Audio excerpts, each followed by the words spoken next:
Chapter 1. I am merely 1 year old. What on earth is this reverse system of the hexagenarians? Cold, profoundly frigid, this was the first sensation that enveloped Qin Long upon the awakening of his consciousness. Regardless of the cost, you must save my son.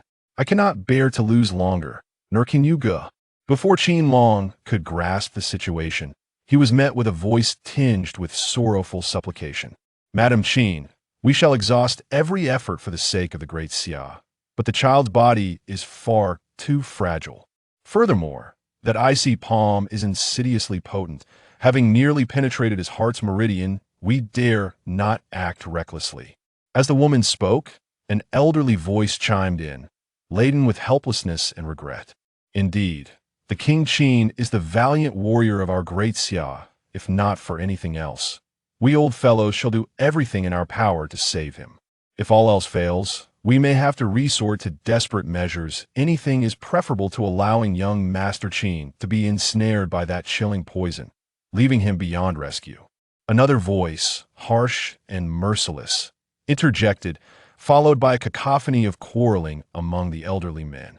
No, young master is still far too young. Employing poison against poison may leave lingering ailments, perhaps even rendering him incapable of cultivation. Nonsense. Is survival not the priority? As long as he lives, everything else is secondary. The fervent disputes stirred within Qin Long, who lay upon the bed, yearning to open his eyes and speak, yet he found himself devoid of the strength to even flutter his eyelids. All of you are esteemed healers. As long as you can preserve a glimmer of life for my son, I will pay any price. Just as the argument ensued, that exquisite voice returned, but this time it resonated with determination. What the hell? Can someone please enlighten me about what is happening here? Upon hearing these words, Qin Long was bewildered. He realized this was concerning him. Yet he possessed no recollections of such events after all. He was merely a nameless youth under the red flag. As he raged internally, a vast and fragmented memory surged into his mind, memories of the red flag and this world. No longer could he hear any sound. He immersed himself entirely in this monumental recollection. This was a realm where martial prowess reigned supreme, known as the Qing Xian realm within the Great Xia dynasty. Its territory encompassed nearly 1/3 of the Qing Xian realm, establishing itself as one of the three major powers. His father, Qin Yu, was the youngest martial king of the Great Xia, a figure of unparalleled status throughout the Qing Xian realm. His mother was the saintess of the Great Xia's foremost sect, the Piamiao sect, while his grandfather was the greatest sword saint of the Great Xia. With such a profound lineage, he should have lived a life of indulgence. However, enemies unable to contend with Qin Yu sought to target his family. Regrettably, as the sole biological son of Qin Yu, at the tender age of 1, he became a primary target, suffering an attack from malicious assailants. Even with protective treasures, he still fell victim to the chilling poison, and his life hung by a thread. Thus, the entire Great Xia mobilized all its connections.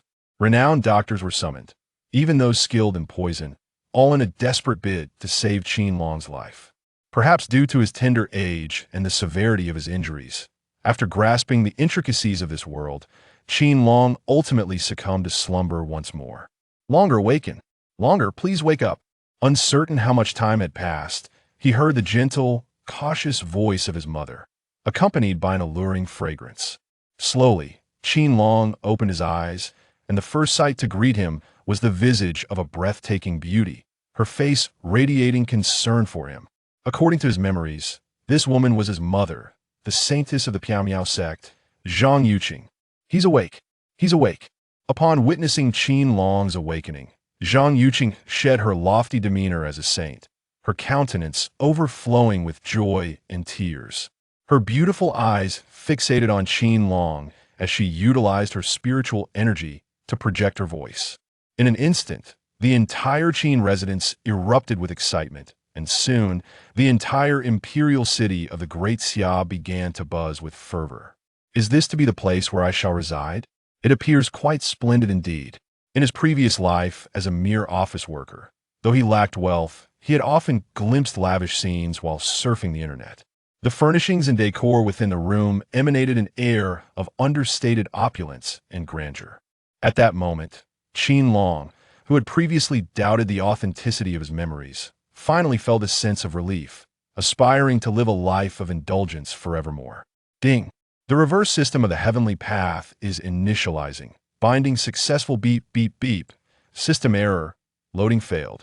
Just as Qin Long envisioned a promising future, a mechanical voice resonated in his mind, and before he could revel in the prospect of possessing a miraculous system, he was abruptly met with the announcement of a loading failure. In the next instant, an overwhelming chill enveloped him, and in anguish, he cast a glance at the world before slipping back into unconsciousness. Oh no, the poison has flared up again. Zhang Yuqing, upon witnessing this, became frantic, and at that moment, the doctors arrived, plunging the surroundings into chaos. You, who have traversed into this world, have become the son of the great Xia's war god. Qin you at the tender age of 1, you were harmed by criminals, bearing the chilling poison within you. Though timely intervention was rendered, the poison left an indelible mark, and the chill could not be entirely eradicated, leaving you plagued throughout your life, impairing your martial foundation. You and your father, unyielding in your beliefs, after exhausting countless resources, finally broke through to the body refinement realm at the age of 16. Yet in the same year, your companions had already ascended to the innate realm, and even prodigies had achieved the enlightenment realm. By the time you turned 20, with external foes overwhelming the great Xia, your parents grew increasingly occupied, leaving you with dwindling resources. Ultimately, your father had a heartfelt conversation with you, urging you to abandon martial pursuits for scholarly endeavors. Given the extensive investment in you even as an ordinary person, you ought to have reached the innate stage by now. A fierce argument ensued between you and your parents, unwilling to forsake the martial path, leading you to leave home and wander the world. It was then you realized how scarce cultivation resources truly were, yet you held firm to the belief that your fate was in your own hands, not dictated by heaven. You persevered, and eventually, at the age of 30, you entered the innate realm, establishing a martial arts academy in a remote town. Thus, you persisted for another 20 years, reaching the age of 50, yet your cultivation remained stagnant at the innate realm, unable to break through to the enlightenment realm. In stark contrast, your father's progress in cultivation grew ever more formidable, rendering him a divine figure in the great Xia. As a result, he incurred the ire of external forces. By the time you turned 60. You could only witness the shadows cast upon the sky. Your invincible father met his demise, beaten to death by a mob, while your mother and the entirety of the great Xia were annihilated by a colossal hand. The reverse system of the heavenly path is now bound. Will you, in your hexagenarian years, still value familial bonds? Task. In your hexagenarian years, evoke a heartfelt smile from your parents. The reward for this task is the Tao seed pill, relieving 1/10 of the chilling poison. Voices reverberated through Qin Long's mind, and he could envision that tenacious figure refusing to yield, culminating in that tragic scene. I am but 1 year old, just 1 year. You must be mistaken. The system must be malfunctioning. Yet this notion of being in his hexagenarian years left the childlike Qin Long utterly vexed, prompting him to curse inwardly. Chapter 2. My son can't be foolish, can he? Though he silently complained within, Qin Long found himself utterly powerless. After all, his cold poison had yet to be eradicated, lacking both foundational strength and martial prowess. If he were to truly experience the tragic life the system spoke of, unable to even protect his own parents, then death would seem a more desirable fate. Accepting the mission, Qin Long silently chanted this phrase in his mind, fully aware that if the task were to unfold as the system suggested during his later years, the time and energy required would be immeasurable. Why then, his parents, having sacrificed so much for him and for the entire Xia, would likely have long since forgotten the visage of joy. Yet now, circumstances were different. He possessed the system and foresaw the unfolding events. Most importantly, he was merely a 1-year-old child. Longer has finally awakened. Mother was so frightened. How do you feel? Come here for a hug. As Qin Long opened his eyes, the familiar fragrance and the tender, indulgent voice enveloped him once more. Almost immediately, he felt himself enveloped in a warm embrace, soft and reassuring. easing even the pain that coursed through his body. In that moment of being cradled, his rebellious thoughts vanished without a trace, and a faint smile graced his lips. "How are you, Long? Don't be afraid. Mother is here." Zhang Yuqing held her son, whose body was still icy. Her eyes filled with concern and love. Earlier, she had conversed with the doctors. Although Qin Long was no longer in immediate danger, half of the cold poison still remained within him, compounded by the effects of the toxins. No one could predict what might transpire in the future. Fearing that the poison might inflict adverse effects on her son, Zhang Yuqing's demeanor grew increasingly tender. The thought of her little boy enduring such hardships made her unable to resist planting a kiss on him. Humph. Though Qin Long was but a year old, his soul had traversed decades. Even if this woman was his mother, he still felt compelled to resist, though the words of rejection only escaped as a soft grunt. "My son can't be foolish, can he? Already smiling like a simpleton. Don't worry, my darling. No matter what, your mother will never abandon you." Observing her son's peculiar behavior, Zhang Yuqing's heart began to fill with worry. Her arms wrapping tightly around Qin Long, as if fearing he might slip away. "Let me go. I have my dignity, you know, though it smells delightful. I am not a fool." Qin Long, tightly embraced, yearned to break free. Yet at merely 1 year of age, he could only silently shout in frustration while begrudgingly enjoying the moment. Perhaps it was the comfort of Zhang Yuqing's embrace, or perhaps his tender age. But in a haze, he drifted off to sleep once more. When he awakened, he beheld Zhang Yuqing's cascading hair and her weary form peacefully slumbering beside him. Is this the feeling of home? I shall never lose it again. I vow to protect this family. Gazing at his sleeping mother, Qin Long found himself making silent oaths, pondering the system's mission, yet lacking any clear direction. Their smiles, filled with genuine warmth, contrasted starkly with the fact that he had yet to meet his father, who was reportedly still pursuing enemies of their clan. He surveyed the luxurious yet understated decor beyond the bed. Qin Long felt an urge to explore. Regrettably, being only 1 year old, he could only clumsily crawl about. After several attempts, he finally managed to stagger to his feet. "Long, you're awake. Are you hungry? Do you want a nurse?" Yet before Qin Long could take more than a few steps, he heard Zhang Yuqing's gentle voice, causing him to freeze in place. His gaze involuntarily wandered to the unmentionable area. Surely, a 1 year old. He should be fine, but his soul had long since reached maturity. In an instant, Qin Long found himself ensnared in a conflict of thoughts, standing still as his mind raced. "Come, Luna, this is milk from a king-level magical beast, delivered personally by your grandfather." Just as Qin Long was lost in his thoughts, a bottle-like object filled with milky liquid appeared before him.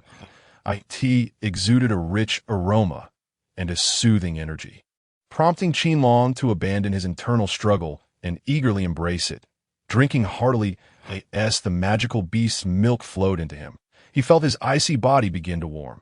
"What has happened to my dear Long?" Throughout the morning, Qin Long played in the company of Zhang Yuqing. He suspected that in the days to come, her presence would be a constant by his side. She must be quite frightened. Just then, as Qin Long clumsily attempted to walk, a tall figure burst into the room. Catching him off guard, a weary face appeared before him, adorned with a thick stubble that clearly indicated days without grooming. Qin Long could even sense the heavy aura of hostility and the scent of blood emanating from the figure. Go wash up quickly. Don't frighten Long. Before Qin Long could react, Zhang Yuqing forcefully pushed the figure away. Her expression filled with distaste. "I'm just anxious. Your father will come and find you soon. Be good." A smile crept onto Qin Yu's face as he pinched Qin Long's chubby cheeks before turning to leave. Mindful of the dark aura he carried, fearing it might scare his son. "Dad?" Watching Qin Yu retreat, Qin Long felt a surge of curiosity and called out, resulting in an abrupt silence in the room. The couple exchanged incredulous glances before turning to look at Qin Long. "My good son, what did you just call me?" Qin Yu's form instantly reappeared before Qin Long, his face alight with anticipation. "Dad." Observing the expression on his father's face, Qin Long rolled his eyes internally, suppressing his embarrassment and reiterating his desire to grow stronger. "Did you hear that, Qin? Our son just called me. The very first word he uttered was Dad." Upon hearing Qin Long's voice again, Qin Yu, the Xia's formidable warrior, feared by enemies, beamed with joy like a child. He scooped Qin Long into his arms and spun him around, laughter echoing throughout the Qin household. Long, who am I? As father and son reveled in their happiness, Zhang Yuqing couldn't help but join the laughter, looking at Qin Long with eager anticipation. Mother is beautiful. Although Qin Long could speak, he could only manage a few words. As if encountering some sort of bottleneck, why little longer just called me mother. Did you hear that, dear? In that moment, tears of joy streamed down Zhang Yuqing's face as she covered her mouth, laughing heartily. Mission accomplished. In your later years, you have successfully made your parents forget your shortcomings and brought joy back into their lives, earning the reward of the Dao Seed Pill, with 1/10 of the cold poison purged. Just then, the mechanical voice of the system echoed in Qin Long's mind, and in the next moment, he sensed a radiant golden pill materializing within his consciousness. The pill radiated an aura of profound mystery, igniting Qin Long's anticipation for the benefits it might bestow upon him. Come on, longer, call out Dad again. At that moment, Qin Yu's excited voice rang out, his eyes sparkling with eager expectation. Qin Long merely turned his head away. Having secured the benefits for himself, he had no intention of calling out now. Did he not have his pride? Oh, what kind of look is that? Call me Dad. Imitate me. Dad. Seeing this, Qin Yu grew anxious, hastily urging him. Oh. As soon as his words fell, Qin Long's youthful voice rang out once more, but it left Qin Yu utterly flustered, feeling as if he had been teased. No, call me Dad. Listen to me. Dad. Qin Yu grew increasingly desperate, attempting to teach him bit by bit, but alas, Qin Long was utterly uninterested, his mind solely focused on the Dao Seed Pill the system had provided. Frustrated, Qin Long shot a glance at Qin Yu, nodding in acknowledgement. How could he ever call out Dad? He was determined to maintain his dignity. Ha! In the next moment, the room erupted with the joyful laughter of the couple. Chapter 3.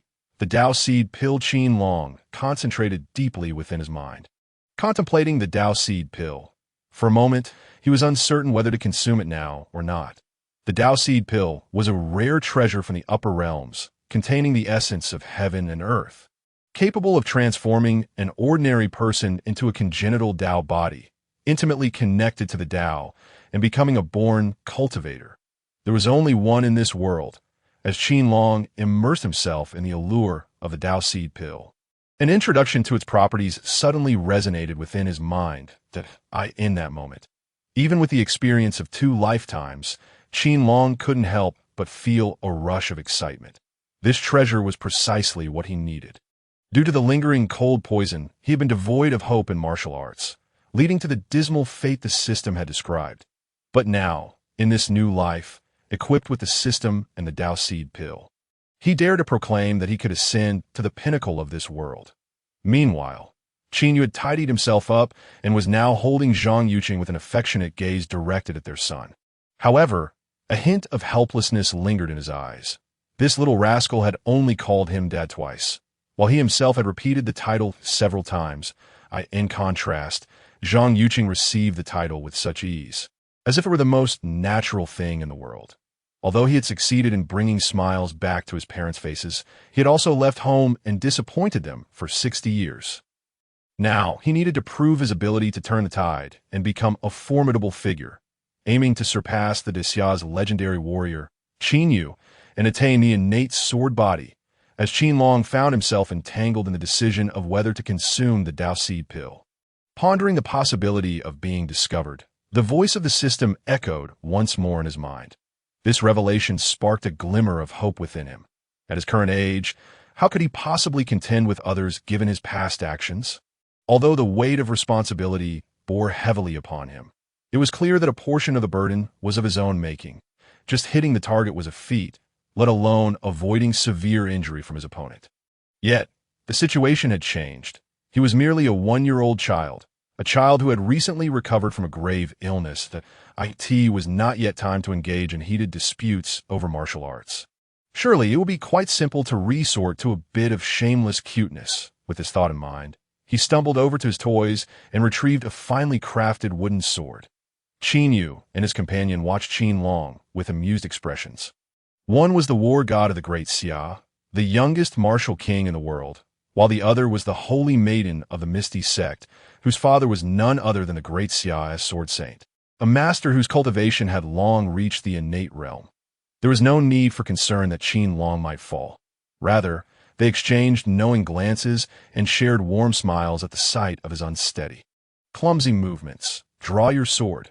At last, Qin Long regained his footing, holding the proportionately crafted wooden sword, and began to awkwardly mimic swordplay towards Qin Yu. "My dear son has become quite impressive. Do you wish to duel with your father?" Seeing this, Qin Yu and his wife exchanged smiles, finding Qin Long irresistibly adorable.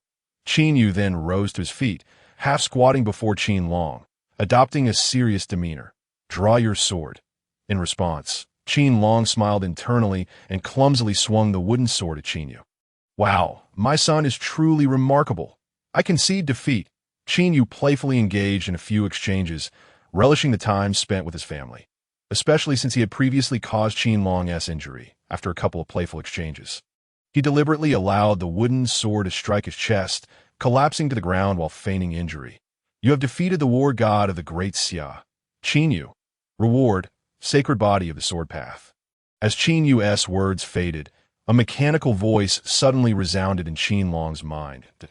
In the next moment, he felt a newfound clarity in his understanding of the sword path, involuntarily exuding a hint of sword intent. Whose wooden sword is this?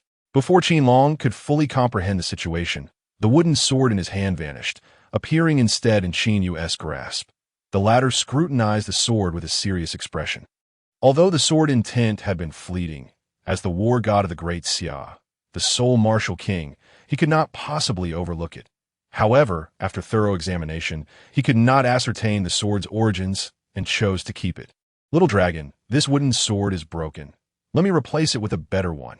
Even so, having learned from past experiences, Qin Yu decided to put the wooden sword away, unwilling to let Qin Long encounter any further mishaps. He then affectionately patted Qin Long's head, finding amusement even in the child's resistance.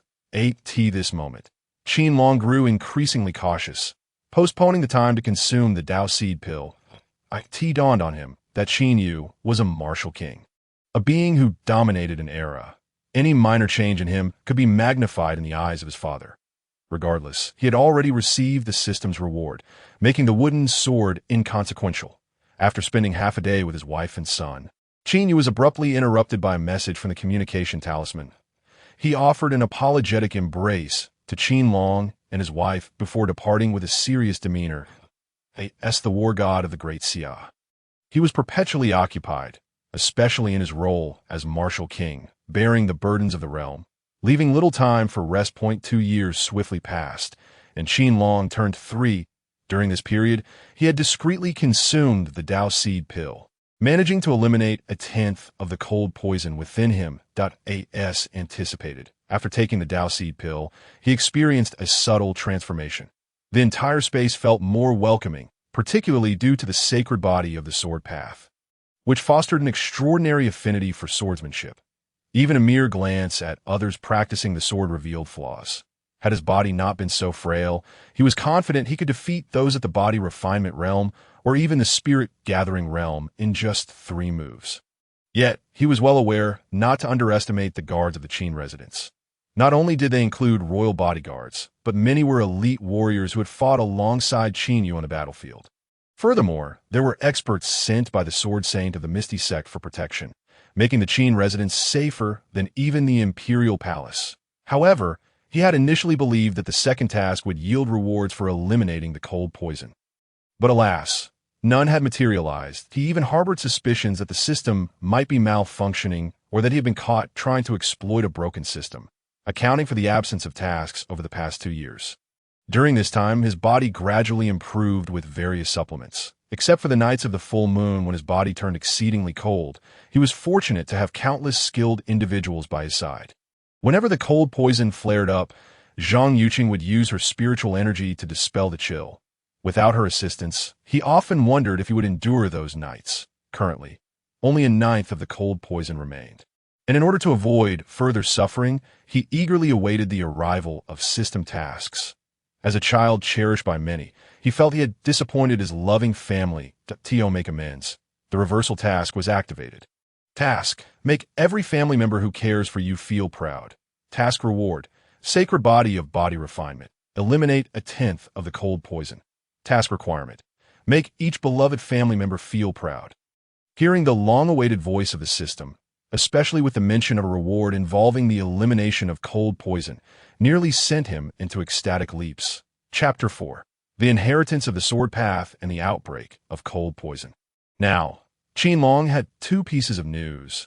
One was monumental, for the system had finally re-emerged after 2 years of silence, bringing with it the reward of eliminating cold poison, a reward that brought him greater joy than any sacred body of body refinement. The other piece of news, however, was less favorable. Ever since Qin Yu's last disappearance, he had only received occasional messages through the communication talisman, leaving him with no time to return over the past 2 years. This absence caused Qin Long to stagnate, enduring each day in torment. Although he could undertake Zhang Yuqing's tasks, the task description included all those who cared for him, not just his parents, but also his grandfather and others that, he wrestled with these thoughts. 2 months passed, and the feelings of despair intensified, driving him to near madness. Even though his body had undergone substantial changes and Zhang Yuqing continuously protected him with her spiritual energy, it was ultimately a temporary solution. This left him with a growing sense of dread for the arrival of the full moon night. The only silver lining was that after 2 years, Qin Long had finally regained the ability to speak normally, albeit occasionally drooling. This brought joy to Zhang Yuqing and others, who, had his health permitted, would have even considered throwing a feast. Little dragon, look what your mother has brought you. This is a bone sword crafted by your father himself, made from the bones of a royal-level beast. One day, as Qin Long anxiously awaited, Zhang Yuqing approached with a beaming smile, holding a book and a bone sword. The bone sword gleamed white, glinting in the sunlight, yet beneath its brilliance lay a fierce aura. The book, made of an unknown material, shimmered with a metallic sheen under the sun. When will he return? Though intrigued by the two items, Qin Long's sole desire was for Qin Yu to come back. Only then could he complete his tasks by having his parents advocate for him in front of his family. Your father is very busy. While the Great Xia may seem peaceful, all of this is the result of your father's tireless efforts alongside the soldiers at the borders. Little dragon, do not hold any grievances against your father. He is a great hero, and you will take pride in him one day.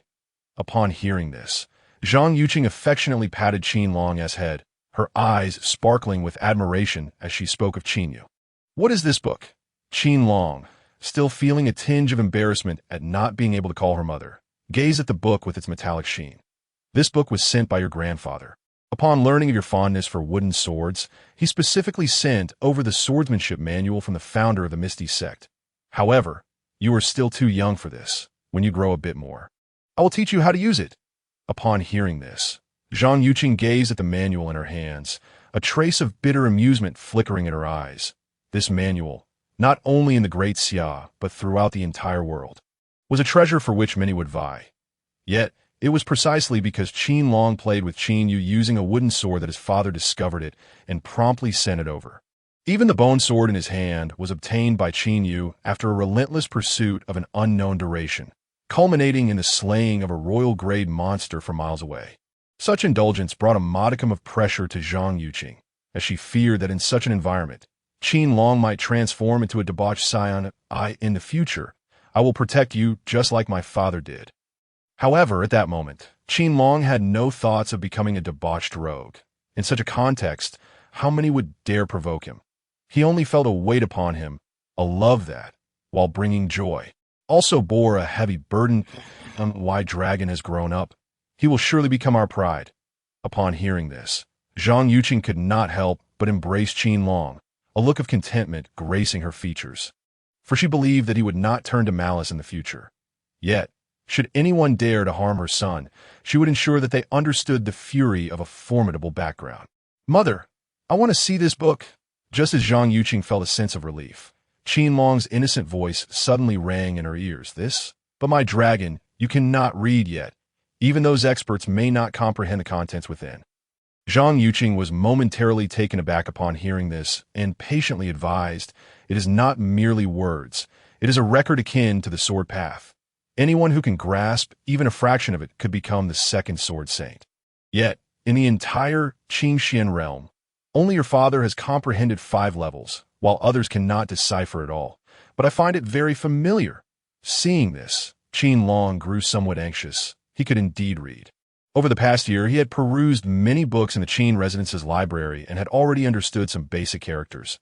But he refrained from speaking, fearing to astonish the mundane world. All right, I will show it to you. Unable to resist the insistence of a 3-year-old child, Zhang Yuqing, with an indulgent smile, handed the manual to Qin Long, standing by to see what he could discern. Boom! To her astonishment, as Qin Long opened the manual, a radiant arc of sword intent surged skyward, instantly shattering the clouds above. The previously inscrutable characters transformed into ethereal sword lights, rushing towards Qin Long as Zhang Yuqing panicked, as the holy maiden of the Miao Miao sect. She had perused this manual, yet had never experienced such a phenomenon as Qin Long was now undergoing. In that moment, anxiety took hold of her, and she yearned to approach, but the overwhelming sword intent fiercely shielded Qin Long's frail form. Even Zhang Yuqing, a master herself, did not dare to move recklessly, fearing harm would befall her son. Fainted again?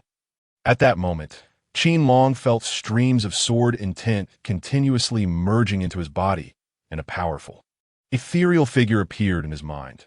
The figure casually wielded a long sword, and the incantation seemed etched into his consciousness. As the sword intent multiplied, the figure grew increasingly dim until it completely vanished. In that instant, Qin Long felt a surge of grief and indignation, roaring internally before succumbing to unconsciousness once more. Unbeknownst to him, despite his fainting, that fierce sword intent continued to envelop him, even lifting his small frame into the air. The potent sword intent slicing through the atmosphere. Is this the sword path inheritance my father spoke of? No, I must tell father, and inform brother you. Witnessing this, Zhang Yuqing's eyes sparkled with brilliance, and the next moment, she activated her communication talisman, sending out frantic messages. Simultaneously, the formidable sword intent was sensed by all, causing them to turn their gazes towards the direction of the Great Xia Qin residence. Could another sword saint be emerging in the Great Xia? No, this cannot be allowed. Is it the aura from Qin Yu's direction? The Qin family, humph. One day, I shall have you all accompany me to the grave. Laughter erupted as a voice echoed. Heaven bless our Great Xia. Another war god shall arise. In an instant, the entire world was stirred into turmoil by this unexpected event. Meanwhile, in the direction of the Miao Miao sect, horrific auras manifested, and a powerful sword intent tore through the clouds. Heading straight for the Qin residence, if anyone dares to disturb my grandson, I shall ensure their entire clan meets annihilation. A commanding, ancient voice resonated through the fierce sword intent, leaving all malevolent beings in its path reduced to ashes by a single stroke. Your act of absorbing the sword path inheritance has left everyone astonished. Upon verifying that you are the legendary sword Tao sacred body, the body of the great path, all your kin feel immense pride for you. Task complete. Reward. Holy body refinement. 10% of cold poison cleared. In a haze, Qin Long heard that long-lost system voice in his mind, and, disregarding his excitement, merely wished to open his eyes and why grandson possesses the bearing of an emperor. The founding ancestor of the Miao Miao sect, the last emperor of this world. If his legacy has chosen longer, it signifies that he will surely be fine. That trivial cold poison, I shall scour the entire world to assist longer in eliminating it. In his days, Qin Long perceived the voice of a stubborn old man, alongside the muffled sobs of his mother, Zhang Yuqing. Father, you need not worry. The doctors have stated that the cold poison has significantly diminished. It is merely that Long-Er's talent is too exceptional, causing the cold poison to flare up again. Once we suppress Long-Er's talent somewhat, we should have more time. In his muddled state, Qin Long once again heard his father's voice, filled with unwavering resolve. Yet at that moment he felt utterly exhausted and cold, succumbing to unconsciousness once more. Exceptional talents can lead to premature demise. In the final moment of his fainting, Qin Long could only weakly lament. This fainting spell, he could not discern whether it was due to the overwhelming sword intent in his mind or the overpowering cold poison, left him languishing in bed for over a month. Even when he occasionally regained consciousness, he would soon fall back into unconsciousness. The good news was that he could feel the sword intent in his mind growing ever stronger, and he had even begun to comprehend a fraction of it. However, his body refused to cooperate. The cold poison was too enigmatic. The moment he attempted to wield this newfound power, he sensed his entire body would shatter. At this juncture, he realized he needed to change his approach. His body was too frail, and he must bolster it until he could entirely disregard the cold poison and the repercussions of wielding the sword. No. In your current state, you cannot even attempt to refine your body. Even moving is a challenge. Longer, listen to me. You possess the bearing of an emperor. You only need time. Once we find a solution for the cold poison, you will dominate the entire world. Upon hearing Qin Long's intention to refine his body, Qin Yu, who had finally returned, adopted a firm stance for the first time. Even Zhang Yuqing, who had always doted on him, regarded him with a serious expression.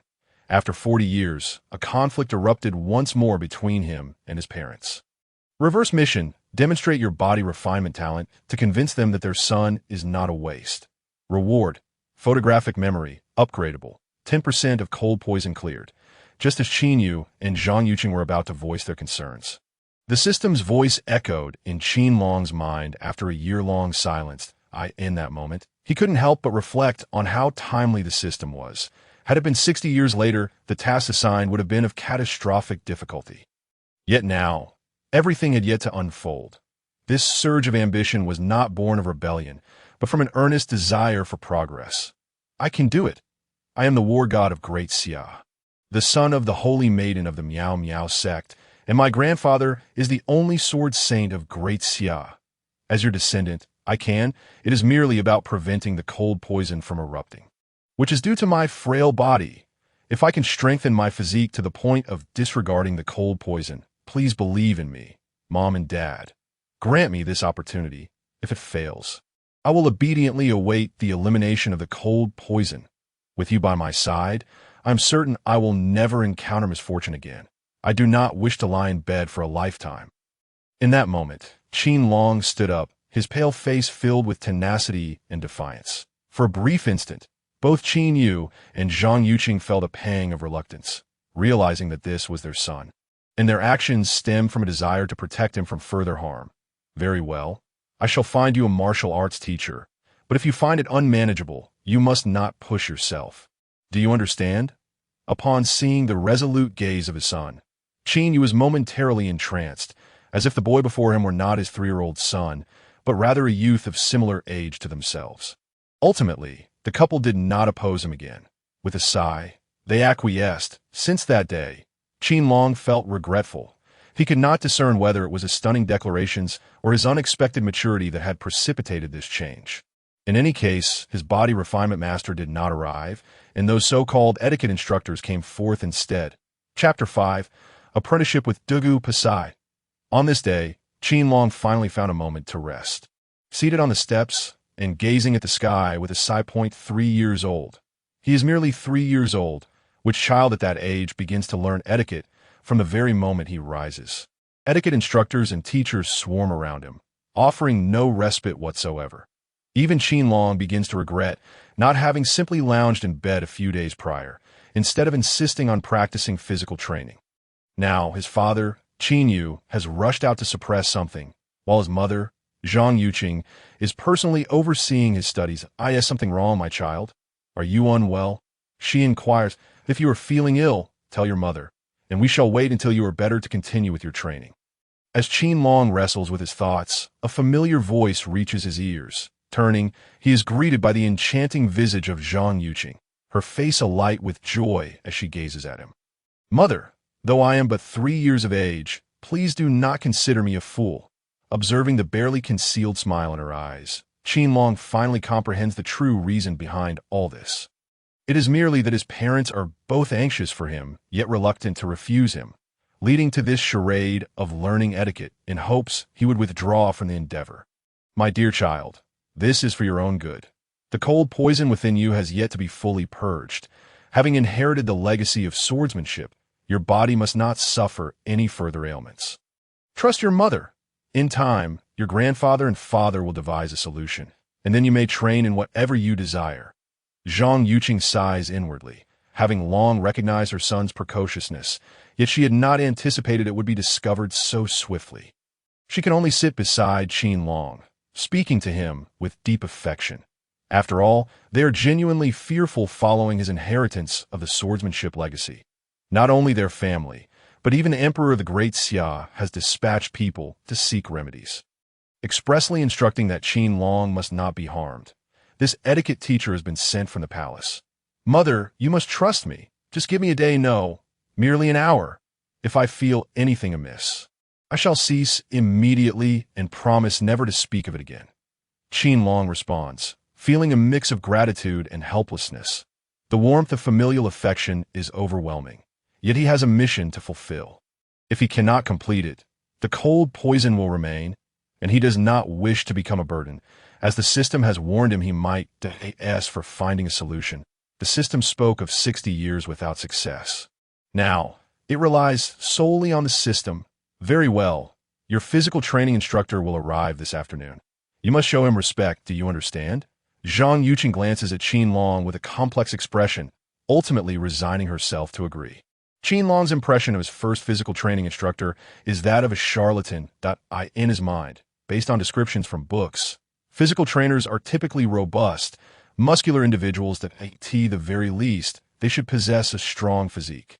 Yet the figure before him is a ragged old man, standing no taller than 5 feet 7 inches. He resembles a beggar more than a physical trainer. What, young master, do you find me unworthy? Just as Qin Long begins to suspect his parents are merely placating him with a subpar mentor, the old man seems to sense his thoughts. His murky eyes glint with a spark of insight as he smiles knowingly. Nay, I was merely reminded of a scene from a book which brought me joy. In response, Qin Long shakes his head repeatedly, half truthfully, half playfully, his eyes reflecting a childlike innocence.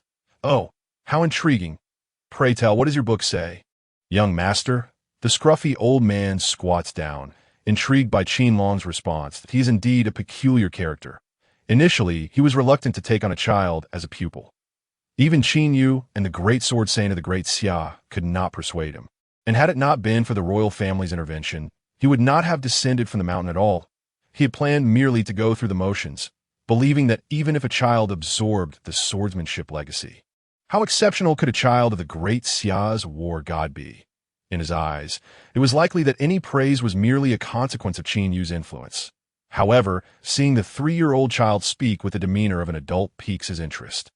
The book states that those who appear indifferent often possess vast inner realms, their abilities far surpassing those of the majority. They mock me for my madness, yet I laugh at their inability to see. While all are guilty, I alone remain enlightened. At this, Qin Long discreetly observes his smiling mother, further convinced of the old man's extraordinary nature. With a serious expression, he echoes the words he had encountered in his past life. As his voice fades, the previously amused old man stands frozen in disbelief, staring incredulously at Qin Long, then at the equally astonished Zhang Yuqing. He had assumed such profound insights were imparted to Qin Long by Zhang Yuqing to curry favor with him. Yet, it appears these words originate from the innocent child himself. I am the foremost physical trainer in the Qingxian realm for 3 centuries. Though my own training has been rendered ineffective, I am confident that none in the Qingxian realm, be they from the Great Xia or the barbarian beast tribes, can match even half of my prowess. Qin Long, would you accept my mantle and aspire to become the greatest physical trainer in the Qingxian realm?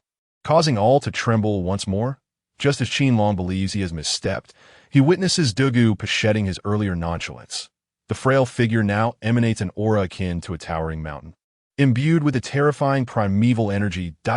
My child. Witnessing Dugu Po's transformation, Qin Long is momentarily bewildered, and at that moment, Zhang Yuqing hastily reminds him. Disciple Qin Long pays his respects to the master. Her voice serves as a clarion call, pulling Qin Long from his reverie as he quickly kneels, performing a deep bow. Splendid, splendid. After 50 years, I have finally found one worthy to inherit my legacy. Dugu Pa exclaims joyfully, waving his hand as a gentle force lifts Qin Long to his feet. Upon seeing Dugu Po's face beaming with delight, Qin Long feels a pang of regret, wishing instead for a beautiful instructor. Senior Dugu, my son's health. Once Dugu Po's laughter subsides, Zhang Yuqing hesitantly speaks.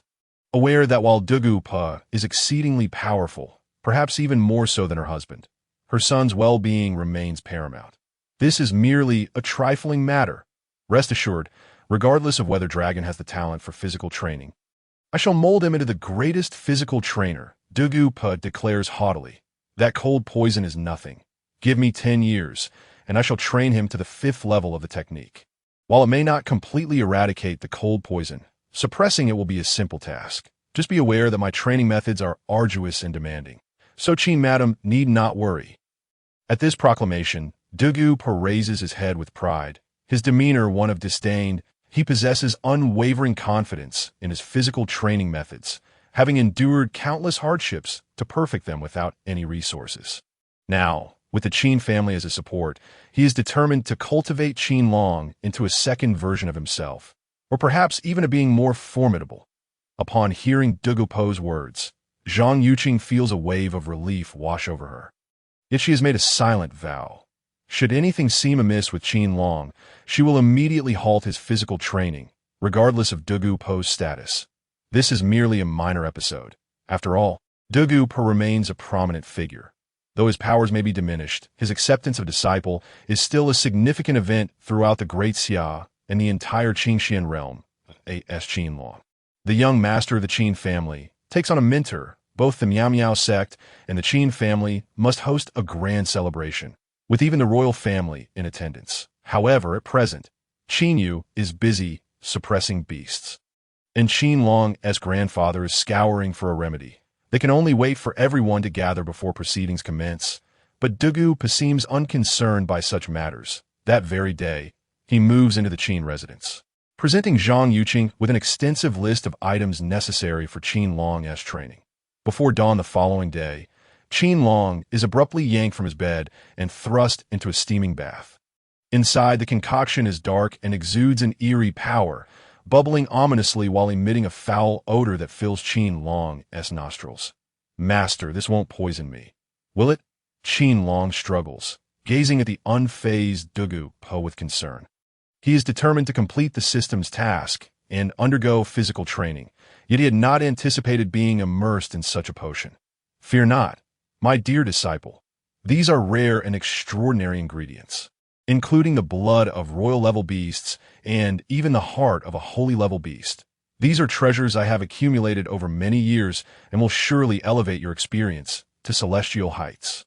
Dugu Pa's lips curl into a peculiar smile as he unceremoniously tosses Qin Long into the bubbling concoction. Upon his abrupt entry, Qin Long barely had time to emit a wretched scream before his entire being was instantaneously engulfed by excruciating pain.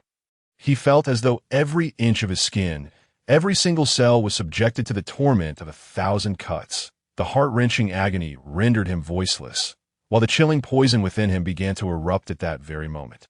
It surged swiftly from his dantian, attempting to encase his entire body in ice. Yet, at this instant, the poison proved ineffective. The fervent medicinal essence permeated through every pore of his body, counteracting the imminent explosion of the cold toxin. Forcing it back in retreat, for a moment, Qin Long's body oscillated between searing heat and numbing cold. The bubbling concoction within the medicine tube began to boil, and the ominous darkness gradually receded. Was this cold toxin truly so tyrannical? It appeared that next time, the dosage would need to be increased. However, my disciple, you are indeed a natural at body refinement. Even those so-called geniuses would require months to assimilate this barrel of medicinal essence. Yet you, a mere 3-year-old child, have the potential for adulthood without issue due to my years of accumulation combined with the energy of your Qin clan. Observing the transformation on Qin Long's small face. From initial agony to a gradual tranquility, even a hint of serenity, a glimmer of brilliance flickered in the murky eyes of Dugu Pa, who could not suppress a slight smirk of pride. Senior Dragon. Just then, the door swung open, and Zhang Yuqing dashed in, her face a mask of alarm, still imbued with an aura of murderous intent, upon witnessing Qin Long's serene countenance and the peculiar medicinal tube. Her concerns surged.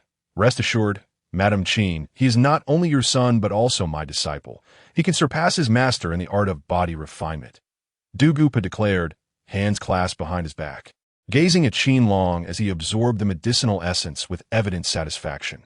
Meanwhile, Qin Long remained oblivious to the events unfolding outside. After feeling the invasion of the cold toxin, he had panicked. However, as the fierce medicinal force repelled the toxin, he found himself enveloped in warmth. The previous pain had vanished, and even the icy sensation brought by the toxin was now absent. Gradually, he fell into a deep slumber, his body instinctively absorbing the essence, continuously enhancing his physical form. His tendons, skin, and even bones were enveloped in this powerful essence, undergoing tremendous transformation. Du Gupa and Zhang Yuqing watched over him until Qin Long stirred from his haze. As for the previously dark medicinal tube, it had now transformed into clear water, devoid of any trace of its former terrifying potency. "Indeed, let us tidy up. I must examine your foundation." Upon seeing Qin Long awaken, a satisfied smile graced Du Gupo's weary visage, after which he turned to leave.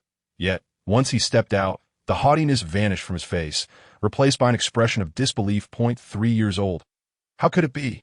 In just a day and a night, he has completely absorbed the carefully prepared medicinal bath. If that is the case, even my decades of accumulation would not suffice for this little fellow's annual needs. This is swifter than any master could manage. And you say he is 3? Once alone, Du Gupa could no longer mask his astonishment and heartache, exclaiming in disbelief, "Mother, how long have I slept?" At this moment, Zhang Yuqing was anxiously inspecting Qin Long's body, her gentle spiritual energy circulating within him, fearing that he might harbor some lingering danger. Ultimately, she discovered not only was there no issue, but his physique had also significantly strengthened, allowing her to finally relax. "You little rascal, you frightened your mother to death. You've already slept for a day and a night. Hurry and get ready," she said, affectionately ruffling Qin Long's hair while assisting him in dressing. Once Qin Long was prepared and entered the Qin family's training grounds, he realized that everyone had long since vacated the area. The vast training ground now held only the solitary figure of Du Gupa and a set of enormous stones resembling dumbbells scattered across the floor. "Oh, you see these stones? Today, I shall teach you the method of body refinement. As long as you grasp the fundamentals, you should be able to lift these 50-pound stones with effort," he proclaimed, "though you are merely 3 years old. With my guidance, if you focus on your training, within 8 years, you will effortlessly lift stones weighing 500 pounds. At that point, within the realm of acquired mastery, you will be invincible, and even those in the spirit-gathering realm will not stand a chance against you if you close the distance." Du Gupa stated with an air of superiority, gesturing towards the massive stones on the ground as he addressed Qin Long. Chapter 7. Could he be a reincarnated old monster? The method of body refinement taught by Du Gupa was, in essence, quite simple, consisting of a series of specific movements. This reminded Qin Long of what he had seen online in his previous life, such as the I Ching Jing or the Diamond Sutra. The difference was that these movements were exceedingly difficult, utterly defying the laws of the body. For an ordinary person, failing to complete them could result in severe injury or even death. Disciple, do not be deceived by the apparent difficulty of these movements. They are crucial for unlocking the body's hidden mechanisms. You are still young, and though aided by the medicinal essence, completing even one movement will be quite the challenge. Just focus on taking the first step. Du Gupa stated as he demonstrated the peculiar movements, a proud smile gracing his features. He spoke thusly because he had witnessed the sheer terror of Qin Long absorbing the medicinal essence. Otherwise, the process would have taken even longer. This the first complete movement of my master. Just as Du Gupa contemplated how to maintain his authoritative stance as a teacher, intending to show Qin Long the vastness of the world, he was startled by the sound of Qin Long's innocent voice. Turning to look, he was astonished to see the small figure of Qin Long perfectly executing the movements he had just demonstrated, leaving even Du Gupa unable to find fault. You are truly 3 years old. You are not some reincarnated old monster, are you? Upon witnessing Qin Long's flawless execution of the movements, even Du Gupa, seasoned by countless storms, could not conceal his astonishment. He swiftly appeared before Qin Long, his finger poised at the boy's forehead, fearful that he might indeed be a reincarnated old monster. Yet, as a body cultivator, and one who had once been nearly crippled, he felt no difference aside from sensing the purity of Qin Long's soul energy compared to that of a normal child. Master, of course, I'm only 3 years old. What does reincarnation mean? Qin Long thought to himself, reveling in the admiration of Du Gupa, for he was indeed a body refinement prodigy. Upon first encountering Du Gupa's techniques, he had already formulated the optimal movement plan in his mind. He could even sense that as he persisted in these movements, gentle energies from the heavens and earth began to flow into his body. Unlike the spiritual energy he was accustomed to, this essence did not enter through the meridians or dantian, but rather through his flesh and bones. In this brief moment, he could already feel subtle changes in his body, a burgeoning strength that surpassed his previous state. Though he had yet to test it, he sensed that if he continued, he would eventually be able to shatter the heavens with a single punch. The spiritual energies in the air would transform from a chaotic state to a harmonious one, entering his body while maintaining a delicate balance. Was it due to the embryonic form of the great Tao? Before long, Qin Long began to perceive the transformation within him. After all, he had encountered tales and books that described how, in this world, whether in the art of body refinement or spiritual energy manipulation, the absorption of spiritual energy often induced a frenzied state. Each individual, while augmenting their own strength through the absorption of spiritual energy, must simultaneously harness their own power and techniques to transmute this energy. Failing to do so could result in catastrophic consequences. This is the essence of the so-called sacred body and innate talent, while the cultivation manuals serve to expedite the training process, facilitating a swifter transformation of spiritual energy. As Qin Long meticulously attuned himself to the alterations within his body, Du Gupa rushed to meet Zhang Yuqing. Elder Du Gu, what has happened along upon seeing him? Zhang Yuqing's heart sank, though she maintained a facade of calm. Her complexion had already turned pale. Rest assured, with me here, he shall encounter no peril. However, I must earnestly inquire of the Qin family a particular matter. Du Gupa gestured dismissively, his expression unusually grave as he fixed his gaze upon Zhang Yuqing. What matter? At his words, Zhang Yuqing felt a stir of apprehension, her demeanor shifting to one of seriousness. Inquire of that old coot Zhang Xiaotian and that young lad Qin Yu, whether they are certain in permitting Qin Long to inherit my legacy. A glint of determination flashed in Du Gupa's eyes, revealing no hint of deference even towards the esteemed sword saint of the great Xia, nor the god of war. Nonetheless, his demeanor did not betray any semblance of impropriety. Even Zhang Yuqing found herself increasingly respectful. Elder, has not longer already become your disciple? Did you not previously express intentions for him to inherit your legacy? Although puzzled by Du Gupa's insistence, Zhang Yuqing felt a growing sense of doubt within her. There are matters you do not comprehend. Ask those two fellows. Should they consent, I shall entrust everything to Long. If they decline, I shall still teach him, but with reservations that it is not that I wish to conceal anything, but rather that the implications of my legacy are profound. Go inquire. I shall await you here, for those two should possess the answers. Du Gupa's countenance remained stern, and as he spoke of the implications, his eyes bore not only a tempest of resentment, but also a flicker of apprehension. Elder, please hold for a moment. Aware of the gravity of the situation, Zhang Yuqing performed a respectful bow and turned to leave, intent on contacting her father and husband immediately. Time seemed to stretch indefinitely, and within the grand hall, Du Gupa stood alone in a posture of haughty solitude, not having touched even a drop of tea upon the table. Though his expression remained composed, the tension in his tightly clenched fists revealed the turmoil within. Chapter 8. Accepting the elder's legacy. Elder, my father and husband wish to inquire. Is Longer's talent for body refinement truly so remarkable that you would even consider passing on your legacy? Just as the atmosphere seemed suspended in time, Zhang Yuqing appeared before Du Gupa, her expression grave, her eyes reflecting a mixture of shock and complexity. She recalled the astonishment etched on the faces of her father The sword saint and her husband, the god of war. Emotion she seldom witnessed in them, dominated more by confusion than surprise.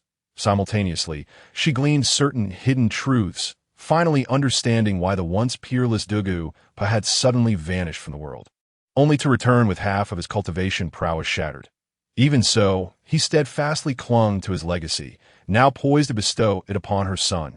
Long is a natural sacred body of body refinement.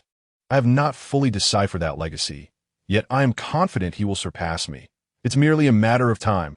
As for Zhang Xiaotian and Qin Yu, one is a stubborn sword practitioner, the other merely a brawler. What do they truly know? As Zhang Yuqing's words fell, Dugu recalled how others required months, even half a year, of medicinal baths, whereas Qin Long had managed in merely one day and night. Others struggled to initiate even the first movement, yet Qin Long executed it flawlessly, a feat that had once taken Dugu a full month to achieve. The fastest among those he had encountered over the years required at least 2 months. And they were not even sacred bodies. What, then, could truly be classified as such? You are but a fool, an old brute who knows only to swing his fists. Just wait. I shall personally teach you a lesson upon my return. With Dugu Po's declaration, an irate roar erupted from Zhang Yuqing's hand, the transmission talisman aglow with energy. Elder, rest assured, whether or not you entrust your legacy to my son, the Qin family will do everything in our power to protect you and your heritage. A steady voice resonated through the talisman, belonging to Qin Yu, who is currently leading troops in battle. Zhang Xiaotian, I await your return. Even if I am now rendered impotent, should you allow me to approach, I shall still make you regret it. As for Qin Yu, I will teach your son, not because he needs your protection, but because of his innate talent for body refinement. Once Long is trained, I shall reclaim all that is mine.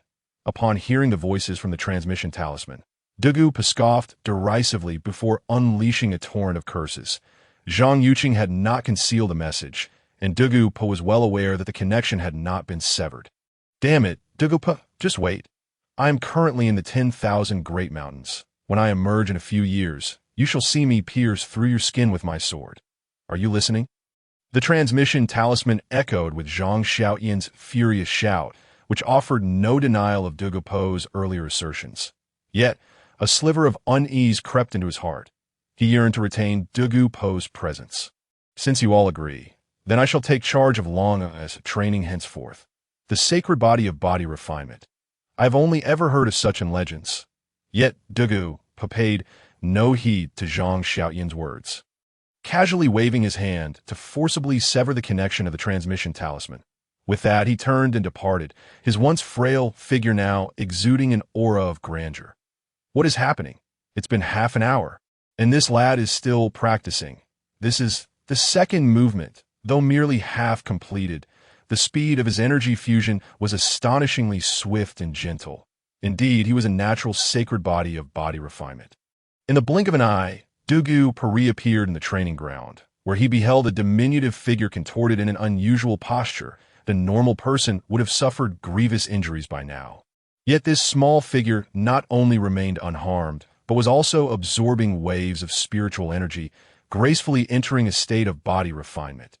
Qin Long witnessing this, even Dugu, who was already aware of Qin Long's innate gifts, felt a jolt of astonishment. The rarity of individuals adept in body refinement often stemmed from either the lack of appropriate techniques or the inherent dangers involved. The process demanded one to wield all their strength to hammer against their own body. And that was not the most perilous aspect.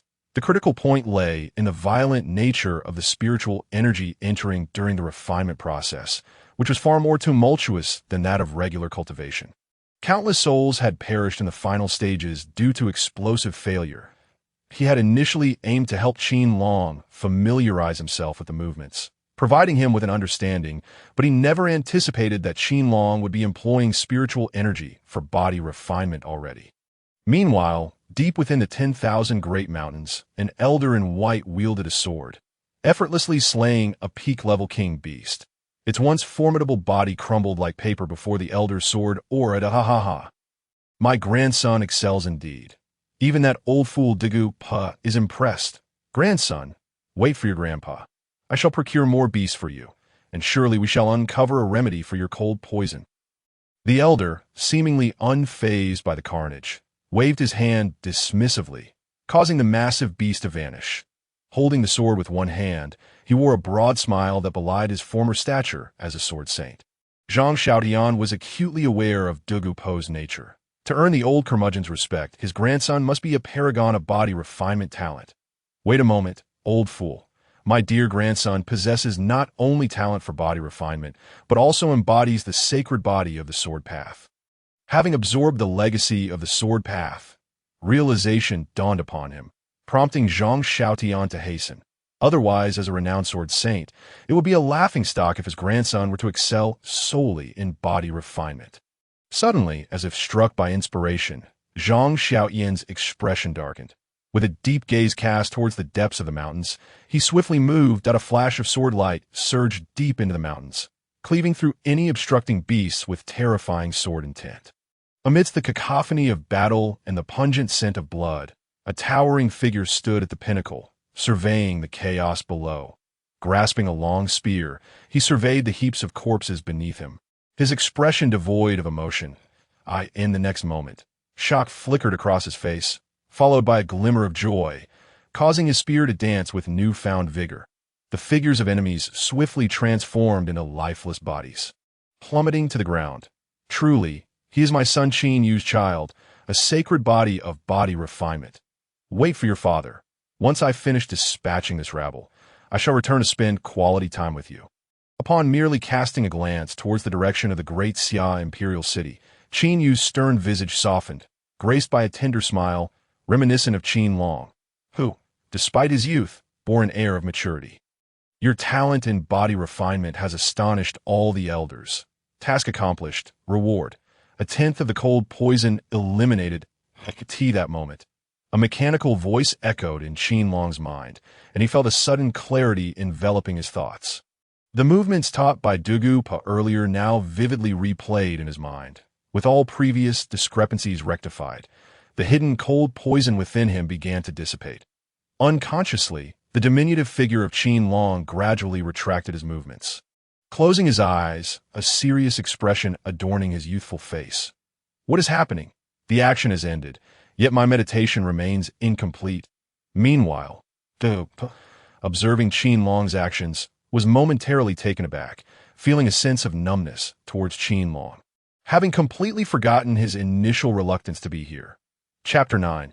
Qin Xin Temple. This boy is still refining and adjusting his movements. After a while, the young Qin Long began to move slowly, executing those peculiar and awkward actions he had just learned from Dugu Pa. Although still within the first set and performed at a pace significantly slower than before, the speed at which the spiritual energy in the air refined his body had more than doubled. Even Dugu Pa, who had anticipated this outcome, could not help but exclaim in astonishment. At this juncture, Qin Long seemed to have lost all sense of consciousness, his mind solely occupied by the proud figure of Dugu Pa. Repetitively enacting the first set of movements, each action slowed to an excruciating crawl, as though inscribed in his very consciousness that I am that moment. The legacy of swordsmanship also manifested a proud silhouette, wielding a sword emanating a chilling radiance. The seemingly slow swing of the sword in Qin Long's mind transformed into a flurry of dozens of afterimages, ultimately converging into a singular motion. Buzz, concurrently, a powerful sword intent erupted from Qin Long's refining body, causing the exposed skin to flush red. Humph, he is my disciple. Whatever you are, retreat at once. Dugu Pa, contemplating how to instruct Qin Long in the future, let out a cold snort. His gaunt figure suddenly appeared much more imposing as he struck out, shattering the newly arisen sword intent. As he did so, a drop of blood appeared on his finger. Yet before it could reach the ground, Dugu Pa coldly snorted, and the blood immediately returned to his body.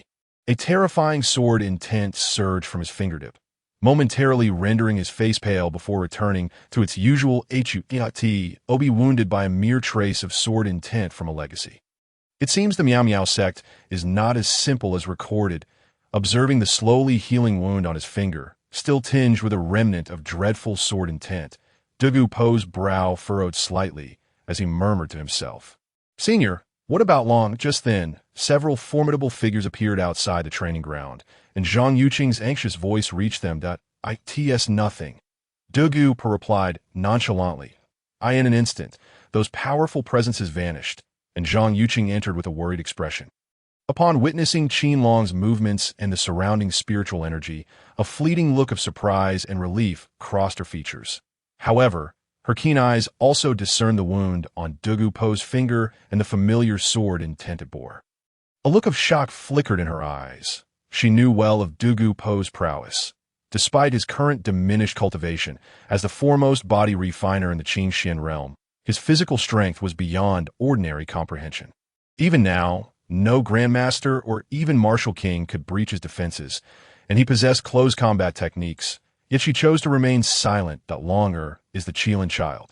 Neither your Qin family nor the Miao Miao sect can guarantee a solid foundation for him. Dugu, undeterred by Zhang Yuqing's gaze, remarked, a hint of lamentation surfacing as he regarded Qin Long's small form. What do you mean, senior? Zhang Yuqing's eyes narrowed slightly. The Miao Miao sect was undoubtedly among the most powerful sects in the entire Qin realm.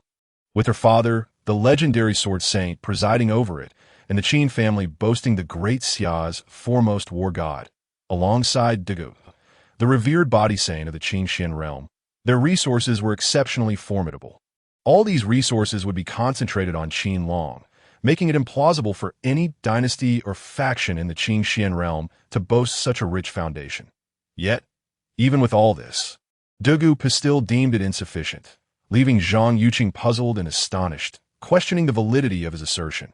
Resources do not equate to foundation. One must ponder why, in the Qin realm, and even in ancient legacies, there exist only solitary saints, be it sword saint, body saint, or martial saint. Yet there are never two or more individuals achieving saintly status with the same physique. Dugu seemed to see through Zhang Yuqing's thoughts. His gaze reflective, his tone imbued with complexity. My father used to say, greed can lead to one's demise. Zhang Yuqing blurted out, as this was a widely acknowledged truth throughout the Qin realm. A person may cultivate in various disciplines, but upon reaching innate grandmaster status, they must choose the path most suited to them. Failure to do so would result in stagnation at the grandmaster level or, at worst, self-destruction. That fool Zhang Xiaotian, who knows nothing beyond swordplay, understands nothing of the intricacies of the Miao Miao sect's legacy. The sect has its gaps, and indeed, all sects and dynasties in the Qin realm are fraught with discontinuities. There are those who cultivate multiple paths. As long as the techniques are powerful and compatible, it is feasible. However, it also requires the cultivator to possess extraordinary talent, much like the legendary Dao body. In a month, the scruffy Taoist from the Qin Temple's capital branch will be giving lectures at the royal palace. When that time comes, the emperor will invite some meritorious disciples. Let Longer participate then. The techniques of the Qin Temple are most suitable for establishing a solid foundation.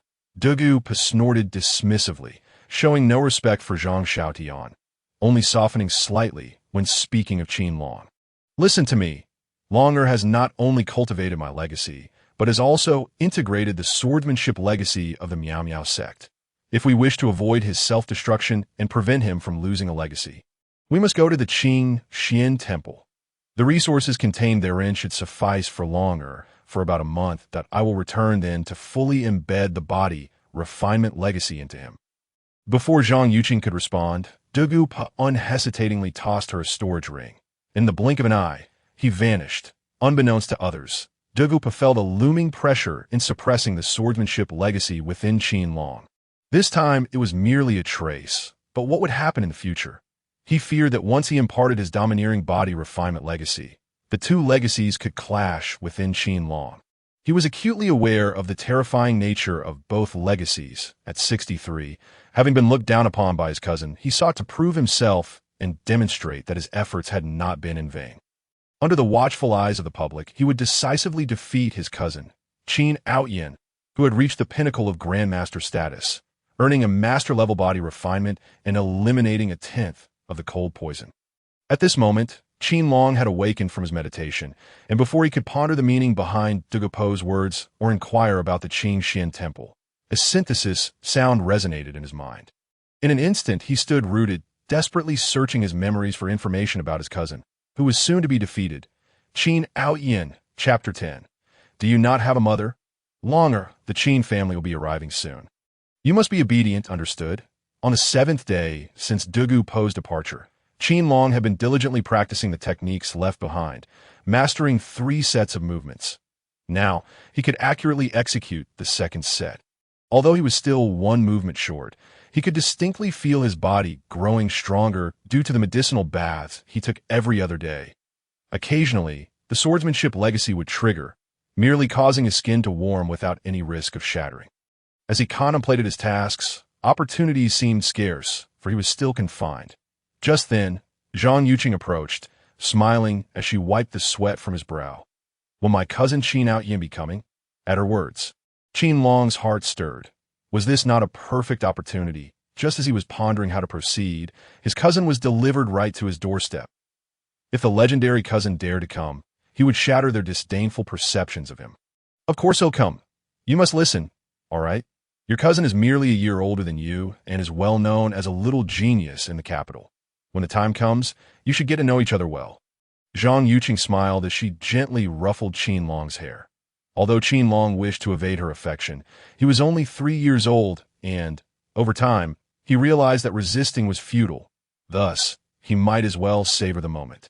Despite a lingering sense of embarrassment, Mother, rest assured, I will certainly cultivate a close bond with my cousin. Upon hearing this, a glimmer of excitement flickered in Qin Long's eyes, and he even felt a surge of determination in his fists. As for the so-called relatives of the Qin family, he had gathered a rough understanding of their background over the past few days. His father, Qin Yu, was originally an orphan who had been rescued by the elder of the Qin family on the battlefield.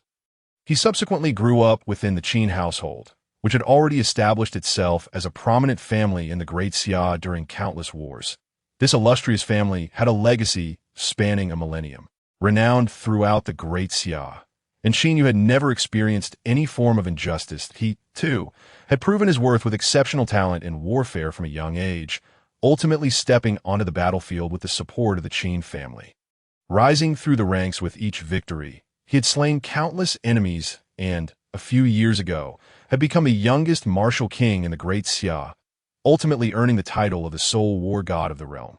It could be said that the bond between the Qin family and their residents was exceptionally close-knit. However, ever since the passing of the elder, while the Qin family still held considerable influence within the military, the remarkable presence of Qin Yu overshadowed their prominence. Qin Long, the eldest son of the Qin family, was merely a year older than Qin Long. His mother was the last surviving heir of another noble lineage. The Long family of the north, whose entire male line had perished on the battlefield a decade ago, leaving behind only a severely injured former head of the family and Qin Long's mother.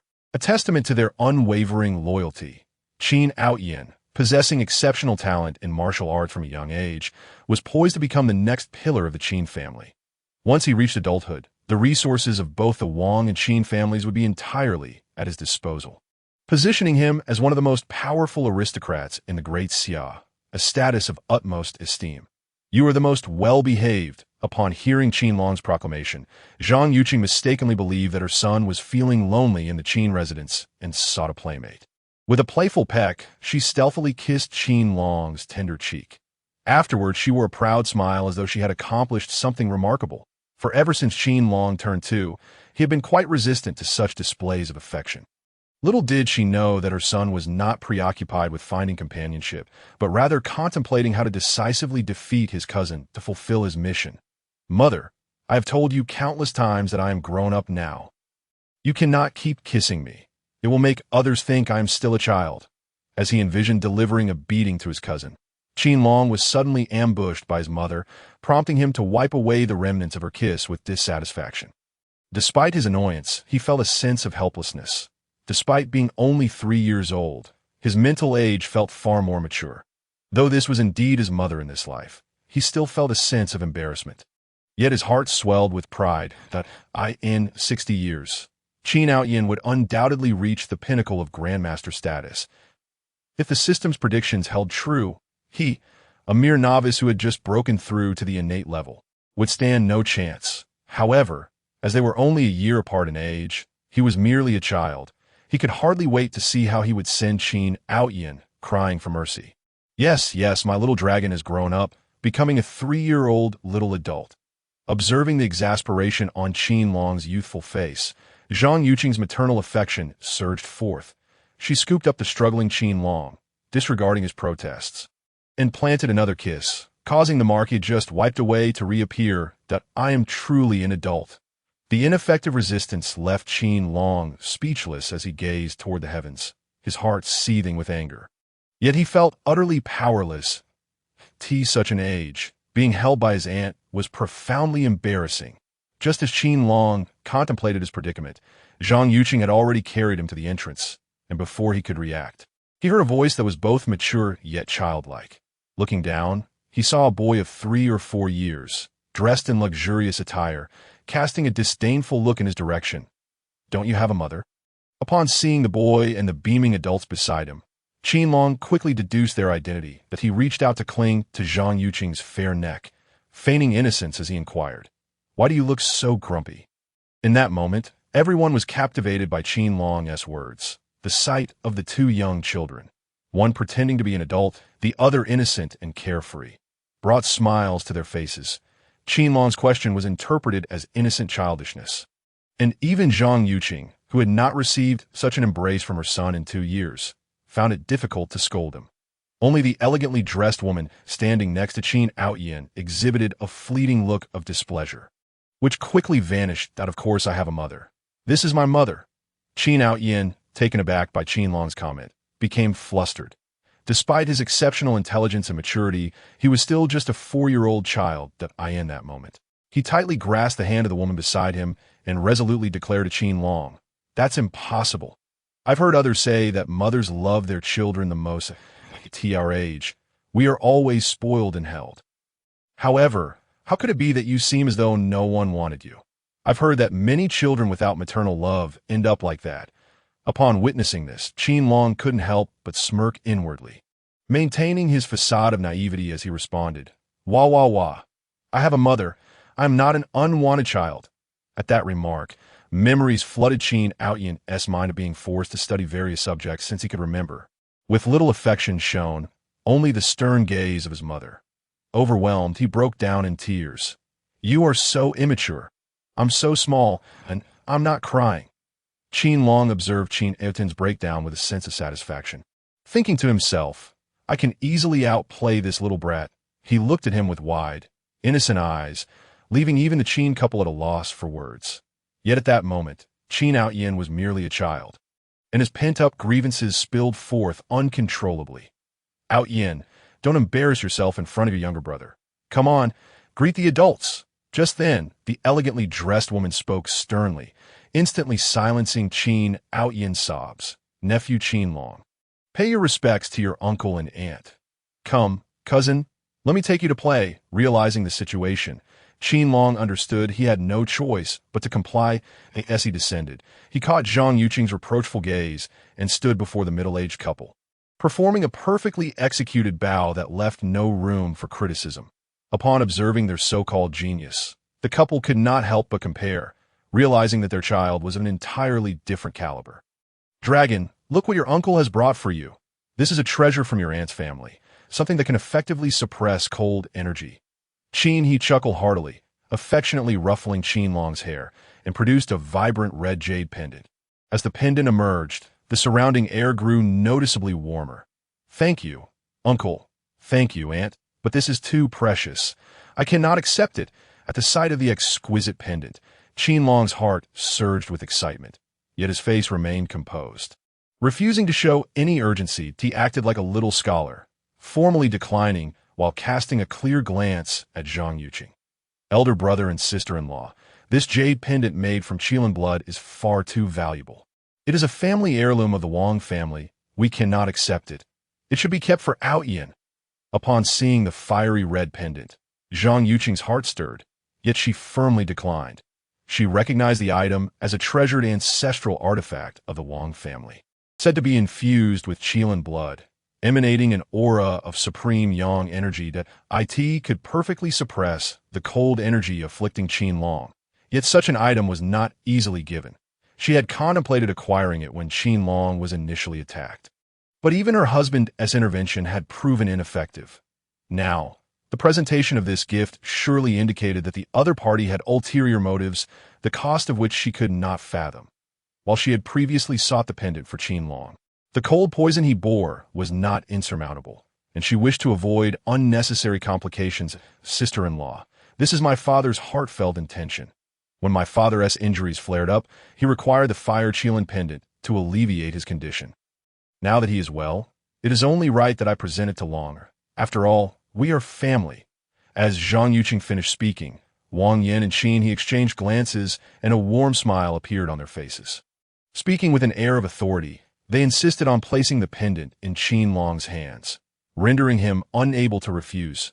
Seeking help from Zhang Yuqing, Qin He approached and personally hung the pendant around Qin Long's neck.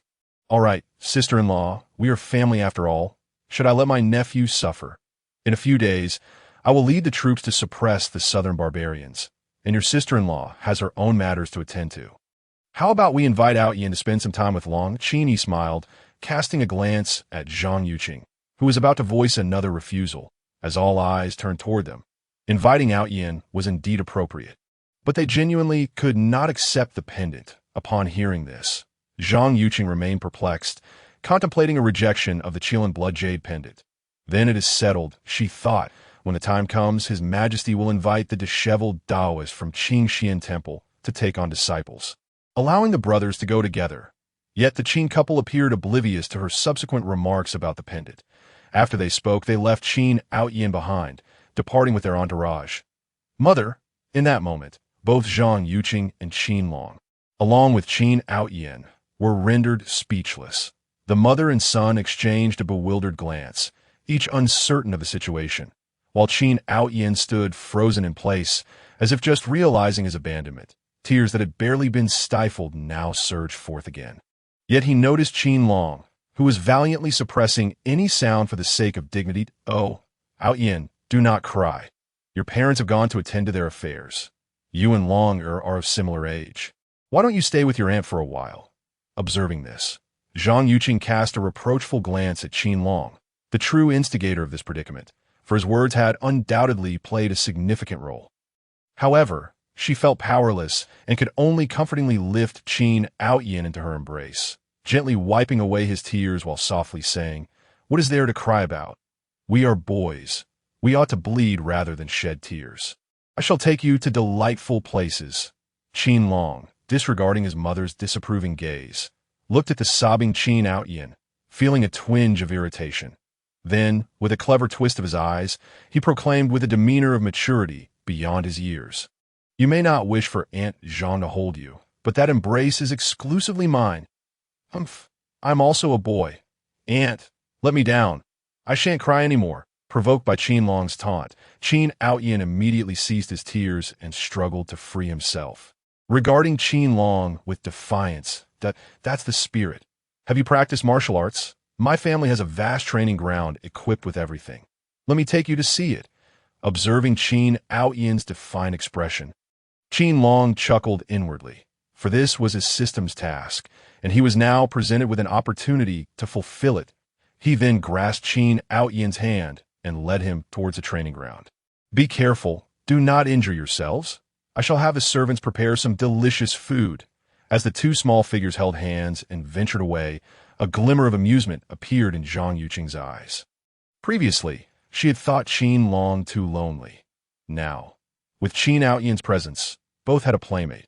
However, she felt compelled to inform her husband about today's events, sensing something amiss.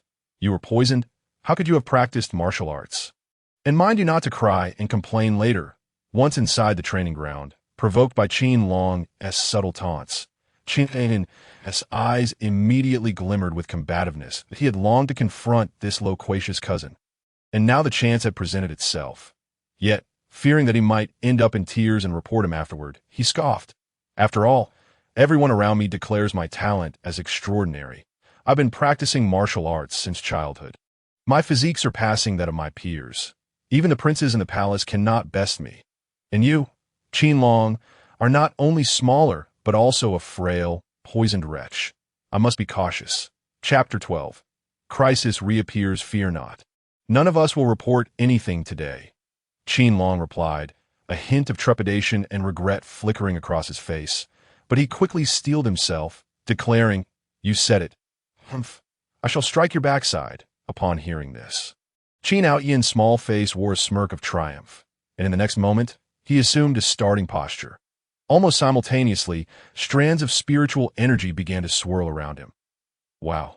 No wonder he is the genius of the Zhenwu Marquisate. At merely 4 years old, he has already entered the realm of cultivation. Stop gawking. Keep an eye on them. Don't let the young masters get hurt. We know. It's just that our young master's body is fine. Right? But we've never seen him train before. As Qin Outyan moved, the guards in the training ground began to voice their astonishment and concern. Waves of spiritual consciousness scanned the area. These are the elite forces of the war god S Manor, each a master of at least the Grandmaster level. Upon hearing their remarks, Qin Outyan's small face finally shone with pride as he gazed at the diminutive figure of Qin Long. Feeling the surge of spiritual energy and the murmurs of the crowd, Qin Long, although astonished, remained unfazed. What did it matter if one was a genius? Compared to himself, such talent was merely a stepping stone. Even if an ordinary person were regarded as a genius for entering cultivation at the age of 10, Qin Outyan was only 4. Now, may I strike? Yet Qin Long felt no fear. Not only did he possess a sword intent within him, but his physical strength was also sufficient for him to flawlessly execute the second set of moves. Even if he stood still and allowed Qin Outyan to strike, the latter would only end up injuring himself. As Qin Long voiced this, his small figure instantly vanished from sight, reappearing directly in front of Qin Outyan. At that moment, Qin Outyan was momentarily stunned. His attack aimed at Qin Long was too slow. Now intimidated by Qin Long, he felt dizzy before being sent flying. Meanwhile, Qin Long gazed at him innocently. At that moment, Qin Outyan was utterly incapable of resisting. His small hands and feet flailed helplessly in the air. And as he was about to crash to the ground, he could only tightly shut his eyes. Snot-nosed brat, you are crying again. However, after a prolonged wait, Qin Outyan found no pain as anticipated, only the sound of disdain in his ears. Cautiously, he opened his eyes to find his sickly cousin holding onto the fabric at his waist, gently lowering him to the ground. Task completed. In your 63rd year, you have finally defeated your cousin Qin Outyan in front of the crowd. Reward: 1 instance of Grandmaster level body refinement. Reward: elimination of 1/10 of the cold poison. After placing Qin Outyan down, Qin Long had no time to consider the astonishment of those around him as he made his way toward the exit of the training ground. The notification of task completion echoed in his mind, and he felt a surge of powerful energy hidden deep within his being. This must be the Grandmaster level body, although he longed to experience it immediately. He resisted the urge. He intended to keep this as his trump card. Who knew if further threats would emerge? Having acquired the system with great difficulty, he did not wish to suffer a setback. What are you doing? Wait for me. Just as Qin Long's figure was about to vanish from the training ground, Qin Outyan finally snapped back to reality from his shock, ignoring the stares of others. He sprinted toward Qin Long, for he had not even seen how he had lost and needed to clarify. Wow, so fast, so strong. But why did we not feel any fluctuations in spiritual energy? Refinement. Young master is refining his body. We didn't even realize it. Our war goddess Manor has a promising successor. Genius. This is true genius. In the entire capital, who can compare to our young master's talent? Not only has he accepted the swordsmanship legacy of the Misty Sect, but he also possesses extraordinary talent in body refinement. As the 2 small figures departed, the guards and the formidable spiritual consciousnesses gradually vanished in astonishment. They had thought to intervene, but after witnessing Qin Long's recent display, they understood they had overestimated the situation. The powerful spiritual consciousnesses grew increasingly solemn. From this day forth, the guards of the war god S Manor became even more vigilant. Almost every moment, formidable spiritual awareness roamed the premises.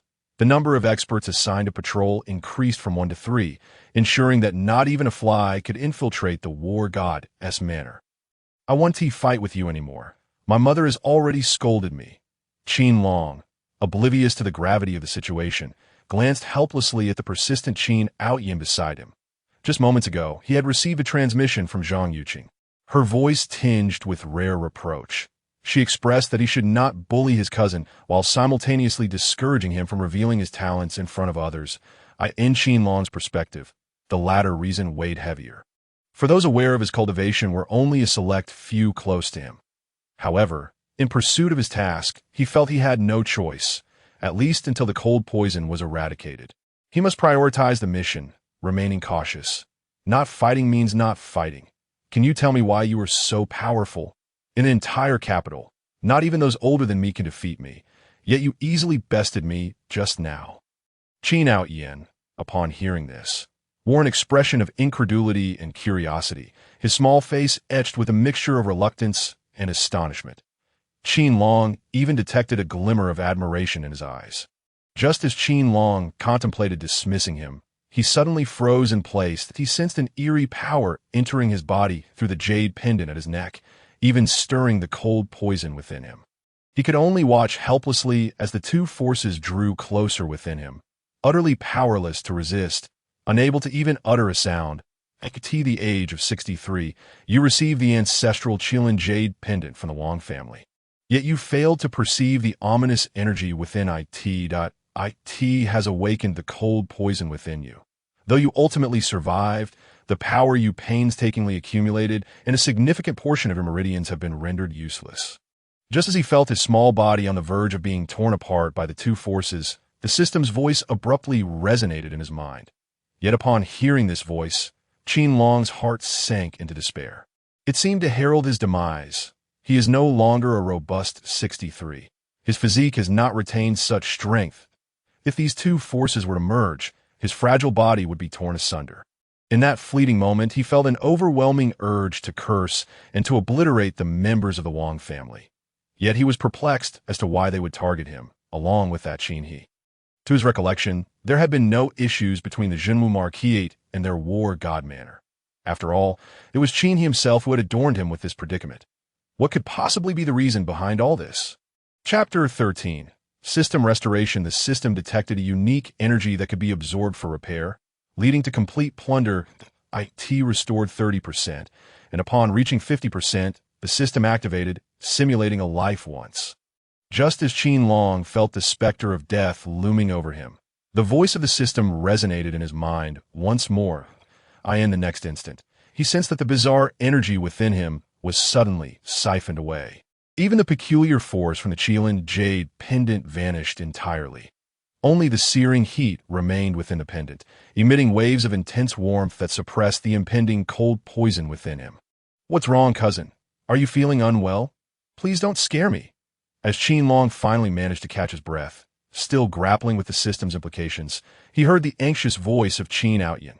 Raising his head, he noticed the pallor on Qin Outyin's youthful visage, even tears glistening in his eyes. It was evident that he was genuinely unaware of the situation. After all, he was merely a child, incapable of grasping the gravity of matters. Seeing Qin Outyin's expression, Qin Long dismissed his doubts, confident in his ability to discern the innocence of a mere child. "I'm fine. Are you about to cry again, cousin?" He patted Outyin's shoulder, the two erstwhile rivals now sharing a light-hearted moment within the war god manor. At that instant, the news of Qin Long's deed spread throughout the capital. "Ha! Heaven bless our great Xia. The next generation is showing signs of rising. Soon, all foreign tribes and monstrous beasts will be reduced to ash beneath the might of Great Xia."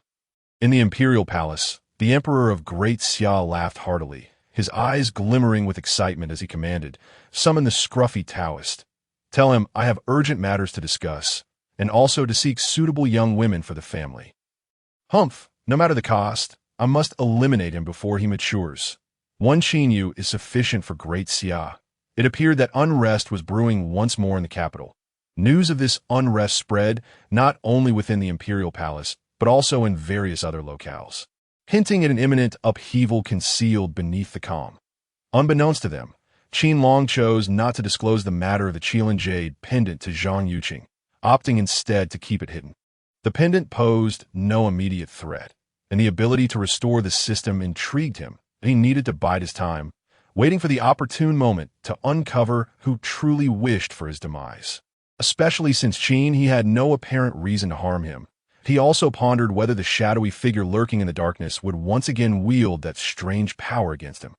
Should they dare to do so, it would only expedite his system's restoration, allowing him to simulate a life anew, akin to being reborn. Time passed quietly, with only one notable change. Qin Outyin, whether subdued by Qin Long or not, began to cling to him daily, leaving Qin Long both amused and exasperated. Over these days, he had come to understand that Qin Outyin was merely a lonely child oppressed by his family. The young boy even confided in him about his bedwetting incidents. "Cousin, did you hear? When my father goes to war, my uncle will return too, and they will march together." One day, the two young boys lay on the rooftop gazing at the stars. And suddenly, Qin Outyin seemed to recall something, his eyes sparkling with excitement and admiration as he spoke to Qin Long. "Do you really enjoy the battlefield?" Qin Long, intrigued by Outyin's enthusiasm, nodded slightly. "Of course. I want to be like my uncle when I grow up, but it seems I cannot defeat you." Qin Outyin eagerly affirmed, his admiration for his uncle. Qin Long's father, the youngest martial king of Great Xia, was palpable. He was the sole war god of Great Xia, undefeated in battles against foreign nations and beasts alike. The common folk might not recognize the names of other martial artists, but they knew of the war god as if reciting a familiar tale. "Keep striving, and you will surely succeed." Encouraged by Outyin's determination, Qin Long smiled, though his thoughts lingered on another matter. His mother, Zhang Yuqing, had been regarding him with a peculiar gaze lately, one filled with pride and an inexplicable warmth that left him feeling flustered. Cousin, you are the best. At home, everyone pushes me to train harder, saying I lack effort, but you're always there to encourage me. Rest assured, when I grow up, I will train diligently to protect you from any bullying." Qin Aotian's face radiated with gratitude as he looked at Qin Long, almost ready to swear an oath. By the way, cousin, I have a secret to share, but you must promise not to reveal that I told you. I heard you are to be betrothed.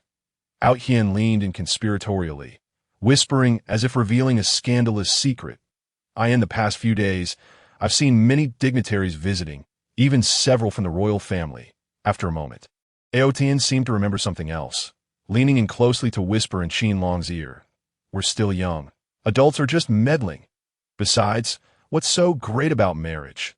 Your possessions will become theirs, and we'll have to follow rules and be controlled by others. What kind of life is that?"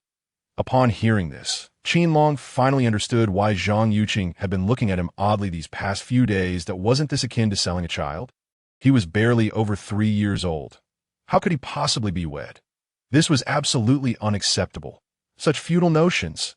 Yet, contemplating the world he inhabited, he felt powerless as he gazed at the stars, realizing he had no means to avert this impending matchmaking. After all, he was still a mere child, and this was a union between two prominent families. How could he possibly have a say? Is it really that bad? But I'm already engaged. What should I do? Upon expressing his discontent, Qin Outyin immediately recalled his own betrothal, and anxiety washed over him. He grasped Qin Long's hand, imploring him for a solution, having come to trust Qin Long entirely over these days. In moments where he found things daunting, Qin Long always seemed to simplify them beyond measure. Yet, Qin Long appeared oblivious, standing still, lost in thought as he stared at the celestial tapestry above. Chapter 14. Tasks and Engagement at the age of 20. Prior to your departure from home, you were jilted by the most esteemed daughter of Great Xia, the heir of Qingxian Temple, a natural Tao body, Sun Ming'er. From that moment on, you were profoundly affected. Contemplating the adage, 30 years on the East Bank, 30 years on the West. Do not underestimate the young in poverty, nor the middle-aged in hardship, and certainly not the old in destitution. Finally, in your 60th year, you acquired the heavenly Tao reversal system. Upon encountering Sun Ming'er once more, you shall alter her perception of you, compelling her to admire you. Reward: 100 experience points, which may enhance your physical cultivation once. and a reward of 1/10 of the cold poison removed. At that moment, the system's voice echoed once more in Qin Long's mind, though it seemed the reason was due to the system's restoration. There were no tangible rewards this time. Instead, experience points appeared, directly augmenting his cultivation. Cousin, what are you pondering? Will you assist me? I don't want to grow up only to be controlled. Just then, Qin Outyan's voice broke through Qin Long's contemplation, now tinged with urgency. Being controlled isn't so bad. Just think, when you return home, someone will know your needs, keeping your bed warm. When you're bored, someone will keep you company. Where else can you find such a blessing? Come on, let us go to sleep. Qin Long shot Outyan a disdainful look. After all, the concept of a wife was a splendid one, such a significant task. How could he possibly forsake it? What did age matter? The matters of life are governed by parental decrees and matchmaking, emphasizing social compatibility. What of being 3 years old?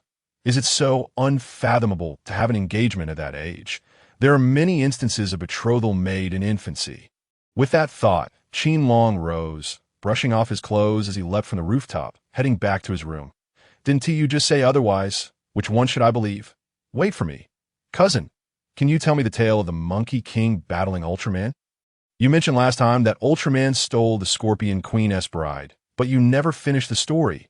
As Qin Long gazed at his diminutive figure, akin to a leaf gently descending to the ground, Qin Outyan felt a surge of anxiety. He swiftly leaped down and hurried towards Qin Long, having grown accustomed to falling asleep each night to the tale spun by his son, a dependency long established. My child, how are you? These little friends are all exquisite beauties. With just a nod from you, your mother shall take charge of the arrangements. The next day, Qin Long found Zhang Yuqing beaming at him, presenting a drawing of an adorable, youthful face. In response, Qin Long shot her a bemused glance. It was evident that his mother, unable to quell her worries, had eavesdropped on their conversation the previous day, abandoning her pretense and laying everything bare. Yet, the notion of these young girls being beauties was something Qin Long found utterly implausible. Girls mature at 18. They're merely 4 or 5 years old now. Who knows how they may turn out in the future? Fortunately, each portrait was accompanied by a name, and Zhang Yuqing was more than willing to elaborate on their family backgrounds. This one is a child of the Sun family. Her grandfather is the prime minister of our great Xiada. I hear this little girl excels in everything from music to chess, and her innate talent for cultivation is second to none. So, my son, do you fancy her? Upon noticing Qin Long pausing at the portrait of Sun Meng'er, Zhang Yuqing's eyes sparkled with a hint of maternal pride. But could we perhaps meet them first? My cousin and I would like to play with them. Qin Long was indifferent to the notion of engagement. His focus lay on the task bestowed by the system, which promised to level up in his cultivation. Achieving this would allow him to leapfrog the entry-level realm and directly enter the skin refining stage, equivalent to the qi refining period, a substantial advantage. Not to mention, it would also eliminate 1/10 of the cold poison plaguing him. But all of this hinged on his ability to meet them. Oh dear, my little master is already yearning for a wife. Zhang Yuqing teased, adding, coincidentally, your aunt and I plan to visit the Great Long Temple for blessings in the next few days. All the esteemed officials will be present. It would be perfect to bring you along. Now, hurry and get ready. Zhang Yuqing, in a playful manner, pinched Qin Long's nose, her eyes filled with mirth. Multiple times, Qin Long contemplated firmly declining, yet the allure of the system's reward was too enticing. Moreover, the other party, much like Qin Outyan, was merely a child. When they reached their 60s, with such life experiences, even with the system, he wouldn't dare to confront someone with a natural Tao body. During these days, Qin Long endured his mother's teasing and the distant communications from his father, who was hurrying back from the battlefield. Heaven knows how deeply this affected the tender heart of a mere 3-year-old. Cousin, fear not. I shall protect you. Although the Great Long Temple may be crowded, I will ensure your safety. Perhaps sensing Qin Long's discomfort, Qin Outyan spoke earnestly from their carriage. Thank you, cousin, but perhaps it would be more convincing if you swallowed the remnants of your food before delivering such assurances, Qin Long retorted, observing Qin Outyan, whose mouth was stuffed with snacks, his attire speckled with crumbs. You, a mere 4-year-old, cannot even best a 3-year-old in a contest. Claiming protection is quite the exaggeration. Just managing to avoid wetting the bed or crying is already quite an achievement. With that, Qin Long drew back the carriage curtain to gaze outside, experiencing the world beyond for the first time in over 3 years since his arrival in the realm of Qingxian. Regrettably, aside from the bustling street vendors reminiscent of ancient times and the patrolling guards, little differentiated this world from the historical dramas of his past life. The sole distinction lay in the more formidable presences he sensed around him. However, upon sighting the guards and carriage, all bowed their heads in respect, reminding Qin Long of his status as a renowned official-s son in Qingxian. No, he was more accurately a top-tier official-s offspring. And suddenly, the discomfort he had felt over the past few days began to dissipate significantly. Thud, thud, thud. After an indeterminate time, a rich scent of incense wafted into Qin Long's nostrils, accompanied by the resonant chimes that instilled a profound tranquility within him. The carriage gradually came to a halt, and as they remained enveloped in the serene sound of the bells, echoes of Buddhist chants filled their minds, evoking admiration and yearning. Qin Long even envisioned a seed inscribed with the image of the Buddha, radiating a gentle light, drifting towards his consciousness. Long out yin, it's time to disembark. At that moment, Zhang Yuqing's gentle voice pierced through, akin to the crisp sound of bamboo striking in the forest, rousing them from their reverie. Chapter 15. Speak further, and you shall be struck. Come down. Everyone has arrived. Once the carriage curtain was drawn back, Qin Long discerned an irked glimmer in Zhang Yuqing's eyes, realizing the prior scene. He feigned ignorance as he stepped out. Meanwhile, Qin Outyin, with his cheeks stuffed with snacks, cast wary glances at Wang Yin, who stood a short distance away. Mother! Encouraged by Qin Long, Qin Outyin finally managed to swallow his food and approach her with his head bowed. Eat fewer snacks in the future, Wang Yin admonished sternly, casting a glance at Qin Outyin, causing his complexion to pale slightly. Today marks the day of the great Long Temple's proclamation of the Buddha's son. It is said that the blessings are most effective at this time. Sister, let us hasten. Zhang Yuqing lovingly ruffled Qin Outyin's hair and smiled. Behind them, numerous noble families had gathered, among them a strikingly elegant middle-aged woman holding a little girl's hand. The young girl curiously scrutinized Qin Long, cautiously glancing up before quickly lowering her head as if fearful of being discovered. Sun Ming, from the Sun family. Recognizing the clarity in her gaze and the absence of others around them, Qin Long instantly grasped her identity. He couldn't help but appraise her, the words delicate and lively springing to mind. He finally understood what his mother meant by a beauty in the making. As long as she didn't grow into an unsightly form, she would undoubtedly be a stunning figure. Cousin, that Sun Ming, your future wife. As the two children assessed each other, Qin Outyin's teasing voice broke through. Pa. Upon hearing his remark, Sun Ming, who had just been shyly exchanging glances with Qin Long, blushed furiously and let out an indignant sound, daring not to look up again. Cousin, do you know? You're truly insufferable, Qin Long remarked, exasperatedly regarding his cousin's mischievous grin. He found it perplexing how someone who had always been a prodigy could transform into such a different person in his presence. Yes, that's so. But fear not, for your cousin is quite formidable. Among our peers, no one can defeat me except you. With your cousin to shield you, you need not worry. Qin Outyin playfully rubbed his head, while the crowd gradually approached the entrance of the Great Long Temple. Along the way, apart from a few monks leading, the path was filled with devout citizens from the capital and beyond.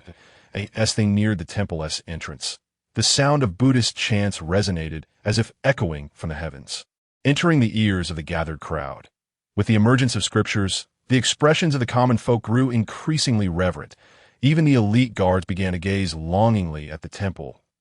In that moment, Qin Long felt as though a colossal swastika enveloped the entire Great Long Temple, and a mysterious force surged forth, altering the very state of their minds, as if the scriptures were seeds silently sowing themselves in their hearts.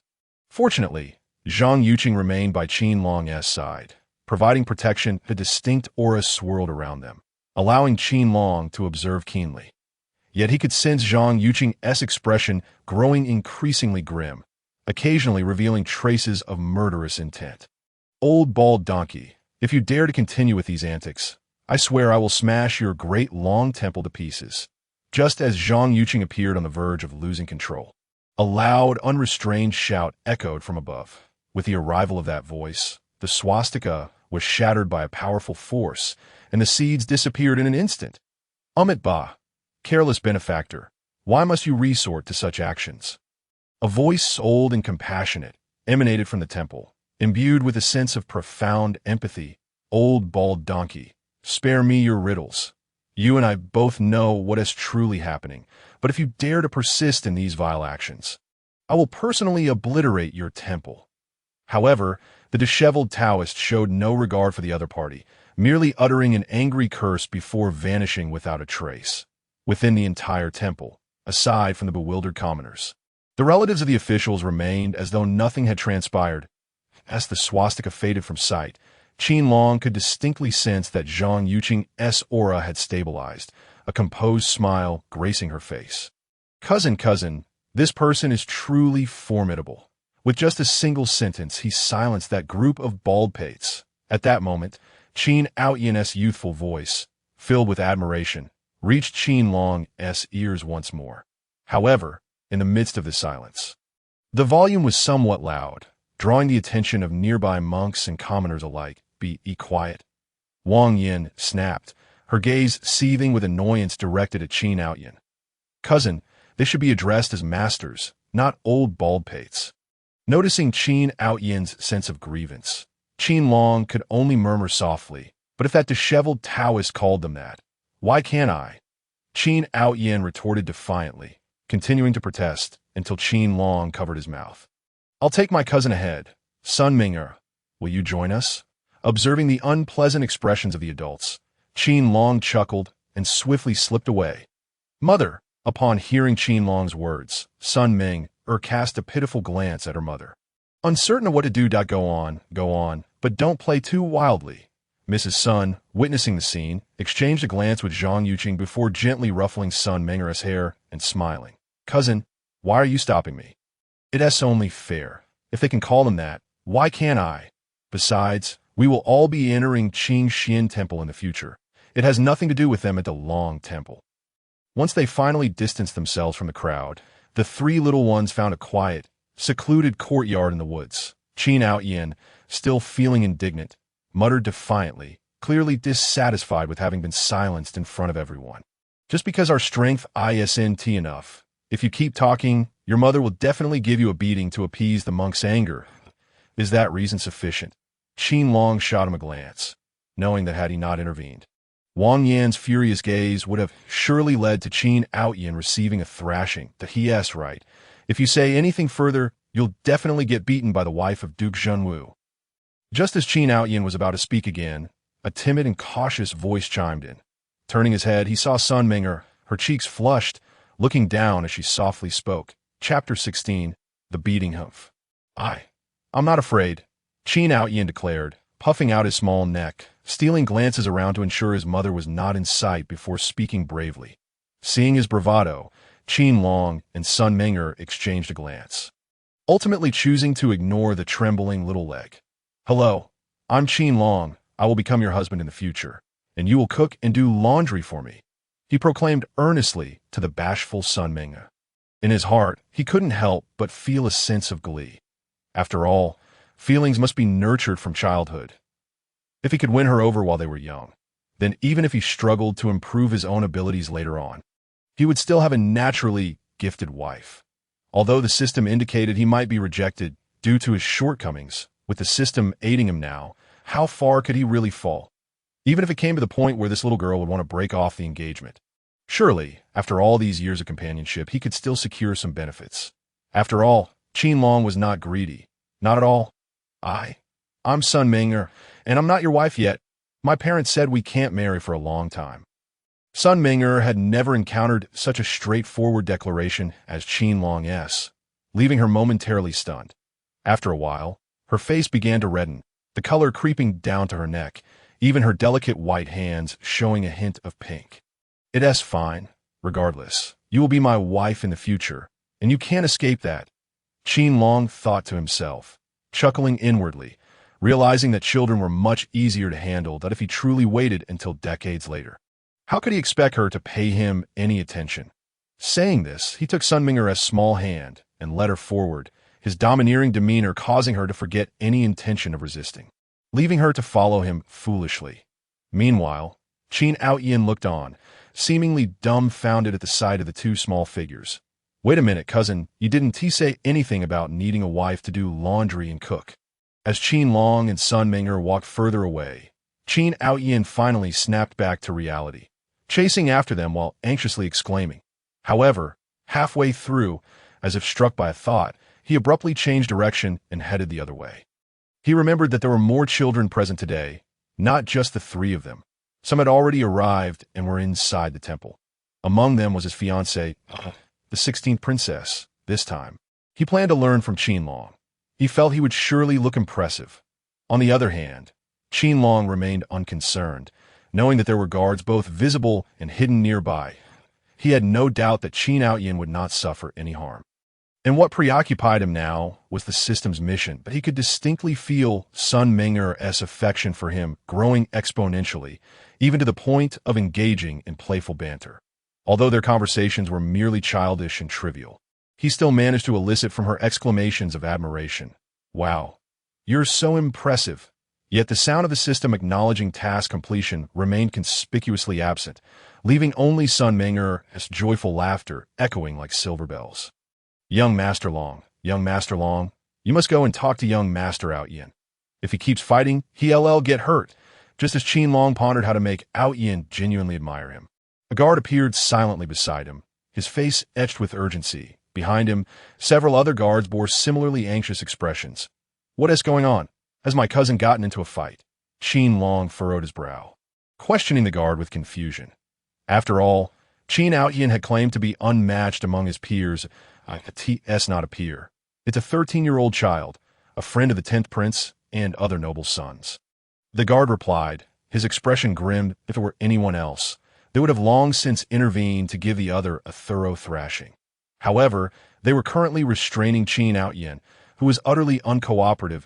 If they attempted to take action, the situation could escalate, and their heads might even be on the line. Yet if they did not intervene, Qin Outyin would certainly be injured, and they would bear the brunt of the consequences, especially with the adults and two stewards from the Qin family praying for peace. At this moment, they dared not approach, instead seeking out Qin Long, who was still occupied with his playful antics. Let us go.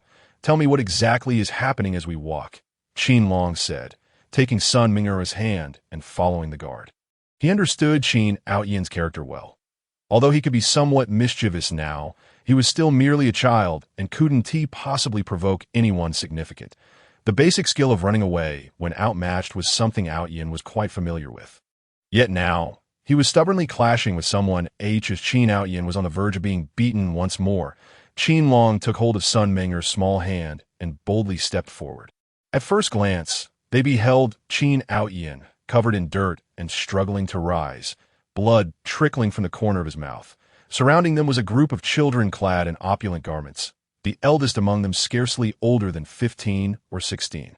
Some among them appeared ready to speak, but were quickly silenced, their gazes filled with mockery as they regarded Qin Long. At the forefront stood a youth adorned in a python robe. While not far from Qin Outyin, a boy of about 13 or 14 approached with a disdainful expression, evidently intending to confront him. Cough, cough, cough. 10th Prince, this matter is between us, and does not concern my cousin. Do you dare to let him go?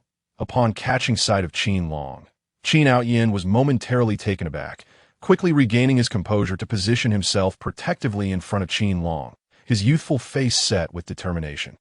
Chapter 17. Only I may strike my cousin, why should I? Qin Outyin retorted, his earlier arrogance now a distant memory, and this little brat must be the infamous sickly one, right? What? Do you think a mere invalid can carry away this waste? Or do you wish to challenge Zhao He?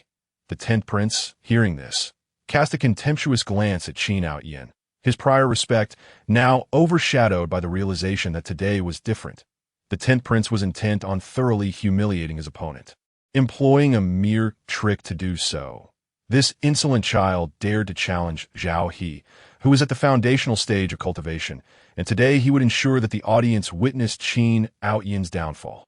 Cousin, you all should leave. This is not your affair. Qin Outyan's heart sank at these words. Though he was young and not particularly astute, he was no fool. He had realized, upon being first knocked down, that this was a trap. Yet, as the only son of the Jinwu Marquis, he could not surrender.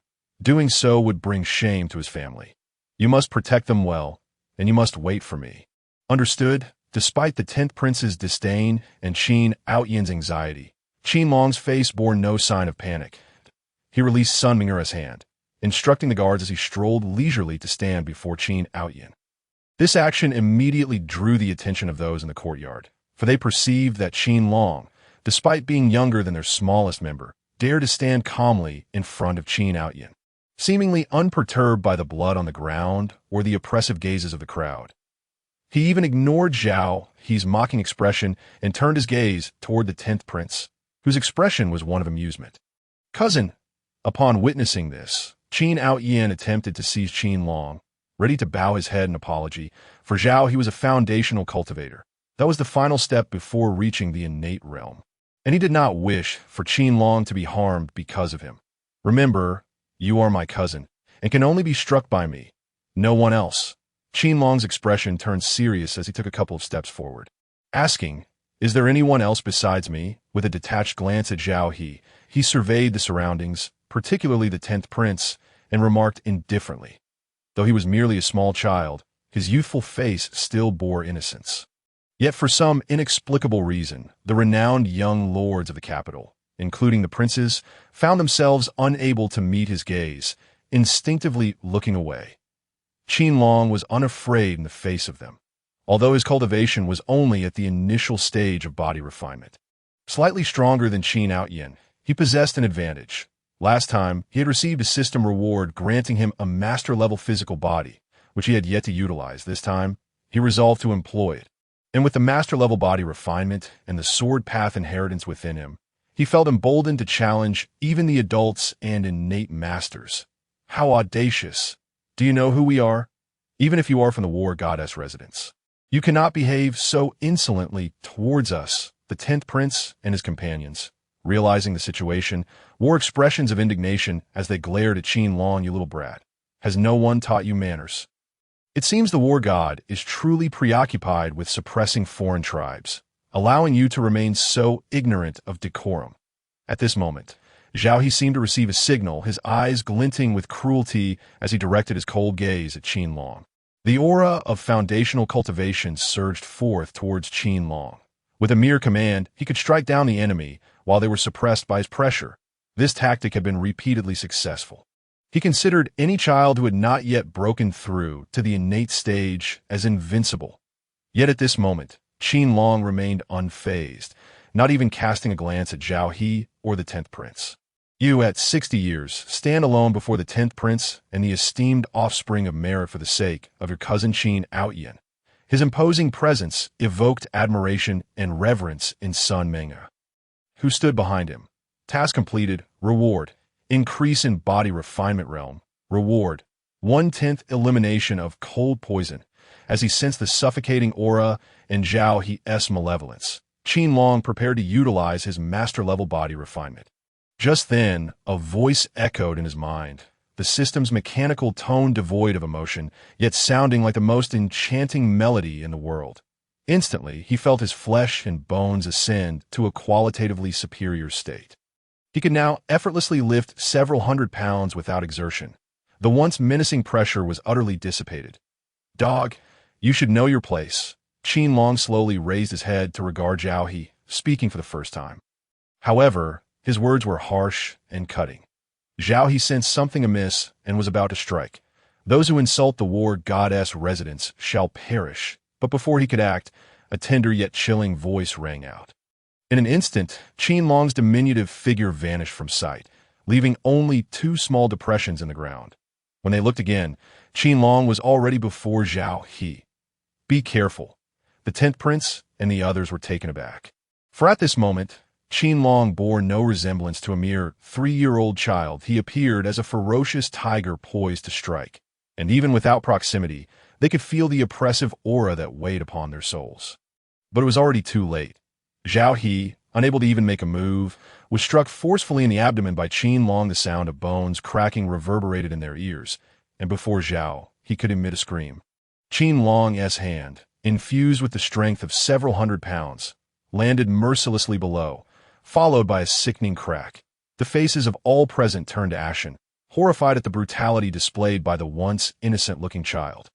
Those who insult the war god's residents shall perish. Yet Qin Long was unfazed, his cold, indifferent gaze fixed firmly on Zhao He. The next moment, his hand struck decisively at Zhao He's temples. Stop! At this instant, the 10th prince and his companions could no longer contain themselves, rushing forward to intervene, but all they were met with were Qin Long's indifferent eyes. Chapter 18. Oh, I am just a child. Crack. The sound of bones fracturing resonated, plunging the courtyard eye with that chilling poison. No matter how high Qin Long's talent may be, he is merely a short-lived specter, destined to perish at any moment. Yet now, what stands before them is not a mere specter, but a grim reaper, exuding a ruthless and decisive aura, coupled with formidable power that sends shivers down their spines. Even the 10th prince's countenance has turned exceedingly grim. It remains unclear whether it is due to Zhao He's demise or the terror instilled by Qin Long. Why the silence? If no one is willing to speak further, I shall take my leave. My mother is calling me home for dinner. In response to the murmurs of the crowd, Qin Long merely cast a fleeting glance before innocently turning to depart. Stop. Just as Qin Long turned away, a furious shout rang out. He pivoted to find the 10th prince glaring at him, his expression brimming with ire, as if he wished to devour him whole. Yet, in the face of such a furious gaze, Qin Long did not even flinch. Are you suggesting that the 10th prince wishes to personally engage in a contest with me? Let us establish one thing. If I make you weep, you must not seek out your guardians.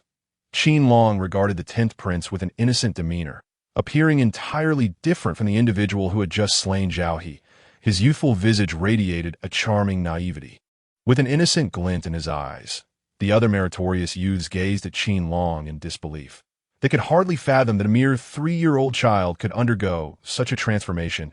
It was as if he had extinguished a life with the ease of squashing an ant.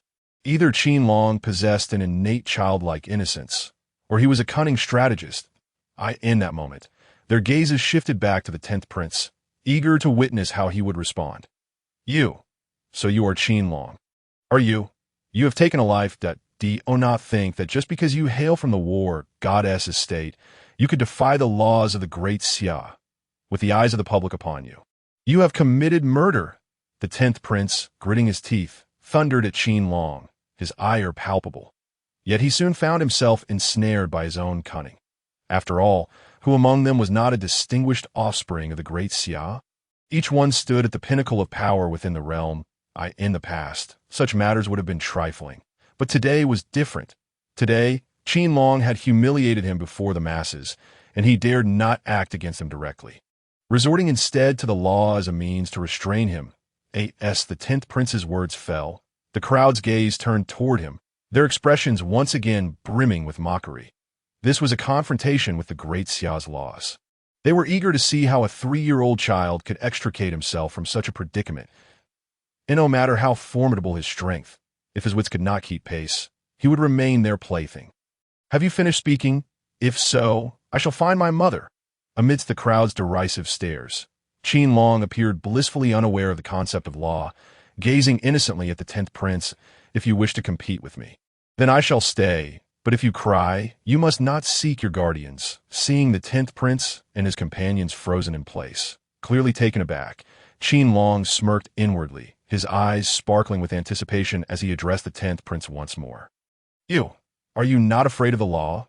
You have committed murder right under our noses. At that moment, the 10th prince resembled a jester, for this was the second time Qin Long had challenged him to a duel. Yet, given his status, how could he dare to engage directly?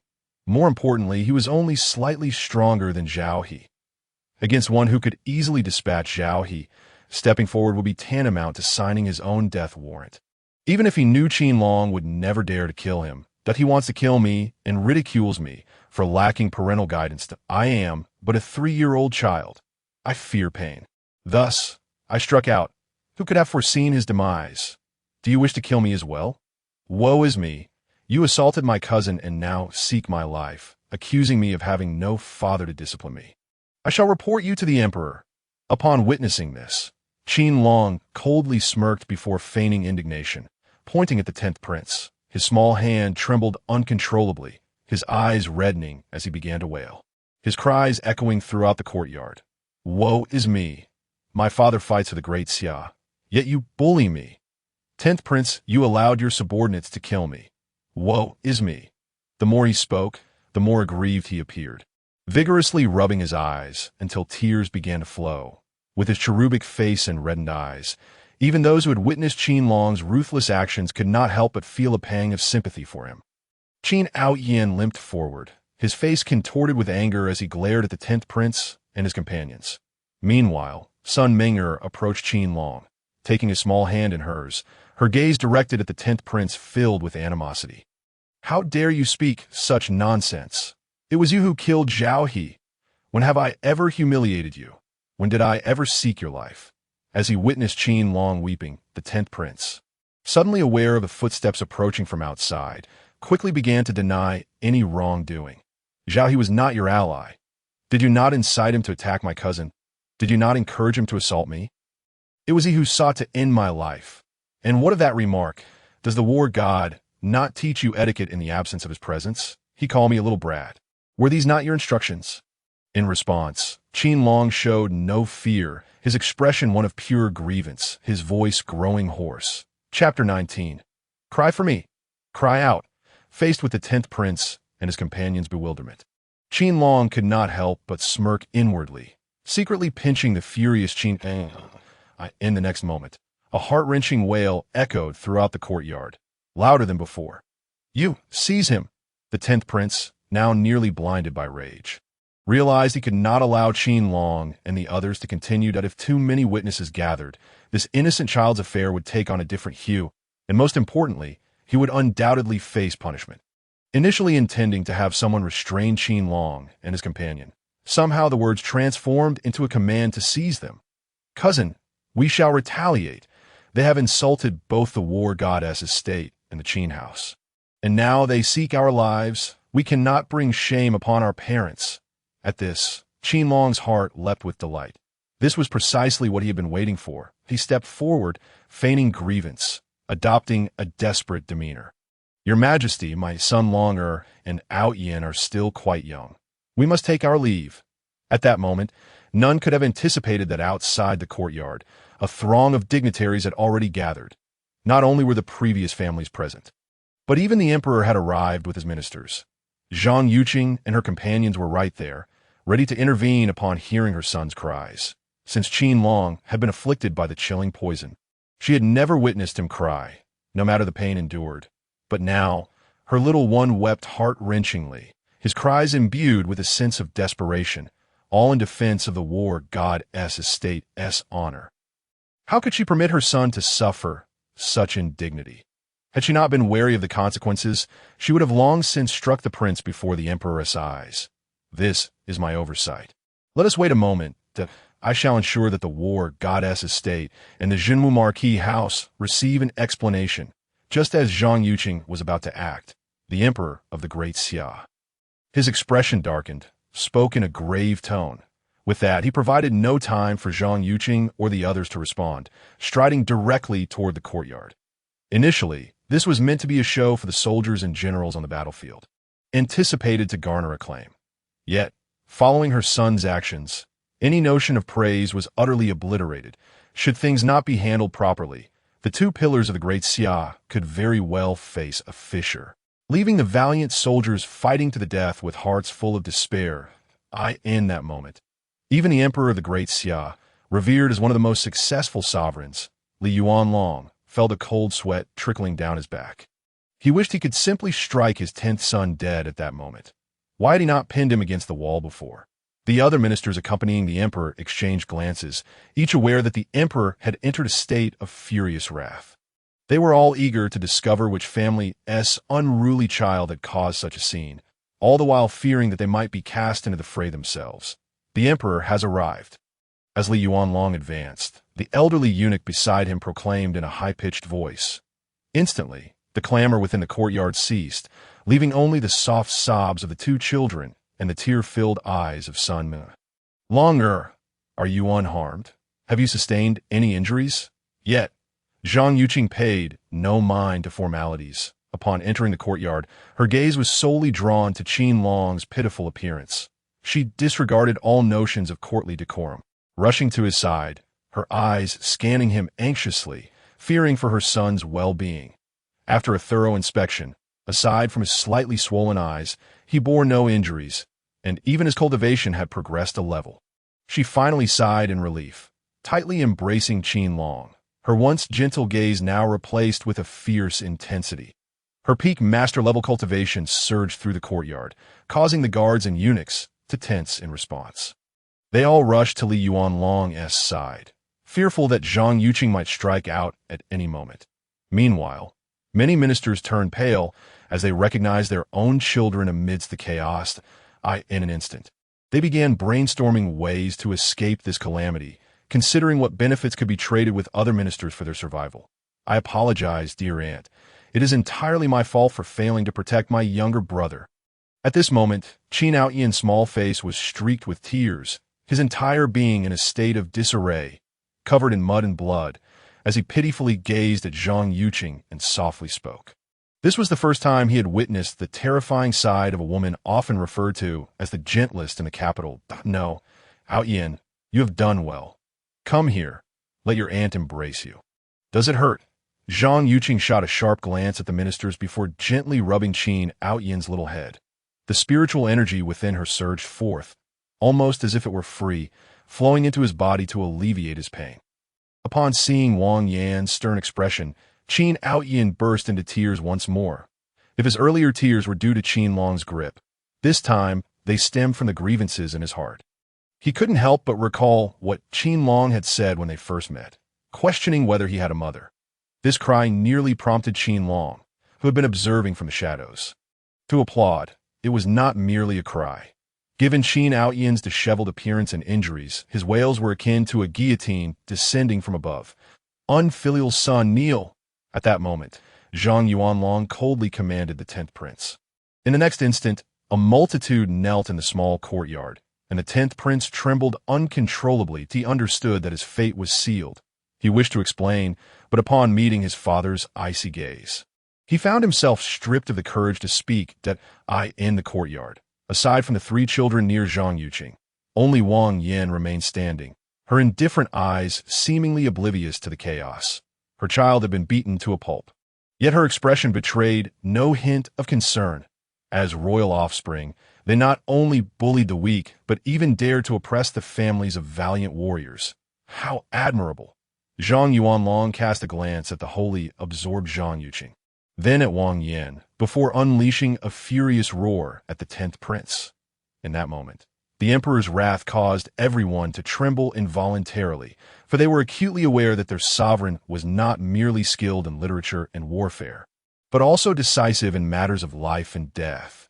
When he ascended the throne, the entirety of the great Xia was nearly drenched in blood. The 10th prince and his companions exchanged looks, their hearts seething with anger as they glimpsed Qin Long, nestled in Zhang Yuqing's embrace. Was this truly weakness? The ruthless killer who slaughtered with the ease of dispatching a chicken. Weak? If that were the case. None among them could claim to be anything but weak. Regrettably, they dared not utter a single word. As for Zhao Yi's corpse, they did not even glance in its direction. Your Majesty, my daughter has been gravely injured. I beseech you to allow me to take the children home.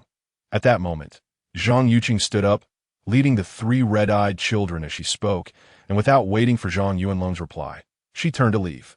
Yet at that moment, no one dared to accuse Zhang Yuqing of being unreasonable. Even Zhang Yuanlong was eager for her to depart without delay. What else could he do? Was he truly to strike his own prince over this incident? Chapter 20. A grand scheme. The 10th prince, notorious for his mischief, was confined to the Black Prison for 3 years without parole. The three sons of the minister, notorious for their mischief, had their legs broken and were confined for 5 years. Deputy Commander Zhao, for failing to educate his child, was stripped of his noble status and removed from office. The following day, the entire capital was in a state of bewilderment, unaware of the events that had transpired. However, the once rowdy young scions of the capital found themselves diminished in number by half, with numerous ministers imprisoned as well. The orchestrator of this upheaval, however, lounged leisurely in a rocking chair, indulging in fruits brimming with spiritual energy. "Brother Long, what does child bride mean? Why must I be your child bride when I am already your fiancée?" His son Ming'er questioned, her small face etched with confusion, her mouth stuffed with fruit, her large eyes sparkling with both curiosity and admiration. "A child bride means you will live in our home. We will play together every day, and when we grow up, we will marry directly." Upon hearing this, Qin Long's face turned slightly awkward. He had unwittingly spoken too freely. He had casually mentioned that son Ming'er should be his child bride, and now, for reasons unknown, the Sun family seemed to have abandoned her, leaving her in the war goddess residence without a care, even neglecting Qin Outyin. "But if I become Brother Long's child bride, I still want to go home. Otherwise, my mother will worry about me," Sun Ming'er replied, her initial joy giving way to concern.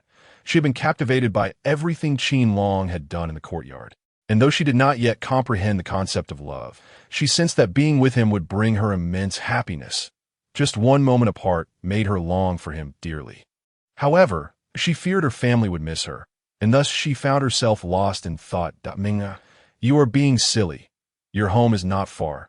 We can reach it in less than 15 minutes. If you miss home, we can visit anytime. After our outing, we can return, right, cousin?" Qin Outyin chimed in, stuffing a piece of watermelon into his mouth and eagerly speaking, glancing at Sun Ming'er with a triumphant look as if to provoke her. "All right, you little rascals, hurry and get ready. Aren't you supposed to attend the ceremony? Longer Outyin, especially you two, hurry up and tidy yourselves. Ming'er, I will help you get ready," just as Qin Long was about to continue his coaxing. Zhang Yuqing approached with a smile, casting a fond glance at the three. Upon hearing this, Sun Ming'er blushed, trailing behind Zhang Yuqing, fully aware that this was her future mother-in-law and wishing to leave a good impression, despite her lack of understanding of the significance. Meanwhile, Qin Outyin playfully stuck out his tongue, reveling in the joy of the war goddess residence, where he could truly experience the bliss of childhood and the affection of elders. In stark contrast to his home, where he was perpetually engaged in cultivation, like a mere machine. As for Qin Long, he fell silent, pondering the absence of his father, who, despite being a war fanatic, had at least returned home occasionally. Now, however, it seemed as if he had not even crossed the threshold after arriving in the capital. Even if he did not long for his adorable son, surely he should think of his beautiful daughter-in-law. Gazing at the somber sky, Qin Long felt a heaviness in his heart. Could something grave be about to unfold in the Great Xia? At that moment, he couldn't help but reminisce about the system's previous hints. Regrettably limited to but a few fragments, beyond his 60 years of fruitlessness, it culminated in the annihilation of the entire Great Xia and his father by a single strike. The scant useful information was utterly negligible. Not to mention his obstinate master, a once formidable figure whose powers had been nullified, yet whose terrifying strength Qin Long had personally experienced. It was evident how formidable the one who had crippled him must have been. Even his esteemed sword saint grandfather might not have been capable of such a feat. In that moment, Qin Long was engulfed by an inexplicable fear, realizing that this world was fraught with peril, far more complex than he had imagined. Everywhere he turned, he felt a sense of impending crisis, yet he remained oblivious to what his beautiful mother might know. She would never divulge such secrets. He sensed that there was something amiss in the relationship between the war goddess residents and the royal family, as if they were not truly ruler and subjects. Opening the system panel, it displayed a restoration rate of 30%, and he began to anticipate those who sought to harm him, hoping they possessed some enigmatic power akin to the Qilin Jade Pendant. Such a scenario would enable the system to swiftly reach 50%.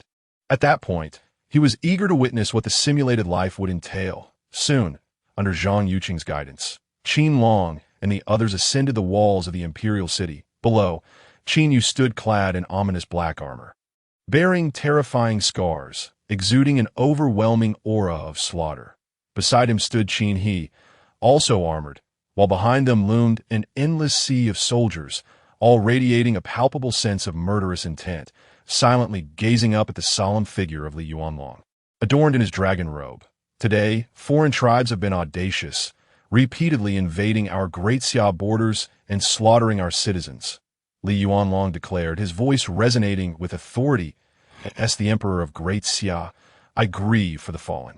Therefore, I hereby appoint our war god, Qin Yu, and Duke of Jinwu, Qin He, to lead 300,000 soldiers of Great Xia to vanquish the foreign tribes and restore peace and prosperity to our realm.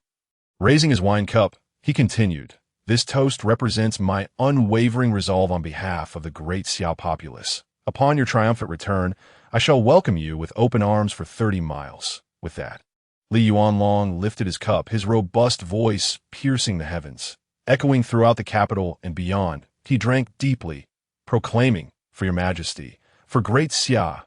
As Li Yuanlong finished his drink, 300,000 soldiers responded with a thunderous roar, their voices soaring to the skies. At that moment, he swore by the ancestors of Great Xia that the relatives of all soldiers were the relatives of all Great Xia. As you brave the front lines, I shall protect your loved ones. The capital's academies shall be open to welcome the daughters of all soldiers. Branch campuses will be established throughout Great Xia, allowing all, whether of humble means or noble birth, to enroll, with priority given to the daughters of soldiers. Several days later, the scruffy Taoist from Qingxian Temple will personally assess the cultivation talents of the sons and daughters of various soldiers. Those with exceptional talent will be granted a place at Qingxian Temple, while those lacking in aptitude may enter the academy for further study. As the fervent shouts of the soldiers subsided, Li Yuanlong cast an intentional glance towards Qin Long. He then spoke again, his voice resonating throughout the capital, causing the civil officials to pale in disbelief as they stared at him. Meanwhile, the soldiers below were filled with fervor, their eyes ablaze with excitement, yearning to rush to the battlefield and fight valiantly for the emperor and the Great Xia. Their fervent roars shattered the clouds above, the sound coalescing into a formidable dragon of malevolence that howled at the heavens. This was a fierce display. At that moment, Qin Long, held by the guards, unexpectedly glanced at Li Yuanlong, a flicker of trepidation igniting within him. Despite having witnessed countless empty promises in his past life, he could not help but feel a surge of exhilaration, especially compared to the soldiers below who had not been subjected to the bombardment of information. Chapter 21. Dog System, You Betrayed Me. The pre-war mobilization quickly concluded, with the populace brimming with enthusiasm and the soldiers eager to engage in battle. In contrast, the dignitaries wore grim expressions, their thoughts unknown, and in the end, Qin Yu did not return home. Only at the moment the army set forth did he cast a lingering glance at the mother and son, while throughout that day, the emperor was in high spirits, perhaps in an attempt to win Qin Yu's favor.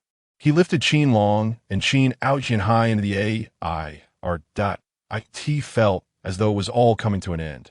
When Li Yuanlong raised him publicly, Qin Long felt no thrill of favor, but rather a sinking sensation in his heart. He could keenly sense the envious and venomous gazes directed at him. From that day onward, Qin Long buried himself deeply within the war god mansion, fearful of being quietly eliminated if he ventured outside.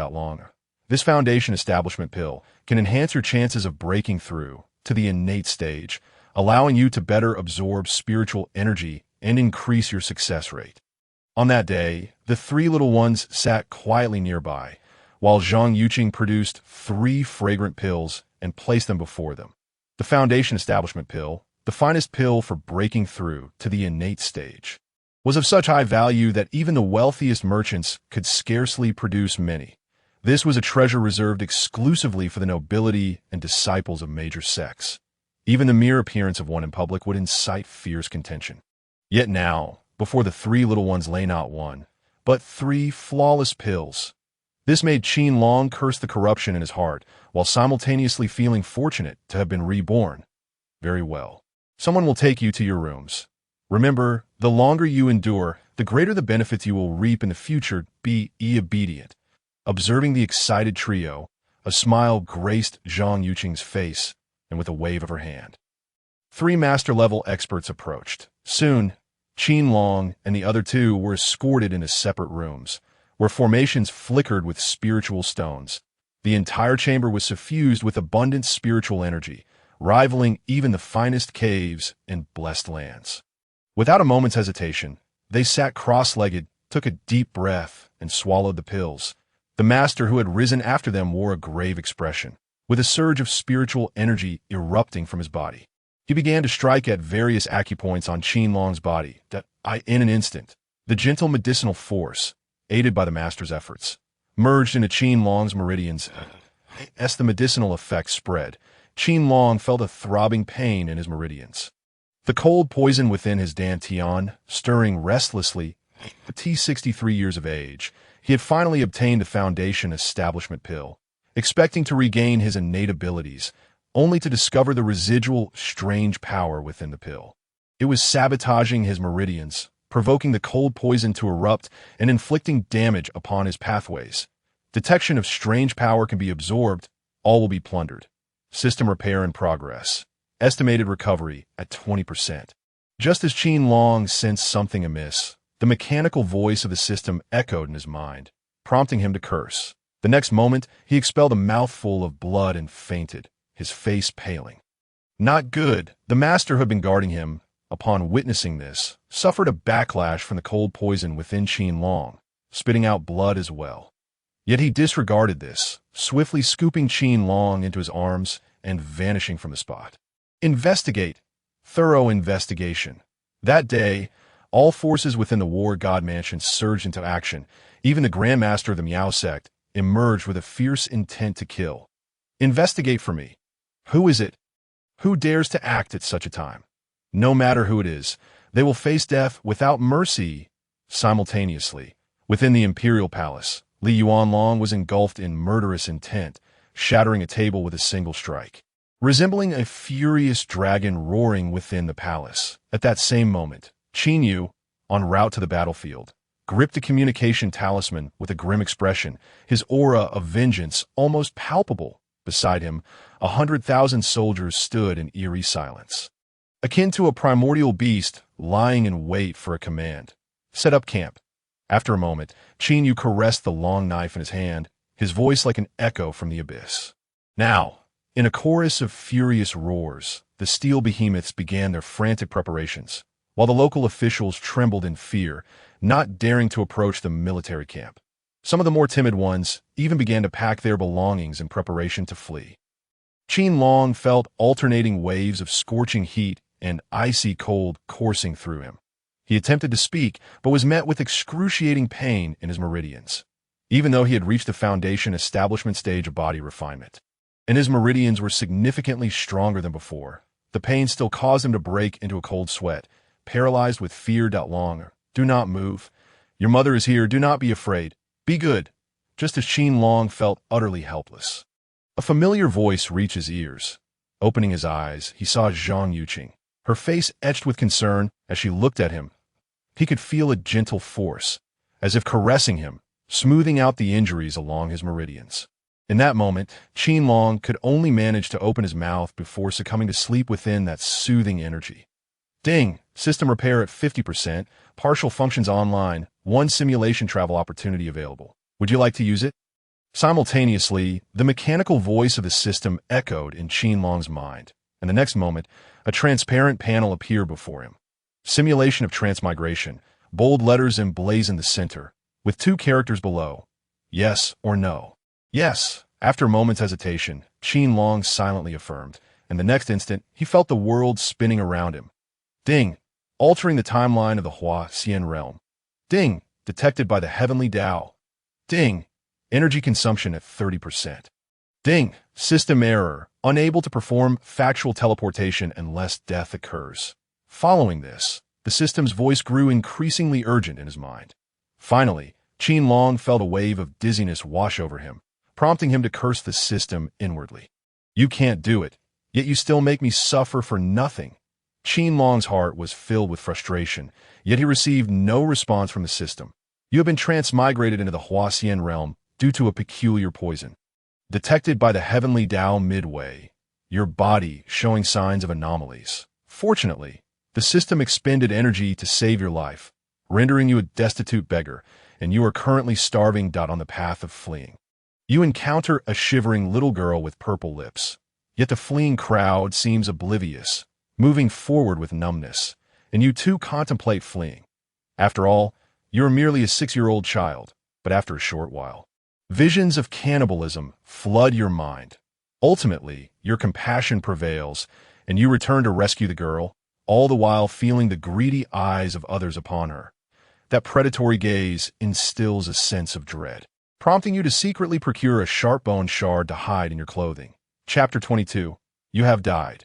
That night, you killed the savage villagers who sought to devour you, holding the bloodied girl in your arms. The wild eyes of the onlookers striking fear into their hearts. That a month later, you finally arrived in Blue City, where, utilizing the knowledge and experiences from your past life, you quickly settled with the girl.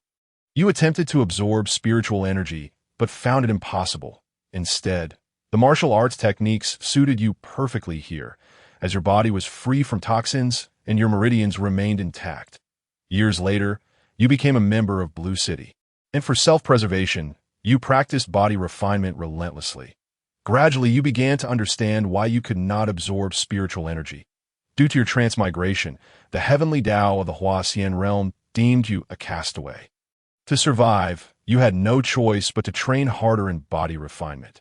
Slowly, you unraveled the techniques imparted to you by the solitary master, although they consisted of only 5 sets of movements. To enhance your body refinement, you began to venture out daily to hunt magical beasts and gather herbs. Gradually, even without offensive techniques, through daily encounters with magical beasts and skirmishes with rogue cultivators, you utilized the swordsmanship inheritance in your mind alongside your body refinement techniques. You comprehended the union of man and sword, wielding your body as a sword. Although devoid of spiritual energy, you could still channel sword intent. The little girl grew under your watchful care, and you named her Qin Long. Yet, she became increasingly attached to you, and each time you returned home, you would see her small figure waiting at the door.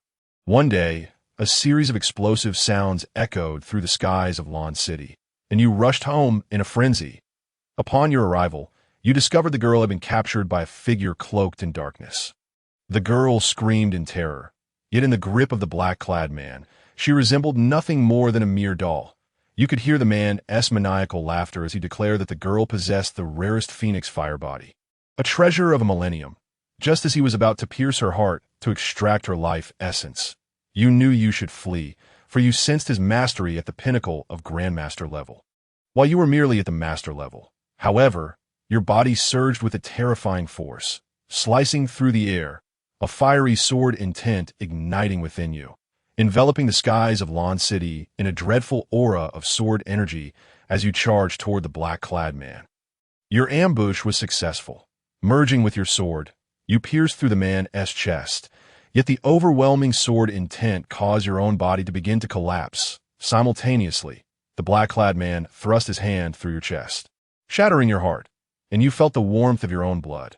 You saw Qin Long with blood trickling from her 7 orifices falling upon your forehead. In the distance, a graceful figure hurried toward you, and upon witnessing your dire state, she sighed in self-reproach, offering to grant you one wish. "Take good care of my sister. Let her live happily," were your last words in the Huaxian realm. Casting a reluctant glance at Qin Long, you sensed her impending death, assuring her that you would survive in another world and that you would strive to cultivate, promising that you would meet again one day. You succumbed, watching as Qin Long's small figure trembled and wailed, her once black hair turning white in an instant. From then on, the Huaxian realm bore witness to a silver-haired girl traversing myriad worlds in search of that shattered silhouette. The life simulation in the Huaxian realm concluded, earning a 4-star rating, with 5 stars being the maximum. You sought survival in humility, successfully comprehending the fusion of body cultivation and sword intent. Fearless of death in your rescue of Qin Long, rewards were bestowed. 1. Master level body cultivation. 2. Enlightenment of sword intent in the Huaxian realm. 3. Phoenix fire essence of extreme sorrow, capable of dispelling cold poison. With a choice among the three, Qin Long felt an overwhelming fatigue wash over him as the simulation ended, feeling grateful that Qin Lingxue had survived. In the next moment, the tempting rewards beckoned to him, particularly the enhancement of his cultivation, as he personally experienced that terrifying potential. Yet upon gazing at the last option, the Phoenix Fire Essence of Extreme Sorrow, he hesitated not for a moment and chose the third without any doubt. Regarding cultivation, he possessed the experience to take his time, but the cold poison had plagued him for years. There were many lurking in the shadows who wished to harm him, and he certainly did not want to perish because of the cold poison. Most importantly, once the cold poison was eradicated, he could cultivate without worry, delving into the sword path legacy within his mind. With Qin Long's decision, he felt a crystalline flame infused with an overwhelming sense of sorrow merge within him. He could even see the bloodstains on Qin Lingshua's delicate face, her eyes devoid of hope. The drop of blood integrated into him. The cold poison within him disintegrated instantaneously, and Qin Long felt a wave of warmth enveloping him. It was a warmth he had not felt in 2 years, and the residual power of the essence swiftly mended his injured meridians. How delightful! Qin Long opened his eyes, feeling every cell in his body rejoicing. The first sight that greeted him was the weary eyes of Zhang Yuqing Long. She had been tirelessly channeling spiritual energy to him, and she immediately sensed the changes within his body. Previously, Qin Long's body had been icy cold, even when the cold poison was dormant. But now, she could feel a warmth emanating from him. She realized that her son felt more human, prompting her to exclaim in surprise, "Hush, mother mustn't tell anyone. Or how will we find those evildoers?" Seeing her reaction, Qin Long knew she had discerned his condition, and he playfully winked, whispering, "You little rascal. All right, mother will prepare some food for you. Rest assured, those who dare to harm you won't escape." Zhang Yuqing, hearing this, affectionately ruffled Qin Long's hair, a fragrant breeze enveloping her as she vanished from sight.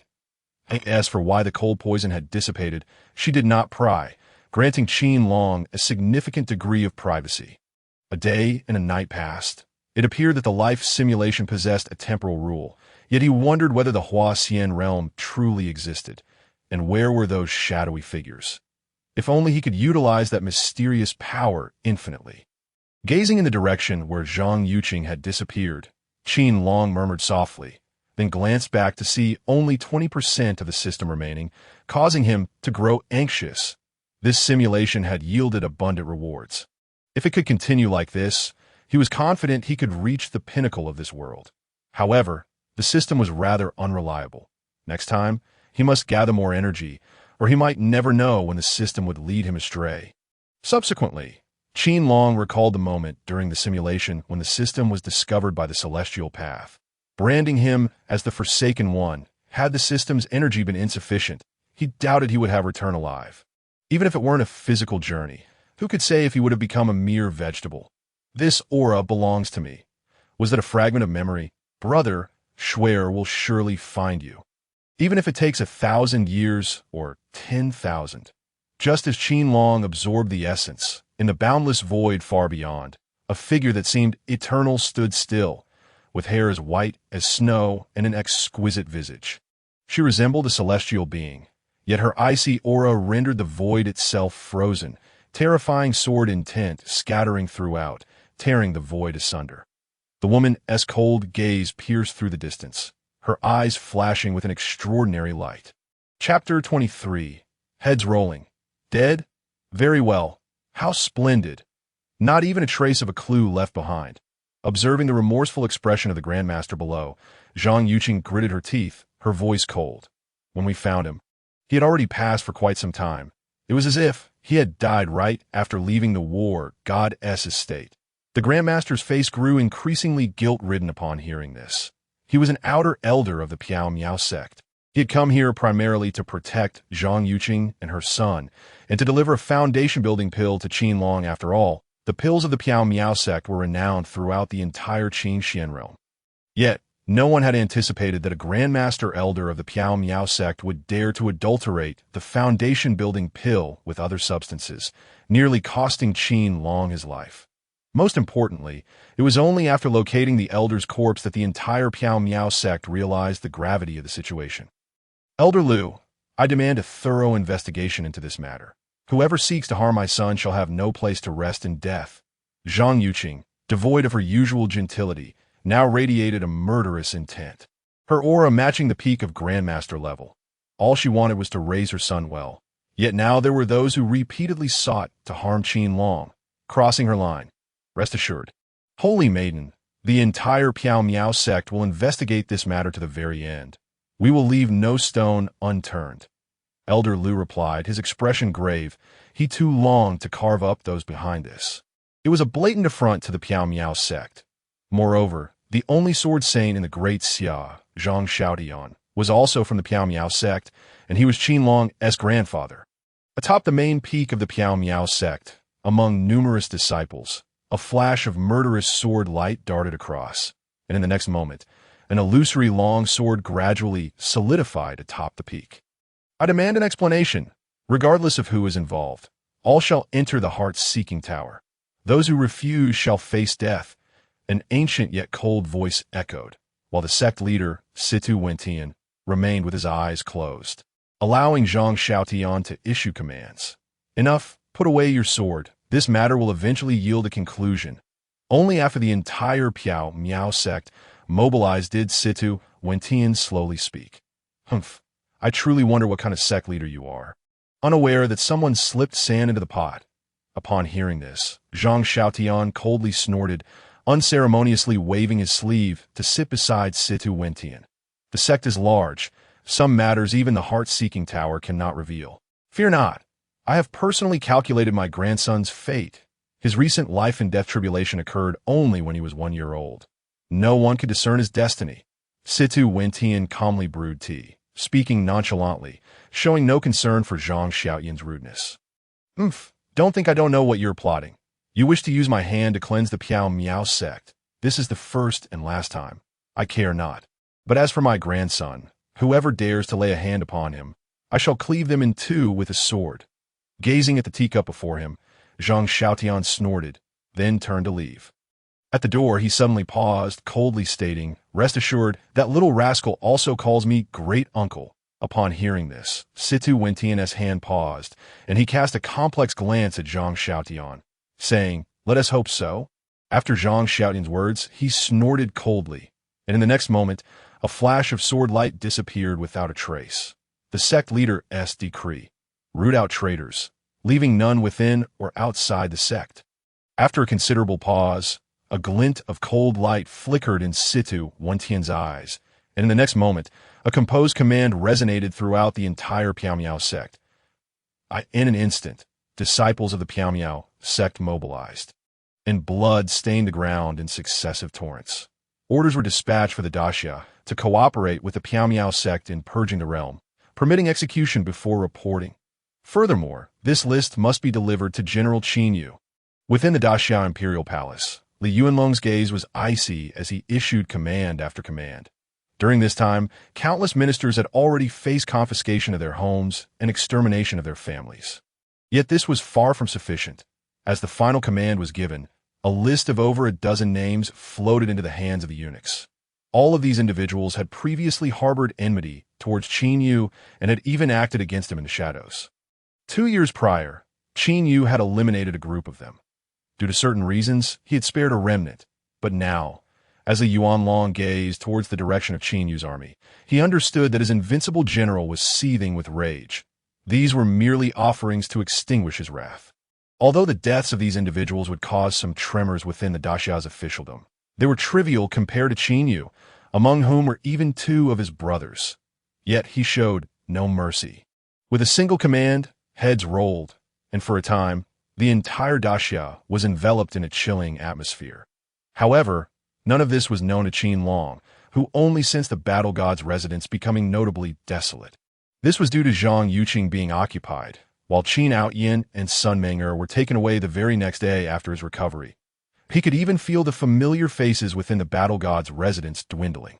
The once unfathomably powerful experts suddenly increased in number, and even while he was cultivating, he could sense formidable auras patrolling around him. This situation was untenable. If things continued this way, who would dare come to kill him? And how would the system activate? Observing this, Qin Long began to harbor a suspicion, feeling a mix of emotions, yet growing anxious. The system had ceased to assign him tasks, and he wondered if it was due to the energy depletion from the last simulated life or if something had changed. In any case, he found himself without even the previous minor tasks, and coupled with the overwhelming auras at home, he felt a rising panic, despite being a saint body of physical refinement and a saint body of sword Tao. Having even consumed the Tao seed pill, his cultivation talent was unfortunately only above average. Far from rivaling prodigies like Qin Aoyin and Sun Ming'er, they had managed to endure for 3 days after consuming foundational pills.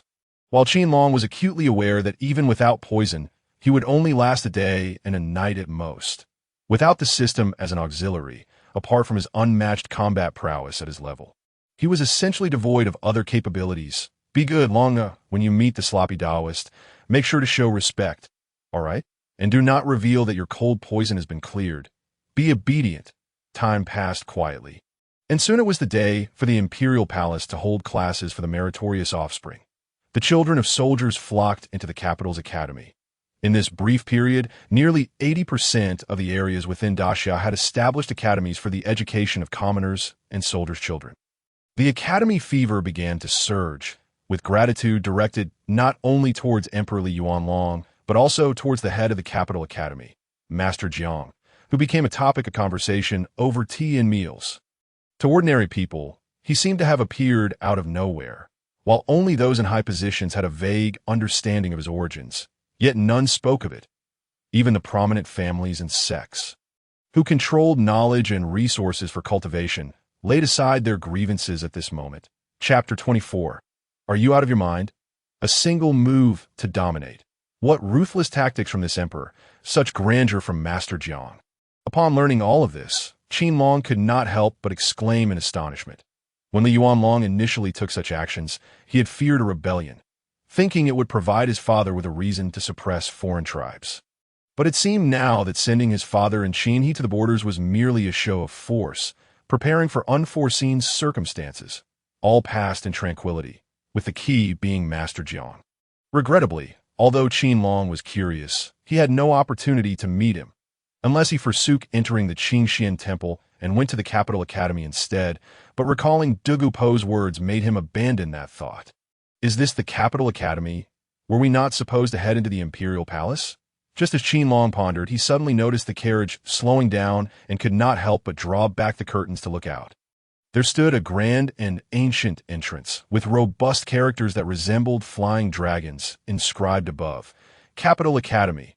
Young Master, this is the place.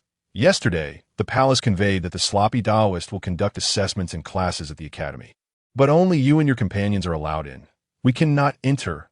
Upon hearing this, the masterful protector, serving as the coachman, smiled and spoke.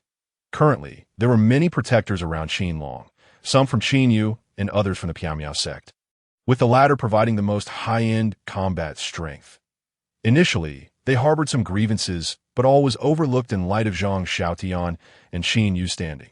After all, a child born with a golden key would naturally exhibit a bit of arrogance. However, since interacting with Qin Long, they discovered he was entirely different from their expectations. Indeed, if it were not for his tender visage and small stature, they might have mistaken him for an adult, never crying or causing a fuss, always courteous, and either cultivating or daydreaming, except for occasionally uttering unfamiliar phrases or some coarse language within the battle god's residence. There were no issues at all. Thank you for your hard work. Uncle Li. I shall enter first. Upon hearing this, Qin Long's heart stirred as if he had recalled something, but quickly faded. He smiled at Uncle Li before heading towards the capital academy. Hey, cousin, over here. Here. Just as Qin Long was about to enter the academy, an excited voice called out, and upon focusing, he saw 2 small figures waving enthusiastically not far away. Cousin Ming, when did you arrive? Qin Long could not help but smile. These 2 were none other than Qin Aoyin and Sun Ming'er. We've been here for a while. We went in once, but couldn't find you. so we decided to wait here for you. Qin Outqian grinned, looking smugly at Sun Ming'er, having previously bet that Qin Long would definitely not arrive so soon. Not the last one, but definitely not among the first few. This was what Qin Long had taught him before. What was it called? The Doctrine of the Mean. Brother Long, is your health better now? In contrast to Qin Outqian's exuberance, Sun Ming'er appeared much shyer, her little face turning adorably rosy. Of course, by the way. Do you see who is here this time? Qin Long smiled as he naturally took Sun Ming'er's small hand while walking and asking. Actually, there aren't many of us, just 10 in total, including the 11th prince and the 16th princess. He heard that both of them had considerable talent among the princes and had some merit, but there were two individuals worth noting. One was the 6-year-old Sun Haowen, son of the general of the south and the southern king, rumored to possess a strong bloodline of the witch clan. The other was the grandson of the grand preceptor, named Su Xianran, age 5. No one knew much about him, but it was said he was a direct disciple of Master Jiang. Upon hearing this, Qin Outqian instantly grew excited. These were all tidbits he had painstakingly gathered. He had expended considerable effort to uncover these names, and even he felt some apprehension towards these individuals. Among his peers in the capital, these were the few he had not dared to confront. Each time he considered acting, he felt a sense of danger. You can't defeat them, from Qin Outqian's tone. Qin Long could deeply sense a hint of trepidation, making him regard Outqian with renewed scrutiny. It was known that Qin Outqian was unafraid even of the 10th prince and dared to confront those at the foundation establishment stage. How could this be possible? Cousin, rest assured. Here, I will protect you and your sister. No one will dare bully you. Qin Outqian quickly denied, puffing out his chest in assurance. Let us go. Let us go, seeing the apprehension in Outqian's eyes. Qin Long understood the underlying implications and smiled as he headed towards the academy. As for Sun Ming'er, from the moment Qin Outqian referred to her as sister, she had buried her head deep. Resembling a little ostrich, even her lotus-like white neck had turned crimson, yet her small hand remained firmly clasped. Soon, the trio, under Qin Outqian's familiar guidance, entered a wooden house deeper within. Inside, a group of children had already settled into their places. Chattering away, vaguely, he could see 6 little ones divided into 2 teams. One with only 2 members, and the other with 4, surrounding the 2 siblings clad in yellow robes. They could see this sight. Qin Long understood. These were the so-called 11th prince and 16th princess. And if you remember correctly, the 16th princess was also Qin Outqian's fiancée. On the other side, the 2 little ones, although feigning calmness, bore evident nervousness. Frequently glancing towards the outside, the moment Qin Long and his companions arrived, the chatter within the small wooden house fell silent. That little fellow was Sun Haowen. They were likely waiting for Su Xianran. As all eyes turned towards him, even Qin Outqian couldn't help but feel a twinge of anxiety. Leaning closer to Qin Long's ear, he whispered, "Are you the one who put my elder brother under house arrest?" Just as the 3 were engaged in hushed conversation, a haughty voice broke through the air, accompanied by a gaze laden with trepidation. It was none other than the 11th prince and the 16th princess. And as the 11th prince's words fell, the 2 small figures trailing behind him fixed their sharp gazes upon them. You lack eyes or brains. Observing this, Qin Long reassured his 2 companions, who, with their innocent faces devoid of fear, cast a disdainful glance in return and boldly strode towards an empty seat. Chapter 25. Do not provoke me, or I shall weep impudent. How dare you speak to the prince in such a manner? Are you seeking death? With Qin Long's words, silence enveloped the wooden hut, and in the next moment, the 2 little ones beside the prince stepped forward, shouting angrily at Qin Long. You know what happened to the last imbeciles like you. Upon hearing this, Qin Long halted the impulsive Qin Outqian, tilting his head innocently to inquire the 2 to die. The duo, initially eager to impress the 11th prince, was suddenly filled with fear. What fate awaited them? The entire capital was aware of it. It was to be struck down by this seemingly naive child before them. Even their family's influence would be stripped away, leaving them wishing for the ability to turn back time and slap themselves in regret. Though they were the offspring of the highest officials of the Great Xia, they were still mere children of a few years. I have come here solely to learn, and do not wish to engage in violence or any other deeds, much less to take a life. Therefore, I kindly ask you to spare this 3-year-old child, for if you provoke me, I truly might cry, and I cannot predict what may ensue." Seeing this, Qin Long let out a cold chuckle. Then, with a face of pure innocence, spoke to the various onlookers. However, the children present sensed no innocence. Instead, they perceived the chilling intent behind Qin Long's demeanor. Gulp. Humph, this little brat dares to act so brazenly. The 11th prince, swallowing hard, recalled the tragic fate of his royal brother and could only threaten weakly, "I shall not allow this filthy Taoist to think poorly of me. Otherwise, you shall face my wrath. You need not show the Taoist any courtesy that if you have the guts, feel free to strike at me directly. After all, I cannot kill you." At this moment, Qin Long and his companions had made up their minds. He glanced at the 11th prince, speaking innocently. "I truly wish to see what the emperor would do should I strike down a prince." Unfortunately, the 11th prince seemed to have heard nothing, snorting coldly before taking his seat. And the others followed suit, afraid to openly scrutinize Qin Long, yet covertly observing him, wary of this unruly child causing any trouble. After all, recent events in the capital had left many heads rolling, with Qin Long's shadow lurking behind it all. "Am I late?" At that moment, a gentle voice echoed, and a child of 4 or 5 years, clad in a long robe like a little scholar, appeared within the wooden hut. "Su Xianran, how could you keep us waiting like this?" Upon Su Xianran's arrival, the 11th prince's face soured as he spoke, for he knew Qin Long dared not act against him.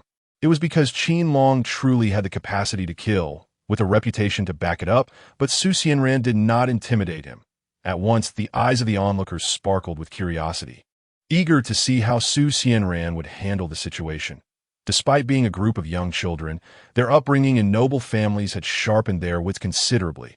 Apologies. I failed to comprehend the assignment left by Master Jiang, and I am truly at fault for keeping everyone waiting." Just when the crowd anticipated a confrontation between Su Xianran and the 11th prince, he unexpectedly bowed apologetically to everyone, embodying the demeanor of a small scholar rather than child. And he was not even addressing the 11th prince, but rather apologizing to all present. This mention of Master Jiang's name caused the 11th prince's expression to darken. If Qin Long was akin to a volatile bomb, ready to explode at any moment, then Su Xianran appeared as a humble scholar, seemingly easy to deal with, but instilling a deep-seated fear of retribution among the others. In that moment, the 11th prince felt his dignity slipping away. Had it not been for the royal decree mandating his attendance today, he would have fled, previously, who had not flattered him, clustering around him. Yet now, first there was the boorish Qin Long, followed by the soft-spoken Su Xianran, leaving him feeling utterly humiliated. "It appears you are all familiar with one another. That is well, as it saves me time. Now, all of you, obediently sit down and enter meditation. Anyone who fails to comply shall be expelled." Just then, a hoarse yet impatient voice resonated, causing everyone to look up. Unbeknownst to them, within the wooden hut stood a disheveled Taoist, his hair gray and unkempt. Although his hair appeared wild, his face bore no signs of age. Resembling a man in his 30s rather than an elder. "What are you staring at? If you cannot accomplish 3 simple tasks, then all of you can leave," as the little ones gazed upon him. The Taoist's impatience intensified, and he barked angrily. His demeanor suggested he held no regard for these esteemed children of the great Xia, or even the entire Qing Xian realm. In his heart, he secretly wished for none of them to comply, providing him with an excuse to send them away. "And you, if these little brats fail to meet expectations, take them away and inform the emperor that anyone wishing to enter my Qing Xian temple is not welcome." After addressing Qin Long and his companions, the Taoist's tone remained unchanged as he coldly regarded the old eunuch standing outside. Meanwhile, the eunuch, with a face of bitter resignation, had attempted to speak several times, yet dared not utter a sound. Upon closer inspection, it became evident that this eunuch was the chief eunuch constantly by Li Yuanlong's side, yet before the Taoist, he was reduced to a mere shadow, too timid to voice a word. Witnessing this, Qin Long furrowed his brow slightly, then gently squeezed Sun Mingera's hand, offering her a semblance of comfort. Subsequently, he took the lead and settled into a cross-legged meditation, envisioning a figure that seemed to reach towards the heavens. With each breath, he visualized two dragons, their muscles taut and ready to erupt forth with explosive power. On the other side, a ghostly figure stood with a long sword, suspended in the void, lacking any visible sword intent, yet concealing within it the essence of all swordsmanship. Gradually, Qin Long began to enter a state of tranquility as Qin Long commenced his meditation. All the children followed suit, closing their eyes. Observing this, the Taoist's eyes flickered with a hint of disappointment. In the next moment, he waved his hand, and mysterious energies filled the wooden hut, enveloping the space in an aura that caused all the children to enter a state of calm. Their expressions serene and composed, and soon, a radiant light began to shimmer forth.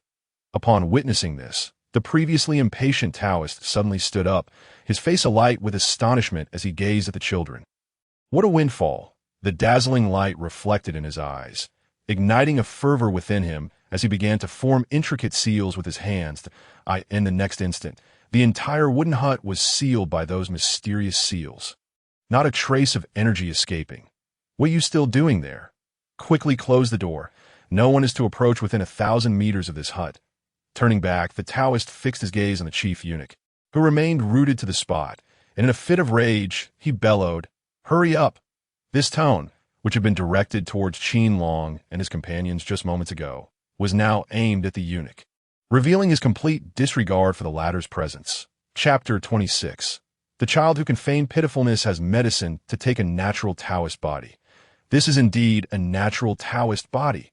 After addressing the chief eunuch, the Taoist waved his hand, instantly closing all doors and windows of the wooden hut, and with the seals he had placed, no one would ever discover what transpired inside. He then turned to Sunma, his face filled with astonishment, and exclaimed, "This is talent, at least at the pinnacle of earth rank, and it may even be at heaven rank." His gaze shifted toward Qin Outyin beside him, his excitement intensifying as if he had stumbled upon a priceless treasure. This little one from the royal family is no slouch either. Earth rank is assured. This child is actually a natural Confucian Tao saint body. No wonder he is the grandson of that old fogey. The Grand Master, the Taoist enthusiasm continued to swell, the shamanic body. What a treasure I have found. These little ones are all remarkable. Is he the little one from the War God Mansion? His cultivation talent is only of the mystic rank. A bit lacking, isn't it? After surveying the group, the Taoist's excitement was palpable, his eyes gleaming, even his hands trembling slightly. However, as he gazed at the meditative Qin Long, his brows furrowed slightly. The mystic rank was not truly inadequate. Throughout the vast expanse of the Great Xia and even the entire Qing Xian realm, one could consider the cultivation talent at the Xian level to be quite commendable. However, when juxtaposed with the individuals here, it appears somewhat lacking. Subsequently, the disheveled Taoist's gaze flickered with mysterious runes as he turned his attention towards Qin Long. What the hell? This is the sacred body of Sword Tao, the sacred body of body refinement. It truly is the legacy of the Piamiao sect's Sword Tao, and that old scoundrel Dugopatian is involved too. As the runes in his eyes flickered, the disheveled Taoist could not help but curse, staring at Qin Long as if he had seen a ghost, muttering incessantly. I had a feeling. How could it be? Not only did that Zhang Xiaodian fellow not compete, but even that rascal Dugopatian did not vie for it. They even sent someone over. It turns out they have set their sights on the treasure artifact of the Qing Xian Temple. Damn it, should we take it? If not, those two scoundrels might benefit from it. If we do take it, who knows what might ensue? Will we end up making those two scoundrels rich? Zhang Xiaotian, Dugopatian, do you dare to bully this Taoist? With two legacies in hand, you still covet the inheritance of the Qing Xian Temple. Damn it, this is an open conspiracy. To take it, this Taoist will take it. After all, he is at least a disciple of the Qing Xian Temple. Upon discovering the secret within Qin Long, a look of conflict flickered across the disheveled Taoist's face as he paced back and forth. While the cultivation talent is indeed vital in the eyes of major sects, one's physique holds even greater significance, especially in the Sword Tao. Otherwise, how could the Piamiao sect attain such a dominant status? if not for the presence of Zhang Xiaotian, the one and only sword saint of the Great Xia. In terms of combat prowess, sword cultivators are simply unreasonable. A single strike can obliterate mountains and rivers, commonplace in dealing with certain monstrous beasts. And when facing these beasts, sword cultivators are even more unreasonable. While others struggle to breach the defenses of these beasts, a sword cultivator can slay them with a single stroke. With these little ones in tow, I wonder who would dare prevent this Taoist from returning to T.O. Think they would dare to exile me. Just wait until I return, and let them regret it. With a decision made, a glint of determination shone in the disheveled Taoist's eyes as he glared in the direction of the Qin Xian temple, his voice low and gritted. This time of meditation marked the longest and most serene period for Qin Long recently, filled with insights from the legacies of sword Tao and body refinement. During this meditative state, he unexpectedly experienced a flicker of enlightenment, something that had never happened before. Soon, a rustling sound of clothing reached Qin Long's ears. He realized that the group had awakened. Opening his eyes, the first sight that greeted him was the unmistakable excitement in the disheveled Taoist's eyes. "Greetings, Taoist." Upon witnessing this, Qin Long, though puzzled by the duality of the Taoist's demeanor, still performed a respectful bow. After all, his persona was that of a well-mannered young gentleman, and the others followed suit in reverence. No need for formalities. In front of this Taoist. No, in front of me. Little ones, feel free to relax. Come, allow me to present you with a token of greeting. No need to rush. Everyone shall receive one. This is called the mind-calming pill. Its primary function is to soothe your minds during cultivation, allowing for deeper comprehension. Of course, it can also provide a slight boost to your cultivation. The disheveled Taoist now beamed with vitality, a stark contrast to his earlier demeanor, his heart brimming with exhilaration. These little ones are truly treasures. They are crucial to his return to the Qin Xian temple with pride that, of course, aside from being ensnared by Zhang Xiaotian and Dugu Patian, upon witnessing Qin Long's innocent and untainted visage. Coupled with the formidable physique and legacies he possessed, he momentarily forgot all about being trapped. As he spoke, a radiant light flickered in his hands, and pills exuding rich medicinal fragrance floated before each individual. Ding, you have received the pills gifted by the Grandmaster-level disheveled Taoist. System repair increased by 5%. Next life simulation repair will unlock at 80%, as Qin Long's fingers brushed against the mind-calming pill. The long-lost system voice suddenly echoed in his mind. Instantly, Qin Long's eyes sparkled, gazing at the disheveled Taoist as if he were a priceless treasure. He had previously pondered why those lurking assassins had yet to act. Who could have anticipated that amidst the darkness, the pills gifted by the disheveled Taoist could also repair the system? The disheveled Taoist, noticing Qin Long's gaze, felt an unfamiliar sense of threat, as though he were being scrutinized by something. Before he could inquire, he saw Qin Long shyly approaching him, his innocent little face adorned with an expression of bashfulness. "Little one, what troubles you?" the disheveled Taoist asked, his brow furrowed in confusion that in times past he would never have spoken in such a manner. Yet now, with Qin Long possessing two formidable physiques and an adorably cherubic face, even he was unaware that his voice had softened unconsciously. "Taoist, could you possibly grant me a few more? I'm afflicted, and I wish to use them to alleviate my condition." Upon hearing this, and witnessing the disheveled Taoist expression, Qin Long inwardly scorned himself for wielding cuteness as a weapon. Yet his body remained honest, gazing pitifully at the Taoist, a sight that would elicit sympathy not only from the disheveled Taoist, but even from the 11 princes, who were usually at odds with Qin Long. Everyone in the capital knew that when Qin Long was but a year old, he had suffered injuries that left him with lingering cold poison, though they had not experienced it firsthand. They had heard the tales. The thought of being tormented by such poison every moment was terrifying, let alone for the disheveled Taoist, who had already mentally adopted Qin Long as his disciple. While they felt pity for Qin Long, the 11 princes could not help but smirk at his approach, for who was the disheveled Taoist? He was a renowned figure in the entire Qin Xian realm, his temperament as unpredictable as the weather. How could he be swayed by Qin Long's plea? They were all poised to witness Qin Long being reprimanded by the disheveled Taoist. Even Qin Outyin and Sun Ming'er began to feel anxious. Watching Qin Long with pity, ready to stand by him should he be scolded. Of course, Taoist has more of these. This is a pill crafted from the blood of a fire-type demon beast, guaranteed to ward off the cold. However, instead of reprimand, the disheveled Taoist's hands shimmered with light, as pills exuding medicinal fragrance continued to materialize before Qin Long. Other individuals received them as well, albeit not as many as Qin Long. Chapter 27. The crisis reemerges. How can this be? Is this truly the disheveled Taoist? The 11 princes were left in disbelief, glancing back and forth between Qin Long and the somewhat awkward disheveled Taoist, even forgetting to take the pills before them. Ding, you have received pills from the pinnacle grandmaster disheveled Taoist. System repair increased by 5%. Ding, as Qin Long held the pills in his hands. The system voice began to echo incessantly in his mind. By the time the system repair reached 40%, the pills had vanished, leaving only the disheveled Taoist's slightly uncomfortable expression. He never anticipated that as the esteemed peak master of the Qing Xian Temple and a grandmaster-level array master, he would find disappointment reflected in the eyes of a child. He had plenty of pills, yet none suitable for Qin Long and his companions. The others could not even trigger their innate abilities.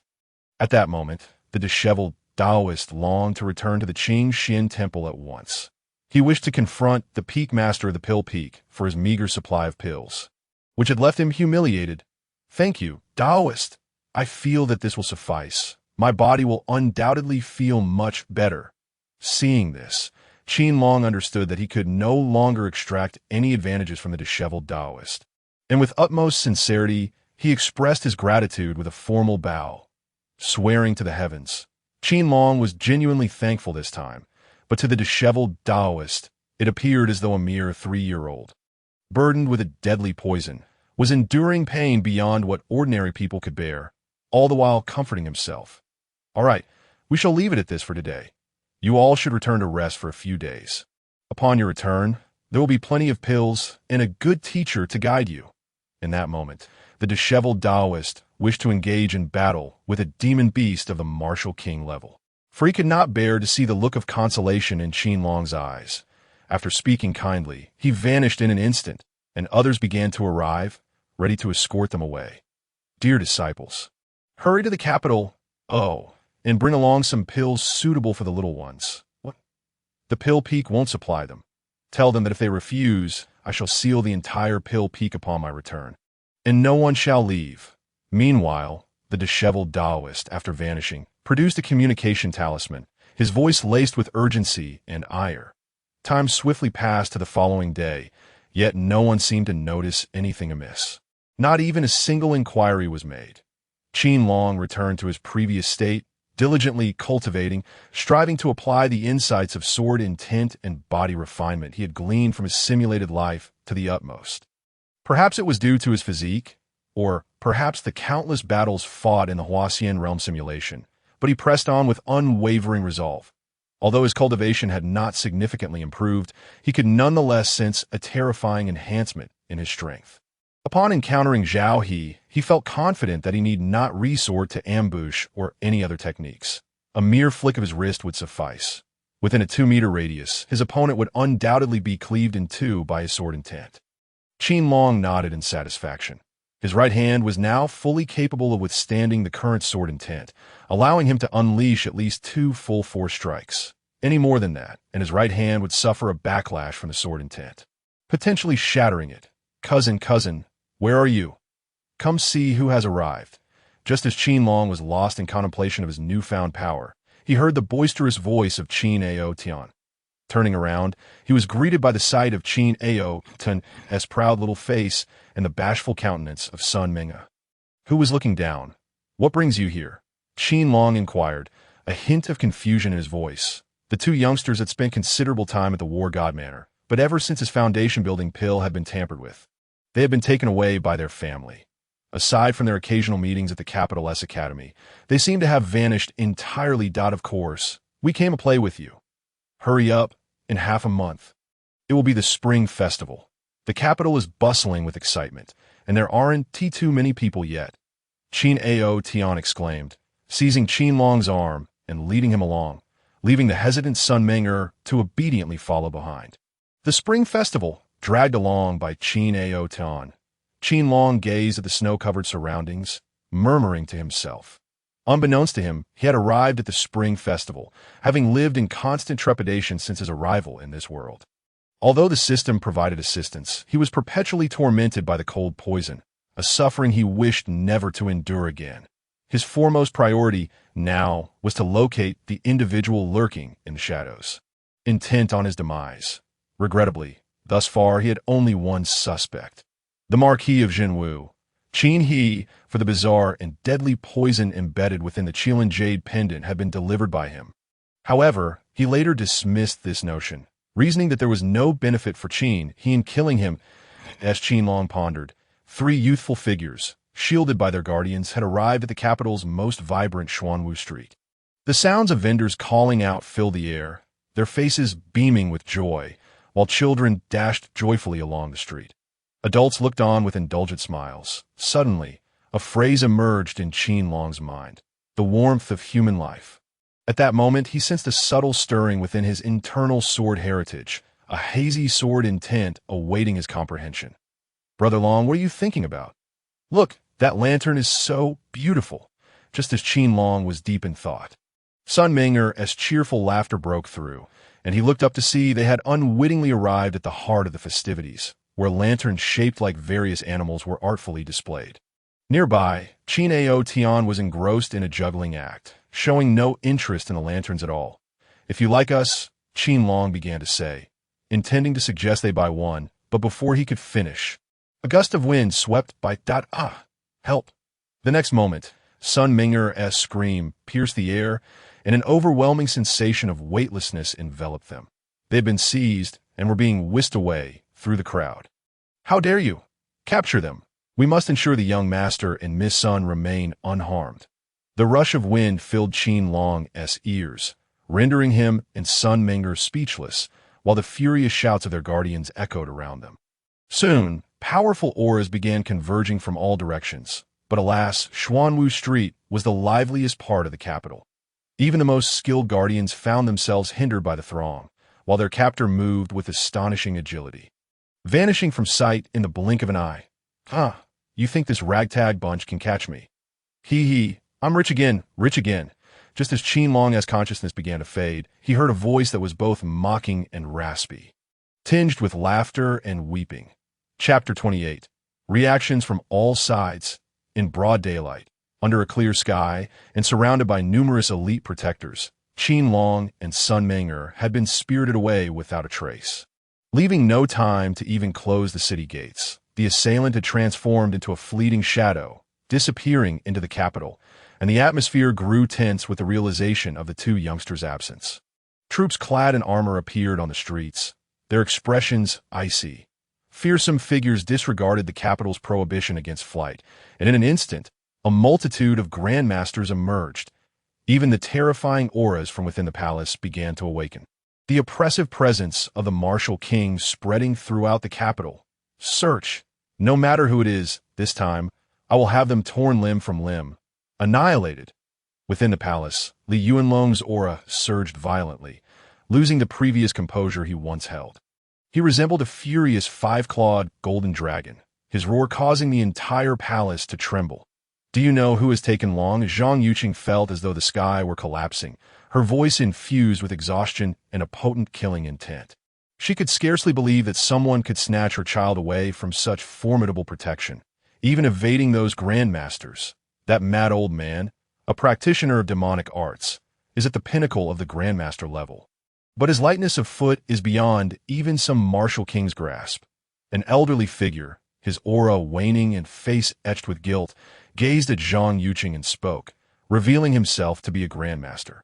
This time, their deployment was meticulous. When the mad old man struck, there were experts around us who acted simultaneously. The forces behind them are well acquainted with us and the capital. On another front, Elder Lu's expression darkened. He could hardly fathom that after leaving the mysterious Cloud sect, and with the presence of Inner Door elders, they would still allow the assailants to see someone right under their noses. What face would they have left after this? Elder Wang, can Elder Liu and I still catch up? Zhang Yuqing's expression was grim, yet she hesitated to direct her ire at the two elders, for they had already done their utmost. Now, her sole desire was for her longer to remain safe and sound. The young master carries the scent of the mysterious Cloud sect. The other elders, officials from the Prime Minister's residence, and experts from the palace are all in pursuit. Tea leaves for the time being. The young master's life should not be in jeopardy. Elder Wang's face was ashen, yet his tone was filled with uncertainty. For experts of their caliber, life and death could be decided in a mere thought. Such reassurances were merely to comfort Zhang Yuqing. Longer will be fine. Absolutely. Otherwise, the assailants might have simply taken him away. Being a peak grandmaster, Zhang Yuqing was acutely aware of these realities, yet a glimmer of hope remained in her heart. She clung to the notion that the mad old man and his accomplices sought to leverage Qin Long for something, rather than acting out of sheer malice. Meanwhile, Qin Long had gradually regained consciousness, feeling the cold of the snow beneath him, yet he dared not open his eyes. Mad old man, you are late. Just then, the sound of two approaching footsteps reached him, followed by a hoarse voice. I've delivered the two little ones. Isn't that enough? If you find it slow, why don't you go catch them? Damn it, those are the people from the ward, God Manor, and the Prime Minister's residence. Do you have any idea how many experts are chasing after me? At that moment, the mad old man's unconcerned voice rang out, followed by a string of curses, his tone oscillating between fury and calm. What? You captured people from the Prime Minister's residence too? You madman. Weren't we supposed to only take the son of Qin Yu?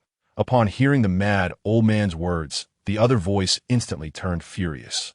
And Qin Long sensed two pairs of hurried footsteps approaching. Damn it, mad old man, if you want to die, don't drag us down with you.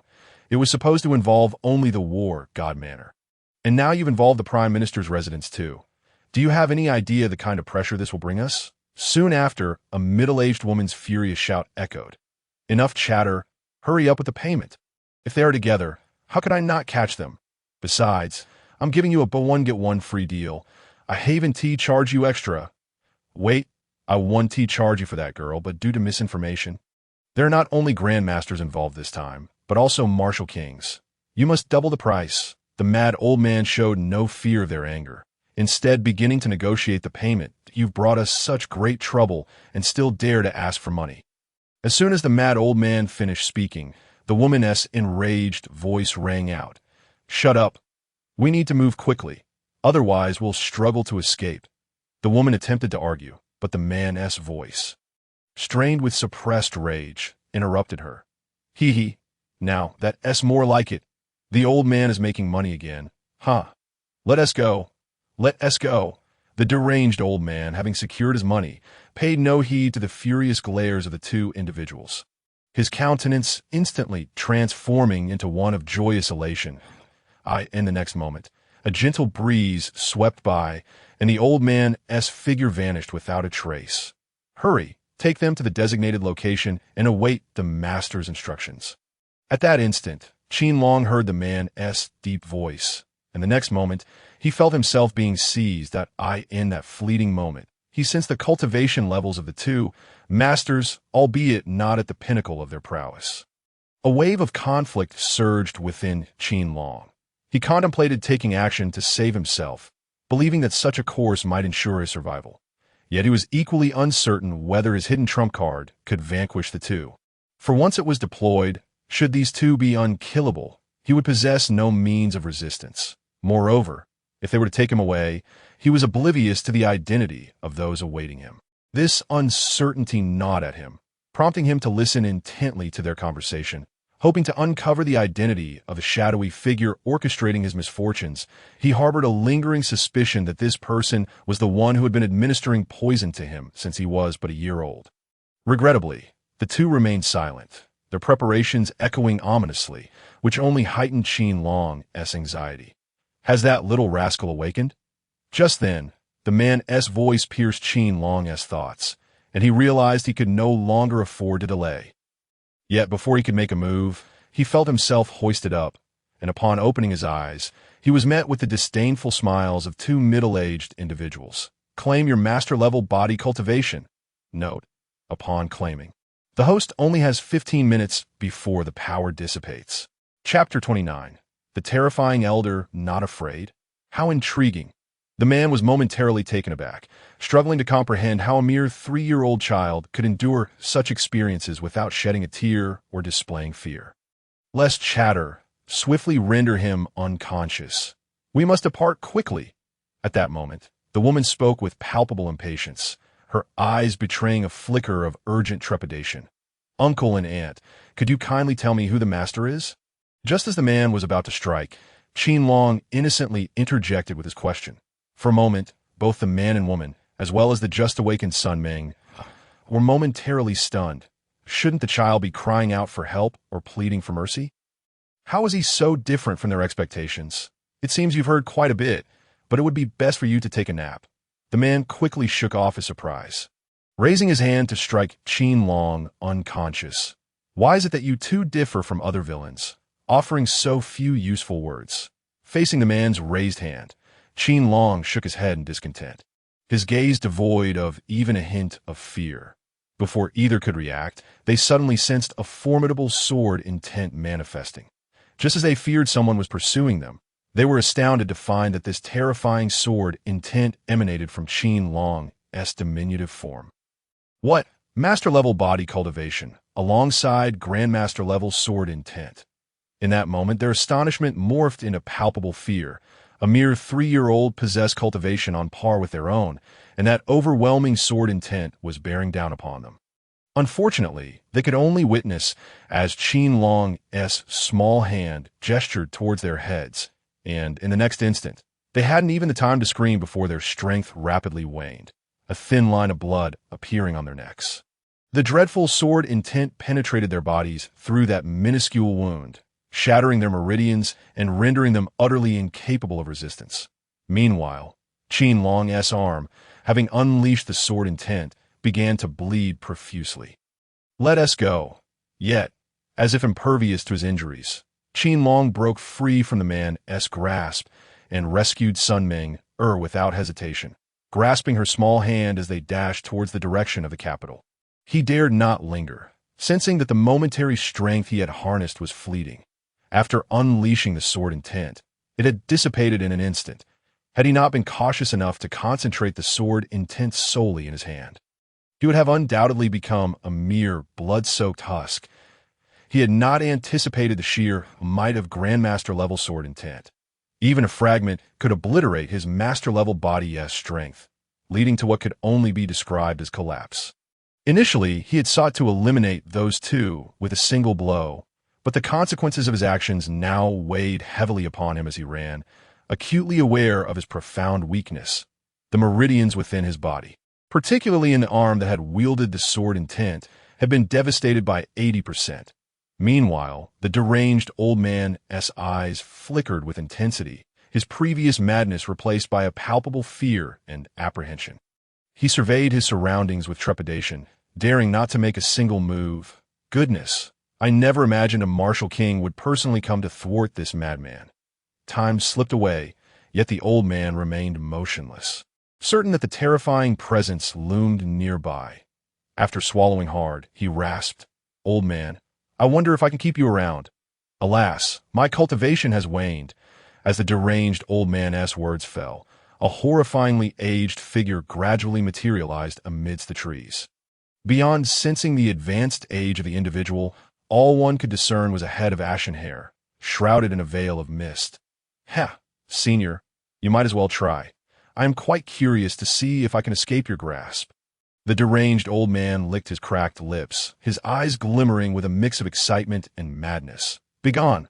Remember, you are to complete the task for which you were paid. I do not wish for any of this to escape your lips." The elder regarded the deranged old man with an indifferent gaze for a long moment before finally snorting coldly. "Rest assured, I, the madman, am most trustworthy. Farewell, senior." At the elder's words, the deranged old man revealed a grin, displaying his yellowed teeth, and in the next moment, he gradually retreated, his figure vanishing as swiftly as it had come, leaving no trace of his presence. Just then, a terrifying sword intent erupted from the distance, causing the elder, who had been poised to depart, to halt abruptly. "Humph! A grandmaster, how dare you thwart my plans?" Upon sensing the location of the sword intent, the elder's body surged with violent energy, only to dissipate as he coldly snorted. He vanished from sight, soaring towards that direction. Ming, do not breathe a word of today's events. If anyone inquires, simply say you caught a glimpse of a blurry figure. Understood? At this moment, Qin Long remained blissfully unaware that he had become the target of another's gaze. As he ran, he spoke sternly to Sun Ming. "Brother Long, fret not. Ming knows this is our secret, and she will not speak a word to anyone." Sun Ming, having long since overcome her initial fear, nodded earnestly in response. In her heart, she felt a twinge of delight, believing today's events to be a secret shared solely between herself and Qin Long.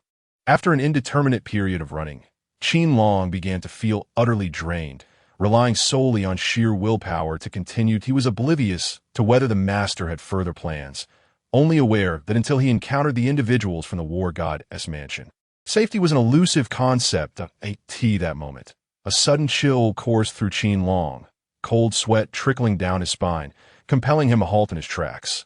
His small eyes darted anxiously around, sensing an imposing, malevolent presence fixated upon him. All of his hidden cards, his identity, and everything he had, in the face of such absolute power, seemed utterly futile. Truly his son, even at such a tender age, he could sense the old man's presence. Just as Sun Ming was about to inquire, a detached voice resonated, and they beheld an indistinct figure, a white-haired elder, slowly materializing before them. Even then, Qin Long and Sun Ming could only discern the elder's cold, indifferent eyes, imbued with a profound disregard for life itself. Especially for Qin Long, at the moment the elder appeared, alarm bells rang violently in his heart. He felt an overwhelming intent to kill directed at him. The elder needed only to twitch a finger, and his life would vanish without a trace. Chapter 30. The Wrath of the Sword, saying, "Are you here to rescue us, Grandpa?" At that moment, Qin Long's hair stood on end, yet his face bore an innocent expression as he gazed up at the elder. He understood that their lives hung by a thread, and there was no room for shyness in this dire moment. Even with his trump card, he knew escape from the elder's grasp was improbable. Thus, he opted to feign vulnerability. "Was that sword strike your doing?" The elder did not respond to Qin Long's question. Instead, he fixated on the bloodied arm with keen interest, his voice resonating with a grave intensity. He needed to ascertain who had thwarted his plans, and he sensed the lingering remnants of that terrifying sword intent on Qin Long's arm. At that moment, even he could not discern who had unleashed that sword strike. If it were anyone else, it would be manageable, but if it were this child before him, he would not hesitate to expose his identity and eliminate the threat at its inception.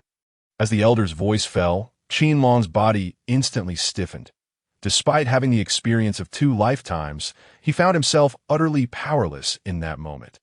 On the eve of the spring festival at 63, you were captured by a mad old man, and after exhausting all your trump cards, you finally managed to escape. Yet in the woods, you encountered a powerful and enigmatic elder, filled with murderous intent towards you. A suffocating sensation rendering you without a refuge. Surviving under the elder's murderous gaze granted you a reward of 15 system repair points, with the current system repair value at 30%. The reward included a fragment of the enlightenment tree, which can be placed in the system space, allowing the user to comprehend martial arts more rapidly, with a certain chance of enlightenment.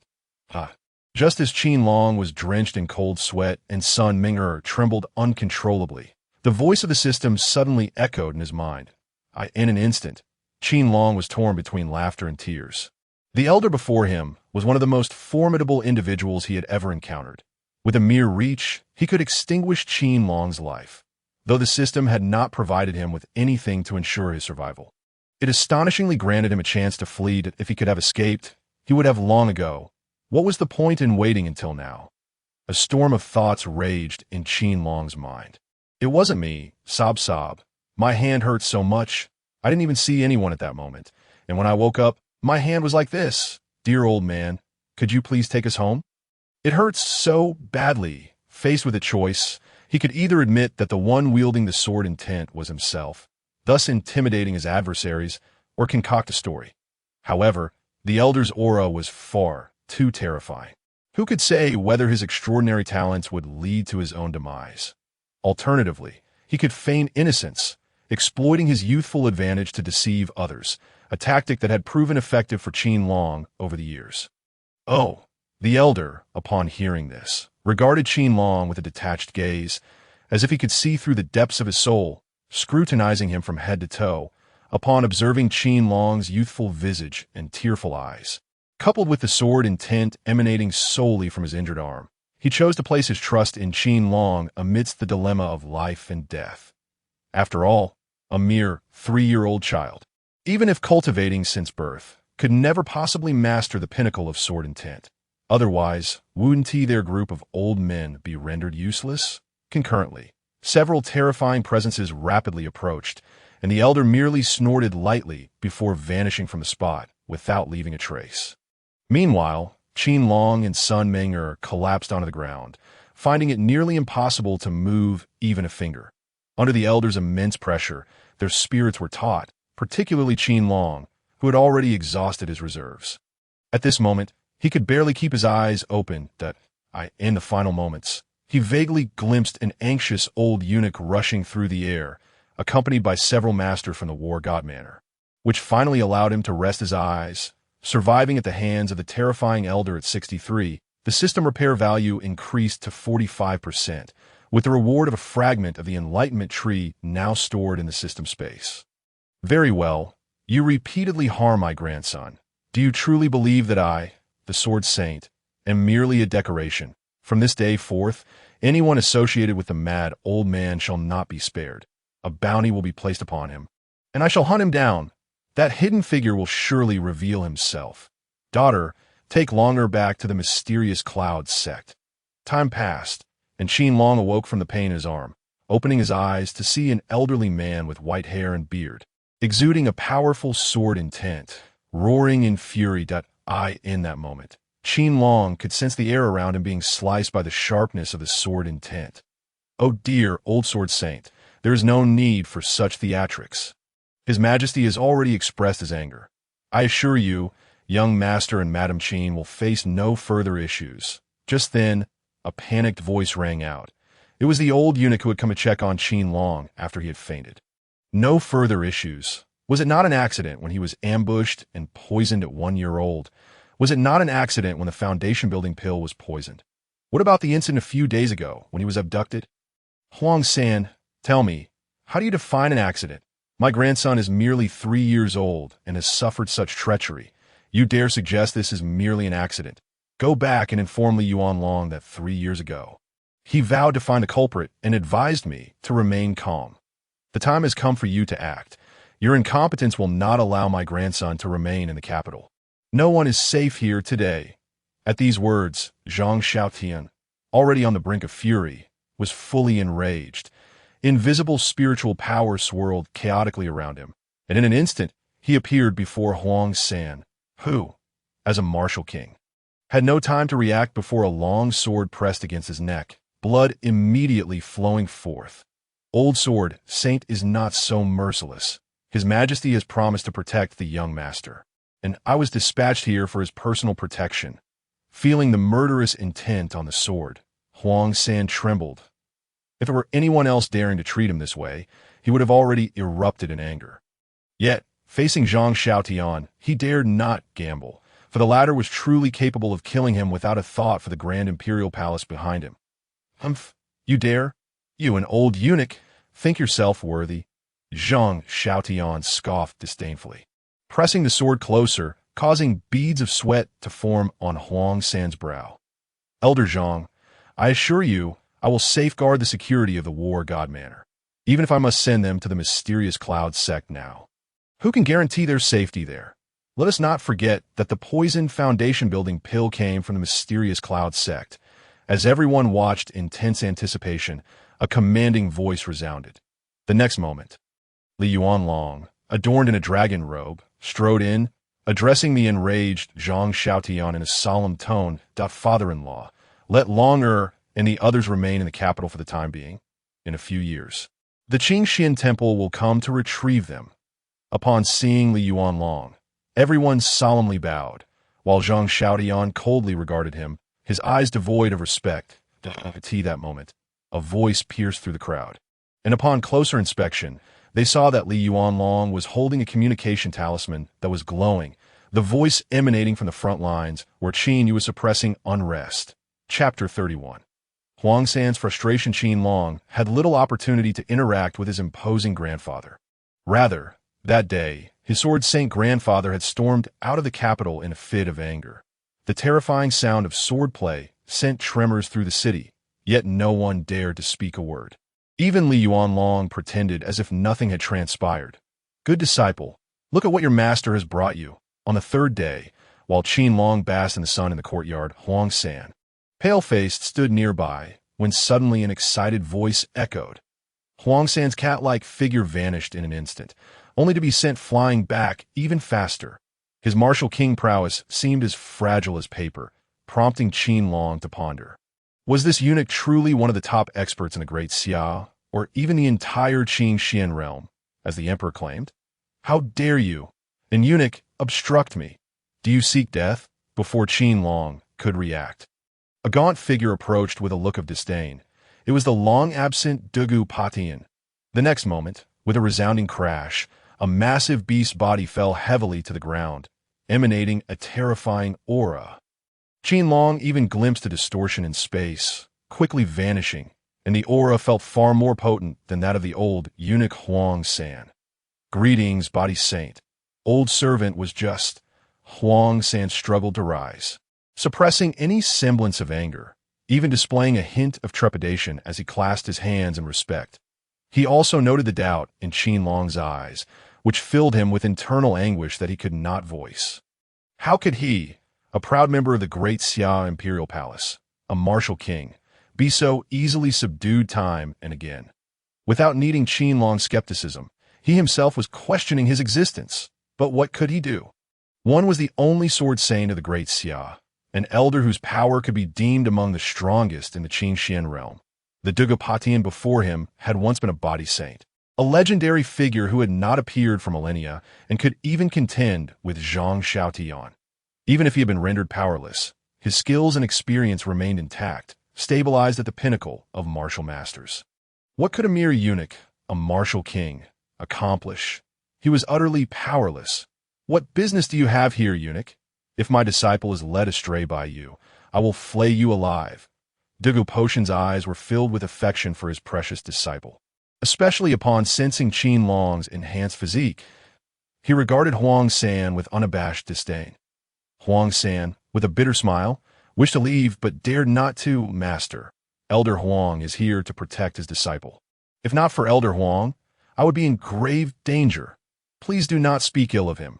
Upon witnessing the scene, Qin Long finally comprehended the reason behind the formidable prowess of Dugu Patian, which had ultimately led to his downfall. That foul mouth was simply unbearable. With such a temperament, who could foresee the multitude of foes he would inadvertently provoke, bearing the oppressive weight of the beast's corpse and holding Dugu Potion's hand? He spoke in a tender voice. What? My dear disciple, what has happened to your hand? Is it that scoundrel who dared to lay a hand on my apprentice, having intended to surprise Qin Long earlier? His plans were interrupted by Huang San, but it was only now that Dugu Patian noticed the injury on Qin Long's arm, igniting a furious blaze within him. His eyes burned with an infinite wrath as he turned his gaze toward Huang San, who had just begun to straighten up and catch his breath. In an instant, he was overwhelmed by the sheer force of Dugu Potion's presence, causing every bone in his body to sound an alarm. Master, Senior Huang San is here to protect his disciple. Did you not say you were going to surprise your apprentice? Is it this beast, master? Observing the situation, Qin Long sighed helplessly, pondering why every elder seemed so quick to anger. His grandfather was the same, as was his master. Get lost. I will find you later. Leave this place and do not allow anyone to approach. Dugu Patian, initially seething with rage, finally relented with a cold snort in response to Qin Long's adorable eyes. Yes, yes, Senior Dugu, young Master Qin. This old servant shall take his leave. Upon hearing this, Huang San cast a grateful look at Qin Long and hurriedly departed, fearing he would be left behind by the furious Dugopatian. If one were to ask Huang San whom he feared more, Zhang Xiaotian or Dugopatian, he would undoubtedly choose the latter, simply because Zhang Xiaotian had at least a weakness. He possessed some rationality and would think things through during a crisis. But Dugopatian was a being devoid of intellect from the very beginning of his journey. Anyone who dared to provoke him would face his wrath without regard for what lay behind them. It could be said that among all the experts who had emerged in the Qingxian realm, Dugopatian was the unrivaled champion of slaughter, with Zhang Xiaotian trailing closely behind. Fear not, my dear disciple, for your master is gentle. Come, come, look at this ring filled with resources I have procured for you. Soon, we shall drain this beast of its blood to aid in your foundation-building bath. This beast possesses the bloodline of the fire Qilin, which will surely help suppress your cold poison. After Huang San's departure, Dugopatian appeared to transform entirely, looking at Qin Long with warmth as he presented the storage ring. Master, you are truly kind. But the cold poison within me has inexplicably vanished. I am cured. Upon sensing that the storage ring was nearly bursting with various magical beasts and peculiar herbs, Qin Long felt a surge of gratitude. With a beaming smile, he turned to Dugopatian and said, "Is that so? It seems much has transpired in my absence. Dear disciple, do share with your master." Hearing this, Dugopatian was momentarily taken aback, his eyes flashing with defiance, as he presumed that Zhang Xiaotian had been the first to discover these matters. That scoundrel dared to treat my disciple in such a manner. I shall make them pay for this. An hour later, after quenching his thirst with a jug of water, Qin Long watched as Dugopatian erupted in furious rage, a terrifying aura dispersing the air around him, his voice echoing throughout the capital. "Master, it is truly fine now," Qin Long exclaimed in astonishment, realizing that this was no mere disability. That terrifying presence was akin to a demon incarnate. He had recounted all that had transpired during his time away, omitting only his use of the sword and the system. "Humph, my dear disciple, do not fear. Your master will take charge of everything. How dare they bully my apprentice?" He continued, "You must have these substances added to your medicinal tubes daily, soaking them as required. Additionally, this inheritance. Follow the instructions laid out within." In the midst of his furious tirade, Dugopatian gestured with his hand, producing a piece of parchment and a shattered, translucent bone, placing them beside Qin Long. "At 63 years of age, after enduring a kidnapping, you have garnered the concern of all your loved ones. Your body refinement master has even sent you the precious materials he painstakingly acquired.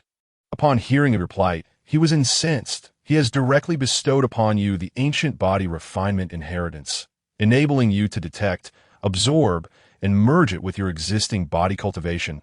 As Qin Long touched the translucent bone, the system's voice resonated in his mind. In the next moment, he found himself levitating in mid-air, while the shattered jade bone fused seamlessly into his brow and a thunderous roar echoed through the sky. And suddenly a towering figure of a muscular demon god materialized behind him. Chapter 32. "That is my disciple. It appears you truly possess a talent for body refinement. Haha, splendid, splendid. Remember, this is my insight. You may reference it, but do not replicate it, especially after entering the innate stage. I will first help you eliminate those who dare to stand against you." Witnessing Qin Long effortlessly merge with the ancient body refinement inheritance, Dugopatian's expression shifted to one of nostalgia and satisfaction. He then pointed through the light barrier, touching Qin Long's brow, and his complexion visibly paled.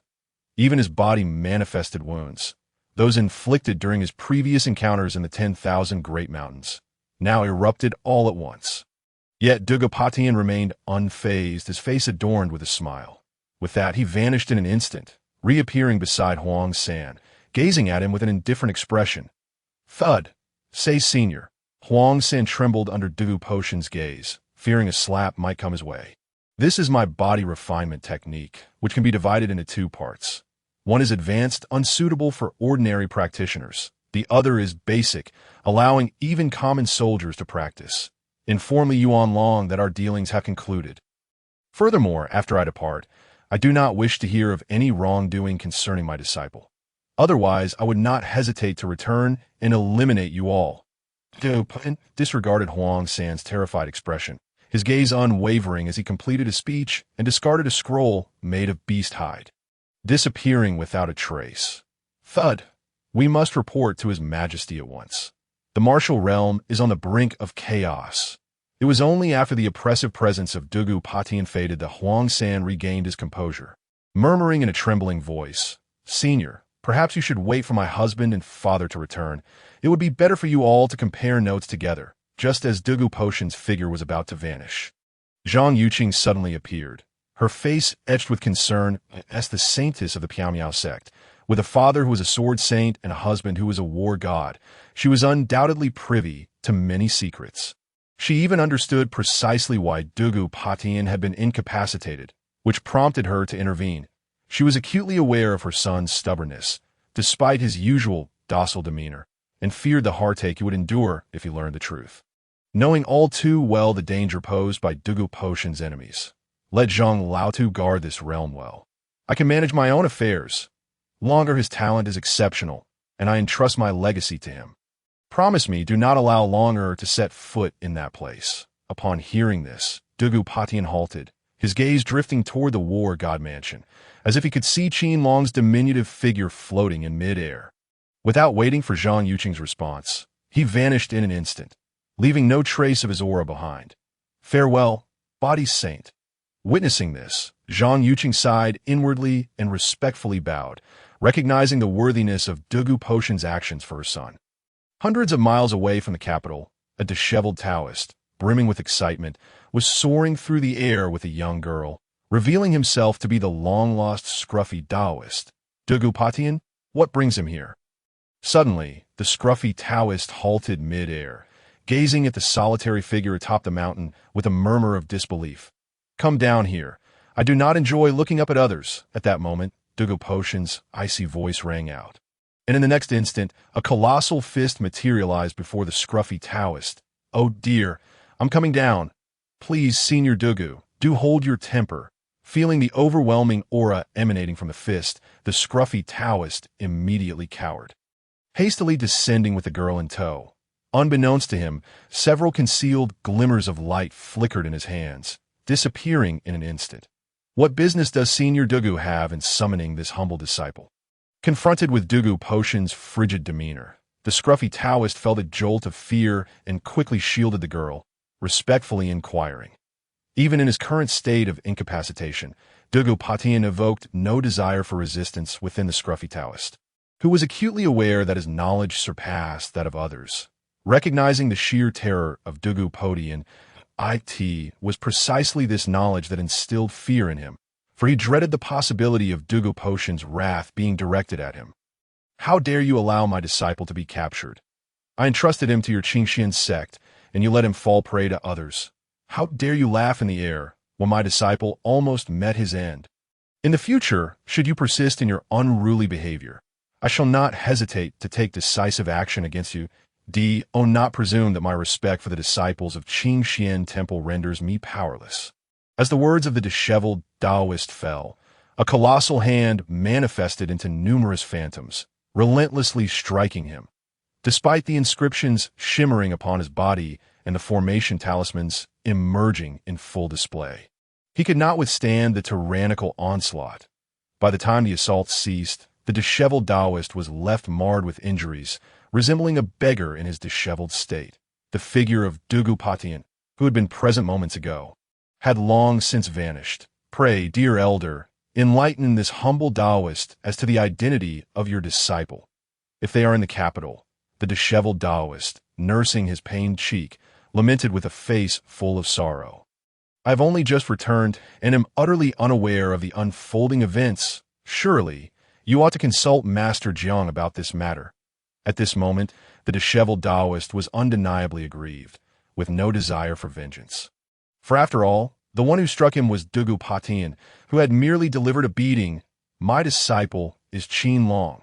Did you think I would let that Jiang fellow off the hook? Darn it, if only I could shatter his words and laws, I would have thoroughly smacked him about. As the disheveled Taoist's words faded, a voice filled with frustration from Dugu Patian echoed back. He had indeed sought out Master Jiang. Having approached him immediately after departing from the War God Mansion, he even perceived a familiar sword intent emanating from the latter, one belonging to Zhang Xiaotian. Upon realizing he had arrived too late, he unleashed his fury more vehemently.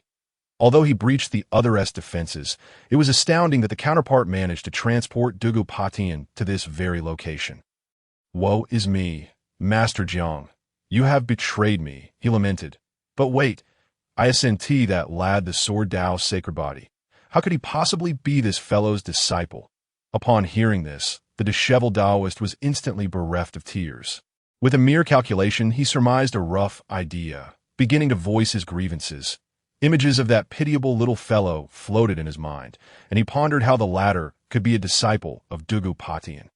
Cough, cough, cough. After all these years, how can the tempers of these two old codgers remain so fiery? I can only offer my apologies this time. Dear Dugu, meanwhile, in a small wooden cabin on the back mountain of the capital's academy. An elderly man clad in white, after coughing up blood, displayed a trace of guilt upon his visage. Chapter 33. Qin Outyan's departure within Qin Long's consciousness. The once suppressed, terrifying figure solidified in an instant. Its muscular contours seemed to resonate with the supreme path, and with each breath, it appeared akin to a soaring dragon. That figure stood there, seemingly supporting the heavens. Though motionless, it exuded an aura of perpetual motion through profound techniques. No longer did the figure exhibit its prior actions, which now required Qin Long to comprehend, to grasp the undulations of muscle and the veins that resonated with the great path.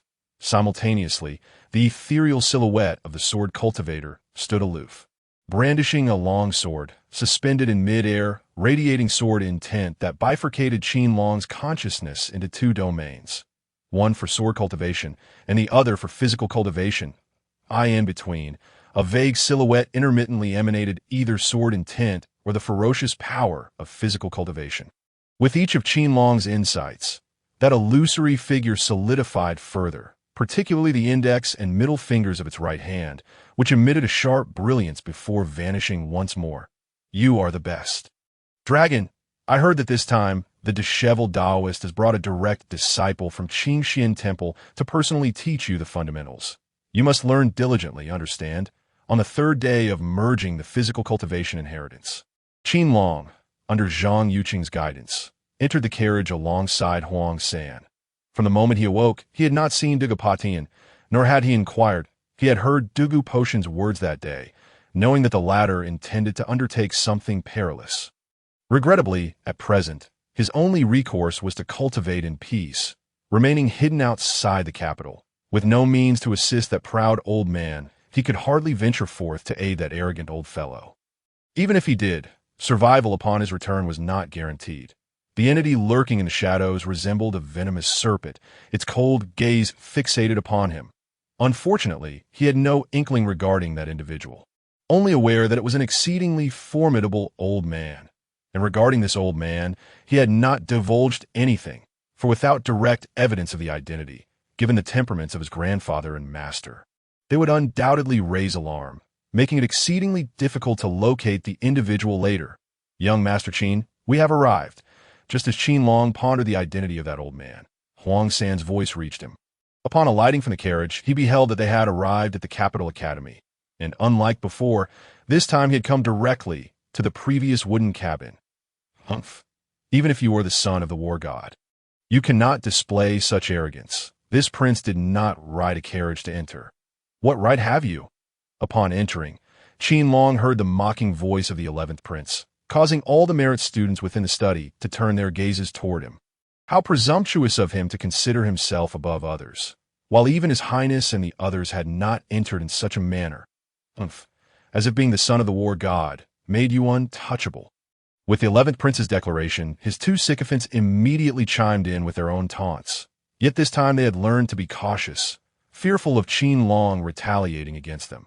As for Su Xianran and Sun Haowen, they quietly observed, though Sun Haowen's twisted expression was increasingly uncomfortable to behold. "For it is His Majesty, your father, who allows this. If you do not believe, you may inquire with Eunuch Huang." Qin Long cast a glance at the prince. His mood soured, unwilling to waste words on a brat. He feared he might lose his temper and teach the boy a lesson. As his words faded, both the 11th prince and the 16th princess turned their gazes toward Huang San, who had been standing to the side like a transparent figure. With the fall of Qin Long's words, their eyes widened in shock. Huang San was none other than the emperor's personal bodyguard, always by the emperor's side. Yet he had now appeared here, and the most astonishing aspect was that Huang San, despite encountering the 11th prince, treated him with complete indifference, showing utmost respect towards Qin Long. In an instant, Su Xianran's gaze toward Qin Long transformed, as if he had grasped something profound, swiftly restraining Sun Haowen, who was about to speak. Huang San, what brings you here, far from my father? The 11th prince's expression soured, his fury reaching a boiling point. Replying to your highness, this humble servant has been commanded to protect young Master Qin closely. Huang San maintained his composure, as if just now noticing the 11th prince, bowing with respect akin to that of a palace eunuch. However, this group of youngsters, particularly the 11th prince, sensed the formality in his demeanor. Huang San's treatment of them was starkly different from how he regarded Qin Long, further darkening the 11th prince's countenance. Brother Long, come here. Just as the 11th prince was about to retort, the melodious voice of Sun Meng'er rang out, ignoring the furious gazes of the 11th prince and others. Qin Long sauntered over to sit beside Sun Meng'er. Have you seen my cousin? Why hasn't he arrived? As soon as he settled down, Qin Long inquired softly, sensing something amiss since entering. The most vibrant Qin Outyin was conspicuously absent. He had even wondered if the latter was waiting for him here. Yet, with no trace of him, Qin Long furrowed his brow, finding this behavior quite uncharacteristic of Qin Outyin. About cousin? He arrived quite early. But you were not present, and cousin asked me to deliver this letter to you. Sun Meng'er replied promptly, producing a letter to hand to Qin Long. Haha. Cousin, by the time you read this letter, I will have made my escape. My grandfather has found me an excellent master, a peak master from Funya Mountain. Wait for me to return and protect you, ha. The letter, adorned with erratic handwriting and whimsical circles, accompanied by somewhat juvenile wording, brought a smile to Qin Long's face. There were numerous circles, and deciphering the letter required considerable effort from Qin Long. Funya Mountain, the foremost mountain in the world. Naturally, Qin Long was aware of this place, as it was one of the most powerful sects in the entirety of the Qingxian realm. Qingxian Temple lay beneath its shadow, and Qin Long felt elated for Qin Outyin's acquisition of their inheritance. Is everyone present? Then let us commence the lesson. Just as Qin Long pondered what it might be like to reunite with Qin Outyin, a cool voice resonated. Lifting his gaze, he beheld a girl clad in a flowing purple gown, wielding a long sword, her bright eyes sweeping over the assembled crowd. Chapter 34. Who is the prince, anyway? My master aunt is attending to personal matters, so, for these days, I shall be your instructor. My name is Lu Shui, and you may refer to me as Sister Lu. Feel free to ask me any questions. Lu Shui cast a glance at the children seated before her, each displaying a myriad of expressions. She spoke slowly, particularly when mentioning her master's uncle, the disheveled Taoist. For some inexplicable reason, the corners of her mouth twitched slightly, though she quickly concealed it, fully aware of her uncle's exceedingly narrow-minded nature. Her keen eyes scrutinized the gathering, as she sought to identify the little rascal who had provoked her uncle's wrath. However, after a prolonged observation, she could not ascertain the identity of the mischief-maker. Instead, a frown of confusion creased her brow. She noticed a discrepancy in numbers. Wasn't it supposed to be 10 individuals? Why had it dwindled to 9? Senior sister, I have a question. Just as Lu Shui was mulling over this puzzling matter, a youthful voice tinged with anxiety broke through, drawing her attention to a charming little boy who was looking at her with an earnest expression. In that moment, Lu Shui felt a pang of guilt, realizing her demeanor might have been too stern, which could easily frighten a child. Little one, what troubles you? She quickly adjusted her smile, gazing gently at Qin Long's senior sister. The Taoist mentioned he would provide us with elixirs. I wanted to ask if you have any. Upon hearing this, Qin Long inwardly condemned the situation as shameful, yet his eyes sparkled with innocent curiosity as he addressed Lu Shui. He at that moment, The 11th prince trembled with indignation at Qin Long's demeanor, wishing to voice his thoughts but finding himself at a loss for words. Internally, he raged, "Qin Long, don't you recall how you treated us before? Your current behavior makes it difficult to reconcile with the past." "Ah, this matter certainly requires addressing. Come, come, everyone shall receive their share." "Who is this little friend Qin Long?" Lu Shui remarked, having been specifically instructed by her uncle to look after him due to his fragile health. Upon hearing this, Lu Shui was momentarily taken aback. Initially perplexed by the unexpected turn of events, she had not anticipated that the first inquiry during her lecture would revolve around elixirs. However, she quickly regained her composure. With a graceful wave of her hand, elixirs began to materialize before her, prompting Qin Long to gulp in anticipation. While he lacked for elixirs, what he truly sought was the system's restoration value after acquiring them. "That's me, senior sister. I am Qin Long, thank you. Disheveled Taoist." "Thank you, senior sister," Qin Long exclaimed, waving his small hand eagerly. Lu Shui, upon hearing his response, regarded Qin Long with renewed interest, committing his name to memory as she continued to distribute the elixirs, ensuring to remember each individual's name. Soon, the elixirs reached everyone's hands, yet Qin Long's expression was not as jubilant as before, for after receiving the elixirs, no indication of a system as prompt had sounded in his mind. There was no trace of the restoration value to be found. "All right, since everyone has received their elixirs, we shall commence our first lesson on the way of the sword. However, prior to that, my master uncle has stated that we have a sword body among us. To facilitate tailored instruction, let us invite this young friend to step forward and engage in a duel with me. Shall we?" As the attendees settled, a smile adorned Lu Shui's delicate features. And with a knowing glance towards Qin Long, she spoke cheerfully.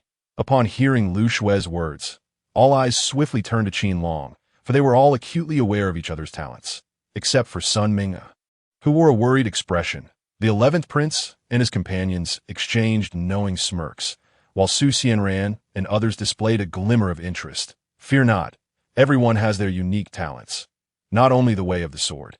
But to better understand your abilities, I shall duel with each of you in turn. Of course, I will suppress my cultivation and rely solely on technique, while you may employ your full powers," Lu Shui announced with a smile, her expression radiating warmth as she regarded her audience. In that instant, the 11th prince and his companions, who had been anticipating a spectacle, suddenly found their expressions shifting. What cultivation did they possess? At most, they had achieved the foundation establishment stage, while Lu Shui clearly had transcended the innate realm, at the very least a master of the concentration stage. Moreover, aside from Qin Long, who among them had ever truly battled? They were merely children of noble birth. Should they face Lu Shui, even if she refrained from utilizing her cultivation, their only option would be to endure humiliation and defeat. In an instant, the 11th prince and his companions transformed from amusement to dismay, their faces betraying their unwillingness. As their gaze fell upon Huang San, who appeared to be dozing at the entrance. The 11th prince and 16th princess's eyes brightened with a glimmer of hope. "Huang San." The 11th prince cleared his throat twice and called out, hoping that Huang San, being an adult and a skilled individual, might lend him assistance. "Ahem, Your Highness, this is the teaching of Qing Xianguan. His Majesty has given explicit instructions, and I, as an old servant, have no recourse," Huang San replied, a familiar look of difficulty etched upon his face as he bowed slightly. At that moment, the 11th prince's complexion soured to an extreme, yet when Lu Shui turned her gaze towards him, he could only muster a strained smile, appearing utterly ridiculous. "Very well, since there are no objections. Let us begin with this young friend Qin Long," Lu Shui stated with a gentle smile, her eyes now fixed on Qin Long. Upon hearing this, the 11th prince's smile grew a fraction more genuine. Internally acknowledging that at least he would not be the first to embarrass himself, let Qin Long take the fall. He could simply step in later, and so he began to relish the unfolding situation. "Ahem, Miss Lu, young Master Qin's health is rather frail. Perhaps we should forego the assessment for him?" Just then, Huang San slowly rose, casting a troubled glance at Lu Xu. In that instant, the wooden cabin fell silent. Every eye focused on the 11th prince, whose face had turned crimson with fury. They had all heard Huang Sin's words clearly, which had been delivered with such earnestness as the 11th prince sought special consideration. Yet now, the tone had shifted dramatically upon reaching Qin Long, as if Qin Long were the true prince and the 11th prince merely an outsider. Lord Huang, this is our assessment at Qin Xingguan, intended for the benefit of our junior disciples' cultivation. Rest assured, there will be no issues. Lu Shui replied with a subtle smile, her intent unmistakably clear as she firmly rejected Huang Sin's suggestion. Then, senior sister, I implore you to show mercy. Just as Huang San was about to protest further, Qin Long cheerfully patted Sun Ming'er a small hand and stood up, brandishing a wooden sword. Chapter 35. The Excited Qin Long. You little rascal, am I not merely having a bit of fun at your expense? Must you cling to me so? On the other side, Jiang Fuzi looked at the disheveled Taoist with a mixture of exasperation and disbelief, never imagining he would encounter such unashamed audacity in this world. While others would either fear his status and cultivation or strive to be polite, only the disheveled Taoist dared to impose upon him without a shred of restraint. Master, you are mistaken. According to both seniority and age, I am your junior.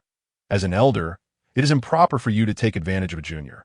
Moreover, is it not quite normal for a junior to come to you for a feast?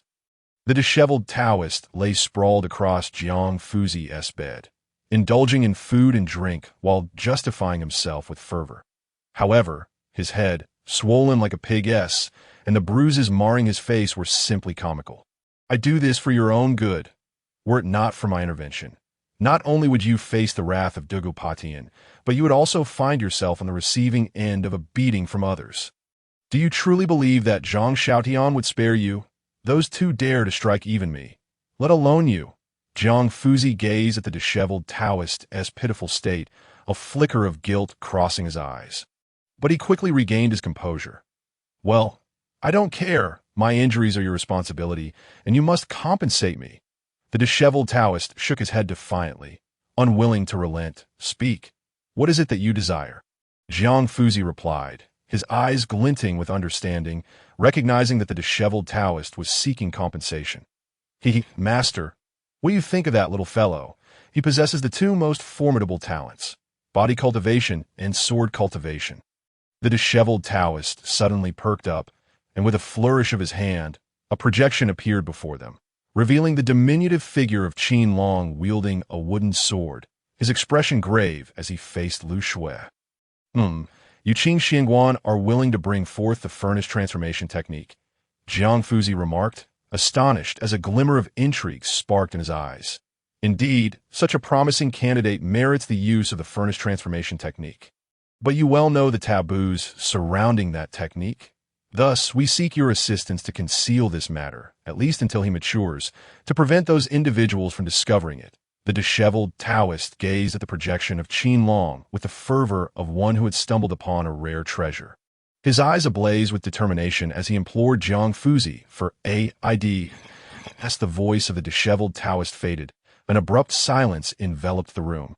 Master Jiang furrowed his brow tightly, his gaze fixated on the projection of Qin Long, his expression betraying a profound inner turmoil. You understand, little vagabond, the consequences of practicing the furnace creation technique.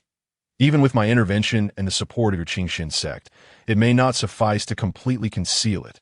If that group discovers it, this young lad will be plunged into an endless pursuit. Have you forgotten the tale of Dugu Patian? After a lengthy pause, Master Jiang exhaled deeply and regarded the disheveled Taoist with grave seriousness. He was the one who pushed Dugu Patian against our Qingxin sect. Zhang Xiaotian cannot possibly be oblivious to this. Furthermore, even if we were discovered, what of it? They could merely be traitors at most. Conveniently found and eliminated. At this moment, the disheveled Taoist's eyes lost their previous laziness and nonchalance, replaced instead by a cold, serious gaze. Very well. Before you head to the Qingxin sect, I shall personally inscribe the words of the sage for this young lad. Upon hearing this, images of Dugu Patian and Zhang Xiaotian surfaced in Master Zhang's mind. With a sigh from the depths of his heart, he finally nodded in agreement. Master, Which of these two young ones do you think will prevail? With Master Zhang's acquiescence, the disheveled Taoist visibly relaxed, a glimmer of amusement flickering in his eyes as he inquired. As long as Master Jiang declared a victor, he would dare to wager, for after all, Master Jiang had lived long enough to possess a wealth of knowledge. A tie, one who could clearly win yet opts for a stalemate, and another who stumbles into a tie. Who could have guessed that Master Jiang would remain unperturbed, rolling his eyes at the disheveled Taoist before replying with a smile? How could that be? In disbelief, the disheveled Taoist's face contorted in astonishment. He prided himself on knowing these two young individuals well. In his view, even without utilizing her cultivation, Lu Shui could effortlessly overcome Qin Long, for despite Qin Long's exceptional talent, he was merely a 3-year-old child. Lu Shui, on the other hand, was one of the direct disciples of the Qingxian sect, renowned for her cultivation and talent, standing at the pinnacle among her peers. How could it possibly end in a tie? Yet Master Jiang paid no heed to the disheveled Taoist, instead stroking his beard with an enigmatic expression. His gaze fixed upon the projection that that moment. Qin Long stood before Lu Shui, wooden sword in hand, his demeanor grave as he hesitated to make a move. T63, with the aid of Dugopatian and your family. You have a chance to enter the Qingxian sect, facing your sword Dao Saint body. Lu Shui, as a direct disciple of the Qingxian sect, wishes to test your mettle. Although she claims not to use her cultivation, she is, after all, the illustrious Lu Shui, whose prowess has reached the pinnacle of Grandmaster, a half-step into the martial king realm. Rise up. In your 60s, remember that sometimes a battle need not determine a victor. A draw can also be a commendable choice. Reward. Cultivation talent 5. That your current cultivation talent stands at 50, rated as mediocre, barely scraping past the passing mark of 60, just as the crowd pondered why Qin Long remained passive. A long-lost system task materialized in his mind.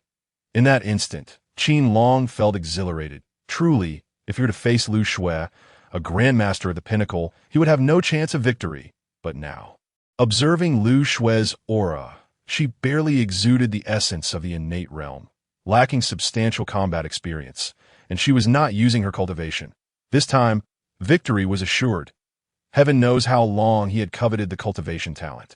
Witnessing the rapid growth of his companions, as if sipping water while he required thrice the time, even with his exceptional swordsmanship and physical cultivation. But now, it was different. The system could grant one opportunity for cultivation talent. And surely there would be a second. As long as he persistently defied expectations and completed tasks, he would become a true genius. Are you ready? At this moment, Lu Shui twirled her wooden sword. A light smile gracing her features as she gazed at Qin Long, Lu Shui appeared at ease, confident in her abilities, treating this contest with utmost nonchalance. After you, senior sister. Qin Long inhaled deeply at her words, and in the next moment, he transformed entirely. Prior to the emergence of the system task, he merely wished to be a well-behaved child, concealing his swordsmanship to leave a favorable impression on Lu Shui. However, with the task now in play, Qin Long realized he must give his all. Winning would be simple, but achieving a draw would require every ounce of his effort. Chapter 36. Young Master, no matter the time. You must persevere. Before the wooden house, 2 figures, one large and one small, blurred together in an instant, weaving like shadows. At that moment, the wooden swords in their hands radiated a blinding sword light, even though neither had tapped into their cultivation. The intensity of their initial exchange left the onlooking children astounded. Among them, only Sun Meng'er had witnessed Qin Long's prowess. Not even the 16th princess had seen it. Suddenly, the sound of their wooden swords clashing reverberated, producing an eerie metallic clang. The exquisite quick strikes transformed into a flurry of afterimages, enveloping the 2 combatants. Gulp. Your Highness, perhaps we should refrain from provoking him in the future. He is far too formidable. 2 companions of the 11th prince exchanged fearful glances, their faces pale as they spoke. Indeed, Your Highness, this lad is terrifyingly skilled. Should we wait until we grow up to deal with him? The other young one nodded fervently. Trepidation etched on his face as he watched Qin Long relentlessly wield his wooden sword. Recalling the audacity he once had to challenge Qin Long, he felt a chill run down his spine. for they were well aware that Qin Long had truly taken lives. Humph, two worthless fools. Does this prince seem so petty? Let us wait until we mature and then discuss it, witnessing Qin Long's ability to engage Lu Shui in a balanced exchange. The 11th prince recalled Qin Long's earlier words, "I won't kill you. At most, I will give you a beating to that moment." He had thought Qin Long was boasting, but now it appeared he had merely stated a fact. Meanwhile, Lu Shui's expression, initially relaxed, gradually morphed into one of seriousness. First, she believed that although she would not employ her cultivation, her years of experience and the Qingxian sect sword techniques would render her victorious against a mere 3-year-old child. However, she soon realized that things were far from right. Aside from the initial moments when Qin Long struggled slightly to draw his sword, it seemed as though he had discerned her sword techniques with uncanny clarity. No matter how she struck, he effortlessly countered, even giving her the impression that Qin Long was using her as a means to hone his own skills. To outsiders, it appeared that Qin Long had managed to hold his own against Lu Shui for so long, and even exchanged blows, truly the mark of a genius among geniuses. Yet as the one directly involved, Qin Long felt no sense of pride. Rather, as their duel progressed, he gradually fell into a state of clarity. The sword techniques he had previously comprehended began to reveal their solutions in that moment. His swordplay became increasingly refined, and the once obscure insights began to flow freely. Gradually, the seemingly profound sword techniques of Lu Shui transformed in Qin Long's eyes, revealing numerous flaws. Whenever he wished, he could easily land a decisive blow. Yet he refrained from doing so till he understood how rare this opportunity was. This semi-awakened state not only allowed him to study the swordsmanship inheritance more effectively, but also enabled him to recognize his shortcomings. Furthermore, having Lu Shui as a practice partner, with her prowess and willingness to forego her cultivation, was exceptionally rare. Before long, Qin Long sensed that Lu Shui's sword techniques had cycled back for a second time, prompting him to conclude this state of clarity. With a swift thrust of his sword, akin to a goat's horn, he completely disregarded Lu Shui's sword techniques. This sensation left Lu Shui feeling as though she were striking a pillow, unable to exert her strength, and she found herself unwittingly following Qin Long's rhythm. The speed of his attack was so rapid that Lu Shui forgot all her techniques, instinctively withdrawing and raising her sword to block. Crack! In the next moment, a sharp sound echoed, and upon closer inspection, Qin Long and Lu Shui had exchanged positions. The wooden swords in their hand had been reduced to mere hilts, the remnants of their blades scattered as would shavings across the ground. Cough, cough, senior sister. You are truly remarkable. I concede. Qin Long gazed at the ground, a wave of trepidation washing over him. Had he not fled swiftly and Lu Shui pulled back just as quickly, that final strike would have surely pierced him to the core. I concede. I utilized my cultivation at the end. Lu Shui's eyes sparkled with disbelief. In that fleeting moment, she had unconsciously relied on her cultivation. It was an instinctive response to danger, indicating that this 3-year-old lad could inflict mortal harm with that last strike. Senior sister, how about we call a tie? After all, you showed mercy on that final strike. Let us agree on that. Qin Long waved his hands repeatedly, and without waiting for Lu Shui's response, he returned to his seat, task accomplished. In the context of Lu Shui's leniency, through sheer effort, you achieved a tie. Reward. Cultivation talent 5. That your current cultivation talent stands at 55, leaving 25 points to reach genius status. Simultaneously, Qin Long's mind resonated once more with the system's voice, and in the next moment, he discovered his control over spiritual energy becoming increasingly adept. At this moment, the ethereal energy outside the body seemed to rejoice even more, and the influx of spiritual power within accelerated uncontrollably. This led to a slight enhancement in his cultivation, causing Qin Long's eyes to shimmer with brilliance as he glanced at the starry-eyed Sun Menger beside him. She was a natural Dao body, possessing a cultivation talent that surpassed even Qin Outyin's during the Foundation establishment phase. However, he was curious about the extent of his little wife's talent points. Was it 80? Or perhaps even higher? Dragon brother, you're amazing. Before Qin Long could finish his thoughts, the soft and sweet voice of Sun Menger reached his ears, her adoring expression stirring a sense of pride within him.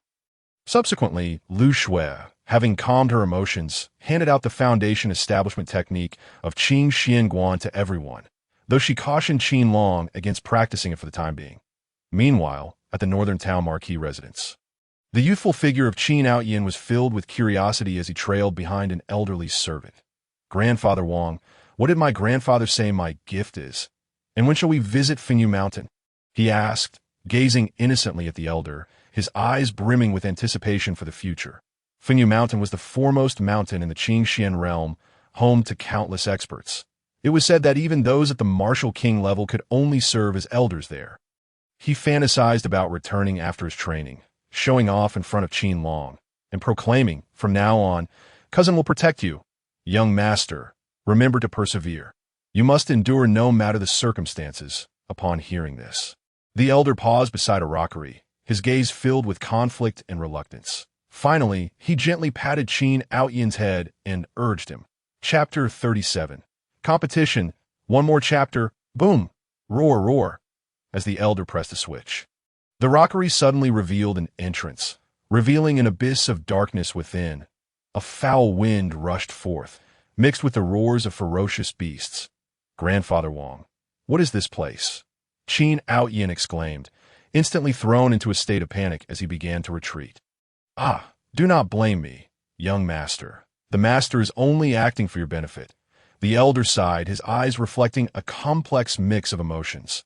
Before Qin Outyin could comprehend the situation, he was pushed down into the darkness. The entrance ceiling shut behind him. In the final moments before it closed, his youthful cries echoed within. "What?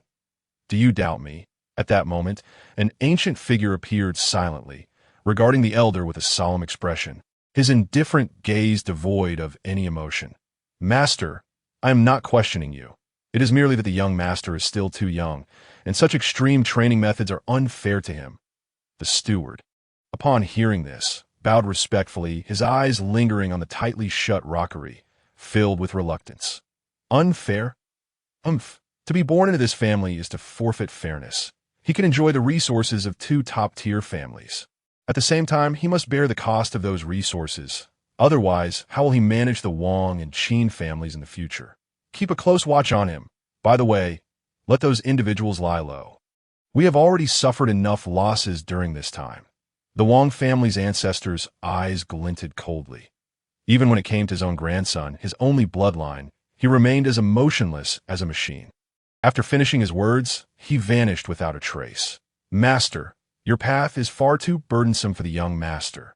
The steward shook his head and sighed, gazing at the sealed rockery as if envisioning the helpless figure within. Weeping in despair. Unfortunately, he felt utterly powerless, left to stand vigil over the situation on the other side. Qin Long remained oblivious to the tribulations faced by his overly dramatic cousin, as he found himself a bit dazed in front of the two elderly men. "Taoist, your face." Finally unable to contain himself, Qin Long inquired, for the disheveled Taoist face had swollen to the size of a pig's head. Were it not for Lu Shui's repeated assurances that this was indeed the disheveled Taoist, he might have called for help. Ahem, these details are of little importance, just some wear and tear from the world of martial arts. Today, you must have many questions. For instance, why must Lu Shui test your swordsmanship? And why are you not allowed to practice the techniques shared with everyone? Upon hearing this, the disheveled Taoist awkwardly coughed twice and exchanged a glance with the seemingly wise Jiang master beside him before responding. He could hardly admit that it was because Qin Long had been kidnapped, and both he and Jiang master, renowned experts of the Qingxian realm, had been beaten by Qin Long's master. "Ah, not too surprising. You must be about to impart to me other techniques." Qin Long responded skeptically, sensing that the disheveled Taoist's current state had something to do with him.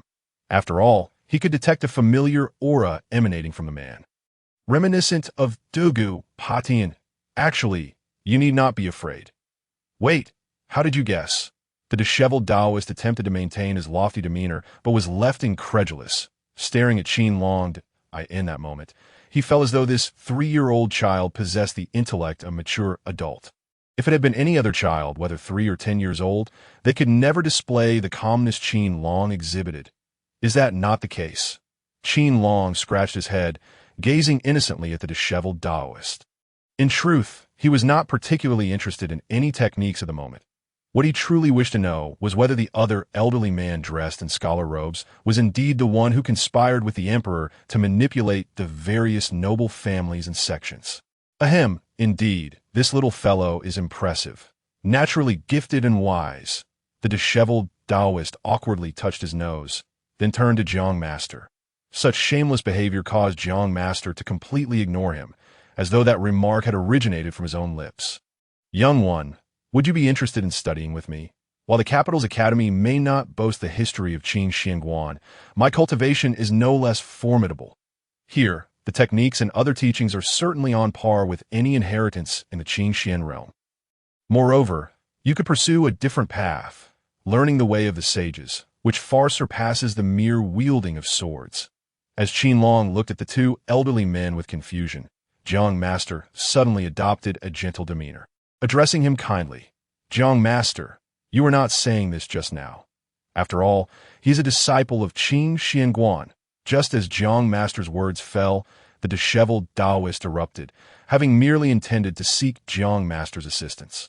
How had it turned into a matter of the latter poaching his prospective disciple? Without a second thought, the disheveled Taoist positioned himself in front of Qin Long, his body inscribed with shimmering runes. As if prepared to flee with the child at any moment, the sage's words, forbidden techniques. Yet Jiang Master remained unfazed, casting a casual glance at the disheveled Taoist before speaking softly.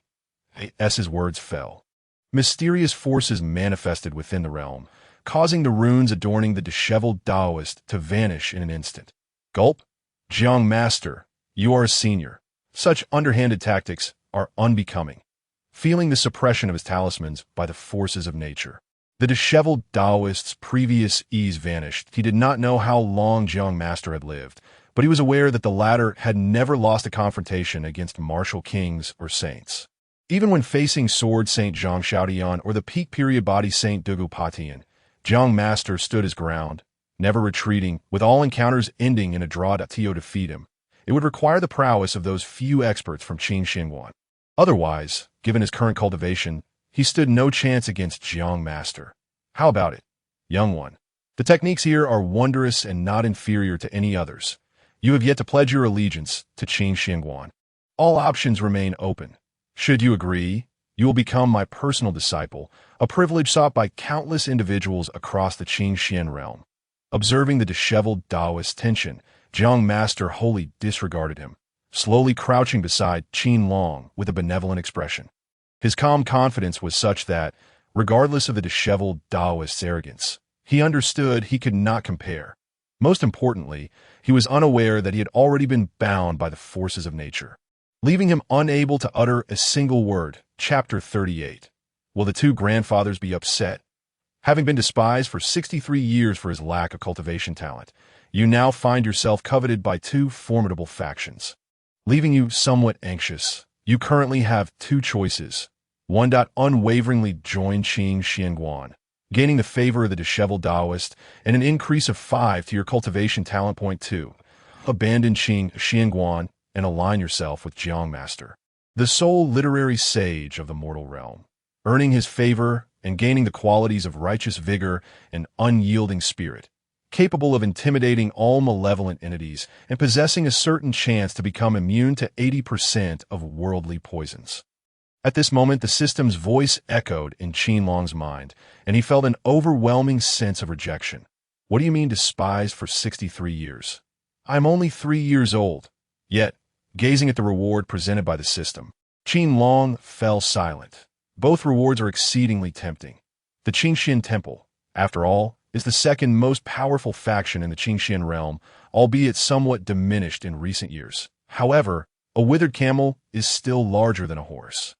And considering that this faction was personally chosen by both my master and my maternal grandfather, it undoubtedly possesses its merits. It may even be more suitable for me than the foremost faction, Fengyu Mountain. Yet, there is also Zhang Fuji.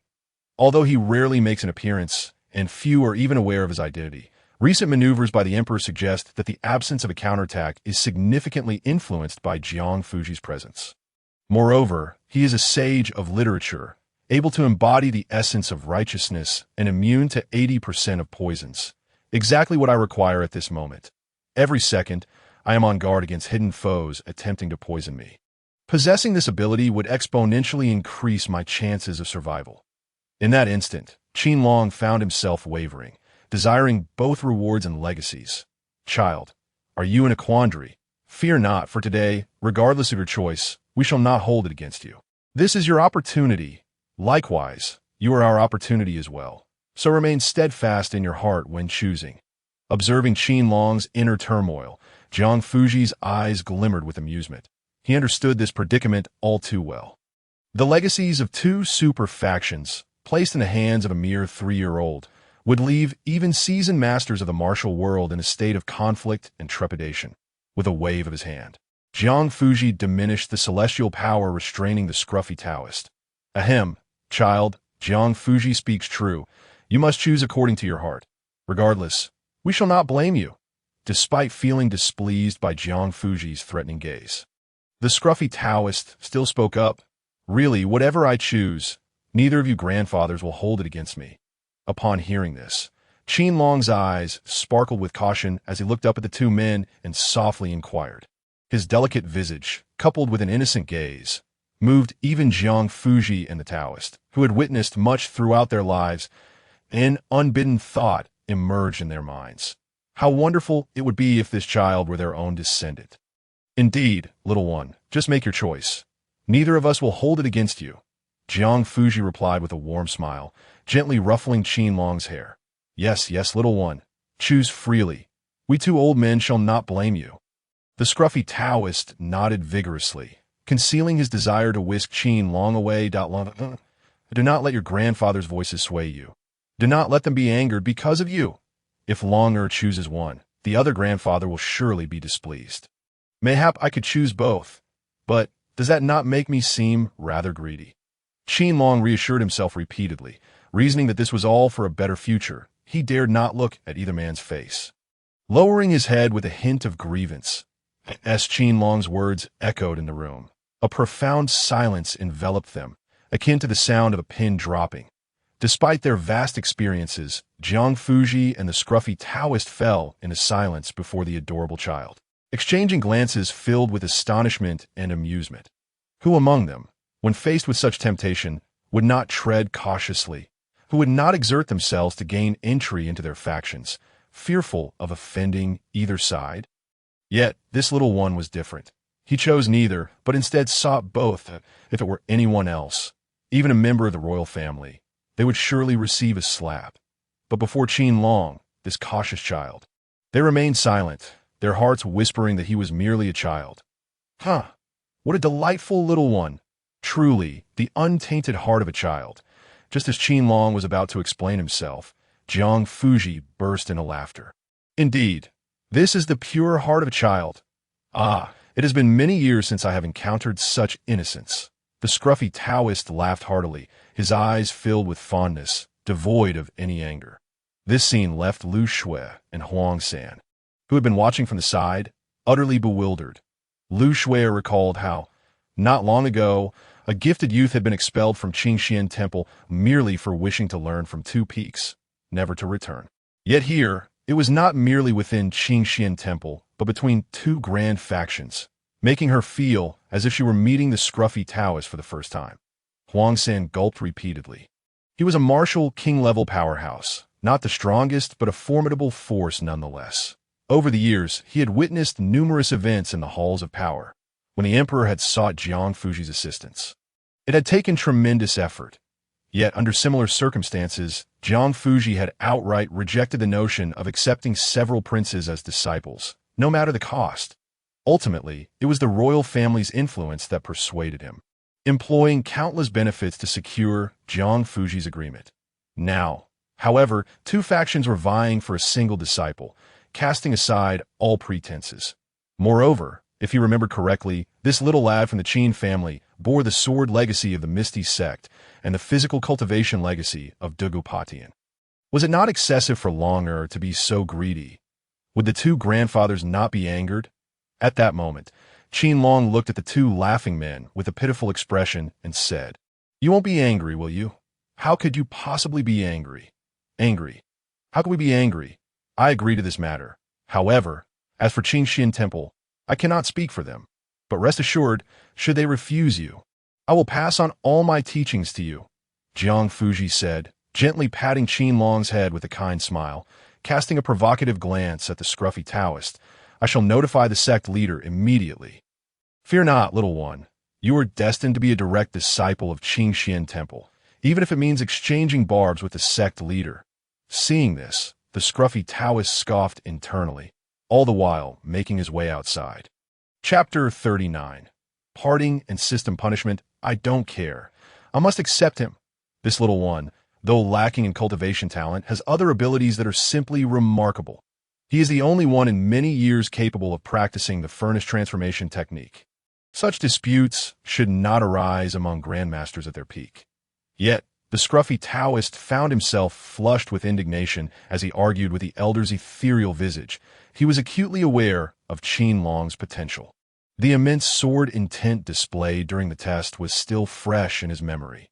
Moreover, the legacy of Dugu Potion's physical cultivation was, while not fully realized at the time, a treasure capable of sustaining Qin Temple's lineage for millennia. Although Qin Temple still flourished, that was thanks to the efforts of their elderly and middle generation members. The younger disciples, while perceived as geniuses by the outside world, knew themselves that they fell far short of true prodigies. Even with someone like Sun Meng'er, who possessed a natural Tao body, it remained insufficient. They needed more to compensate for the loss of high-level power over the years. The stakes were high. This little one was beyond their comprehension. Now, with the sword legacy of the Misty Sect and the combined legacy of Dugu Patian, Jiang Fuji's involvement would only complicate matters. If Qin Temple's legacy were added, could this little one truly bear such a burden? Time passed, and the scruffy Taoist finally halted, gazing at the elder's ethereal form as he slowly spoke. Those weathered eyes seemed to perceive the very essence of the world, piercing through vast distances. They fell upon Qin Long, who stood beside Jiang Fuji, and the elder immediately sensed something amiss of a subtle, knowing smile played on his lips, but Qin Long remained oblivious to the exchange. However, the scruffy Taoist's heart jolted at the mention of karmic ties. Each faction's legacy bore a weight of consequence capable of crushing an ordinary person. Furthermore, the legacies now entwined with Qin Long bore the essence of many of Qin realm's grand factions. 3 years from now, bring the child back to Qin Temple. I shall send someone to retrieve Sun Meng'er in a few days. Since you are so fond of this child, he shall follow you from now on. Just as the scruffy Taoist was about to voice further thoughts, the elder's ethereal form spoke suddenly, vanishing before he could respond. What does this mean? You're leaving him to me, but I am merely a mere array talisman master. Is this not leading a child astray? After a considerable pause, the disheveled Taoist finally came to his senses, feeling an overwhelming urge to weep without tears. He had intended for Qin Long to enter the Qin Temple, but not to have him right beside him. Although he was also the master of a peak, he had only taken on 2 disciples throughout his entire tenure and had roamed the world for over a decade. He had grown accustomed to solitude, and now, with the addition of the exceptionally talented Qin Long, the pressure left him utterly flustered. Was this a jest? It seemed imperative that he elevate his cultivation sooner rather than later. After pacing back and forth, the disheveled Taoist finally gritted his teeth and turned to leave. Time flew like an arrow, and soon it was half a month later, just 2 days shy of the spring festival. During these days, Qin Long had been learning the art of talismans from the disheveled Taoist, while simultaneously absorbing the teachings of the sage from Master Jiang.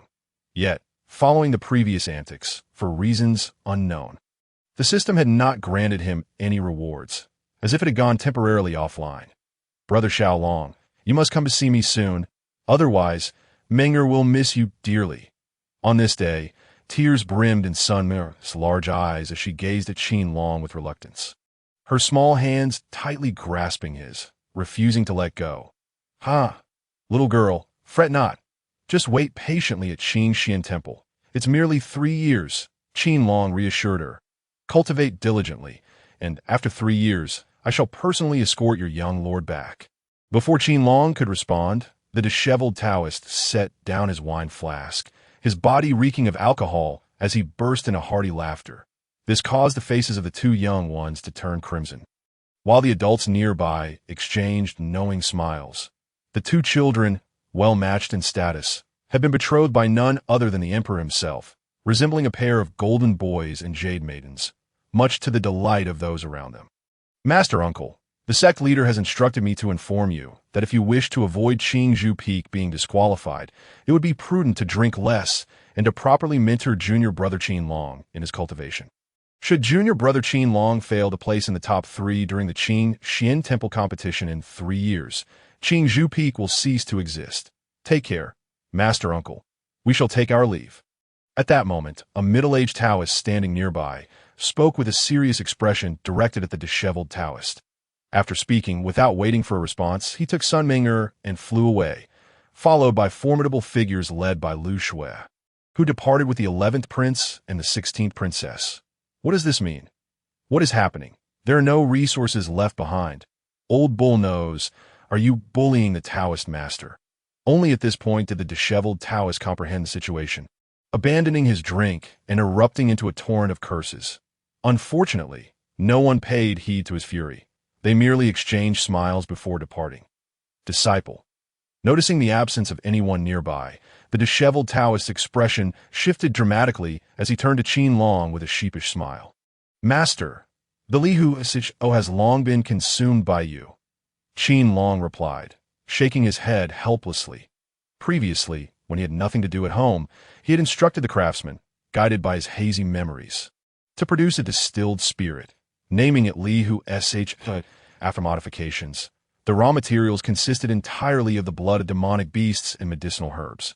A mere sip would render an ordinary person unconscious for an entire month. Even with Qin Long's current physique, he could manage but a single sip per day at most, initially intending to share it with Dugopatian and the others. Little did he anticipate that the disheveled Taoist would intercept it, consuming the entirety within just half a month, leveraging the title of master. You have successfully become a disciple of Master Jiang. Reward. Righteous Qi. You have successfully become a disciple of the disheveled Taoist. Reward. 5 in cultivation talent. Current cultivation talent. 60, needing 20 more to reach genius level. Due to the host's opportunistic behavior, a penalty is imposed. Bad luck 10. In your 60th year, you shall face the world's greatest malice. Are you prepared, old man? Bad luck will last for 3 days.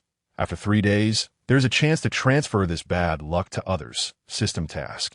In your 60th year, you have finally garnered the affection of your fiancée, Sun Ming'er, but are now separated.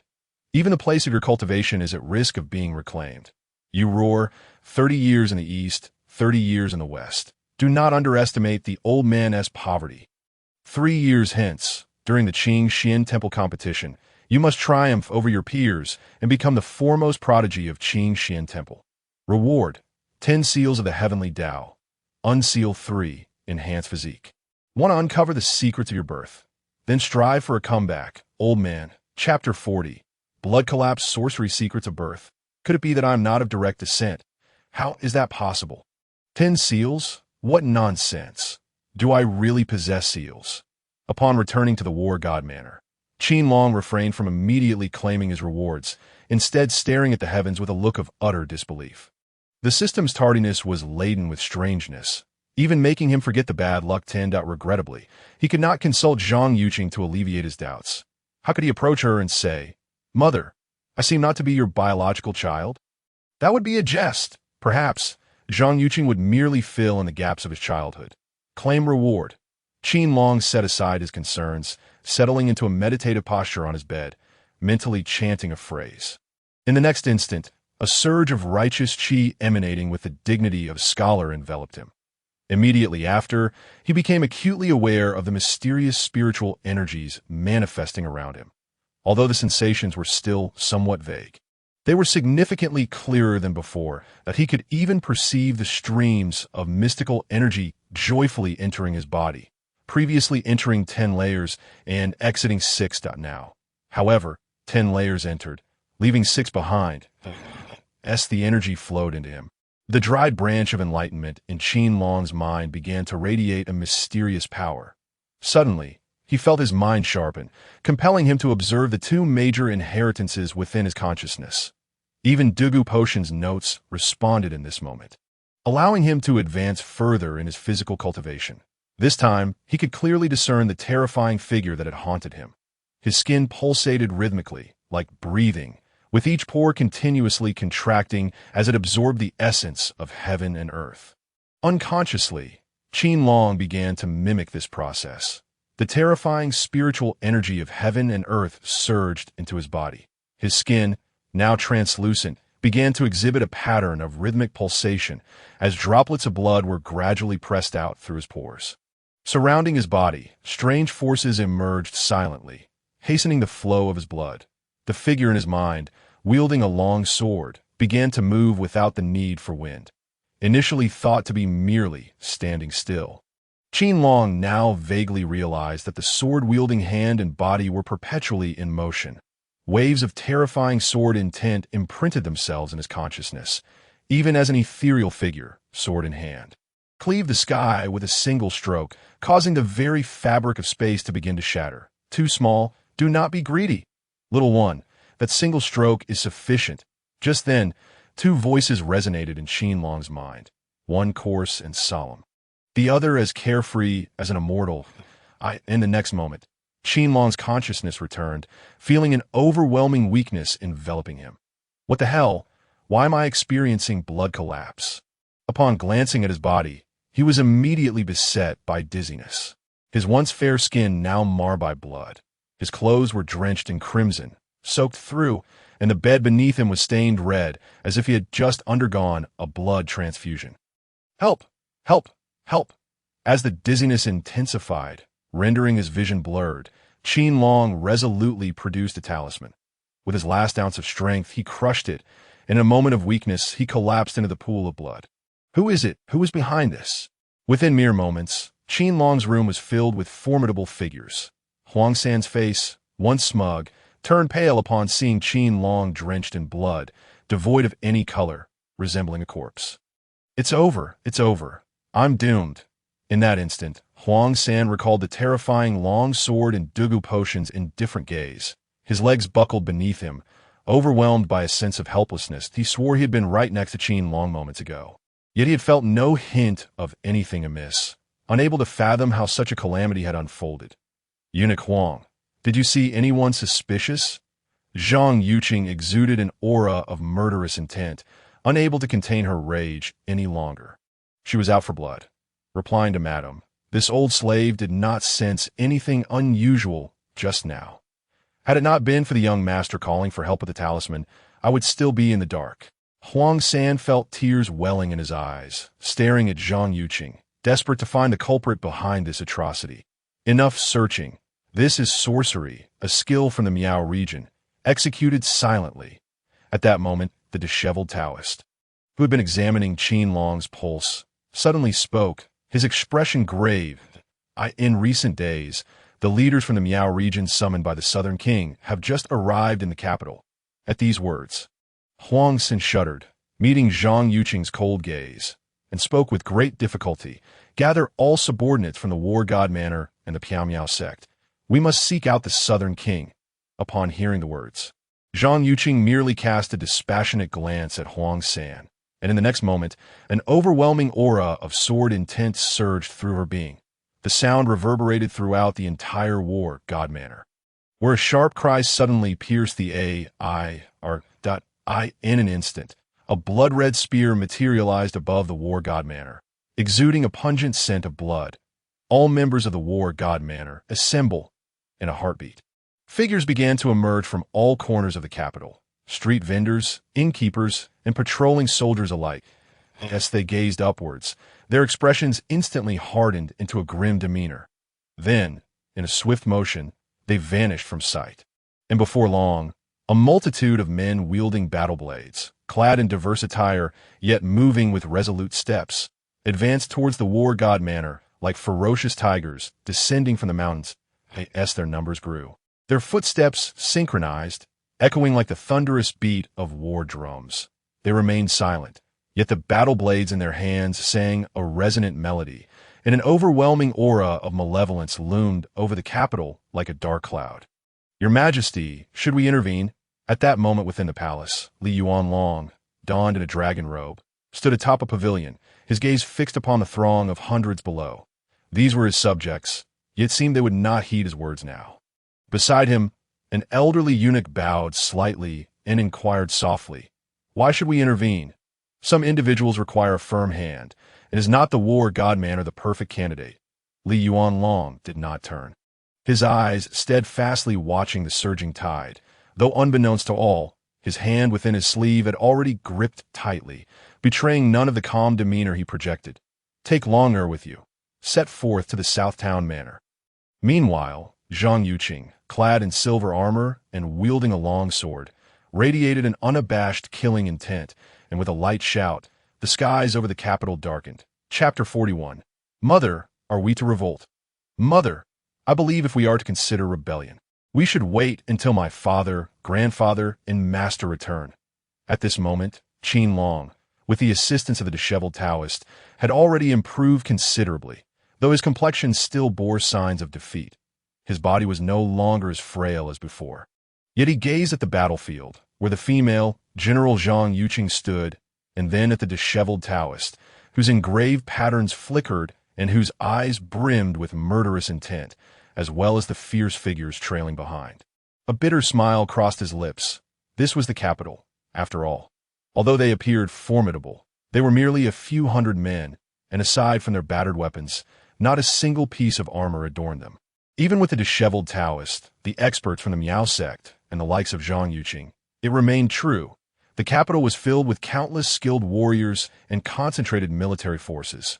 Once the Imperial Guards were deployed, this group would be nothing more than living targets. Oh dear, my young lord, such words cannot be spoken lightly.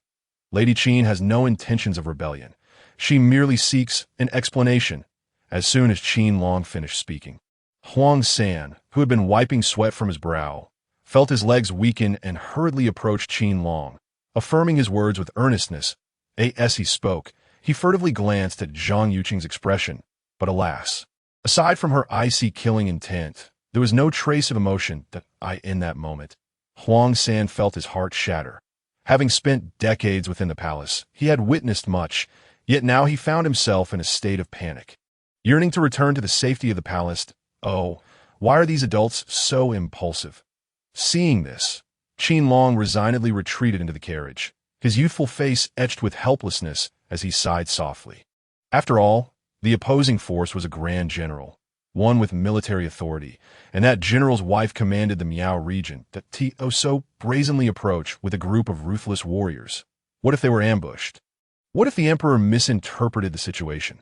At this moment, despite having lived 2 lives and experienced an information explosion, Qin Long found himself at a loss. My dear disciple, why do you fear? With your identity, not just in the capital, but throughout the entire Great Xia and the entire Qing Xian realm, you can walk boldly. Do you think my teachings over these past few days were for naught? The master is also watching. You should rest easy within the carriage and allow us to resolve this. As Qin Long contemplated a retreat, the nonchalant voice of the disheveled Taoist echoed in his ears. In that instant, he was taken aback, realizing that there was nothing for him to fear, that he was indeed one of the most esteemed individuals in the entire Qing Xian realm. The sword sage was his grandfather, while the literary sage and the body sage were his masters. Even his least accomplished master, the disheveled Taoist, though not particularly powerful, was the most formidable formation master in the entire Qing Xian realm. His father, too, wielded military power that instilled dread across the realm. Even if someone dared to strike at him openly, their entire faction would face devastating repercussions. In that instant, Qin Long's trepidation dissipated. What do I have to fear? I am of the highest status. At that moment, clarity washed over Qin Long's thoughts, and he understood why those rogues dared only to strike from the shadows. Nonetheless, it was still prudent to inform his grandfather and the others. Better safe than sorry. As the carriage rolled onward, several communication talismans appeared in Qin Long's small hand, and he murmured with glimmering eyes, "Lady Qin, why have you left the war godmanor to come here?" Before long, the carriage came to a halt, And in the next moment, Qin Long heard a voice that was steady yet laced with anger. "General Sun, where is the South King? Let her come forth. I have words to exchange with her." Following the general's words, Zhang Yuqing's cold voice echoed. "Ah, how amusing. You, a mere woman, would dare to demand anything of me. Were it not for the favor of Qin Yu, I could have you captured on the spot for your audacity. What authority do you possess to request anything from me? You are but a common woman, lacking any official title. By what right do you approach me?" As General Sun laughed derisively, he pointed at Zhang Yuqing and her companions with disdain. As his words fell, heavy footsteps accompanied by the clanking of armor approached. Soon, a line of fully armored soldiers appeared behind Zhang Yuqing, numbering just over 100 yet. Each of them wielded a crossbow, their cold gazes fixed upon the general. With a single command from General Sun, they were confident they could turn the assembled foes below into a pincushion, even against a Grand Master or a martial king. They would not falter in this confined space. These soldiers with crossbows were nothing less than machines of death. As the mechanisms of the crossbows clicked into place, tension filled the air. However, Zhang Yuqing's expression remained icy, betraying not a hint of fear, and even the seasoned veterans beside her exhibited no trepidation. They looked around, their eyes flashing with disdain, while the experts from the Miao sect could not help but display a trace of panic. They had never faced such a situation before. Despite their profound cultivation, against a well-trained army employing a sea of soldiers tactic, their chances of survival were non-existent. The most famous battle had seen 300 soldiers sacrifice their lives to slay a martial king and severely injure a martial sage. The mastermind behind that campaign was none other than Qin Yu, which marked the moment he earned the title of war god. "That cannot be. General Sun, it would be wise for you to let the South King emerge now. Otherwise, misunderstandings may arise." As the atmosphere grew increasingly tense, Huangsan quickly positioned himself in front of Zhang Yuqing, fearful that General Sun might give the command to strike. Here, anyone could perish, even he himself. But Zhang Yuqing and Qin Long must not encounter even the slightest mishap, or the great Xia would truly descend into chaos. "Humph, a misunderstanding. You come armed, accompanied by a throng, and you dare to claim it's a misunderstanding?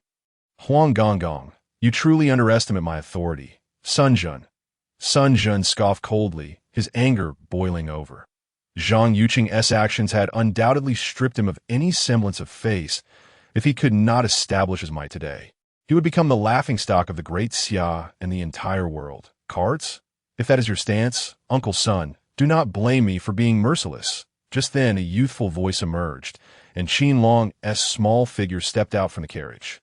Chapter 42. How could I not evade? "You, a mere child, dare you threaten me, General? Today, I shall spare a modicum of face for Qin Yu.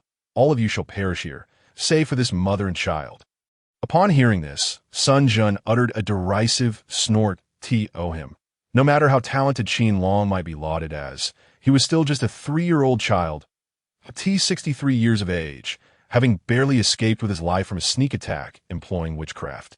He now witnessed Zhang Yuqing storming into the South General's manor with a cadre of experts, visibly enraged.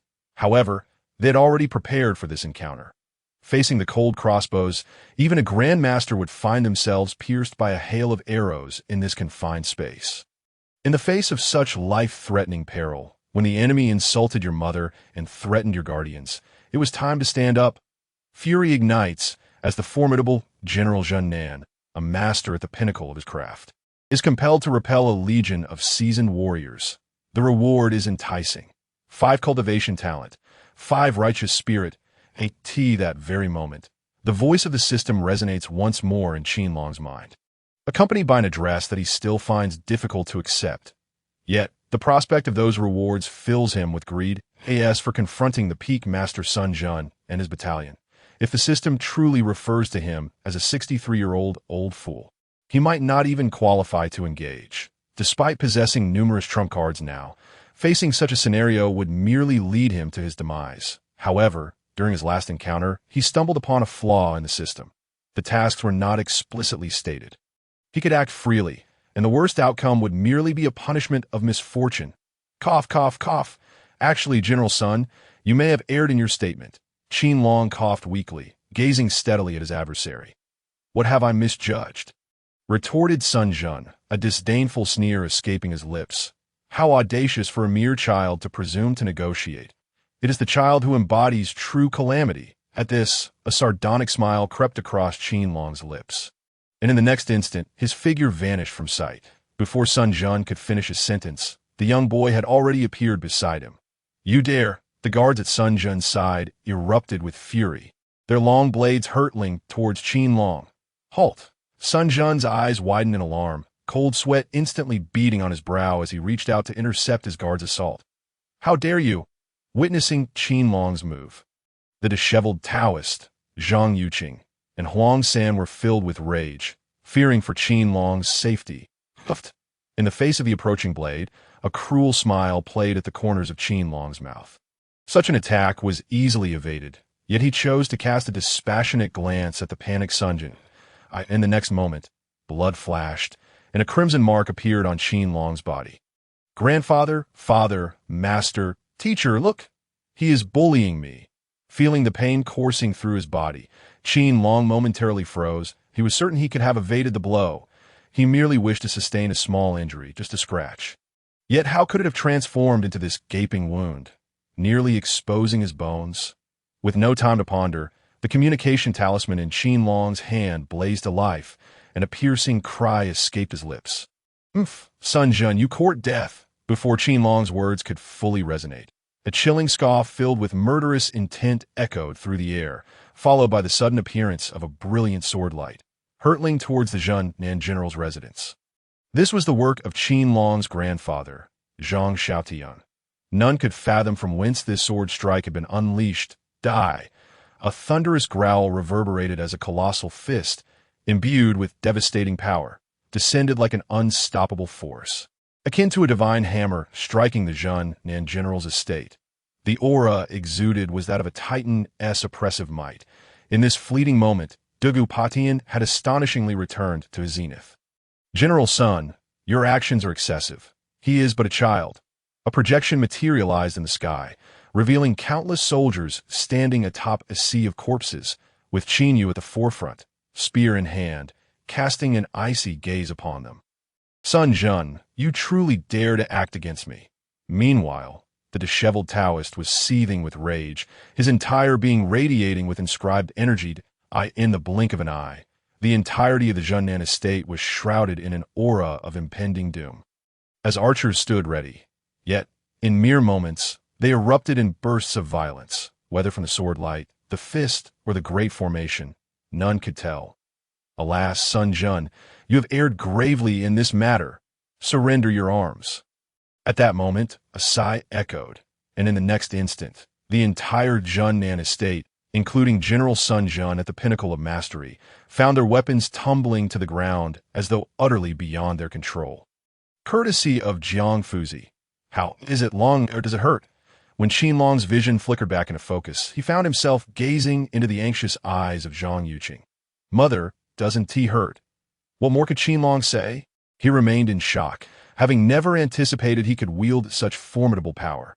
Initially, he merely sought to intimidate one of them into action, but who could have foreseen that he would provoke a hornet's nest? Gazing at the blood-soaked ground, Qin Long was both astonished and reminded that this world was not the same as his previous life, where a master could effortlessly take a life, and the fate of the weak rested entirely in the hands of the strong. Do you not uphold the law? This is the capital. Do you dare to lay a hand on me, the Zhunnan general?" At this moment, Sun Jun was engulfed in panic, the two looming figures of light and power above him evoking a sense of his own insignificance. Yet he stood steadfast at the entrance of his residence, glaring fiercely at the assembled crowd. Long ago, the capital of the Great Xia forbade masters from soaring through the skies, let alone engaging in such acts of aggression. This was simply due to the protective formations and the royal lineage that held terrifying power. "General Sun, we came only to seek answers from the Southern King." Zhang Yuqing, tenderly treating Qin Long's wounds, spoke coldly. "But now everything has changed. Your Zhunnan estate has harmed my son. Your wife, the Southern King My son was nearly slain by a sorcerous ambush. And now, due to you, He has suffered such grievous injuries. Before Sun Jun could respond, Zhang Yuqing set Qin Long aside for others to tend to and stepped forth, her aura surging, enveloping the entire Zhunnan estate in an overwhelming force. Gulp! A martial king. Has she truly broken through? Huang San, observing the scene, swallowed hard, recognizing the familiar aura. His voice was hoarse as he spoke. In years past, he had required vast quantities of rare treasures and the royal lineage's assistance to barely reach the martial king realm.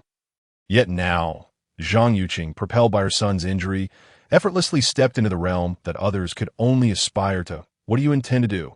I am the great Xia Zhannan general. My wife governs the Miao region. Do not think that a mere commoner, or even Qin Yu himself, could demean me, for I shall not allow such insolence. Sun Jun's eyes momentarily widened in shock, but his experiences of life and death kept him resolute. He glared furiously at Zhang Yuqing. I know the Southern King is nearby. I grant you 3 breaths. Within that time, I demand one of Sun Jun's arms. After 3 breaths, whether it be your Miao region or the Zhunnan estate, it shall turn to ash. Zhang Yuqing's gaze was icy, her mind replaying the horrifying images of Qin Long lying in a pool of blood and the earlier knife wound in the span of a day. He had faced 2 life-threatening crises. Had luck been any less favorable, her beloved son could have perished on the spot. I could see this moment. Zhang Yuqing was devoid of her previous gentleness. Only an inexorable killing intent flickered in her beautiful eyes. Zhang Yuqing, do not forget, this is the capital of Great Xia, beneath the feet of the emperor. Sensing the frigid malice, Sun Jun began to falter. He was no longer in the military camp. Even if there were experts, he dared not summon them. Did he not see the terrifying attacks hovering in the air, waiting to be unleashed?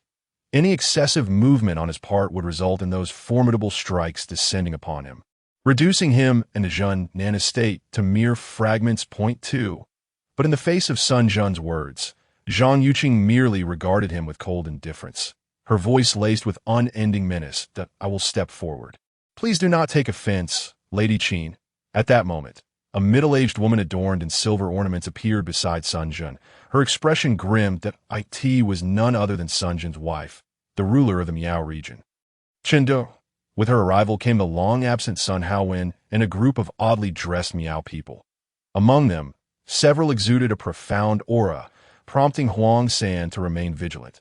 They were of the martial king caliber. And coupled with the Miao region sorcery, their attacks were exceedingly treacherous. We did not orchestrate anything regarding young Master Qin. Observing Zhang Yuqing's frigid gaze, Chengdu sighed heavily before speaking earnestly. Sun Jun, which arm do you desire? Yet Zhang Yuqing ignored her entirely, her icy stare fixated on Sun Jun as she slowly articulated. Zhang Yuqing, you have gone too far. Are you truly willing to sacrifice an arm of the general for the sake of a child? Enraged, Sun Jun glared at Zhang Yuqing, his countenance frigid as he retorted. If you refuse to choose, then I shall make the choice for you. Regrettably, Zhang Yuqing remained utterly unresponsive, her voice as frigid as ever. In the next moment, a flash of sword light flickered. Instantly, it appeared beside Sun Jun, and as the sword radiance swept by, Sun Jun's left arm seemed destined to fall. A martial king from Miaojiang, positioned at his side, acted decisively. Ancient and intricate runes floated across his body. With a skeletal staff in hand, he successfully blocked the sword's brilliance, while Zhang Yuqing appeared completely unfazed. The long sword at her grasp swung once more, this time with even greater potency than before. Where the sword light traversed, the air itself seemed to take on a tangible form, visibly sliced apart, instantly manifesting beside Sun Jun. Observing this, the elder scoffed coldly, his cultivation surging dramatically. With a resounding clash, the skeletal staff shattered, but a spray of crimson erupted as Sun Jun's left arm exploded, releasing a cloud of blood mist. How dare you, Zhang Yuqing? How dare you lay a hand on me? Simply because of this insignificant brat. I am the general of Zhunnan. Sun Jun, clutching his severed arm, was astonished, ignoring the pain as he glared at Zhang Yuqing in disbelief. Beside him, Chengdu and the others wore grim expressions, their auras pulsating as if they were prepared to strike at any moment. He is my son, not some insignificant child. Moreover, the lives of everyone in the Zhun general's residence pale in comparison to even a single finger of my son.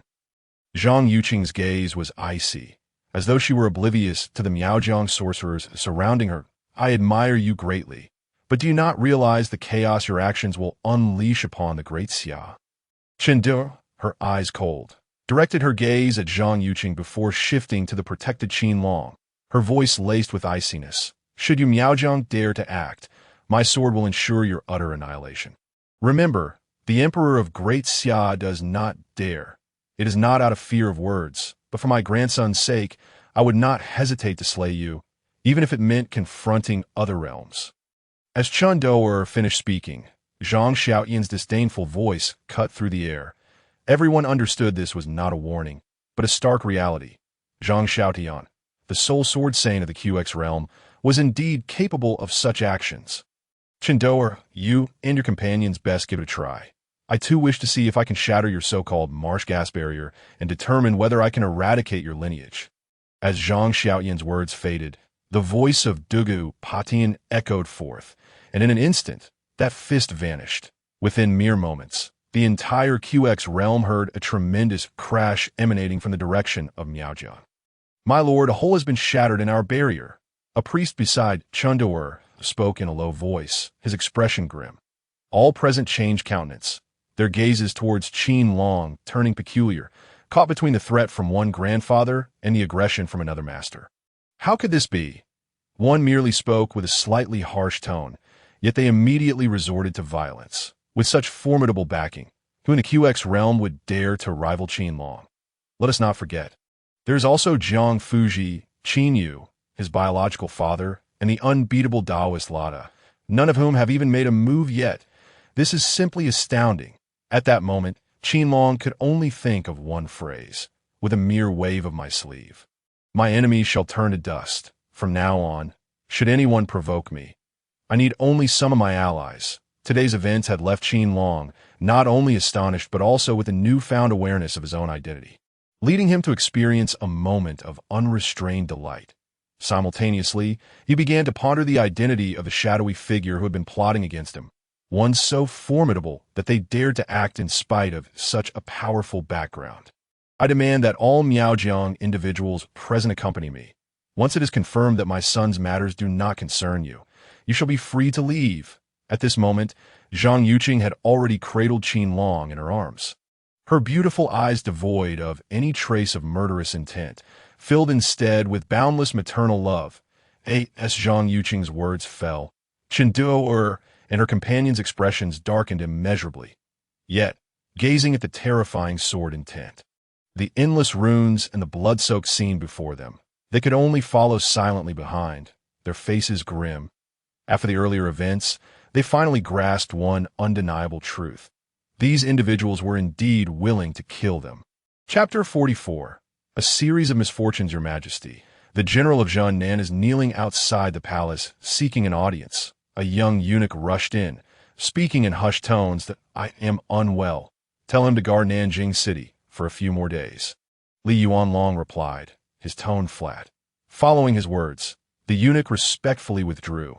Inform Huang San that I do not wish to see a repeat of today's events concerning Qin Long. Otherwise, his head shall no longer be necessary.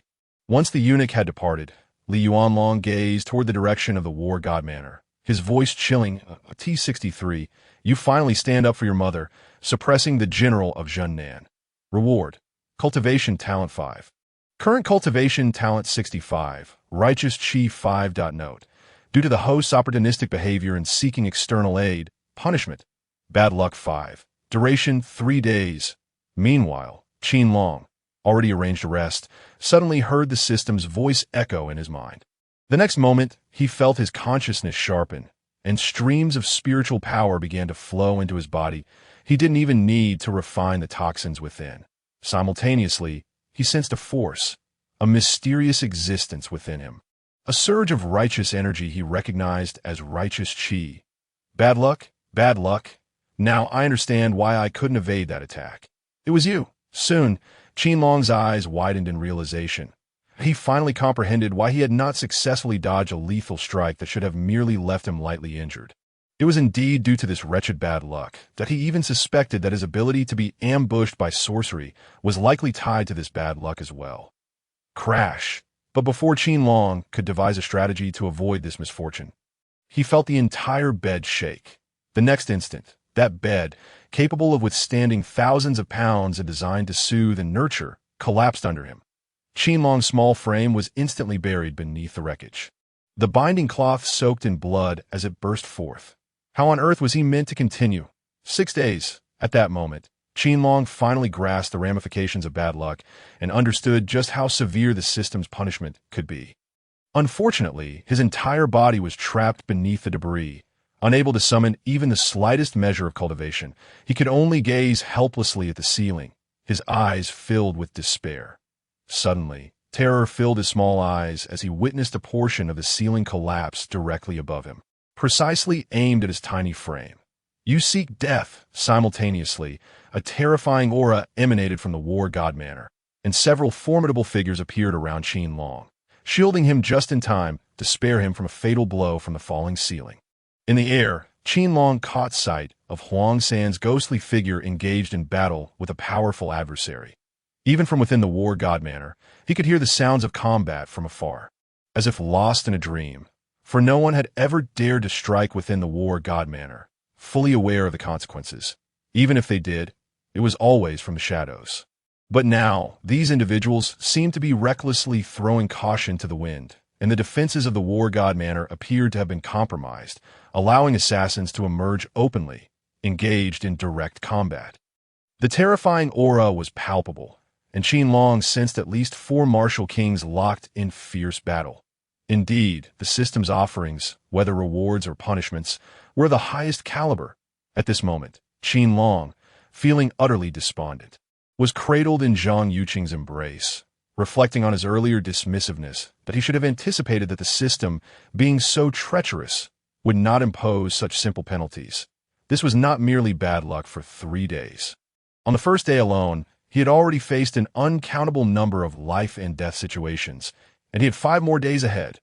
Qin Long could only wonder what awaited him in the days to come. His eyelids grew heavy, and he succumbed to sleep in Zhang Yuqing's arms to be why the second day. The war god manor appeared as though nothing had transpired, save for a faint scent of blood and the ongoing repairs of the damaged structures. Something is amiss. Something is amiss.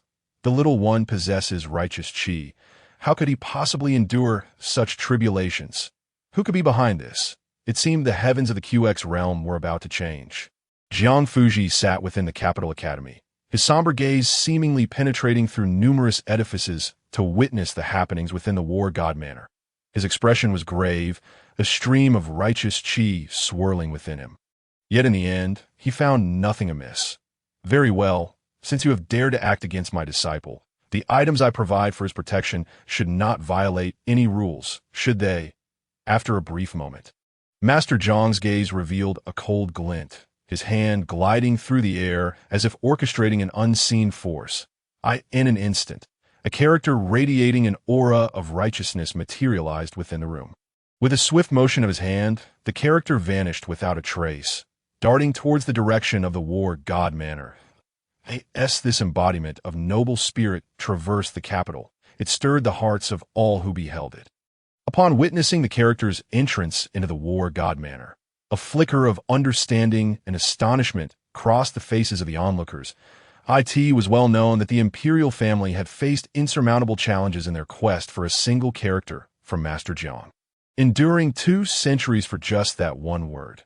Yet now, without lifting a finger, Qin Long received such a gift directly from Master Jiang. Thank you, Master. Your kindness shall forever be etched in my heart. Meanwhile, Qin Long, resting upon his bed, felt a sudden surge of righteous energy rushing towards him. In the next moment, the character, akin to a blazing sun filled with the essence of the heavens, appeared and fused with his small frame. Qin Long hastily leaped from his bed, bowing respectfully towards the direction of the capital academy in gratitude. Fear not, little one. We old fellows are here to safeguard you, Master Jiang observed with satisfaction, stroking his beard, a smile illuminating his face. How could this be? Who dares to do such a thing? But before Master Jiang could revel in his thoughts for long, His expression shifted dramatically, an unusual anger flickering in his eyes. Within the war god manor, Zhang Yuqing was joyfully patting Qin Long's head, for this was a character bestowed by the legendary Master Jiang of the Qin realm. Yet in the next moment, her expression soured as she noticed that the character had barely settled within Qin Long before ominous. Dark energy began to emanate from him. At that instant, the character crumbled into oblivion. The righteous energy had merely dispelled a third of the encroaching darkness, which swiftly re-entered Qin Long's body. Who dares to impose such a tainted aura upon a child? Are they seeking death? In an instant, Master Jiang appeared at Qin Long's side, recognizing the familiar dark energy. At that moment, his eyes burned with a relentless killing intent, and the skies above the capital erupted with thunder and lightning. Chapter 45. News from the Huaxian realm. What that dark energy had been remained a mystery to Qin Long, as no one chose to enlighten him. However, he could distinctly sense that on that fateful day, the entire capital was suffused with righteous energy. The royal explanation declared that with the new spring approaching, Master Jiang and the young scholars of the capital were praying for the well-being of the populace. Yet, Qin Long could not shake the feeling that all of this was somehow intertwined with the dark energy coursing through him. It was precisely at the moment the dark energy manifested that his system had emitted an alert. Detection of anomalous energy. Absorption and plundering initiated. Ding. Host is currently under penalty. Plundering of anomalous energy postponed. As the system's voice echoed in his mind, excitement surged within Qin Long. He pondered the extent to which the system could be repaired with such an abundance of energy. Could it possibly reach 80%? If so, he could once again immerse himself in a simulated life experience. However, upon hearing the complete message, he nearly erupted in frustration, suspecting that the reason so much anomalous energy could silently infiltrate his being was undoubtedly tied to the system's ominous influences. I require my own intelligence network, along with substantial financial backing. While he could appeal to his parents or elders, his tender age posed a challenge. How could he explain such matters? The following day, Qin Long dared not step outside, fearing that misfortune might befall him in unforeseen ways. Yet, even in his seclusion, misfortune continued to plague him. He lounged on a rocking chair crafted from the bones of a master-level beast. It suddenly collapsed beneath him. Attempting to eat grapes, he found himself choking on one, despite being a peak practitioner of the postnatal stage. Had there not been someone watching over him, he might have seriously feared for his life over a mere grape. Simultaneously, he began to contemplate his predicament. He was now a conspicuous target. Enemies could strike at any moment, yet he had no information to guide him, not even whispers from the war god manor. This realization ignited a fervor within him for establishing an intelligence network, though he was too fearful to venture outside. Have you heard? The Wanbao Pavilion will commence an auction tomorrow, featuring not only cultivation techniques and weapons, but also an ancient jade rumored to have been lost from the last generation. Some say it belongs to the Huaxian realm, which vanished thousands of years ago. Impossible. The Huaxian realm exists only in legend. It was said to be an upper realm. How could their artifacts possibly appear here? Moreover, does the Huaxian realm truly exist? As Qin Long pondered these revelations, whispers from the guards reached his ears. Such discussions had become commonplace to him, a rare glimpse into the outside world. Yet upon hearing the mention of the Huaxian realm, he froze, gesturing for the maid to cease her chatter. He was suddenly engulfed in memories of his simulated life, of fierce battles between life and death, and of the small silhouette that had always awaited him. How could the Huaxian realm have disappeared? What of Ling Shui? Would her gentle nature lead her to suffer? No, I must go to the Wanbao Pavilion. I need to see the ancient jade from the Huaxian realm. As thoughts of the Huaxian realm's disappearance and the delicate figure filled his mind, Qin Long grew increasingly agitated. Heaven knows what fate had befallen the timid Ling Shui in his absence. Grandpa Huang, I wish to visit the Wanbao Pavilion. With these words, Qin Long turned to the vigilant Huang San, his eyes brimming with longing for the outside world. Oh dear, my young master, it is far better to remain within the manor. Once those nefarious individuals are apprehended, wherever you wish to go, I shall accompany you. Hearing Qin Long address him as Grandpa Huang melted Huang San's heart. After years of servitude in the palace as a eunuch, he had never been regarded as a person. Even after achieving the status of a martial king, he remained merely a subject of superficial flattery. Yet the sincere gaze and soft voice of this privileged young master made Huang San wish to give his very life for him. However, he genuinely feared for Qin Long's safety, as all eyes were currently on him. He had also received news from the palace. Whether for his own safety or that of Qin Long, they could not afford to venture out. Otherwise, the frenzied individuals pursuing them would strike terror into even his heart. The assailants from that night were not merely martial kings. There lurked a powerful, silent presence in the shadows. Were it not for Master Zhang's vigilant watch over the area, who could say what calamity might have befallen them? Grandpa Huang, I feel like a bird trapped in a cage. I yearn to see the world outside. Rest assured, I will not act recklessly. I can disguise myself. I only wish to glimpse what lies within the Wanbao Pavilion. Is that permissible? Upon hearing this, Qin Long sighed inwardly, never expecting that his usual tactics would prove ineffective this time. Yet to uncover the truths of the Huaxian realm, he felt compelled to go. Otherwise, he would regret it for a lifetime. Though it was merely a simulation, everything felt achingly real, filled with blood and flesh. Huang San's face was a portrait of conflict and concern, being within the palace. He understood Qin Long's frustrations all too well. This was perhaps the price of being born into privilege. Nevertheless, gazing at Qin Long's cherubic face, Huang San nearly blurted out his willingness to take him outside. Go ahead, Grandpa Huang, that I will ensure that someone discreetly protects Long. However, Long, your mother wishes for you to remain unharmed. Do you understand? Just as Huang San was wrestling with his decision, Zhang Yuqing approached Qin Long, her expression tender as she knelt before him. Her eyes, filled with worry, reflected her deep concern. This was the first time in 3 years that Qin Long had expressed a desire for something so earnestly. She could not bear to disappoint him and devised a clever plan to draw out those lurking in the shadows. Mother, you need not worry. Longer will be obedient and will not cause any trouble. If danger arises, I will flee at the first opportunity. Upon hearing Zhang Yuqing's agreement, Qin Long nearly leapt for joy. Unaware of her ulterior motives, he knew that this was a chance to uncover the secrets of the Huaxian realm and learn of Ling Shui's fate. Master, I humbly seek your assistance. Taoist, I implore you to lend me your aid. As Qin Long reveled in his excitement, Zhang Yuqing had already vanished from the War God Manor, silently appearing within the capital academy. It was indeed a risky endeavor, but if it ensured the little one's safety, it would be the best way to expose those hidden foes. Master Jiang stroked his beard, his eyes gleaming with intelligence, but shadowed by a trace of concern. He knew that anyone capable of wielding such power, even he at the pinnacle of mortal cultivation, could not afford to underestimate. No, this would be akin to using Long as bait if something were to go awry. What would become of him? The disheveled Taoist, in a fit of rage, glared fiercely at the two individuals before him.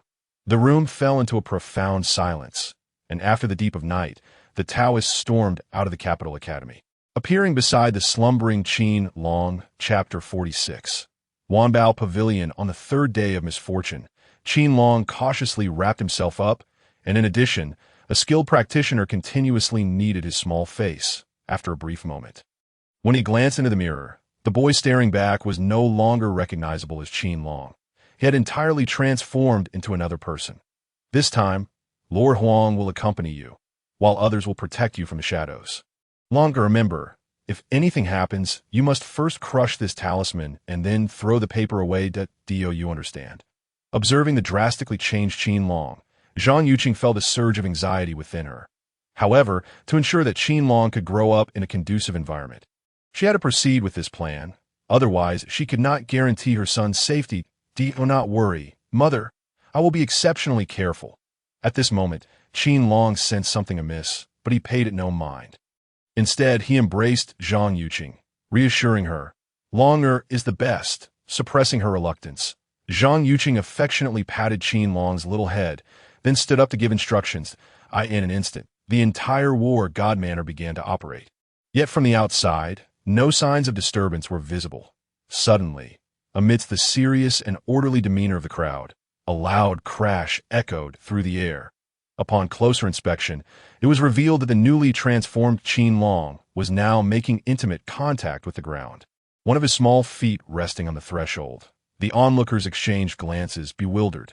Zhang Yuqing's previously stabilized mood shifted dramatically, prompting her to consider terminating the operation.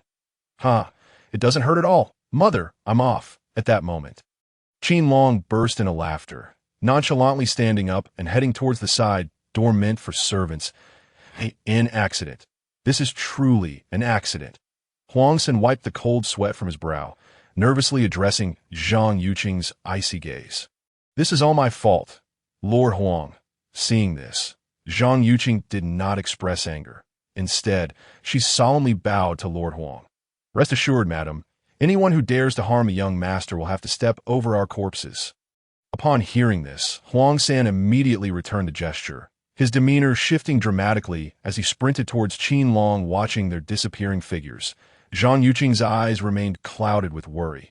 Madam, preparations are complete. The three children have all disguised themselves as the young master. At that moment, a composed, middle-aged man approached, speaking in hushed tones that we, the Qin family, owe everyone an apology. If the children survive, I, Zhang Yuqing, assure you that the Qin family will spare no effort in their upbringing. Even if the children perish, our family will still provide for their relatives. Upon seeing the middle-aged man, a flicker of compassion crossed Zhang Yuqing's eyes, and she spoke earnestly. Madam, these are merely unfortunate children. For them to experience what they would otherwise never encounter in a lifetime is a tremendous blessing. Moreover, we were all saved by the general, for the young master, even if it costs us our lives. So be it. Tears glistened in the middle-aged man's eyes, for one of the three children was his own flesh and blood. Faced with such formidable foes, he could not help but feel heartache. Yet for them, this was fate. They were repaying General Qin's life. The Qin family has wronged all of you.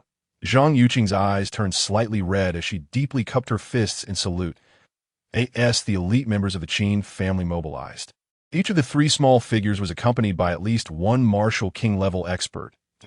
In an instant, all eyes were drawn to this scene, and in the darkness, cold, snake-like gazes lurked, reporting to the master. Among these three children, one must be the real Qin Long. Please give your orders. From the shadows, several figures observed the children's departure, their compasses spinning in sync with the children's direction. After a cold snort, one of them spoke in a low voice. Mobilize everyone near the capital. Annihilate them. Immediately, a chilling voice emanated from the communication talisman, and in the next moment, several figures vanished without a sound. This Wanbao pavilion? How luxurious! At this point, the transformed Qin Long and Huang San stepped into a splendid hall. Upon seeing the decor embellished with spiritual wood and precious stones, Qin Long couldn't help but exclaim in awe. Having traversed this world for 3 years, he was well aware of the value of treasures here, despite the flattering words of the War God Manor and the support of the Miao Miao sect. Compared to this place, the War God Manor resembled a slum. Young master, this is not even the most dazzling part. The auction hall is where the true brilliance lies. It is said that this Wanbao pavilion traverses several realms, boasting immense power, and whether it be treasures or news, it is the pinnacle of existence. Throughout the entire Qing Xian realm, aside from our great Xia, the demon and barbarian tribes each have their presence here. Noticing Qin Long's envious expression, Huang San smiled as he quietly explained, both to broaden Qin Long's knowledge and to caution him against provoking the profound background of Wanbao Pavilion. When I grow up, I will establish one too.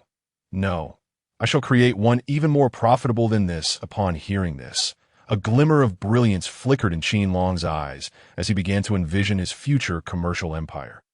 Although this world differed from his previous life, the principles of business remained unchanged. Qin Long was confident that he could build a commercial empire even more formidable than Wanbao Pavilion. Who is this country bumpkin, so audacious as to speak such wild words without considering what Wanbao Pavilion truly is? The children of Great Xia are truly delightful. With their tender skin, a single bite would yield a heavenly delicacy. An ignorant little brat. I could crush you with a single finger. Just as Qin Long finished speaking, several disdainful snorts echoed from nearby. Soon after, Qin Long spotted a group of extravagantly dressed young masters casting contemptuous looks in their direction. Among them were not only the young masters of Great Xia, but also a few robust men with bare upper bodies, adorned with totems, as well as several beings that resembled humans but possessed tree-like eyes. Grandpa Huang, who are they? In the face of their disdain, Qin Long remained composed and turned to Huang San for clarification. Huang San, being well acquainted with the prominent figures in the capital, understood who was formidable and who was not. Young master, do not pay them any mind. They are merely a pack of wild dogs. With the arrival of the new spring in Great Xia, the envoys from the other two major nations have come, and it's only natural to encounter a few ruffians. Huang San merely cast a disinterested glance at the group, already comprehending the situation, and then calmly addressed Qin Long. Old man, what are you saying? Do you believe this young master will allow you to leave without consequences for your insolence towards foreign envoys? Kneel down now, and I might still forgive you. As Huang San's words fell, a wave of fury emanated from the group, particularly from the young master of Great Xia, whose gaze towards Qin Long was filled with murderous intent.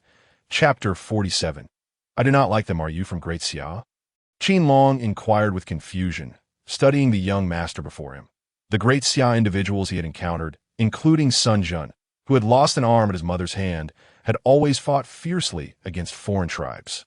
He could not comprehend how this individual, exuding both aura and attire typical of Great Xia, could utter such words.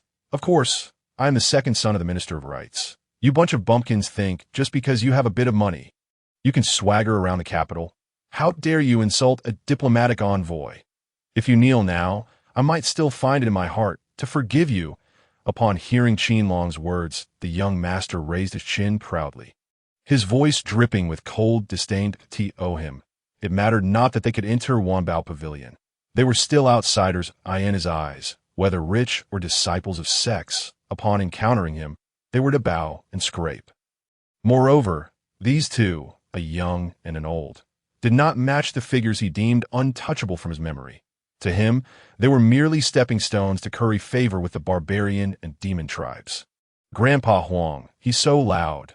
Qin Long, upon hearing the young master, couldn't help but feel speechless. He was uncertain whether this young master was simply foolish or if it was a result of his bad luck prompting him to provoke himself. However, he had no time to waste on these fools. Most importantly, he could not reveal his identity. Although he was unsure of his mother's true intentions, he knew he must not become a liability. Say another word, and you'll be dead. Upon hearing this, Huang San slightly bent forward, and immediately, a formidable aura surged forth, pressing down upon them if they were outside, and if Qin Long were not present, he would not hesitate to take down these brats. Especially the young master from the Ministry of Rights. A martial king? As Huang San's imposing presence pressed down upon them, several individuals retreated a few steps, their faces paling.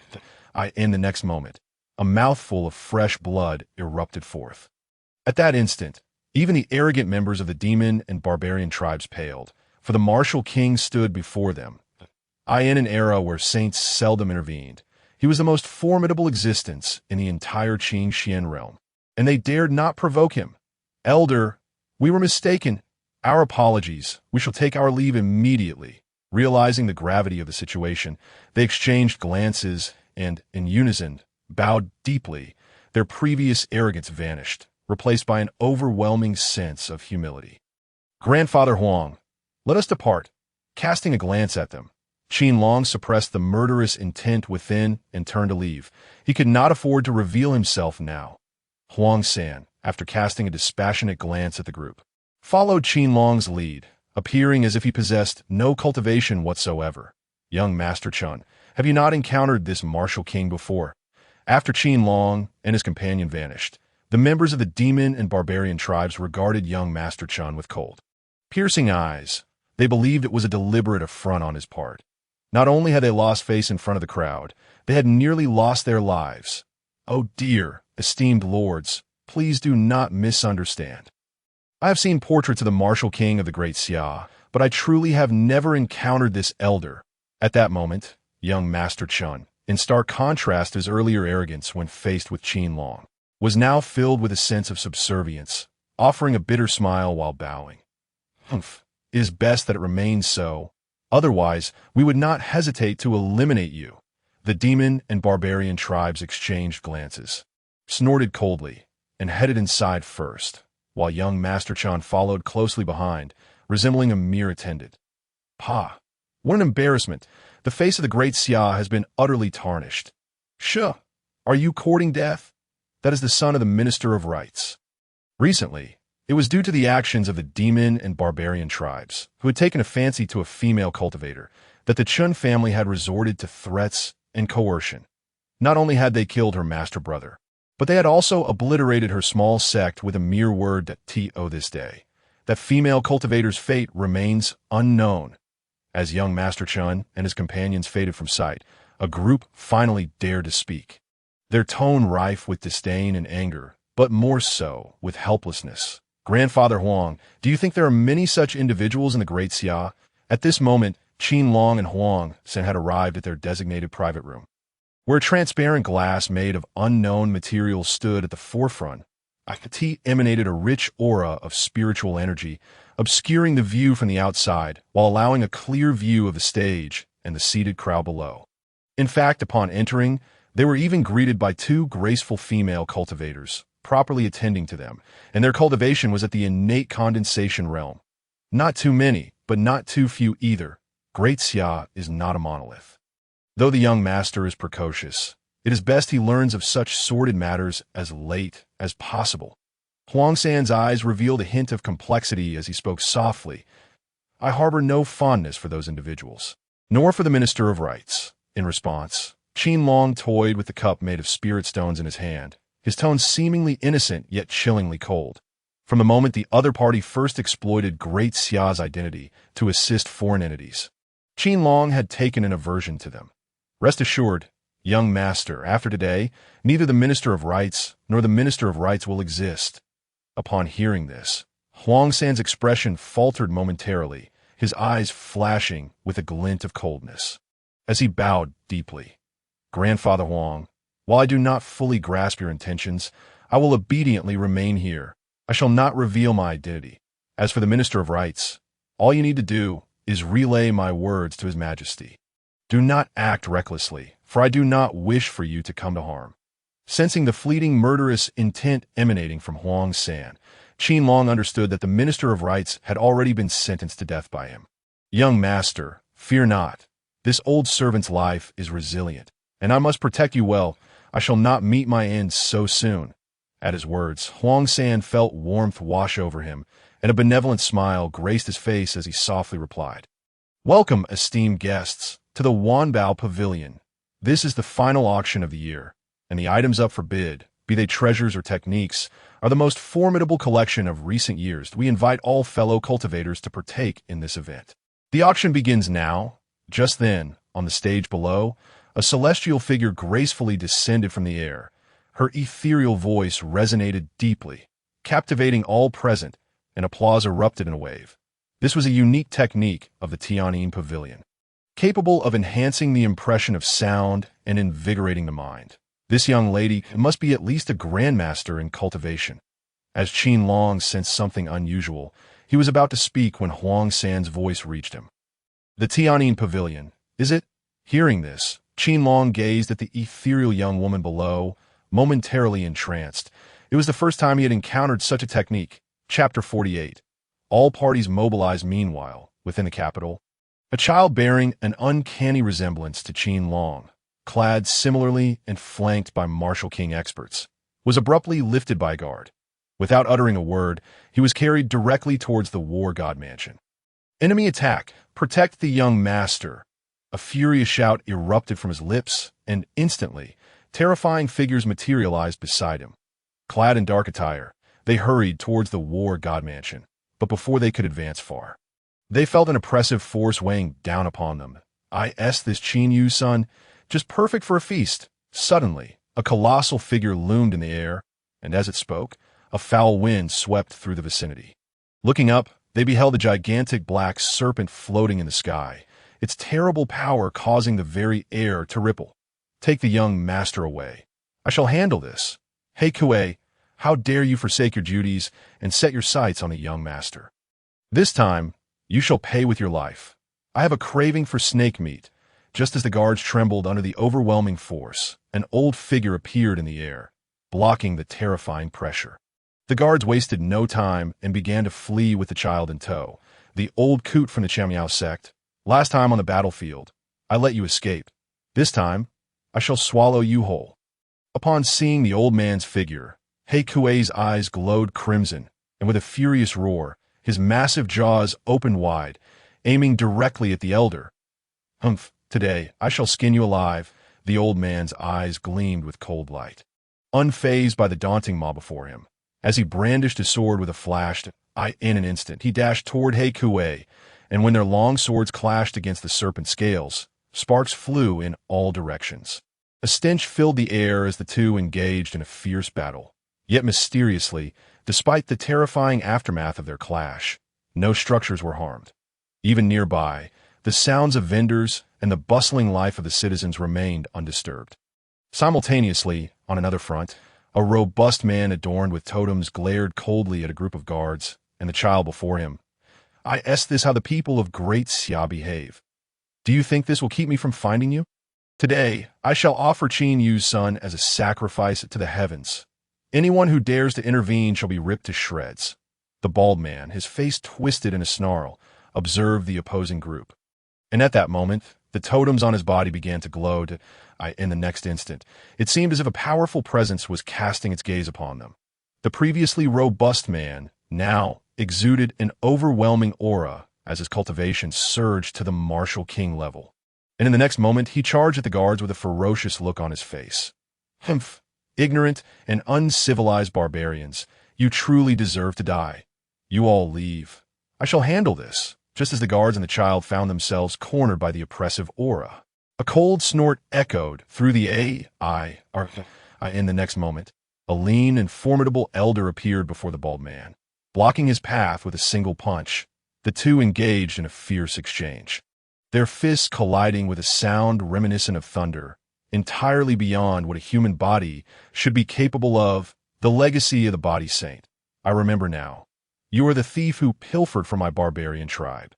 Today, I shall shatter your bones. After the skirmish began, the bald man seemed to recall something, his aura surging as he relentlessly attacked the elder. Humph, you barbarians have taken my Great Xia citizens. Today, we shall settle both old and new accounts. The elder retorted coldly, and in the next moment, golden light flickered around him as he effortlessly countered the bald man's assault. In an instant, the battleground was marked by deep pits carved into the hard ground. Ha ha! Did you not expect this? We split into 3 groups, thinking we could not find you. Kill Qin Long. At this moment, on another front, the bodies of the guards lay strewn across the ground, with only a peak grandmaster fiercely shielding the terrified child. Surrounding them were terrifying figures, their weapons stained with blood. Are you waiting for that martial king? He is here. Just then, a gruesome head rolled to the feet of the guards, and a figure cloaked in a concealed formation descended from the sky.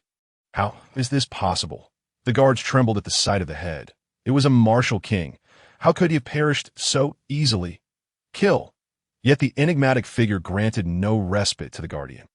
With a mere command, the assassins encircling them surged forth in an instant, targeting the young Qin Long cradled in the guardian's arms. In that fleeting moment, a silent massacre ensued, blood cascading to the ground. Despite the guardian's desperate struggle, he was outmatched in both numbers and cultivation, and the situation was further compounded by the chilling presence of the mysterious figure who observed coldly from a distance. Whenever the guardians sought to retaliate, the terrifying aura of the figure would descend upon him, compelling him to refrain from fighting back. In that moment, aside from the precious Qin Long in his embrace, the guardian found himself devoid of any favorable condition. It remained unclear whether the blood that enveloped him was that of his foes or his own. You all deserve to die, as the guardian appeared on the verge of succumbing. A frigid voice pierced the air, and in the next heartbeat, a brilliant light flickered. The fearsome assassins froze in their tracks. A gentle breeze swept by, and their heads were severed from their bodies.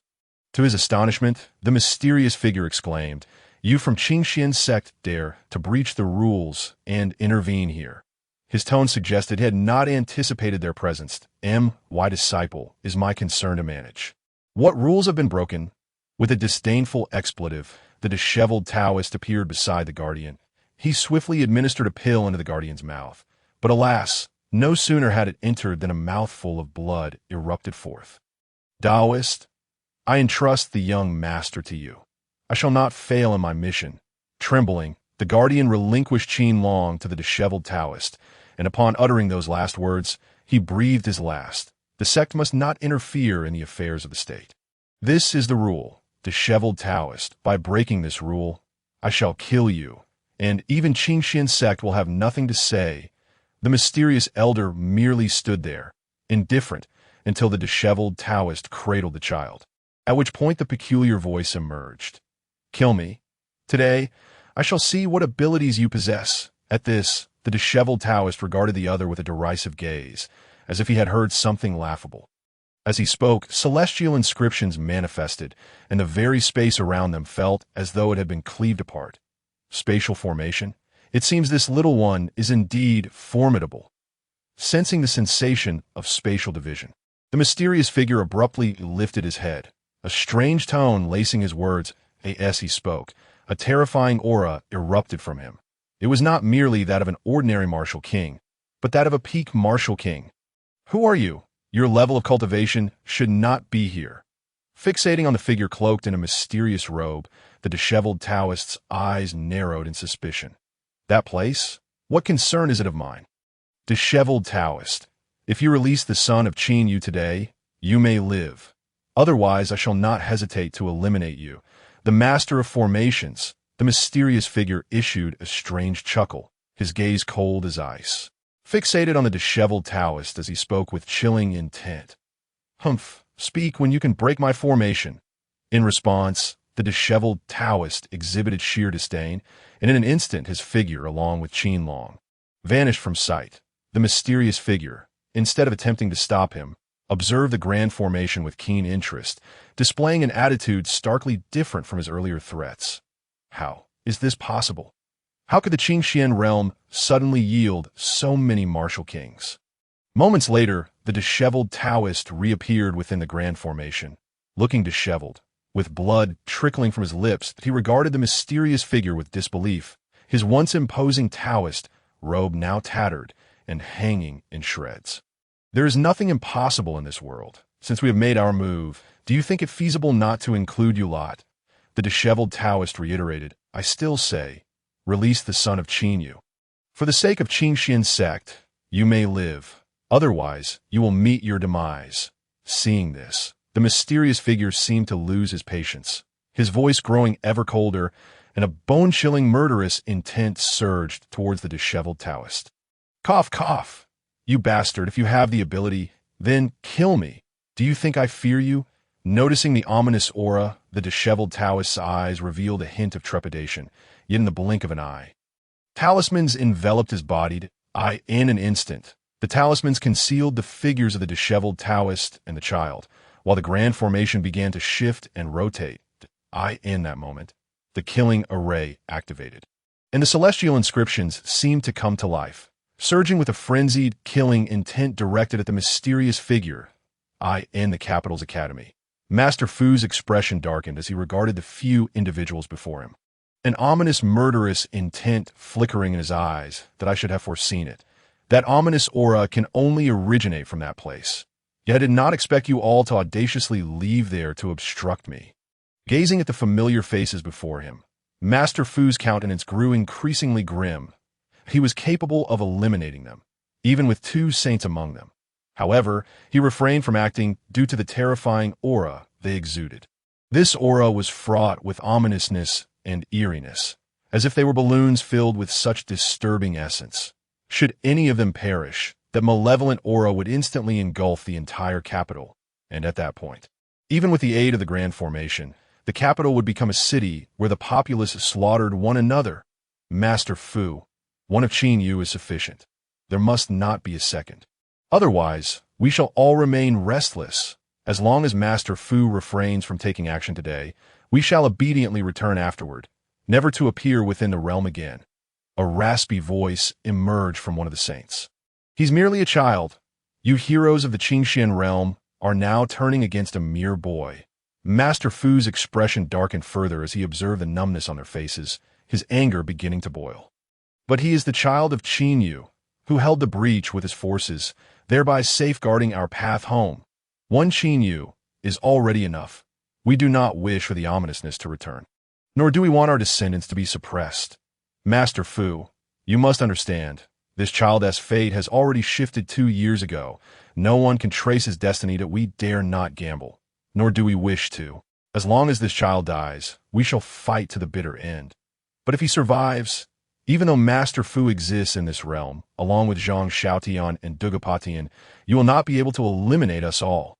In response, another's cold voice interjected, and as they spoke, the ominous aura surrounding them grew increasingly volatile. This one time, I shall not intervene in the 3 battlefields. Master Fu's murderous intent surged, yet in the end, he could only let out a resigned sigh. Speaking apathetically, above the capital, a terrifying sword intent tore through everything in its path, yet the enemies were too numerous. Inevitably, some would break through. Zhang Xiaotian, you shall not pass this time. One individual halted Zhang Xiaotian's sword intent with a sharp reprimand. Fear not. If anything happens to my grandson because of you, I shall obliterate all your clans. Zhang Xiaotian retorted, his voice cold as he continued to fend off the incoming foes. Meanwhile, in another direction of the capital, dozens wielding various weapons stared in shock at Dugapatian. How can you possibly be stronger than at your peak? The voice of a beast man quivered as they gazed at the fallen saint's corpse. Any who obstruct me today shall die. Yet Dugapatian had no time to respond, as he vanished in an instant, reappearing before one of them. His fist, seemingly unremarkable, caused the individual's chest to cave in before they even made contact. The sound of cracking bones echoed, and had it not been for the swift reactions of those nearby, the next moment could have seen them reduced to another corpse upon the ground. At that moment, Qin Long remained blissfully unaware of the chaos unfolding outside, his gaze fixated on the treasures being presented before him.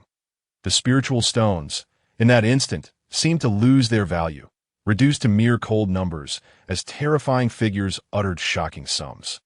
Grandpa Huang, do we have enough spiritual stones? Upon hearing that hundreds of thousands of spiritual stones were required for a single longevity pill, Qin Long swallowed hard, his confidence wavering. He recalled that the War God Mansion was quite affluent, yet they had always used silver and gold.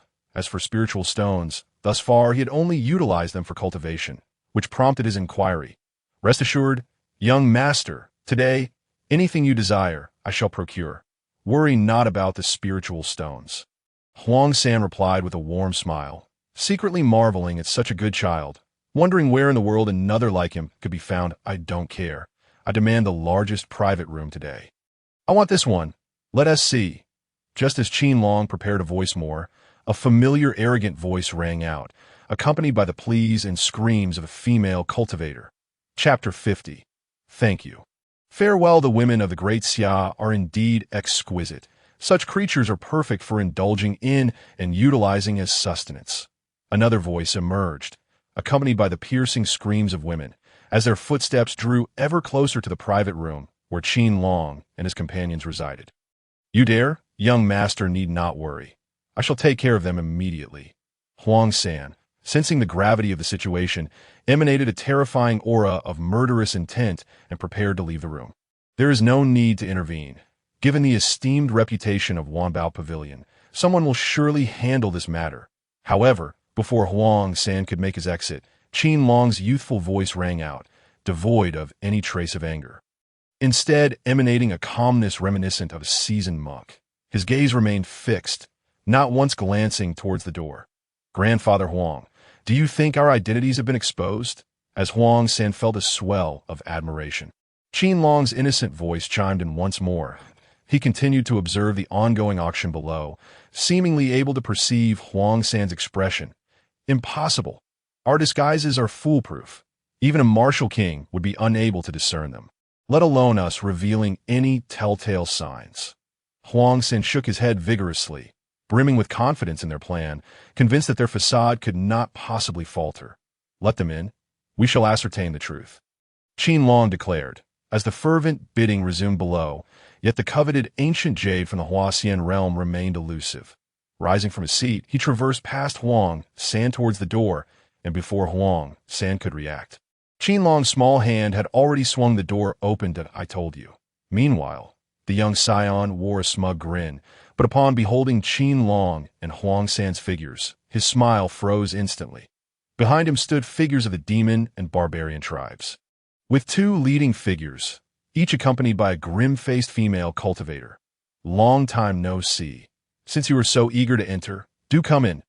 Qin Long's clear eyes sparkled with innocent delight, as if oblivious to the peculiar tension in the air. He turned back, striding towards his seat, while young Master Chen exchanged glances with the demon and barbarian leaders. Subsequently, he ushered a few maidservants inside, as the door to the private room closed. The atmosphere grew palpably tense. "Since you have arrived, I presume you have brought spirit stones?" At that moment, Qin Long appeared oblivious to the cold glints in their eyes, maintaining his innocent demeanor as he inquired, "Of course. I am the son of the Minister of Rites. Spirit stones are of little consequence." The two individuals, sons of the envoy, boasted their esteemed lineage. "However, little brat, you need not fear on account of your graciousness in opening the door, if you and this old fellow crawl beneath us on your knees. You may live to see another day," young Master Chen remarked, a hint of arrogance curling his lips as he taunted Qin Long. As he spoke, his hand reached out to pinch Qin Long's cheek. But before he could get close, he felt an overwhelming force seize his hand. "You little rascal, how dare you resist?" Upon closer inspection, he was astonished to find that his fingers were effortlessly held captive by the seemingly innocent child, rendering him utterly immobile despite his efforts. "Actually, you need not rush." Facing young Master Chen's glare, Qin Long did not deign a look at him, instead addressing the maidservants and the demon and barbarian youths. "Kill!" Almost instantaneously at the sound of Qin Long's command, the demon and barbarian tribes erupted into action, while the two maidservants, previously subjected to their harassment, shed all signs of fear, their eyes glinting with ferocity as they charged towards Qin Long. Observing this, Qin Long merely pushed lightly, and before the bewilderment and shock could dissipate from young Master Chen's face, he found himself directly in the path of the demon and barbarian onslaught. In the blink of an eye, young Master Chen's body was reduced to mere fragments. Meanwhile, Qin Long had already taken refuge behind Huang San, leisurely pulling out a piece of fruit to snack on. Appearing as innocent as a child, devoid of any hint of threat, "You wretched fools dare to assault the young master. Today, I shall ensure you do not return." Huang San, enveloped in a haze of murderous intent, felt his aura swell, and in the next moment, threads of terror filled the room, slicing through everyone save for the two maidservants and the sons of the demon and barbarian tribes, who remained unharmed. "I am curious. How is it that you, not even martial kings, discovered our disguises? No need to rush. I am merely intrigued. Whether you speak or remain silent, death awaits you." Qin Long regarded the four, their faces etched with terror, his large, innocent eyes sparkling with naive curiosity. Yet the words that escaped his lips sent chills down their spines, leaving them incredulous that such chilling declarations could emanate from a child. "It is because this private room is reserved for royalty." Yet this rubbish claimed that the royal family would not be present this time. Furthermore, the son of Qin has always been protected by a royal martial king, prompting our desire to confirm our suspicions.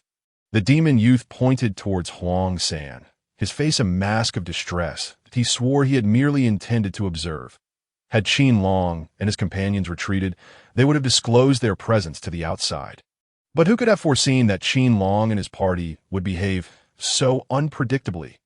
"Grandfather Huang, eliminate them," Qin Long stated, his voice laced with disinterest, understanding that this was undoubtedly the result of their misfortune.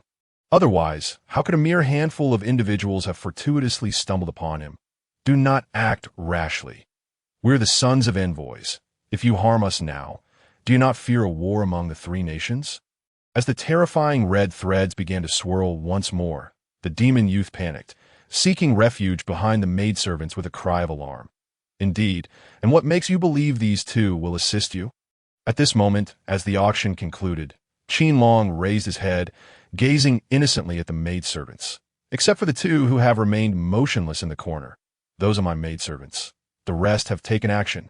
Witchcraft, combined with my innate divine powers, allows me to control individuals not exceeding 2 realms below my own.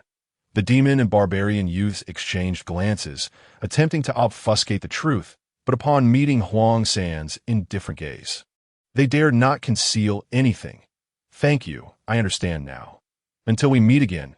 Qin Long nodded earnestly before sincerely bidding farewell. Yet the demon youths believed they had secured their lives, only to be pierced through by the crimson threads. With the two maidservants meeting the same fate, such audacity, to dare commit murder within Wanbao Pavilion. Just as the life faded from their bodies, a chilling voice reverberated through the room, and in the next moment, a terrifying middle-aged figure materialized within the confines of the chamber. Chapter 51. The overbearing elder you dare to slay my Wanbao Pavilion's personnel. Today, no one shall save you. Upon witnessing the corpses of the Wanbao Pavilion maidservants on the ground, the middle-aged man's expression darkened further. His formidable aura bore down upon Huang San and Qin Long, a reminder of the past when individuals had dared to stir trouble within Wanbao Pavilion. Yet, within a mere month, those factions had been utterly obliterated. For nearly a millennium thereafter, no force had dared to take action against them or harm their maidservants. That I am the chief steward of the Great Xia Imperial Palace. I shall ensure that Wanbao Pavilion receives a satisfactory explanation for today's events. But we must leave immediately. Despite the terrifying pressure emanating from the middle-aged man, Huang San stood resolutely in front of Qin Long, his expression unwavering. Behind Huang San, Qin Long displayed no signs of discomfort. Rather, he watched the auction below with keen interest. I care not whether you are the chief steward of the Great Xia or a shaman of the barbarian tribes. Unless you provide an explanation today, none may depart. The middle-aged man replied coldly, his expression devoid of emotion. Those who could enter Wanbao Pavilion were no ordinary folk. Even the most mundane among them were signs of nobility or disciples of sections. To him, none of this mattered, for allowing Huang San and the others to escape would imply that anyone could act against Wanbao Pavilion in the future. And what if we choose to leave? Huang San's gaze turned frigid, his demeanor brimming with lethal intent as he spoke in a chilling tone. News of Qin Long's identity had already begun to circulate, and he was unaware of any secret arts the demon and barbarian tribes might possess. Above all, he was uncertain whether those individuals had sent word back before their arrival. The safety of Qin Long was paramount. Then you may attempt it. After all, he is merely a martial king. The middle-aged man sneered, preparing to make his move. Hold on. Do you not wish to inquire about the reasons behind this? At that moment, as tensions reached a boiling point, Qin Long's youthful voice interrupted, startling both parties on the verge of conflict. Regardless of the reason, should you act against us within Wanbao Pavilion, the fault lies with you, especially after having slain our people. Only the voice of the middle-aged man was cold as ice. He was utterly uninterested in the reasons, focusing solely on the outcome. Sigh. Can Grandpa Huang truly contend with him? Qin Long let out a faint sigh. To be honest, he did not wish to make enemies at this moment, especially not with a colossal entity like the Wanbao Pavilion. Yet, whether it was due to some ill fortune, everything seemed to be spiraling towards the worst possible outcome. Rest assured, young master, this old servant will not allow them to harm you. Upon hearing this, Huang San positioned himself protectively beside Qin Long, his tone resolute. I suggest you first inquire with these two sisters. They have been present throughout this ordeal. Let us not create any misunderstandings, for neither of us would benefit from that. After listening to Huang San's words, Qin Long sighed inwardly, thinking that Huang San's level of skill as a martial king might not even be considered average among his peers. Listening to his words, I will ensure the young master's safety, rather than being able to eliminate the threat, only served to prove that Huang San had no confidence in defeating the opponent or, in fact, no assurance of safely extracting Qin Long from the Wanbao Pavilion. Elder Yu. Upon hearing Qin Long's words, one of the two maidservants attempted to speak. Silence. This is no place for you to voice your opinions. But as soon as the maidservant began to speak, Elder Yu bellowed in anger. unleashing a terrifying wave of energy that struck the two maidservants. In the next moment, they fell to the ground like kites with severed strings. Blood spurting from their mouths. Let us just kill them and wait for someone truly in charge to arrive. Witnessing this, a glimmer of cold light flickered in Qin Long's eyes, and his voice lost its previous innocence. This old servant obeys. Upon hearing this, Huang San's figure vanished in an instant, and the crimson thread spread throughout the entire private room like a spider's web, ensnaring anyone who dared to approach. Cowardly wretches! Even your attacks are so pathetic. You deserve to die. Elder Yu, witnessing this, wore an expression of disdain and shouted coldly, his entire being ablaze with spiritual energy. The surging heat, akin to flames, reduced the encroaching crimson threads to ashes. In fact, much of the intense spiritual energy surged along the threads directly towards Huang San, yet Huang San appeared oblivious, continuing to wave his arms as the crimson threads only grew denser. Similarly, beneath the fiery energy, the dreadfulness intensified, causing even Qin Long, who was at a distance, to feel a tightness in his chest, yet he seemed unaffected. His gaze remained fixed on the two combatants, lost in thought. At that moment, a sound akin to a blade piercing flesh resonated, drawing their attention. Huang San's back bore a bloodied arm. You, a mere piece of refuse, dare to strike against this elder with such pathetic skills? Die! Elder Yu's voice emerged, icy and chilling.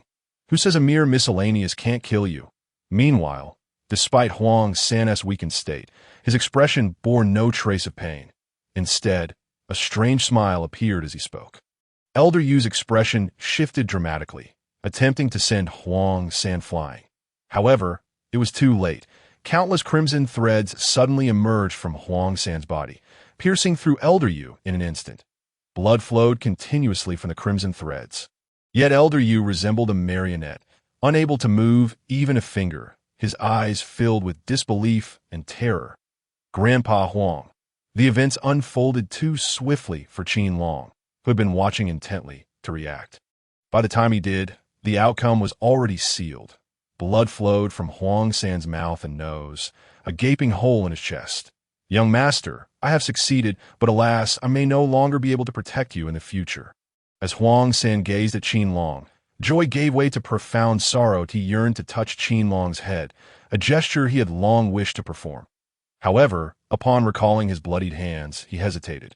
At that moment, a small hand grasped his, and the blood-stained hand was placed gently upon Qin Long's head. Grandpa Huang, you will be fine. I swear in the future, you must protect me as you promised, and you will protect my children too. Qin Long felt an unbearable ache in his heart, tears streaming down his face uncontrollably. Memories flashed through his mind from the moment he had met Huang San, from the time he was struck by his grandfather, to being reprimanded by his martial arts master, and finally scolded by his formation master. Yet each time, Huang San had quietly stood by his side. Even when he had initially come from royalty, filled with caution, everything had gradually changed. You all deserve to die. Chapter 52. How is this possible? You all deserve to die. Just then, a chilling voice resonated as Elder Yu, who should have been on the brink of death, suddenly opened his eyes wide, his aura surging dramatically. The intense spiritual energy began to warp the very air around him. That moment, the crimson threads ignited, and Elder Yu resembled a punctured water bag.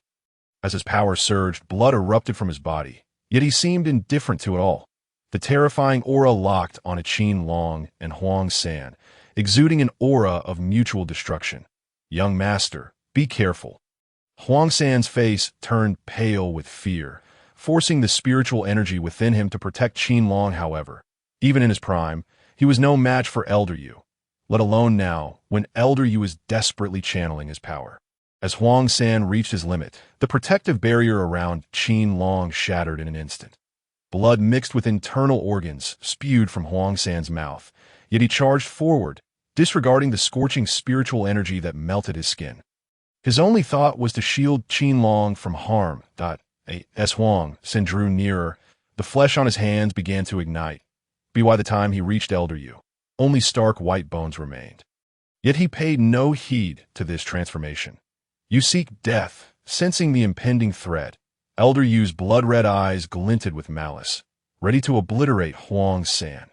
Qin Long, acutely aware of the situation, felt an unusual heat coursing through him. Devoid of the expected fear of death, instead his mind sharpened and the remnants of the enlightenment tree in his mind radiated with light. What should I do? Huang San cannot possibly defeat him. No, I must not rush. I absolutely must not rush. There must be a way. My trump card, the system. Yes, system, come forth, come forth. As Qin Long observed Huang San's increasingly feeble state, urgency gripped him, and he fervently called out to the system in his mind. Yet at that moment, the system seemed to have vanished, offering no response. Damn it, besides the system, what other cards do I hold? The body cultivation inheritance. No, that won't work. I haven't comprehended enough from it, and I lack any offensive techniques. Apart from getting a bit closer, it serves no purpose. The swordsmanship inheritance? But I've hit a bottleneck and cannot grasp anything. Qin Long recalled the two inheritances in his mind, remembering the moment he had slain the captors. Back then, he had the system's martial master support, but now the system felt lifeless, leaving him with no options. Just as despair threatened to overwhelm him, he sensed a shift within the two inheritances in his mind.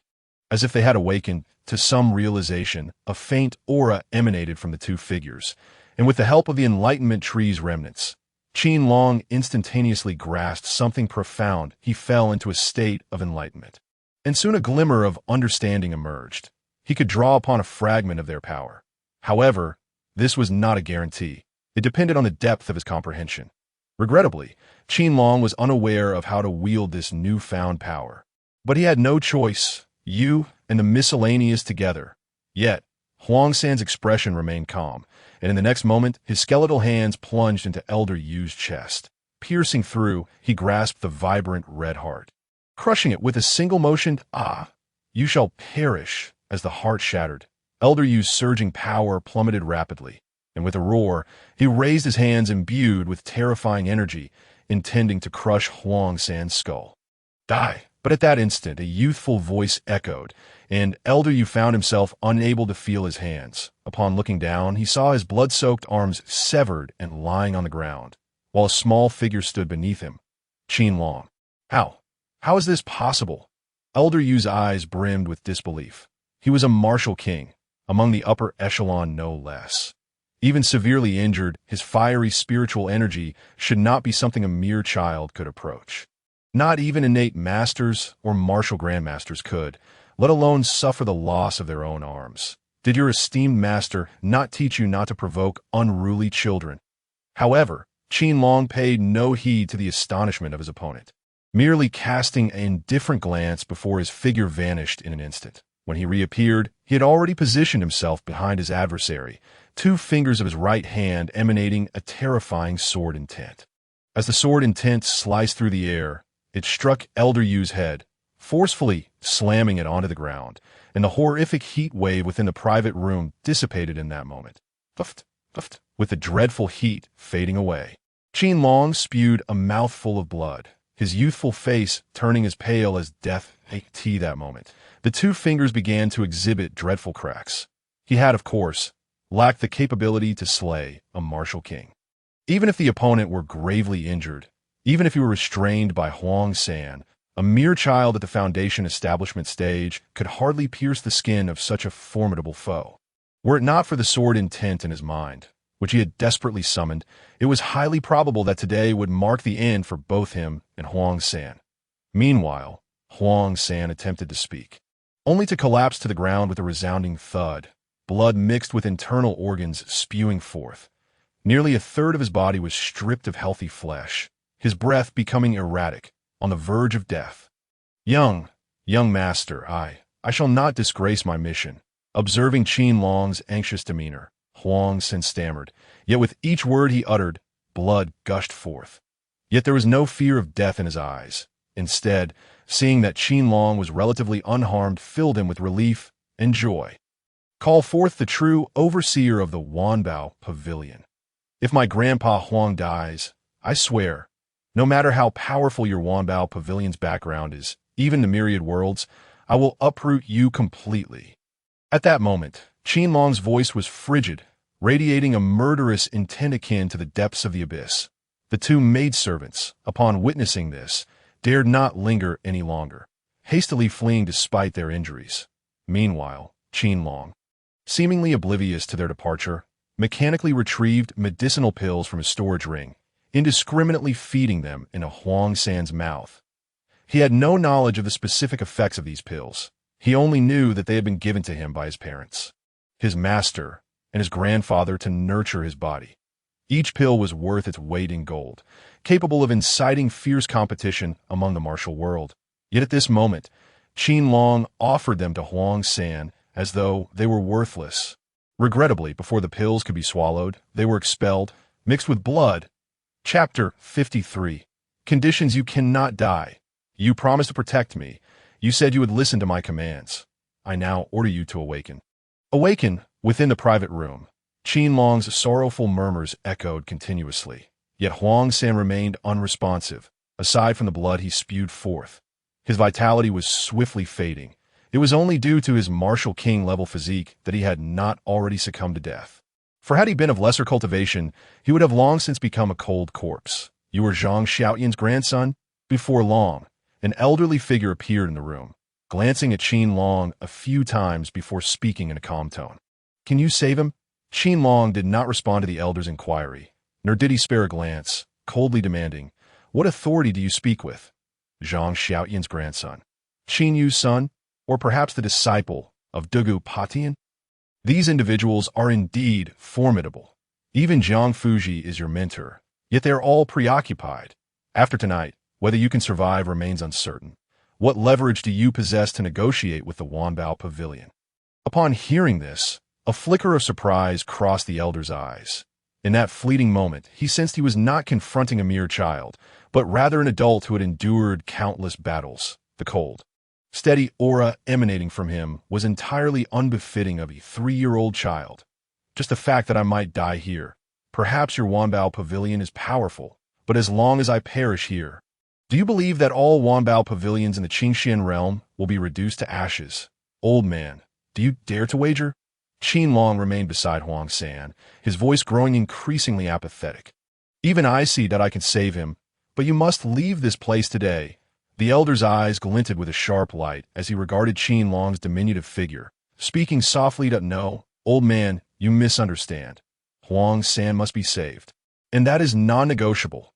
Secondly, if you wish to avoid death, you must ensure my survival, rather than merely allowing me to leave. The events leading to this moment are the fault of your Wanbao Pavilion. Why should I bear the consequences? If you disagree, feel free to cast us out and see if there remains any purpose for your Wanbao Pavilion in the Qingxian realm tomorrow.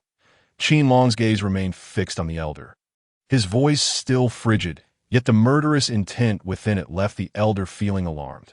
Though Qin Long was unaware of his parents' plans, it seemed they intended to use bait to eliminate hidden enemies. Moreover, from the elder's words, it was evident that even his most formidable grandfather had been hindered. Heaven knows how many chances he would have to survive outside without Huang San's protection. While they may be strong, the old man admitted they had the capacity to obliterate the Wanbao Pavilion in the Qingxian realm. However, should that transpire, the child would also lose his life, and perhaps the entire Qingxian realm would be destroyed due to his actions. Observing the earnestness on Qin Long's youthful face, the elder furrowed his brow. The rules of the Wanbao Pavilion dictated non-intervention in the conflicts of other factions. They could not allow the actions of a single child to disrupt their principles. Otherwise, how could the Wanbao Pavilion continue to exist? I am on the brink of death. Why should I concern myself with anything else? If you possess the capability, then destroy everything. Do you think I would be afraid? In response, Qin Long scoffed disdainfully. Fully aware of what actions were necessary at this moment, he could not afford a moment's hesitation. If matters concerning the Wanbao Pavilion were not handled properly, not only would he fail to assist his parents, but he might also jeopardize their lives. As for the elder's words regarding the destruction of the Qingxian realm, Qin Long could only dismiss them. If obliterating a world were so simple, why had no one ever taken action? You win, little one. We can help you save this person, and you may take refuge with us. However, once the auction concludes today, for whatever reason, you must leave. Otherwise, is merely one life, and I fear nothing." The elder paused for a moment before fixing his gaze on Qin Long, speaking coldly. "I also want the ancient jade from the Huaxian realm." As soon as the elder's words fell, Qin Long spoke without a moment's thought. "In a month, I will return to your Zhanshan mansion. As for the ancient jade, I will have someone deliver it to you. Little one, I hope to see you again in the future." Upon finishing his words, the elder waved his sleeve, and both he and Huang San vanished in an instant. Phew, that was truly exhilarating. After waiting for a while to confirm that no one would enter, Qin Long finally collapsed onto the ground. The old man had inadvertently revealed a cultivation level comparable to that of his grandfather. A mere 3-year-old child had threatened a sage and lived to tell the tale. "I hope you do not let me down." After resting sufficiently, Qin Long transformed into a diligent bee. He was uncertain if the elder was enraged, for not even a single person came to clean up the aftermath. He had no choice but to navigate through the remains, tirelessly searching for the storage rings among the carnage. Meanwhile, on the other side of the Wanbao Pavilion, the elder had already cast Huang San into a viscous pool. As time passed, the blood and flesh on Huang San's body visibly began to regenerate. Could it be that there truly exist individuals born with extraordinary wisdom, and he is but a 3-year-old child? Before the elder appeared a projection of Qin Long's busy figure. He did not allow anyone to enter and tidy up, originally expecting Qin Long to feel disgusted or enraged. Even in a room filled with blood and gore, he anticipated fear, yet upon witnessing the scene, all the elder felt was shock. But at that moment, the scruffy Taoist was covered in blood. Even with the assistance of the Grand Formation, he remained severely injured. Had it only been the mysterious individual before him, the scruffy Taoist would have been confident in standing unscathed. Yet outside the Grand Formation, 2 martial king-level powerhouses incessantly attacked, robbing him of his former composure. Now, all he could do was buy time, awaiting the final moment. No one knew to whom the ultimate victory would belong on the other side. The massive serpent body of Heikuei was riddled with wounds.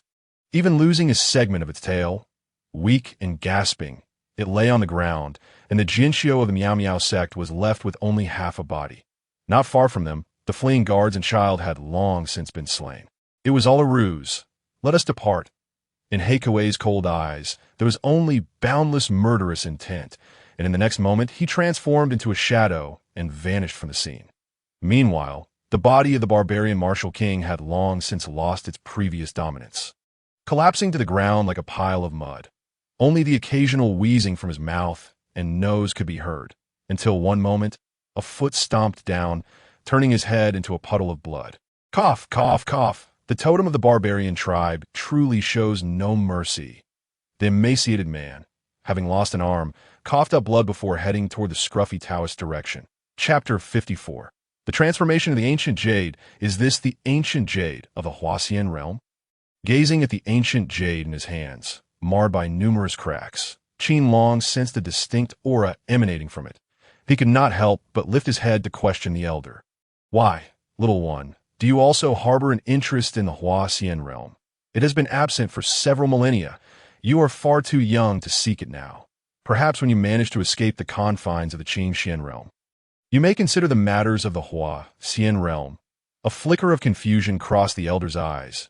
Ordinarily, this ancient jade of the Huaxian realm should not be present here. It belonged to the outside world.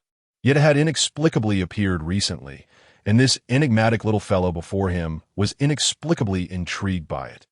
This prompted him to reconsider his earlier dismissal of the notion that Qin Long was a reincarnated being. What confinement? Qin Long, sensitive to the elder's words, detected a hint of something amiss and raised his head to inquire, but alas, the elder's figure had vanished. "Little one, the auction will conclude in an hour. You should be ready to leave." The elder's voice reached Qin Long's ears, causing his expression to darken. Had it not been for the jade's lack of value in their possession, he would never have so readily relinquished it to Qin Long. An hour had already elapsed, and he had anticipated that his mother would come looking for him. However, not only had she not arrived, but even the communication talisman in his hand remained utterly silent. Had he not feared to disrupt their plans, or that they might be engaged in battle, Qin Long would have long since succumbed to the urge to use the talisman to inquire. No response at all? Yet why do I sense not only the aura of the Huaxian realm, but also a familiar presence? Ignoring the elder's words, Qin Long continued to toy with the fractured jade, feeling an inexplicably familiar essence emanating from it, one that drew him in irresistibly. Just a little brat, does he truly believe that after all these years at the Wanbao Pavilion, I have achieved nothing? If you manage to extract anything from this, it would render my existence meaningless. Meanwhile, the elder watched Qin Long, who was engrossed in the jade, with a sneer of disdain. Qin Long had always displayed such composure that it left the elder feeling utterly humiliated. If only he could witness Qin Long falter, it would bring him great joy. In the private chamber, Qin Long began to probe with his spiritual sense, a technique typically reserved for the innate. Yet he had been immersed in comprehending two formidable legacies, which had significantly enhanced his spiritual prowess, and he was unaware of anything amiss. But as his spiritual sense reached the ancient jade, the jade, filled with cracks, suddenly erupted in a brilliant radiance, enveloping Qin Long's figure in an instant. Damn! How is this possible? The elder, sipping tea on the other side, was startled into exclamations. They had tried every conceivable method to study this jade, and it had shown no reaction until now. Had it not been confirmed that this jade was from the Huaxian realm, they would never have considered auctioning it. Realizing this, the elder's figure vanished in an instant, appearing beside Qin Long, his face a mask of concern as he gazed at the jade-enshrouded Qin Long, reaching out to touch him. But before he could approach, a tremendous force erupted from the light, merely a trace of it, causing blood to burst forth from the elder's hand, and in the next moment, two of his fingers vanished. How could this power be? I am a saint, staring at his severed digits. The elder coughed up blood, the powerful force at the wound hindering his healing.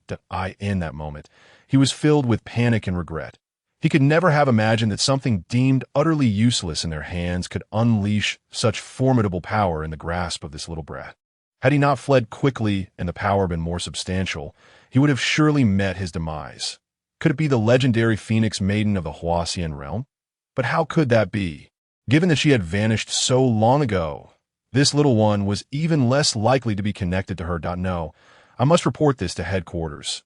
Fear and trepidation flickered in the elder's eyes as he contemplated the overwhelming force. And in the next moment, he vanished from sight. Meanwhile, Qin Long remained blissfully unaware of the events unfolding outside. All he knew was that as his spiritual sense approached the ancient jade, it emanated a powerful energy that drew him in, leaving him with no ability to resist. When he regained consciousness, he found himself in a familiar room. This is our room in the Huaxian realm, with Ling Shui, as he surveyed the familiar surroundings. A wave of nostalgia washed over him, and he began to explore, reminiscing about the years he had spent with Qin Ling Shui, from childhood to 16. How could so many memories simply fade away? "Brother, I finally found you." Just then, a voice, struggling to contain its excitement, reached him, and moments later, he beheld a breathtaking figure appear before him, enveloping him in a warm embrace. The softness and fragrance overwhelmed Qin Long, and only when he saw the misty gaze of those eyes did he finally process it. You are Ling Shui." From her face, he could vaguely discern a resemblance to the child he had once cared for, a child he had nurtured through thick and thin. How could he not recognize her? Yet now, he found himself uncertain.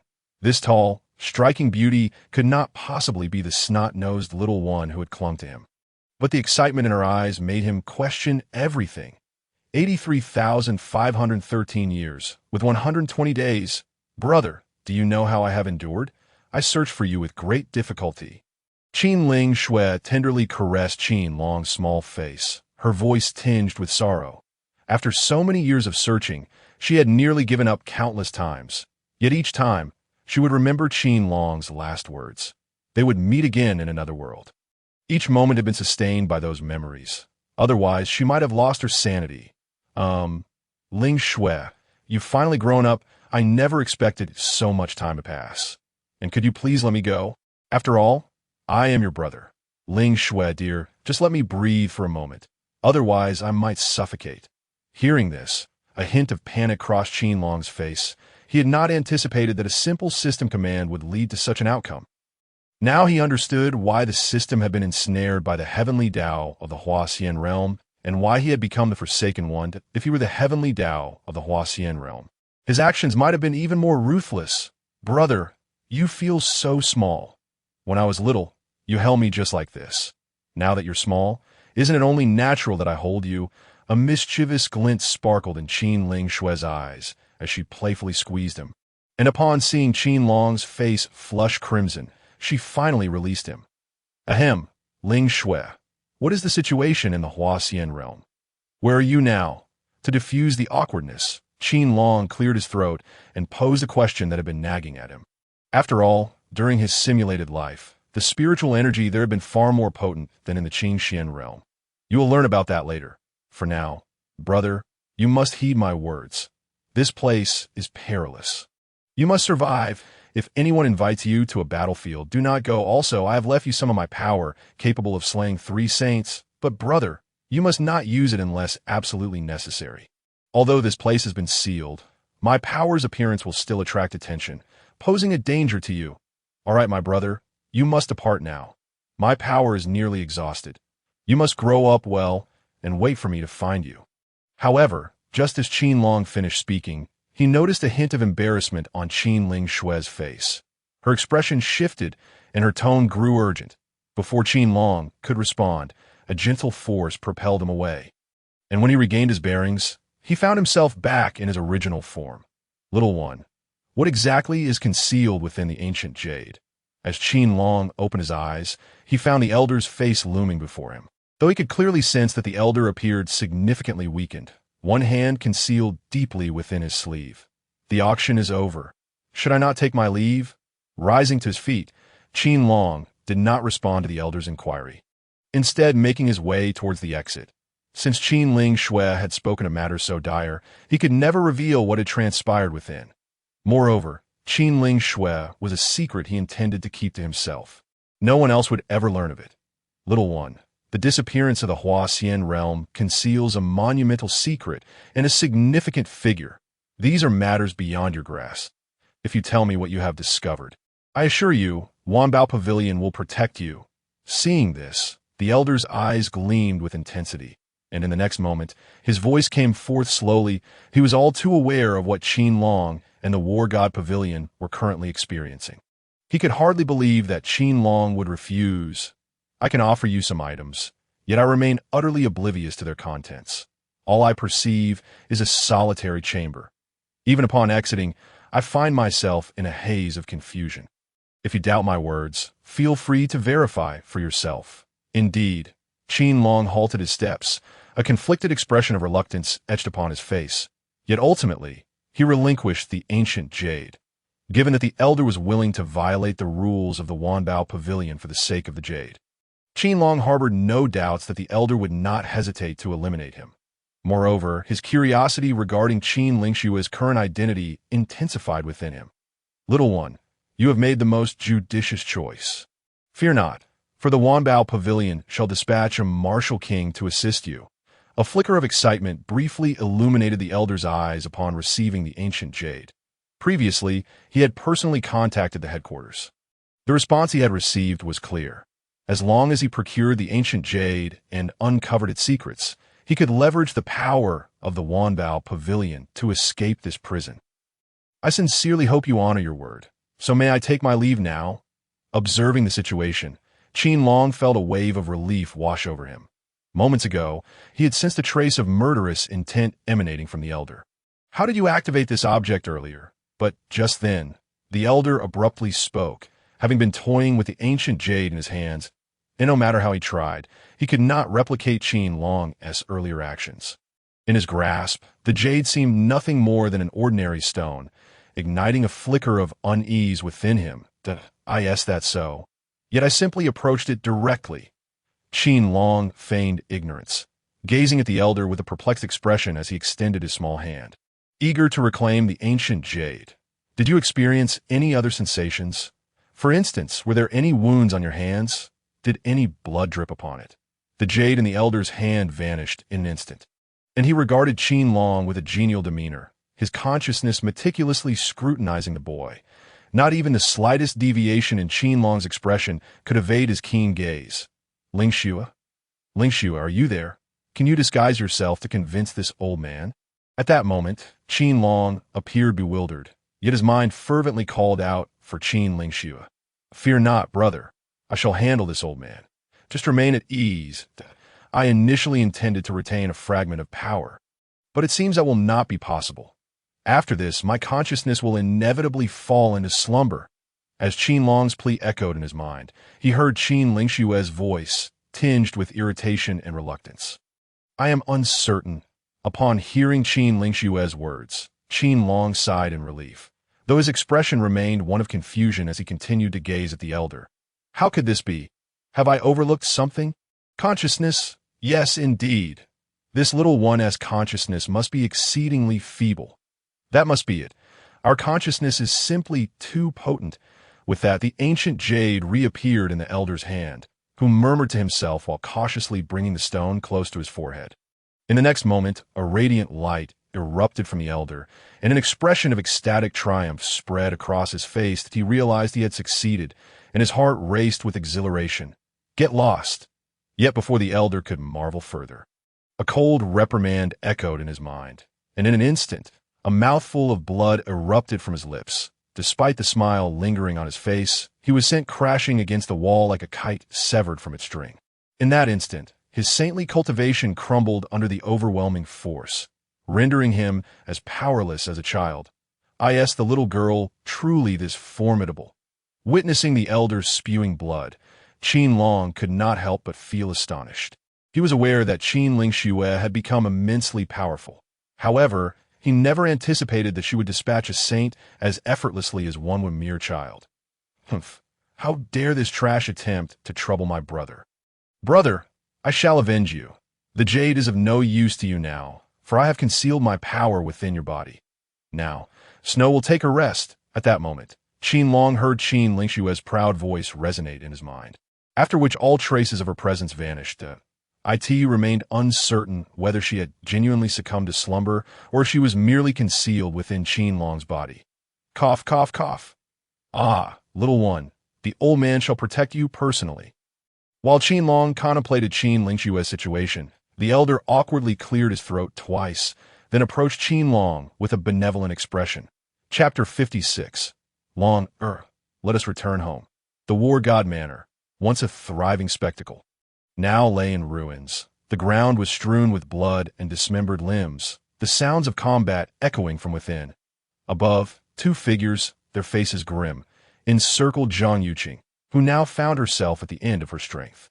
Her long dress was soaked with blood, and her once precious sword had become a jagged wreck. Before her stood two martial king experts, their expressions dark, one of whom had suffered a severed arm. The only miscalculation we made was underestimating you, Zhang Yuqing. Who would have thought that you, having just stepped into the martial king realm, could withstand us for so long? Observing the situation below, the man with the severed arm's eyes glinted with murderous intent as he spoke coldly. I too did not anticipate your presence here. Are you not afraid of the final reckoning? Zhang Yuqing's gaze turned frigid as she faced the two men. Her original plan had merely been to uncover the shadowy figures behind the scenes, allowing her son to grow up in peace. Yet now, the situation had spiraled far beyond her expectations. She had never envisioned that so many would target them, nor that this endeavor would claim the lives of numerous martial kings. Even her father and the likes of Dugu Patian, two of the most prominent figures in the Qingxian realm, had been intercepted. Even the mysterious and powerful presence of Master Jiang had been hindered. You have only yourselves to blame for having offspring so dazzling that it incites our fear. The man with the severed arm scoffed. One Qin Yu is sufficient for the Qingxian realm. We wish not for another disciple with greater talent to block our path. Enough talk, kill, the other declared, and in the next instant, he lunged at Zhang Yuqing, seizing the opportunity to go all out. There could be no room for error, and as he attacked, Zhang Yuqing, already on her last legs, found herself in grave peril. Even if she exerted all her strength to defend herself, it would avail her nothing. She could feel her life slipping away that moment. The image of Qin Long flashed in her mind, and she hoped fervently that he remained hidden within the Wanbao pavilion, shielded until the experts could protect him. Just as the two men's assaults were about to claim Zhang Yuqing's life, a youthful voice filled with murderous intent rang out. This voice was jarring. A mere child dared to appear on such a battlefield. Instantly, all eyes turned to the source, where they beheld a small figure rushing towards them. Long run. In that instant, Zhang Yuqing panicked, disregarding her injuries as she attempted to reach Qin Long, yet in her current state. She could hardly protect herself, let alone safeguard him. The two martial kings exchanged glances and, in the next moment, abandoned Zhang Yuqing to charge toward Qin Long. Haha. What a stroke of luck! Who would have thought this little brat would come out on his own? The man with the severed arm laughed heartily. They had scoured the entire war god manor without finding Qin Long, initially believing him to be one of the three substitutes.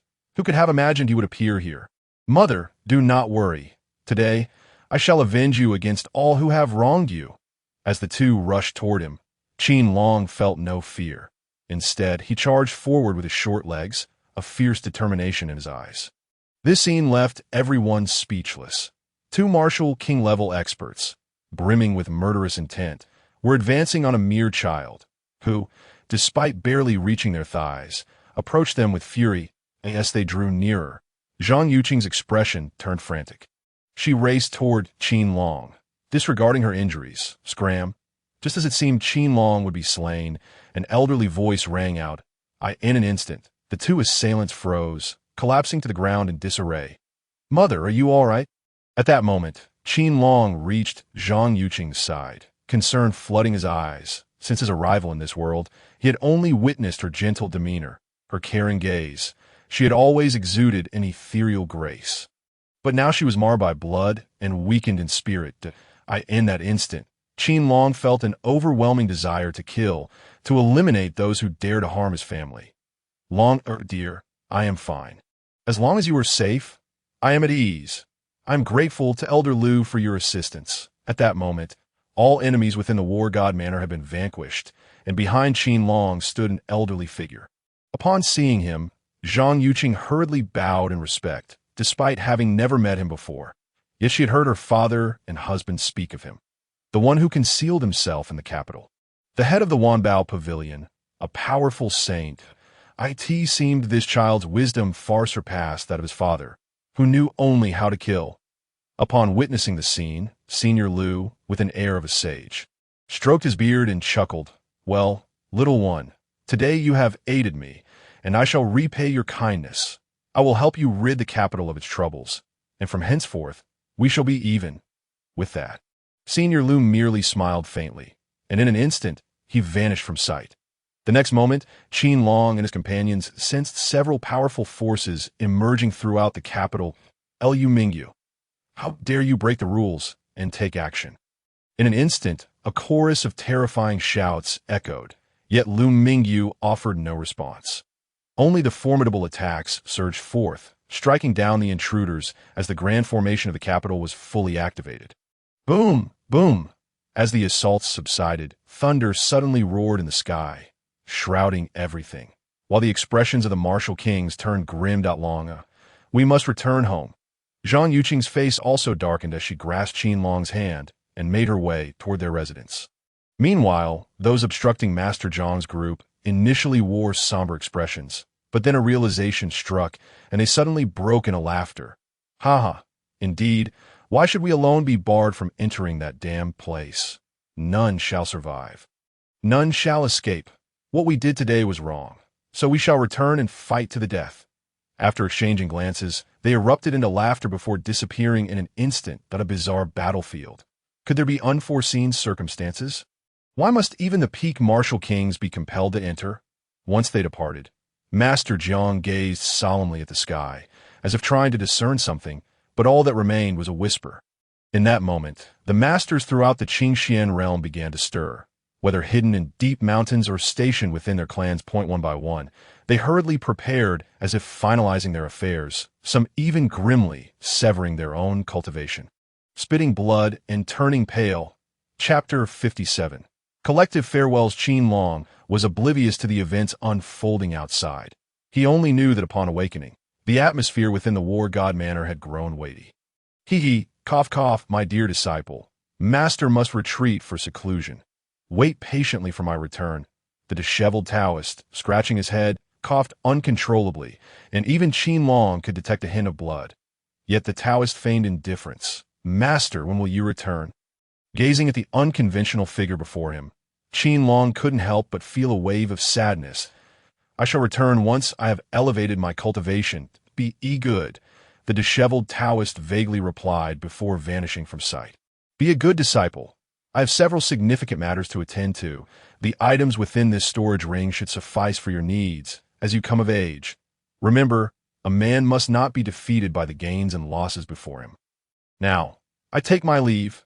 It seemed as though they had all conspired, as the next to appear before Qin Long was the battle-scarred Dugopatian. The stubborn old man maintained his proud demeanor. Yet the storage ring he left for Qin Long contained the corpses of several demon beasts, exuding the aura of 5 or 6 saints. Who could fathom how long he had fought in the 10,000 mountains?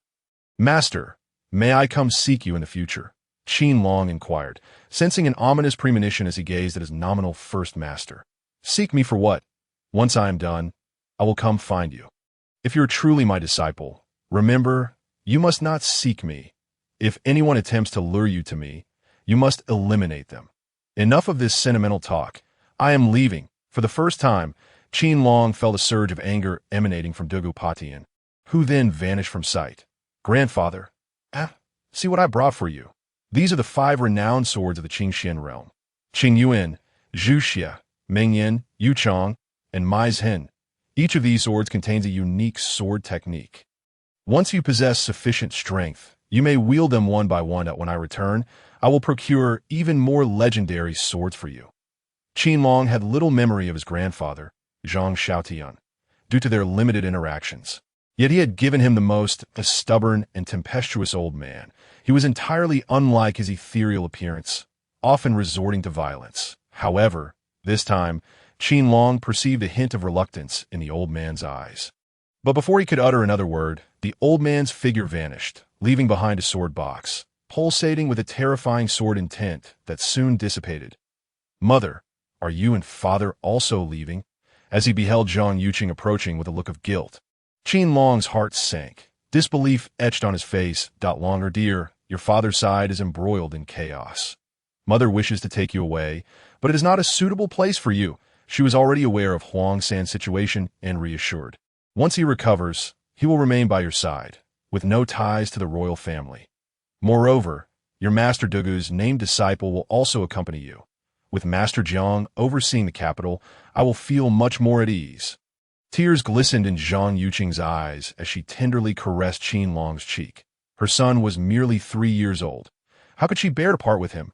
Yet, with the increasing number of people entering the realm, a crisis could erupt at any moment, and she had to assist. Then when will you return? Qin Long's spirits dampened. Whether due to his small stature or the situation, he could no longer contain his sorrow. From a surrounding filled with loving elders, he now faced the imminent departure of each one, and the sense of dread and unease spread within him. Quickly, Longer, you must be obedient. Upon hearing this, a complex and guilty expression crossed Zhang Yuqing's face.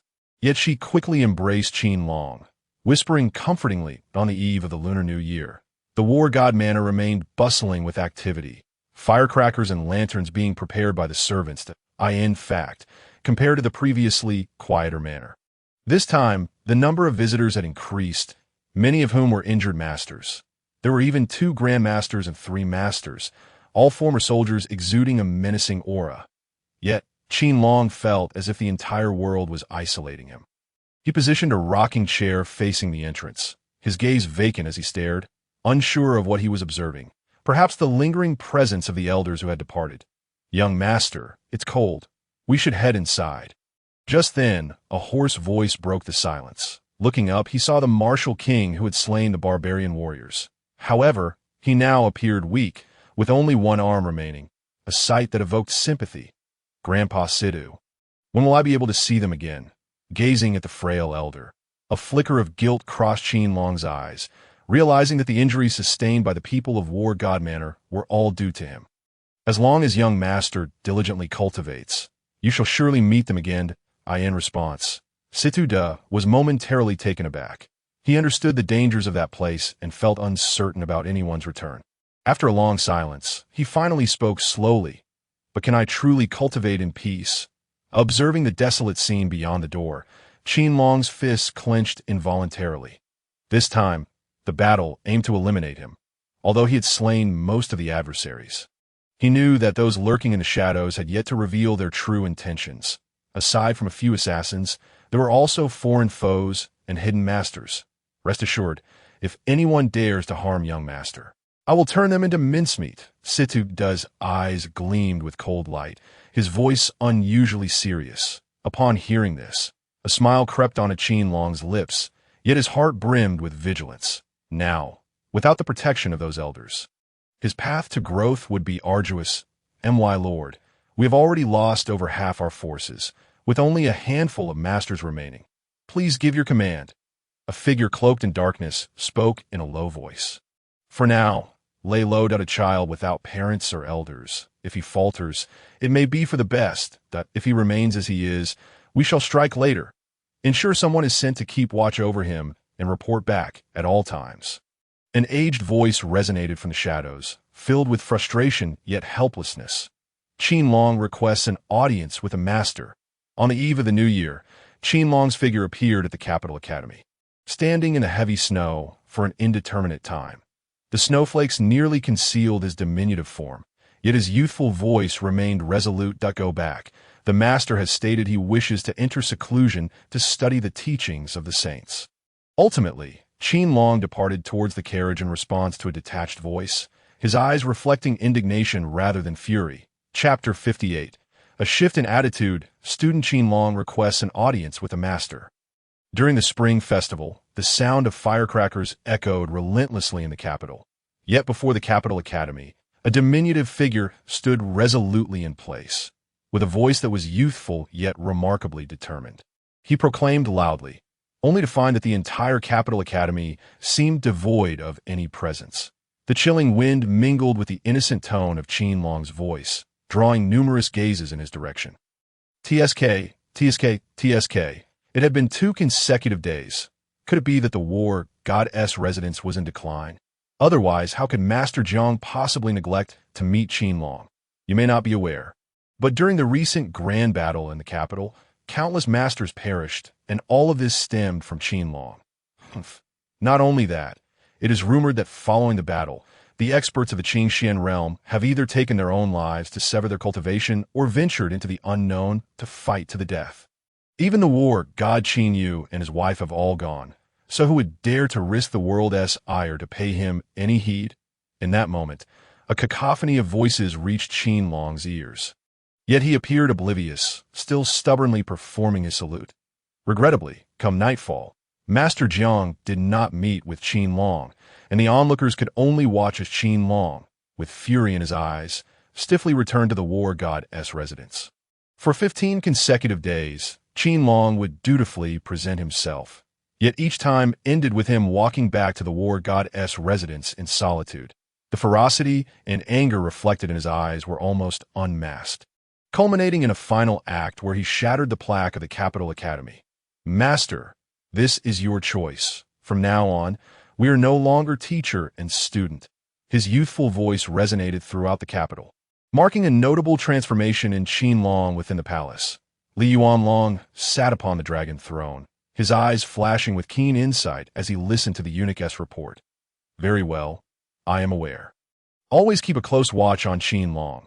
You may do anything, but under no circumstances must he be endangered, or you shall present your heads before me.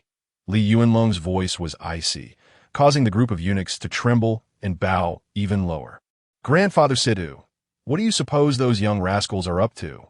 After the new year, more than half a month later, the personnel at the war goddess residence had nearly recovered, had it not been for Qin Long's staunch opposition.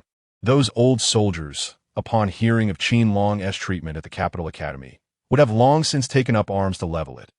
Although Qin Long believed that even double the number of soldiers could not achieve such a feat, he felt immensely touched nonetheless. Rascals? They must be those who bully the weak, correct? Yet, My master has never taught me about such things. Upon hearing this, Siddhartha's face displayed a look of utter confusion. Since he began his cultivation, he had always been the type to endure arduous training, either engaged in battle or on the way to one. If asked about killing, he could speak for 3 days and nights. However, he truly had no understanding of what rascals did. Those he encountered were either struck dead by his fist or found at their homes, where he annihilated their families. He couldn't help but think. Had he known that the young master would inquire like this, he would have restrained his impulsiveness and left a few alive. But by the way, young master, could you refrain from calling me grandfather? If my master finds out, he will beat me to death. Suddenly, Siddhartha appeared to recall something, looking at Qin Long with a bittersweet expression. Though my age indeed qualifies me to be your grandfather, I am merely a named disciple of Dugu Patian. Then please, don't call me young master. Just call me by my name or junior brother.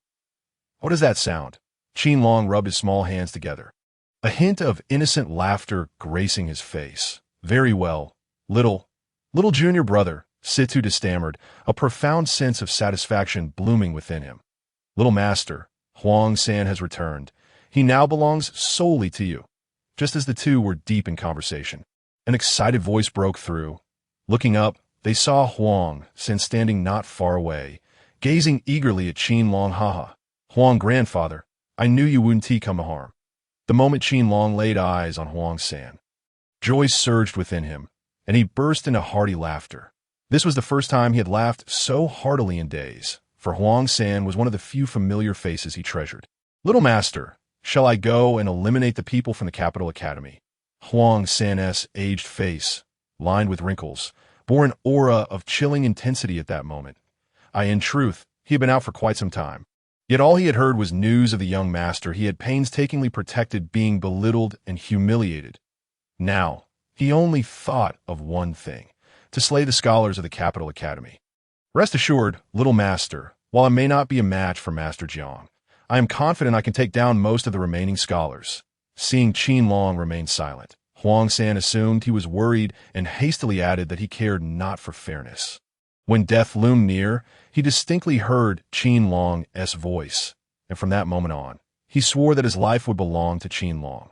Killing was merely the simplest task for him. No. Why does everyone think like this? Remember, do not act rashly. I have my plans for this matter. At that moment, Qin Long finally realized, glancing at Siddhartha's eyes that gleamed with intensity, he felt a pang of panic. Fearing what these two old men might do, he quickly conveyed his thoughts. Kill?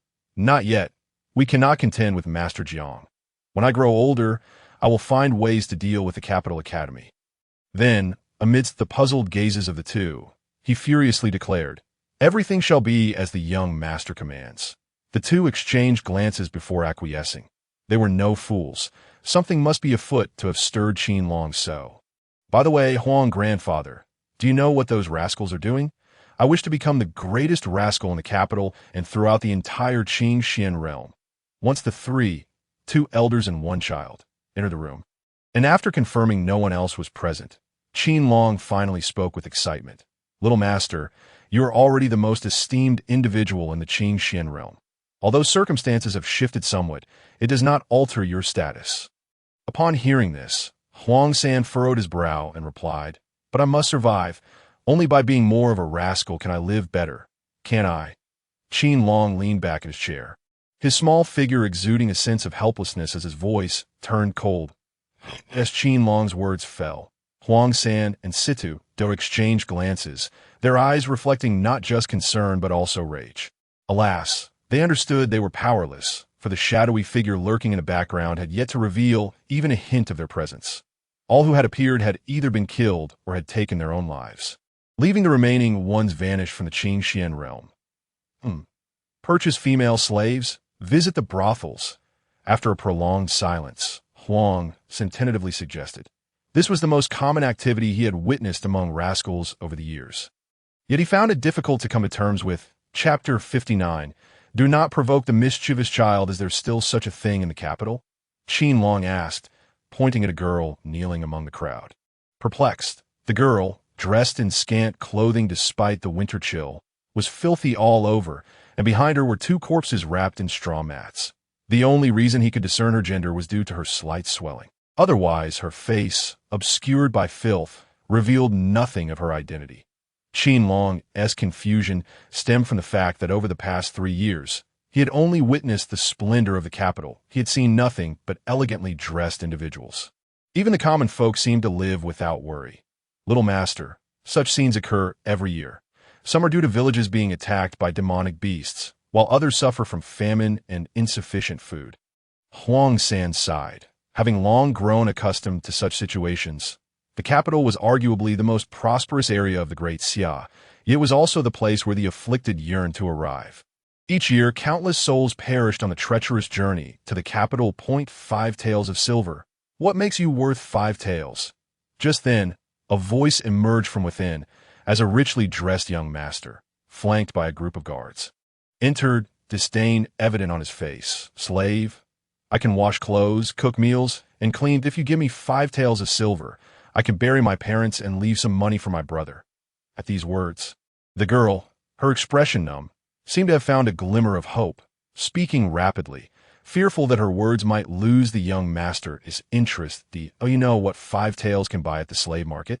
It can merely purchase a woman, and there are plenty who are more attractive and alluring than you. The young master's contempt intensified as he kicked away a stone beneath the girl. Slave, I have not yet been wed. For just 5 taels, I will belong to you from now on. Tears streamed down the girl's face, her eyes brimming with indignation and humiliation, her voice gaining a newfound resilience. Upon hearing this, the surrounding commoners began to cast sympathetic glances at the girl, yet none stepped forward. Living in the capital, they had long learned one lesson: to remain indifferent to matters that did not concern them.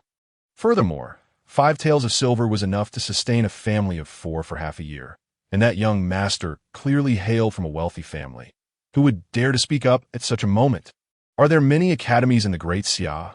As Qin Long observed the circumstances within, he suddenly transmitted a question to Huang San, who stood nearby. Are there many literate individuals here? Huang San replied, his eyes glinting with a dangerous light that quickly dissipated. Not many.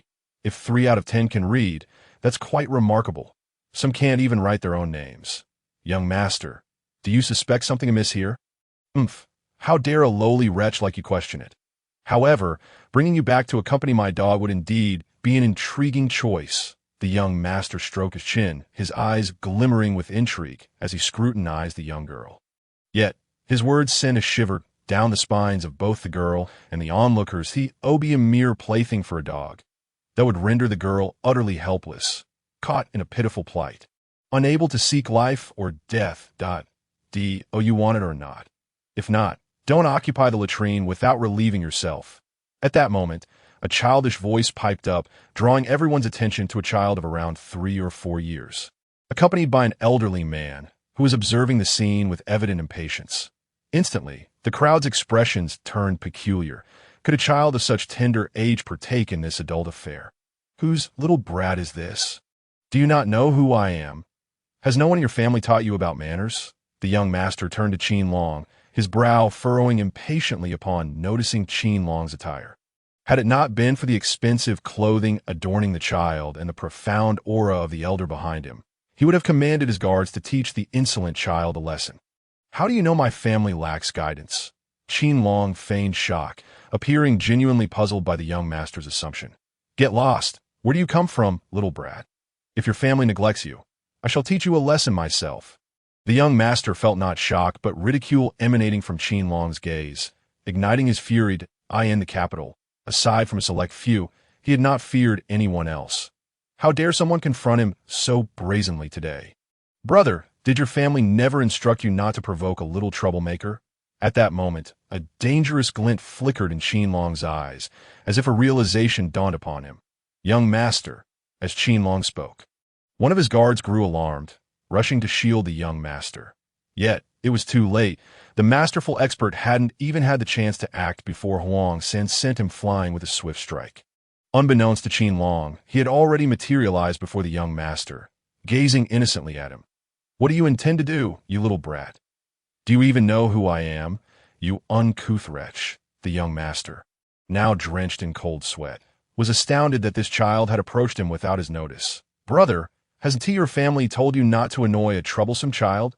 But Qin Long seemed oblivious to the young master's words, repeating the same line. However, at this moment, his small hand had unknowingly grasped the young master's arm. "Release me at once, you little rascal." It was a ludicrous sight, a child of 3 or 4 gripping the arm of a grown man, while the adult trembled in fear, sweat visibly beading on his forehead. "Remember, do not provoke troublesome children, or you may lose your life." Qin Long cast a dispassionate glance at the young master before violently flinging him aside.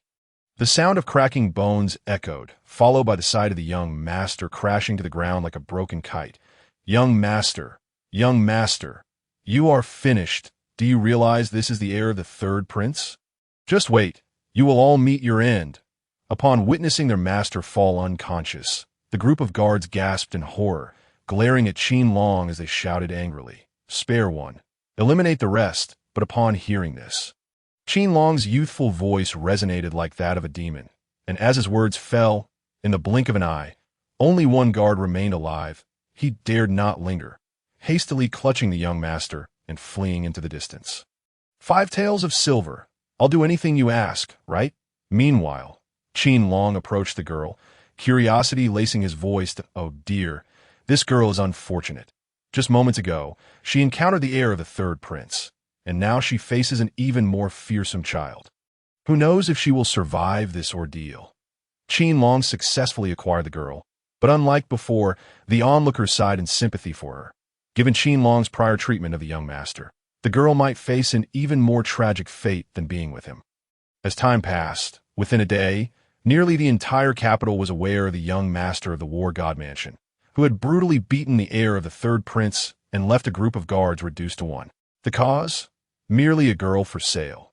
Opinions varied, with some claiming Qin Long had revealed his darkest side in the absence of his mentors, while others labeled him a heartless little demon capable of such deeds at merely 3 years of age. Even Master Jiang had ceased to regard him with warmth, the bond of teacher and student utterly severed. Rumors spread that the War God Mansion was on the verge of decline, with the couple off fighting enemies while their son transformed into a merciless little demon. Uncertainty loomed. Was someone orchestrating events from the shadows? The son of the War God, Qin Long, had become a cruel figure, and news of his exploits rapidly traversed the entire Qingxian realm. "Young master, I shall ensure these individuals face dire consequences for daring to slander you." Huang San and Situda wore grim expressions, with Huang San brimming with murderous intent. "Why eliminate them? Isn't this precisely what I desire? They require someone like me, a tiger's cub." Qin Long stretched lazily, gazing at Huang San with an expression of amusement. With this newfound notoriety, he sensed the gaze of the servants and maidens of the War God Mansion upon him shifting. "But young master, this is too unjust for you." Situda, infused with a sense of foreboding, looked at Qin Long, perplexed as to why so many harbored such deep-seated animosity toward a seemingly well-behaved child. "Unjust? I feel no injustice. Do you know the benefit of this? It means I can strike anyone I wish and do as I please. Isn't that true freedom? Now, we ought to check on that girl who sold herself. Since she went through such effort to arrive here, I cannot let my reputation as a demon fall short." Qin Long's expression turned ever more curious. He was now a villain, the kind that others wished to eliminate but could not. Moreover, the system had not appeared in quite some time, leaving him uncertain if something had gone awry. Now, he merely hoped that those lurking in the shadows would soon arrive to drug him or trigger a task. Only through a task could he swiftly enhance his cultivation. With this thought, Qin Long led the way toward the secret chamber. What do you intend to do?" Within the chamber, the girl had been cleaned and groomed. Her previous filth vanished, revealing a delicate visage, not breathtaking, but certainly pleasing to the eye. Most notably, her pair of lively eyes possessed an innate deceptive quality that even Qin Long could not deny. "Miss, let us cut to the chase. Tell me who sent you, and I shall let you go. All right?"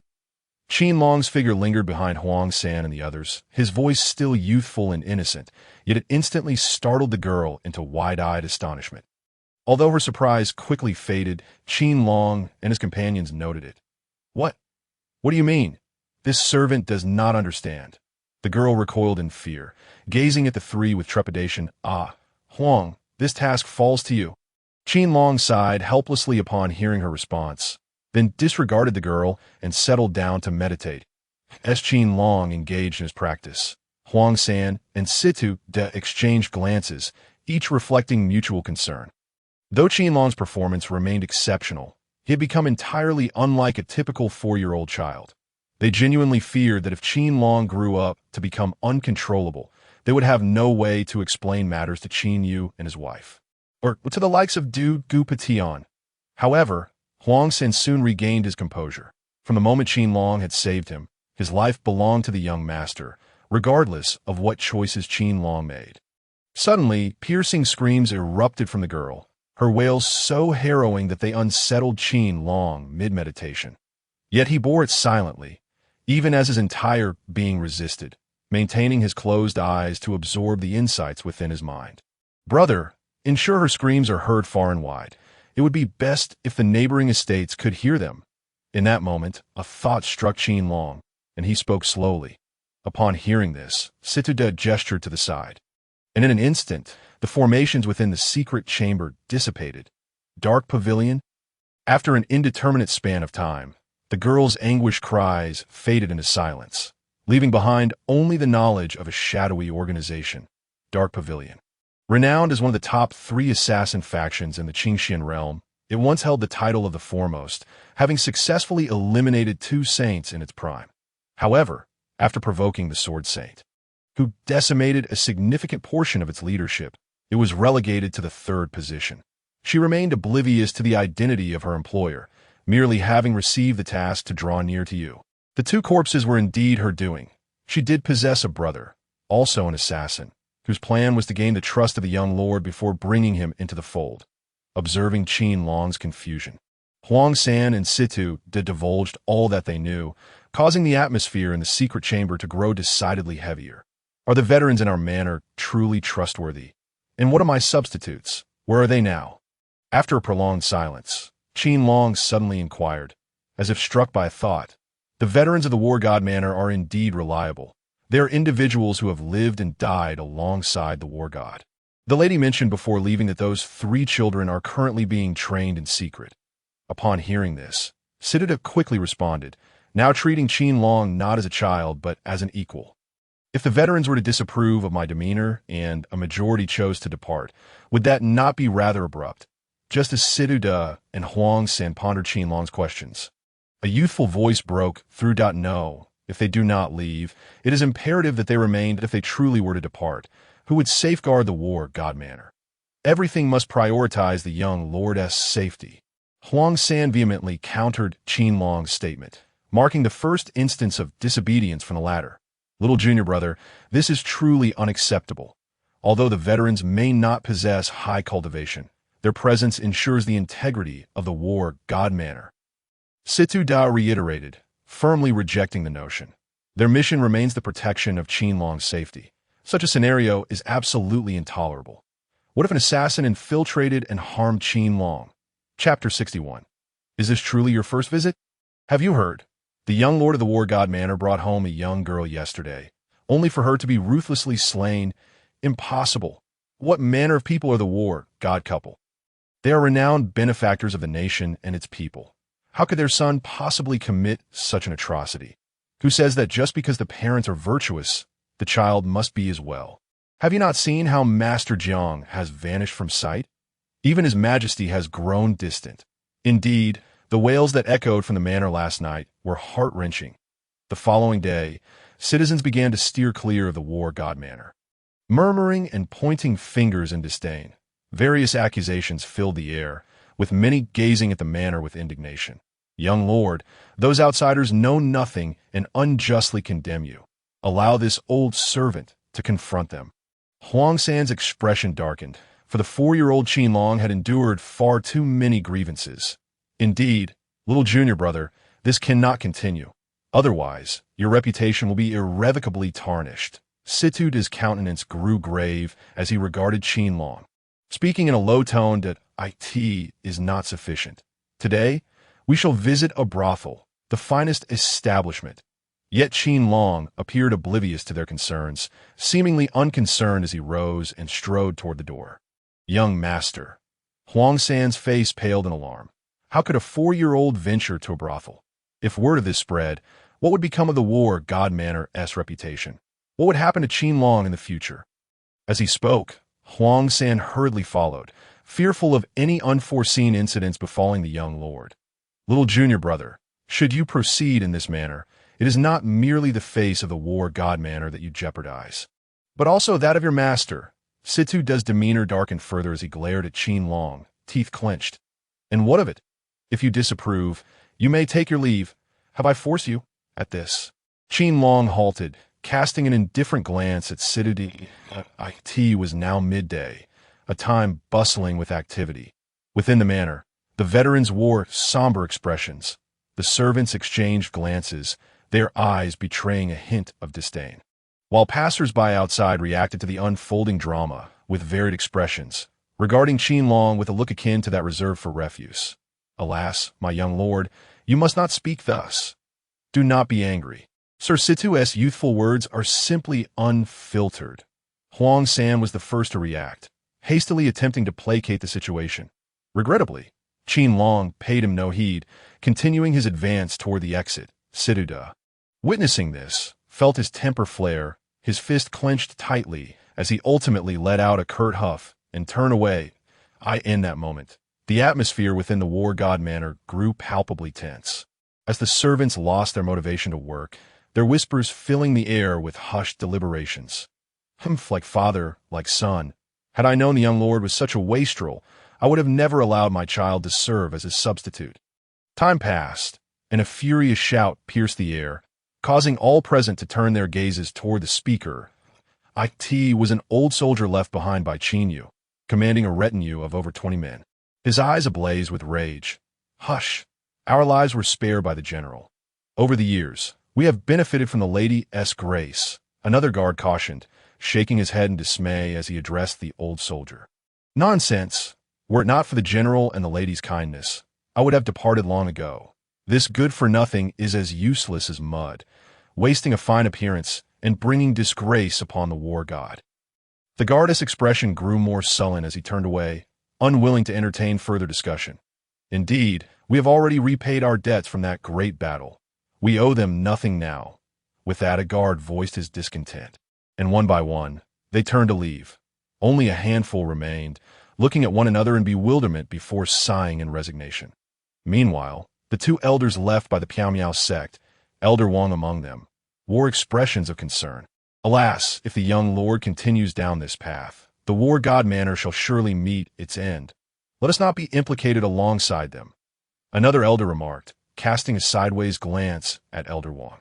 We are merely acting on orders. The young lord has yet to reach a point of no return. Elder Wang merely glanced at his companion before shutting his eyes once more, sinking back into meditation.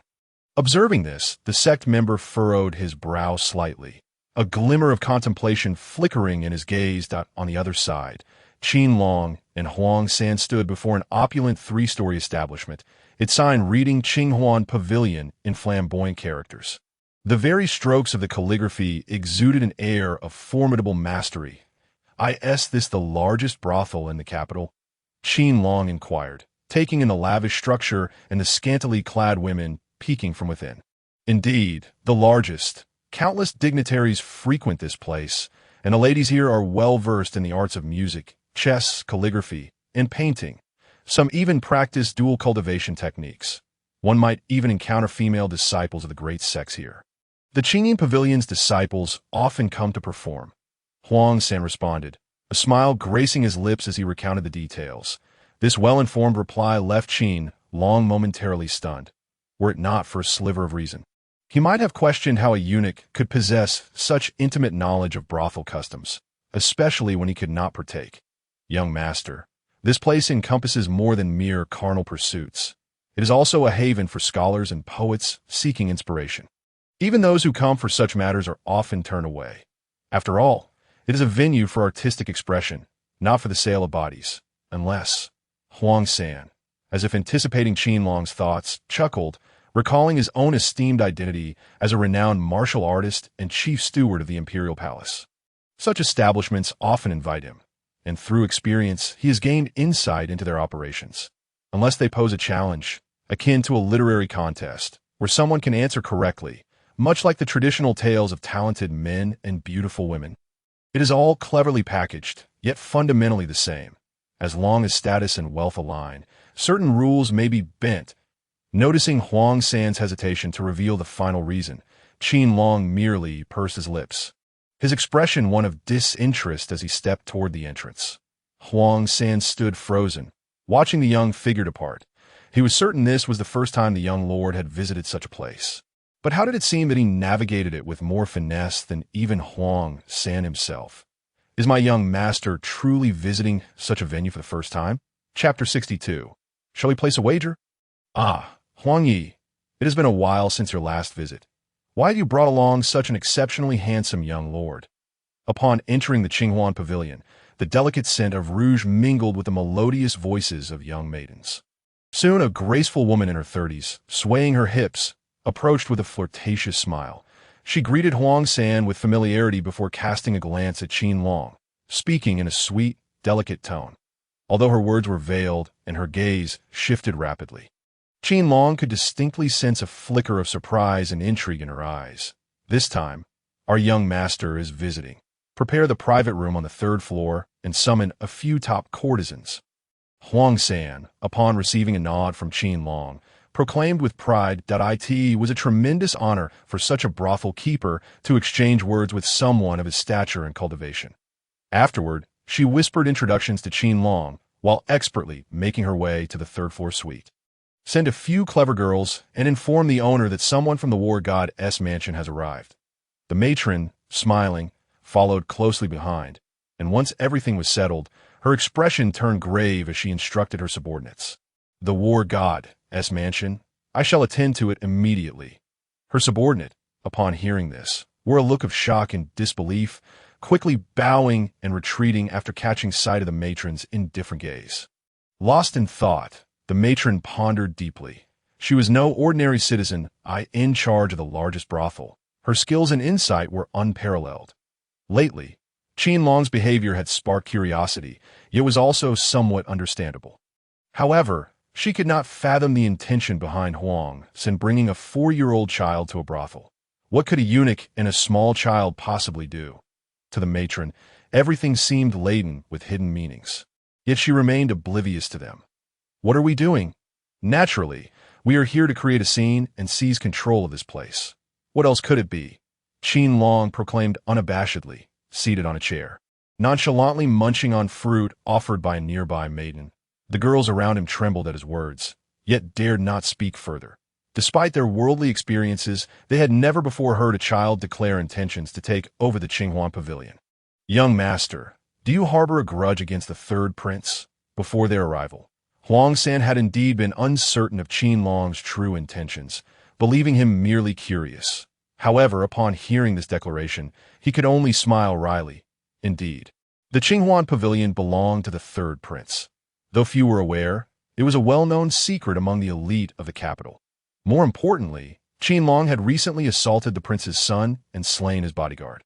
Now he sought to usurp the prince's property. Was he not pulling the wool over the 3rd prince's eyes? The 3rd prince? How could he do such a thing? He is of royal blood. How can he operate such an establishment? Qin Long's face contorted with indignation. A look of heartbreak etched upon his youthful features. Yet, combined with his tender visage, it appeared rather comical, prompting the maidens to stifle their laughter. He dares to come here. How audacious! Capture him and beat him mercilessly. At that moment, a furious roar echoed, followed by hurried footsteps and the startled cries of maidens. Fortunately, it was not evening, and the clientele was sparse. Well met again. Little rascal! Just then, as Qin Long continued to enjoy his fruit, the door to his suite was kicked open, revealing a familiar figure with a mocking smile. It was none other than the 3rd princess heir, flanked by a stoic elder and a cadre of guards, all regarding him with disdain while onlookers whispered amongst themselves, that the martial king. Ignoring the intruder, Qin Long turned to the somewhat tense Huang San and inquired, Is he indeed the martial king of Fengyu Mountain? Huang San nodded, his tone laced with gravity. Yes, young master. You should leave first, that I will hold them off.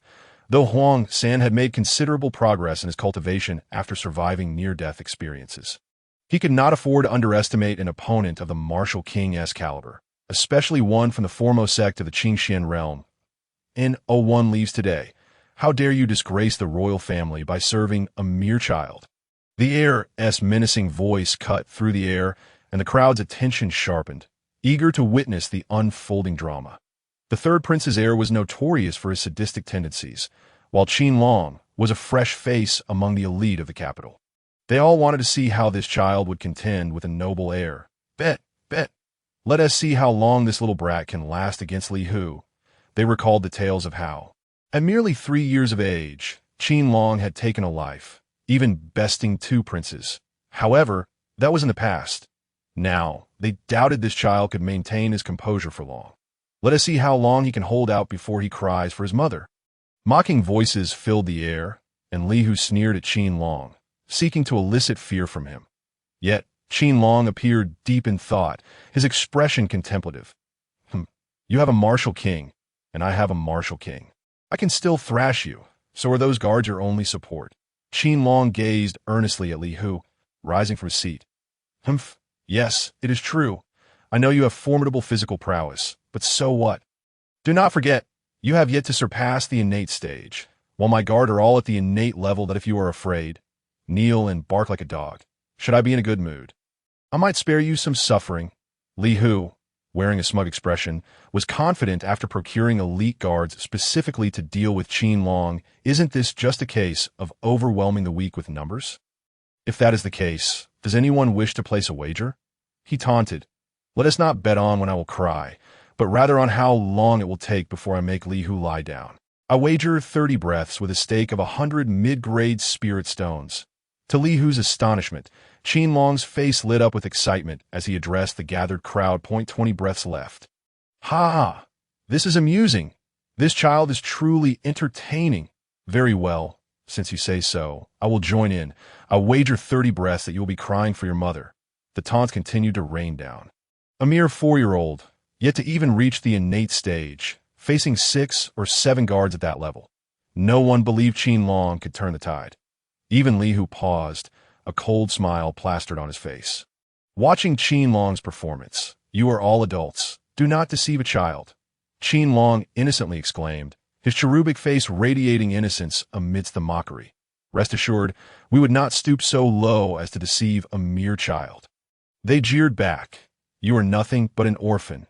You are beneath our contempt. As these words fell, the young masters felt deeply insulted, their gazes fixed on Qin Long, fearful he might resort to trickery. The stakes were astronomical. Even the war god's mansion would feel the pinch. Grandfather Huang, remember them for me. They are all money. Qin Long smirked at Huang San, who stood nearby. Do not worry, young master. I shall remember them all, Huang San replied, his eyes gleaming with determination. The young masters, children of the capital's elite and disciples of prominent sects, would be easy for Huang San to recall. Little brat, have you finished your last words? If so, prepare to perish. At that moment, Li Hu, unable to contain his impatience, cast a cold gaze at Qin Long and gestured with a wave of his hand. In the blink of an eye, the martial king of Fengyu Mountain charged directly at Qin Long. Meanwhile, Huang San, witnessing this, let out a disdainful snort and instantly collided with him. The other guards, seeing this unfold, sprang into action. They certainly did not dare to kill Qin Long, but they were bold enough to injure or subdue him. After all, with the third prince and Li Hu as their backing, they had no fear of a mere child who hadn't even reached the innate stage. The countdown began. Observing the scene, Qin Long's face bore no trace of fear. Instead, a peculiar, chilling smile graced his lips. The next moment, he strolled leisurely towards Li Hu, not even casting a glance at the guards charging towards him. 64 years of age, you have endured unprecedented oppression after the departure of your parents and elders. Now, Li Hu, the third prince's son, has gathered people to corner you, intending to humiliate you and render your hard-won talents useless. Rise against this, old man, slay those guards and turn their intentions against them. Making it known in the capital that the son of Qin Yu is no coward. Rewards. Cultivation talent 5. Formation talent 20. Currently, cultivation talent stands at 65 and formation talent at 60. As he walked, the long-forgotten voice of the system echoed in Qin Long's mind, igniting a glimmer of brilliance in his eyes. If he truly were 64 years old, and if what the system claimed about his parents being taken by an external force were true, he would indeed hesitate to act against Li Hu, considering the latter was the third prince's son. However, now, at merely 4 years old, although his parents and elders were absent, their influence still lingered. He was confident that even if he were to slay Li Hu today, no one would dare to utter a word in protest. 10, 11, 12. Just as everyone thought Qin Long had lost his senses by daring to step forward, his youthful voice, laced with an eerie calmness, resonated in their ears. As the count of 12 fell, a powerful force shattered the rooftop of Qinghuan Pavilion right above Qin Long. Apologies for the delay, young master. The next moment, everyone witnessed seasoned soldiers, emanating a fierce aura descending from the heavens. While battling the guards, they spoke in unison. No mercy for this group of guards. Ensure the gates are secure.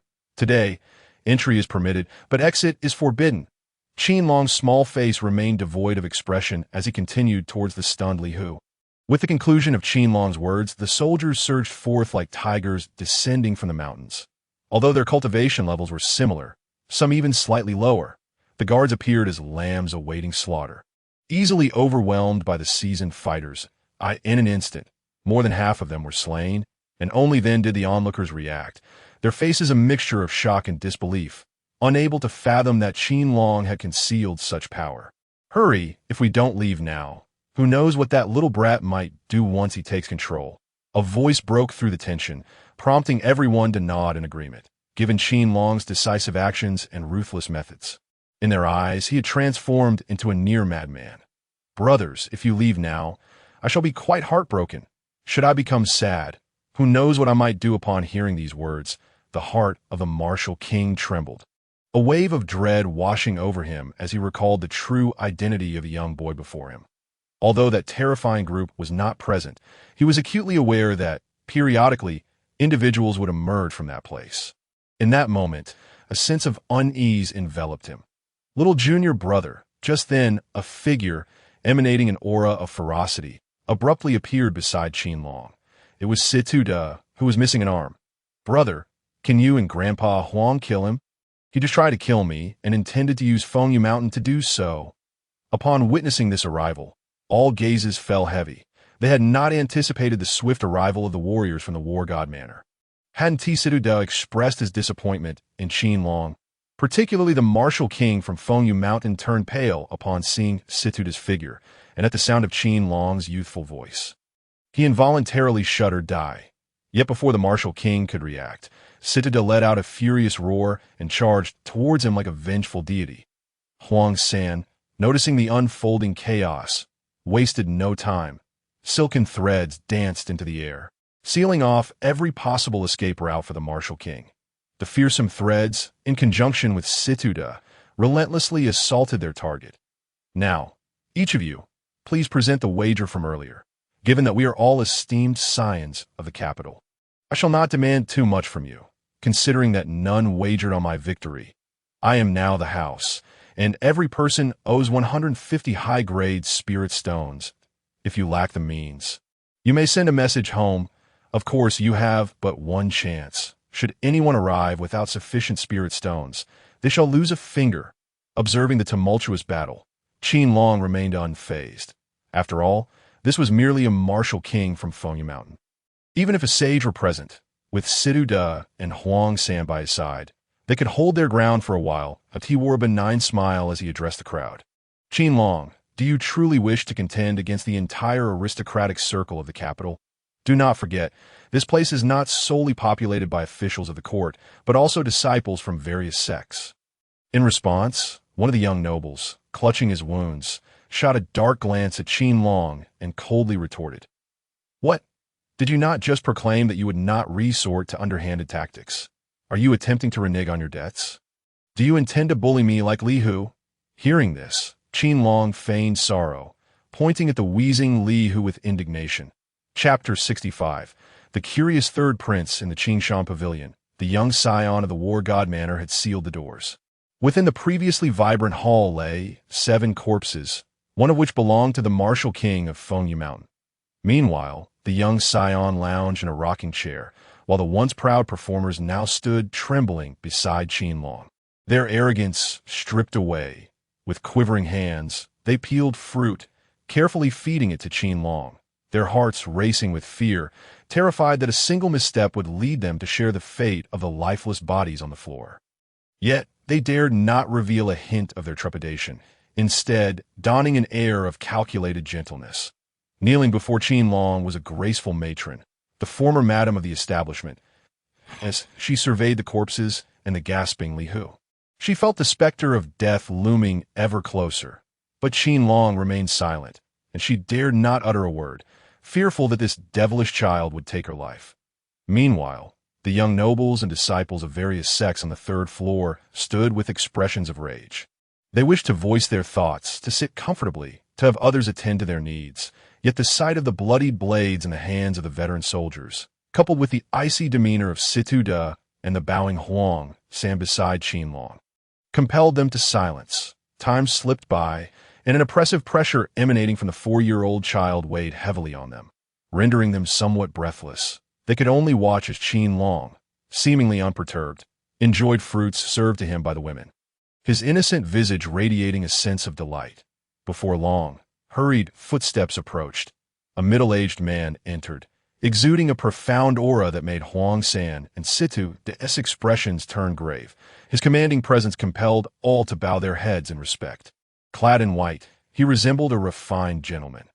Even Qin Long could not help but internally commend the man's handsomeness. "Greetings, third prince." With the entrance of the middle-aged man, all but Qin Long and his companions bowed in deference. Their eyes danced with amusement as they observed Qin Long, eager to see how he would respond. For this man was a genuine prince, the emperor's own brother, and a figure of significant martial prowess. They doubted that Qin Long would dare to act against the third prince. "My dear nephew, I wish you good health and prosperity." Indeed, upon hearing the crowd's greetings, Qin Long gracefully descended from his chair. The small figure executed a proper bow to the third prince, shedding the earlier ferocity. Witnessing Qin Long's demeanor, the young nobles exhibited disdain and mockery. They believed they had secured a victory. No matter how extravagant Qin Long's behavior, he would surely submit to the royal authority in the presence of a prince. Wouldn't he? "Oh dear, seeing my unfilial son in such a state makes me feel rather unwell." As the onlookers anticipated a spectacle, the third prince spoke languidly, leaving his emotions inscrutable. Ordinarily, one would expect a father to be enraged upon witnessing such a sight, to chastise the child before him. The words of the third prince caused not only the young nobles and disciples to freeze in surprise, but even Qin Long, who had braced himself for the prince's wrath, stood momentarily stunned. This left him bewildered, as if he had prepared a grand performance only to find the audience utterly uninterested, creating an uncomfortable tension. Beside him, Huang San and Situ Da, ready for a confrontation with the prince, were equally taken aback, uncertain how to proceed. In that instant, all eyes turned towards Qin Long, eager to see how he would react. "That I believe, Your Highness, that you should feel joy." Qin Long mused internally, then donned a naive smile as he addressed the third prince. "Oh, pray tell, little one, why should this prince be joyful when my son has been so grievously wronged?" The third prince regarded Qin Long with interest, then casually seated himself in the rocking chair, accepting fruit from the women with the utmost ease. At once, the initiative shifted to the third prince, igniting a spark of brilliance in Huang San's eyes. This innate dominance over the assembly was a sensation he had only previously witnessed in the current emperor. "Li Yuanlong, Your Highness, I suspect you are unaware of the heinous acts committed by this fellow named Li Hu. His actions have stirred the ire of both heaven and man. There is no way he could be of royal blood. A true royal should embody the grace and wisdom of one such as yourself, Your Highness, and govern with sagacity. Yet he resorts to bullying children and harming the populace, Such a man cannot possibly belong to royal lineage. Would you not agree, Your Highness? Qin Long's small frame showed no sign of fear from the third prince's imposing presence. He boldly took a seat beside him, his face contorted with righteous indignation. Portraying Li Hu as a villain of the utmost depravity, in his fervor, he took on the guise of a champion of justice, a paragon of virtue, his countenance radiating a saintly glow as if he were the embodiment of righteousness itself. Ha ha! Qin Yu's born a fine son. I hear you desire this Qingshan pavilion. Might you enlighten me on your intentions here? The third prince erupted in a laughter, then shifted the conversation with keen interest. To earn money, of course. You cannot imagine how financially strained the War God Manor has become since my parents' passing. This place is notorious for its wealth accumulation. Naturally, I intend to profit here, Qin Long unabashedly declared. Displaying no signs of embarrassment at having his intentions laid bare, his words came forth as though he were merely reclaiming what was rightfully his, as if the Qingshan pavilion had always belonged to him. Very well, from this day forth, Li Hu shall be disowned, and this Qingshan pavilion shall be yours as a compensation for your wager. Let this prince observe just how far you can go. The third prince abruptly stood, prompting the crowd to assume he intended to act against someone, igniting a wave of excitement. However, the ensuing silence within the Qingshan pavilion was palpable as everyone absorbed his proclamation. The third prince, seemingly unperturbed by the reactions around him, turned and departed, casting not a single glance at the prone Li Hu. With the third prince's enigmatic departure, Qin Long's previously brazen demeanor swiftly extinguished point one by one. Even those who had been resolute moments earlier now obediently presented their spirit stones, leaving without uttering a single harsh word, bewildered by the implications of the third prince's actions. In that moment, the Qingshan pavilion was left with only Qin Long and his entourage. Alongside the flustered women. Chapter 66. Alienation and Betrayal. Young master, this garment is exquisite, but perhaps a tad too revealing. 3 days hence, within the enchanting confines of Qinghuan Pavilion, the petite figure of Qin Yu flitted gracefully among the various beauties. All of them were denizens of Qinghuan Pavilion. Although some had engaged in intimate affairs, they still flushed with embarrassment at the sight of their revealing attire.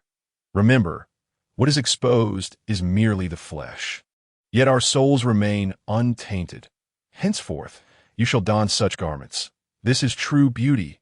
This is true allure. Without this, how do you expect to earn a living? How do you cultivate? How do you redeem yourselves? By the way, are you familiar with the persuasive phrases I have imparted to you? Observing the women clad in black stockings, ultra-short skirts, and form-fitting kipayos, Qin Long nodded with satisfaction. This is what an entertainment venue should embody. This is the essence of a true brothel. He spoke. Qin Long surveyed the gathering with keen interest. Remember, young masters. The women exchanged glances, each marveling at the other's attire and physique.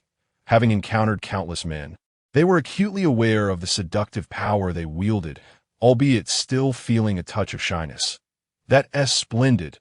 Remember your gambling father, your missing mother, your younger brother from your youth, and the shattered remnants of your lives.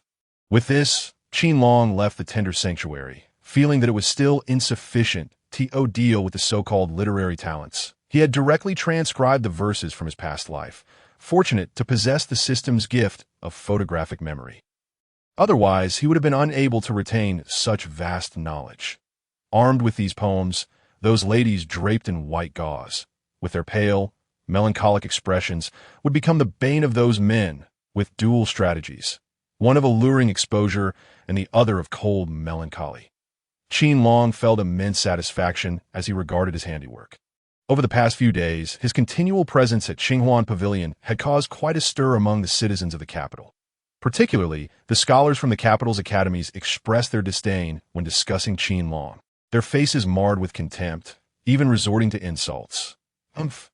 A man who knows only indulgence is unworthy of being the son of a war god, a useless wretch, if not for the war god couple, who would take him as a disciple.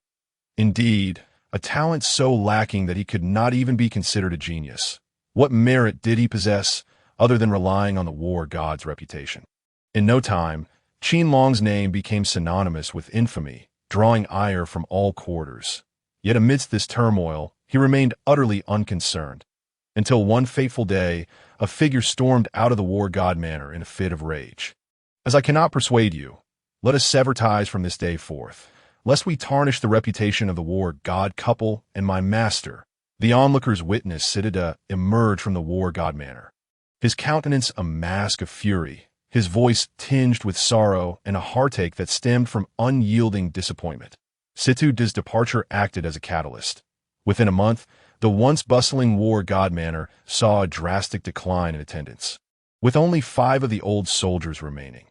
Even among the servants, some, disheartened after attempts to persuade others, chose to depart, leaving Qin Long to feel as though he had committed some grave offense, drawing the disdain of all. Conversely, Qinghuan Pavilion flourished like never before.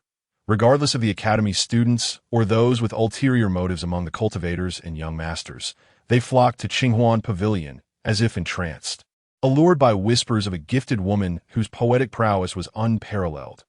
Have you heard? A talented maiden has recently emerged at Qinghuan Pavilion. Her water melody is a rare gem among poetry. What? You think I am lecherous? I am merely rescuing countless maidens from their plight. Do you fathom their suffering? Do you understand how that little demon treats them if they fail to complete their tasks? Let me tell you, do not be fooled by their scant attire. Their hearts are among the purest and most innocent in this world. Though Qinghuan Pavilion's reputation soared, its profits multiplied several-fold. Qin Long's infamy only intensified, painting him as an irredeemable villain. Even the so-called young masters of the capital engaged in far less outrageous acts than he did. After all, they had avenues for redress, individuals to hold accountable. Regardless of whether the common folks' grievances proved futile, they still held onto a glimmer of hope. Yet, Qin Long was entirely untouchable. Even the emperor appeared indifferent to his unchecked behavior, surrounded by elite protectors of martial prowess. In that moment, the populace began to reminisce fondly of the Qin Yu couple, for during their tenure, Qin Long had been an obedient child. They yearned for a true genius to emerge and deliver a resounding blow to Qin Long, ideally subduing him entirely. This sentiment, though inexplicable, only grew stronger as public opinion swelled. Little master, those rumors outside have yet to unveil the identity of the mastermind behind them in the study of war god manor. Huang San spoke with a darkened expression as a formidable warrior, previously the chief steward of the great Xia imperial palace. The inability to uncover the orchestrator behind the scenes incensed him. "O not fret. Grandfather Huang, we have ample time. Observing matters solely through the lens of who stands to gain is sufficient. As for the one behind it, even my grandfather and the others have failed to uncover them. It is only natural that we cannot either," Qin Long replied, setting aside the tome he had been perusing. Thanks to the system's bestowed talent and formations, he was now able to comprehend the teachings left by the untidy Taoist with some degree of clarity. Within Qin Yu's study lay a vast collection of books on formations. While the battlefield held more, Qin Long found the material he was studying to be quite engaging in recent days. Many had entered the manor, and the number of spies among the remaining individuals was rapidly increasing. Upon hearing this, Huang San repressed his guilt, his gaze sharpening as he spoke. Every individual who enters the manor is scrutinized for an extended period. Had it not been for Qin Long's restraint, I would have eliminated them all by now. Isn't that even better? The more, the merrier. Ideally, let them clash within these walls. I am equally curious to discern how many belong to the mastermind and how many serve the Dark Pavilion. By the way, Grandfather Huang, when putting on a show, one must do so thoroughly. Inform those uncles to tread carefully and not raise alarms. Since they claim I am a demon, let us periodically capture a spy and execute them. Otherwise, we would be remiss in living up to their expectations. A glint of cold light flickered in Qin Long's eyes as he spoke with a hint of a sardonic smile. Despite being but a child, the young master of the war god manor possesses unparalleled talent. It is said that the Bodhisattva of Dalong Temple has made an appearance. Today, disciples from Fenyu Mountain have come to seek counsel and exchange knowledge. On this day, a group of formidable experts, accompanied by several children, strode into the capital. Soon, a voice echoed throughout the city, capturing everyone's attention. Interesting, does this not illustrate that misfortune befalls one even while seated at home? The voice reverberated across the capital, eliciting a cold smile from Qin Long, who was deep in meditation within a hidden chamber. You, at 64 years of age, abandoned by kin and elders, now face the scorn of all. Just then, the elder from Fanyu Mountain's Howran Peak arrived with his disciples. One sought to investigate the Bodhisattva of Dalong Temple, while the other sought vengeance for his brother. Their intent was to sever your meridians, shatter your dantian, rendering you utterly powerless. The task, to defeat the Fanyu Mountain disciple at the peak of postnatal cultivation and publicly dismantle his cultivation base. The reward, 10 cultivation talent, 10 comprehension, and a breakthrough to the innate realm. At that moment, the system's voice echoed in Qin Long's mind, causing his eyes to gleam with excitement. Previously, his cultivation talent had only been a mere 10 points shy of that of a genius. As for comprehension, with the remnants of the Enlightenment Tree, he understood its significance all too well. Without the Enlightenment Tree's remnants, he would never have achieved his current accomplishments in body cultivation, sword techniques, or formations. And the final reward, a breakthrough to the innate realm, was a fortuitous opportunity, as the system seldom directly granted enhancements to one's cultivation level. This time, however, it had not only offered such a reward, but had also provided 3 in succession. Could this system truly be so benevolent? Understanding the system, Qin Long furrowed his brow momentarily before coming to terms with it. Even without the system, he would have engaged in battle with Fanyu Mountain. Now, with the system's assistance, it would only serve to amplify his strength. Once he reached the innate stage, he could wield the Qingyuan sword, couldn't he? As he pondered, a sword box materialized beside Qin Long. And as he spoke, the sound of sword cries emanated from within, as if in response to his words. Little master, it would be wise for you to refrain from venturing out for the time being. It seems the individuals outside harbor ill intentions toward you. The next day, upon emerging from his meditation, Qin Long intended to step outside, only to be halted by Huang San, whose demeanor was unusually awkward. They may dislike me, but what can they do? Let us go. It is the perfect opportunity to visit Xinghuan Pavilion. Qin Long regarded Huang San with curiosity. In previous instances, Huang San had never impeded his movements. What could possibly be amiss today? Even the servants and guards regarded him with peculiar expressions, making Qin Long uneasy. Let him continue to exploit the common folk. Now, he cannot even protect his fiancée. Indeed, I have heard that a talented youth from Qingxian Temple has arrived, a natural Dao body, a prodigy akin to the esteemed young lady of the Sun family. Qin Long possessed an exceptionally poor aptitude for cultivation. Had it not been for his unique physique, it would be inconceivable for him to be in the company of the little fairy from the Sun family. Indeed, with the god of war absent this time, we shall see what means Qin Long employs to vie for favor. I have heard that the prodigious child from Qingxian Temple has already reached the pinnacle of the innate at merely 6 years of age. Not only in our great Xia, but throughout the entire Qingxian realm, he is considered an unparalleled genius. As for the little fairy of the Sun family, rumors suggest she had already attained the innate realm by the time the new year arrived. Soon enough, Qin Long grasped the situation, for upon his departure from the manor, he overheard a throng of citizens casting glances his way, their fingers gesturing in his direction. Groups of 3 or 5 pointed at him and exchanged whispers, their eyes betraying a glimmer of schadenfreude. Grandpa Huang, have I unwittingly disturbed their ancestors' graves? Why are these rascals so delighted at the news of my impending misfortune? As he observed the citizens and others around him, all seemingly reveling in his potential downfall, Qin Long began to feel a twinge of confusion. He distinctly recalled committing no acts that would incite public wrath, despite the fact that his leniency had contributed to the current circumstances. The attitude of these individuals prompted him to question whether he harbored a darker side, one even he was unaware of. Had he truly been oppressing the common folk and abducting maidens without his own consciousness? Young master, it has been quite some time since those rogues were captured and executed, Huang San remarked, casting a sympathetic glance at Qin Long, genuinely concerned that the weight of such injustice might be too much for him to bear. Why resort to killing? I find this rather amusing, wouldn't you agree? At that moment, Qin Long donned a different facade and approached a vendor's stall, meticulously selecting items. He purposefully discarded some goods onto the ground, Yet the vendors who had previously murmured about him now wore broad smiles. Ah, how utterly despicable. What are you staring at? Come here. Seeing this, Qin Long was immediately struck with boredom, and his gaze fell upon a group of patrolling constables wishing to depart. With a sharp command, he halted them in their tracks. After exchanging glances filled with reluctance, they trudged toward him, their faces contorting into forced smiles. Upon nearing Qin Long, they transformed their expressions with such swiftness that even he could not help but exclaim in astonishment at their skill. "What may I do for you, young master?" One constable knelt, fearful of displeasing him. "That I am weary. Uncle, might you escort me to Qing Huan Pavilion?" Qin Long casually stepped on the discarded fruit, revealing an innocent visage as he spoke. "Of course, young master. Allow me to carry you." The constable eagerly nodded, extending his hands, only to have Qin Long deftly evade him. "I wish to ride upon your neck," confronted with the constable's bewildered expression. Qin Long pointed at his neck.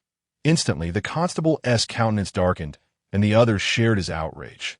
Riding upon one's neck, save for one's own offspring, was preposterous, an utter dehumanization. Didn't you just agree? Are you now rejecting me? At that moment, Qin Long appeared visibly impatient, his eyes flashing with menace as he addressed the constable. "How could that be? It is my honor, young master. Please, do come." The constable, reminded of his family, swiftly donned a smile and bowed deeply. "Let us proceed." With a smirk, Qin Long cast a triumphant glance at the onlookers before mounting the constable's neck, treating him like a mere steed. The constable dared not show any resentment, rising cautiously to avoid jostling Qin Long. "You lot, begone." As he glared at the other constables, his face radiated a fierce intent, prompting them to scatter in haste. "Umph! How could such a person be worthy of my son Shimmy? He is nothing but a spoiled brat." Unbeknownst to them, a petite figure lurking near a tavern window scoffed disdainfully at Qin Long's antics. Chapter 68. By Rushua, thank you for saving my life, young master. The constable knelt as he escorted Qin Long into Qing Huan Pavilion. Once only three remained, he immediately prostrated himself, sincerity evident in his tone. "What did I save you from? I merely grew weary from walking. Now be gone." Qin Long cast a surprised glance at him, then waved his hand dismissively. "I am called Xiao Ming. Henceforth, should young master require anything, I shall plunge into fire and water." Unfazed by Qin Long's dismissal, Xiao Ming bowed even more deeply before gradually retreating. "What a clever fellow," Huang San remarked once Xiao Ming had departed. Earlier, he had sensed something amiss on the street when the constable's companions attempted to drag him into an alley. The fate that awaited him inside was unknown, yet he never anticipated that Qin Long would intervene to save him. This fellow is a good man. Good men are rare, so he ought to be allowed to live. Qin Long idly toyed with a teacup, nonchalantly replying, "I have encountered this constable before. He is not a stranger. I have seen him numerous times since last year when I first ventured out. Back then, he appeared fresh to the role, quite inexperienced. However, during this period, I have noted that he has saved countless lives. Regrettably, he is merely at the innate. Without a powerful backing, it is only a matter of time before he meets his demise. Today was merely a fortunate coincidence that a servant pays her respects to the young master." At that moment, a graceful woman entered, immediately bowing upon sighting Qin Long. "How fares the task I entrusted to you? How long until you can assert complete control over this place?" Gazing upon her delicate visage and alluring figure, even Qin Long could not deny her beauty, one that had required considerable effort to win over initially. His first task for her was to discreetly establish dominance over Qing Huan Pavilion. Although the third prince had granted him this establishment, he found her actions and words to be exceedingly enigmatic, that a person capable of discarding even their own flesh and blood could not possibly harbor genuine goodwill toward him. For the sake of his parents and his master, he had reason to be skeptical. "I have been inept, having only organized 5 individuals thus far. Please punish me, young master." The woman knelt, her demeanor evoking a desire to cradle her protectively. "Take your time. In due course, I will replace the personnel here gradually. Just keep a watchful eye." Qin Long glanced at her again. He was uncertain of her capabilities, but during their earlier conversation, her reasoning and rhetoric had proven far more intricate than they appeared. Otherwise, he would not have entrusted her with the task of manipulating the songwater melody with such diligence. How to captivate a man, even going so far as to invest heavily to elevate you to the role of head courtesan in such a brief span. Presently, you are renowned throughout the capital, a celebrated talent, the object of admiration for countless young lords. Your name is by Rushue. Two pieces of information. One concerns the individuals from Qin Temple. I overheard that their primary objective in coming here is not the Buddha's son, but you, young master. They wish for you to voluntarily annul your engagement, purportedly concerning Miss Sun. The other pertains to Fengyu Mountain, who inquired about the events of that day. Their target is also you, young master. Bai Rushue's heart trembled as she divulged everything she knew. Sister Bai, you are aware that I am no virtuous individual, nor an exceptional talent led astray by lust. I can elevate you to this esteemed status, yet I can just as easily strip you of all value. Next time, I do not wish to personally deliver messages. Do you understand? In a flash, Qin Long stood before her, gripping her chin with a small hand, entirely ignoring the misty gaze in her eyes. His voice, cold and laced with malice, resonated. Remember, I can aid you in avenging your grievances, but you must possess your own worth that, if you perform well, I can guarantee the complete annihilation of the Minister of Rights family within a year. However, should you fail, you shall join your kin in the afterlife. Regardless of your identity or background, even if you enter Tianyin Pavilion, I possess the means to eliminate you. Sister Bai, do you understand? Do not cause your brother distress in the future, for I truly am capable of murder. Gently caressing the flushed chin of Bai Rushue, who appeared as delicate as snow, Qin Long leaned in close to her ear, exuding an air of intimacy. Yet, only Bai Rushue was aware that she felt as though she were being scrutinized by a ferocious beast. It was reminiscent of her childhood, when she lacked the ability to resist, feeling the weight of a tiger's gaze upon her. Regret began to seep into her consciousness. She lamented her probing actions and her miscalculation in underestimating Qin Long's youth. Believing she could manipulate him, not I am but a servant. I recognize my mistake and shall not dare again. As she heard the mention of the Minister of Rights, a flash of hatred flickered in Bai Rushue's eyes, and she quickly turned to Qin Long, assuring him, "Then please, Sister Bai, bear with it." Observing this, Qin Long nodded in satisfaction. However, before Bai Rushue could react, he struck with a powerful palm. The next moment, Bai Rushue's figure crashed through the wooden door, hurtling backward and landing heavily on the ground, spitting out a mouthful of blood.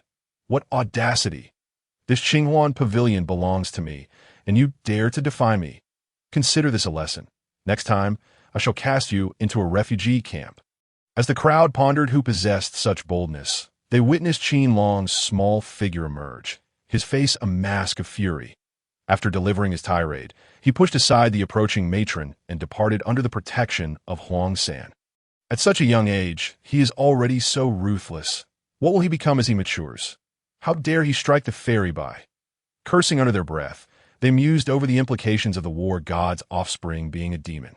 Yet, they found solace in the arrival of the geniuses from Fengyu Mountain and Qin Temple, as well as the Bodhisattva from Dalong Temple, that in just a few days, they would witness the downfall of this so-called waste. Chapter 69. I cannot retreat. Young master, should we perhaps refrain from going tomorrow? With Situ absent, this old servant fears for your safety. On that day, Huang San looked gravely at Qin Long, who sat cross-legged. Ever since the arrival of the righteous peak representatives from Qin Temple and Fengyu Mountain, the capital had been abuzz with fervor, and the focal point of their discussions was not the Bodhisattva, but rather Qin Long. Everyone was eager to see Qin Long suffer, as if he owed a debt to them all. Grandpa Huang, do you believe that if I dare not attend, they will not come for me? If I do not go, the reputation of the war god's mansion will be tarnished forever. Qin Long opened his eyes, faintly sensing the thinning barrier to his breakthrough into the innate realm. As his cultivation progressed, the barrier grew increasingly fragile, yet remained insurmountable, akin to the vastness of the heavens at that moment. He truly comprehended the significance of innate talent in cultivation, that was simply because those with exceptional talent faced virtually no barriers. allowing pure spiritual energy to flow into their bodies without impurities. However, Huang San, wanting to voice further concerns, hesitated.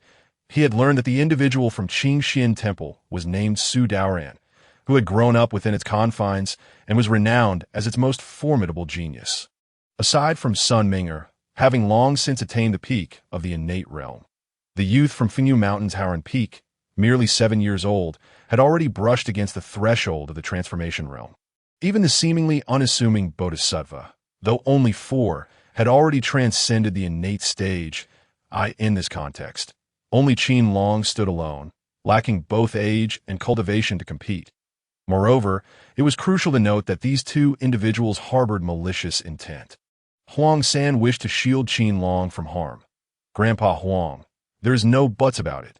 This is not solely my affair, but concerns the entire war god's mansion.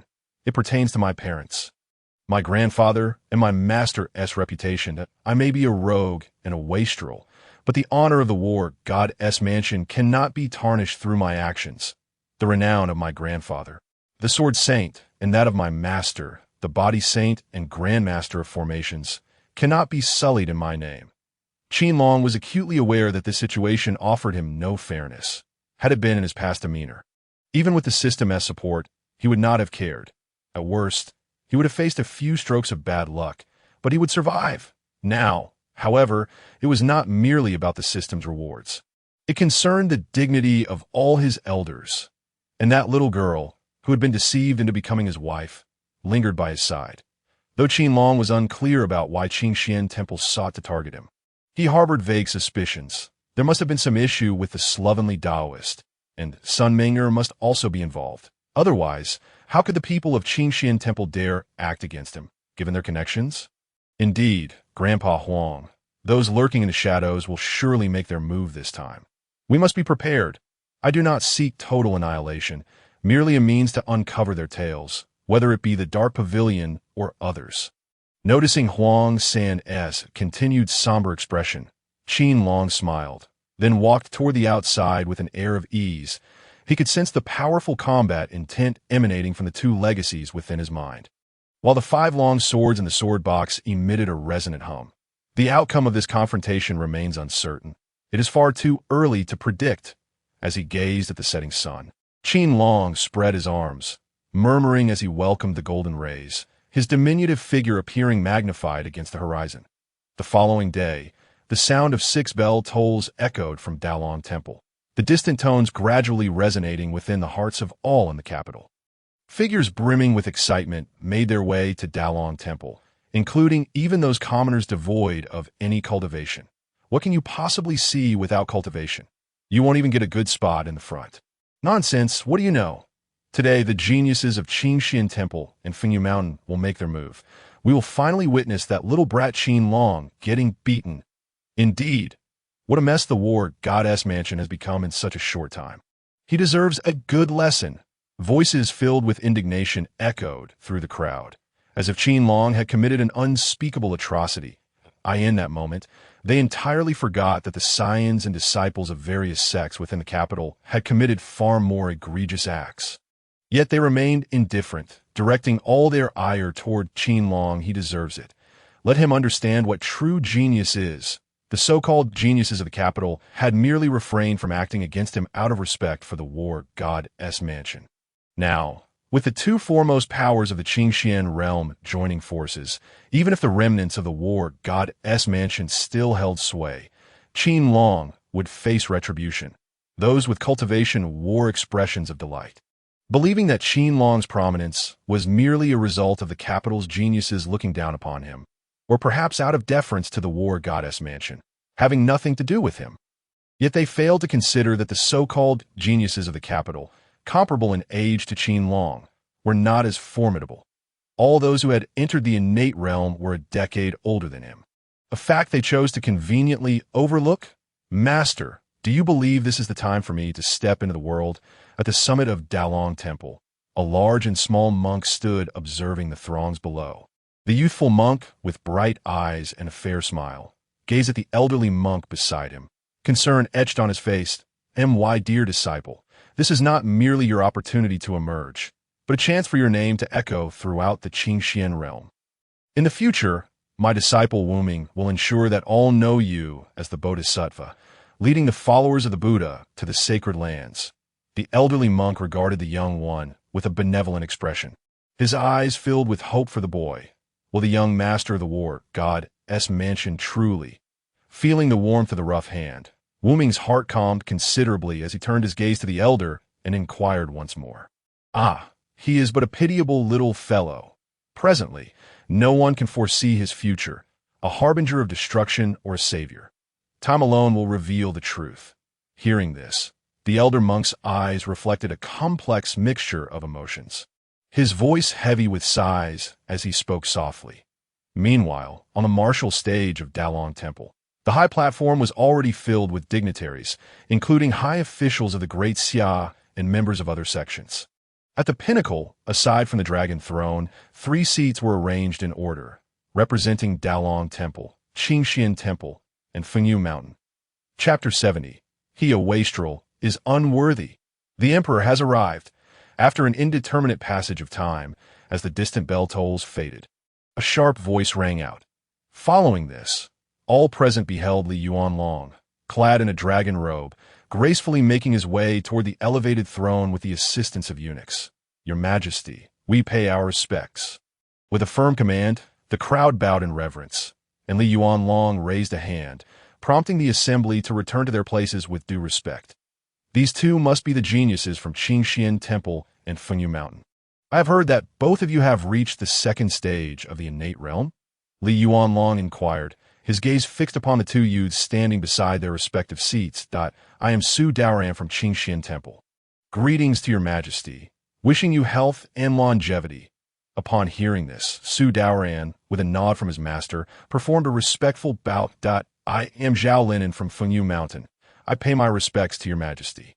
Wishing you abundant blessings. On the other side, Zhao Linen also bowed, unwilling to be outdone. Excellent, excellent. You are all the future of our human race, true prodigies. The world shall one day belong to you. Observing the demeanor of the 2 individuals, Li Yuanlong could not help but recall Qin Long, who also possessed a similar air of neither servility nor arrogance. Yet there was an indescribable quality about Qin Long, a certain essence or aura that even he, as the emperor of the Great Xia, found elusive to articulate. Little monk Wuming pays his respects to your Majesty. At this juncture, Wuming finally performed a stable bow, markedly different from Su Daoran and the others. In both voice and demeanor, Wuming exuded a sense of calmness, devoid of any semblance of rivalry. The little fellow has indeed arrived. Splendid. Upon hearing this, a faint smile graced Li Yuanlong's lips. He had encountered Wuming long before the latter was confirmed as the Buddha's son. Over the years, he had met him countless times and had long since grown accustomed to the serene aura that surrounded him. Your Majesty, our purpose for this visit is twofold. Firstly, to observe the younger generation of the 3 families. Secondly, to broaden their horizons, which is far superior to the insularity of self-imposed ignorance, that we hope your Majesty will not take offense at our intrusion. Subsequently, the elder from Fengyu Mountain, with a demeanor of solemnity, bowed respectfully to Li Yuanlong. What is there to be concerned about? Although I reside in the capital, my heart is ever with the world. The prodigies of your sect are also talents of humanity, of our Great Xia. Witnessing each of these young individuals grow into their own is a source of great joy for me. Li Yuanlong's words, though seemingly casual, caused the countenance of the representatives from the 2 major sects to darken. Despite the Great Xia being the foremost kingdom of humanity, standing against the demon and barbarian tribes, both Qingxian Temple and Fengyu Mountain, along with other factions, often disregarded the edicts of Great Xia. Their relationship was more one of cooperation than allegiance. Yet Li Yuanlong's statement seemed to envelop these 2 powerful factions within his sphere of influence. Your Majesty is magnanimous.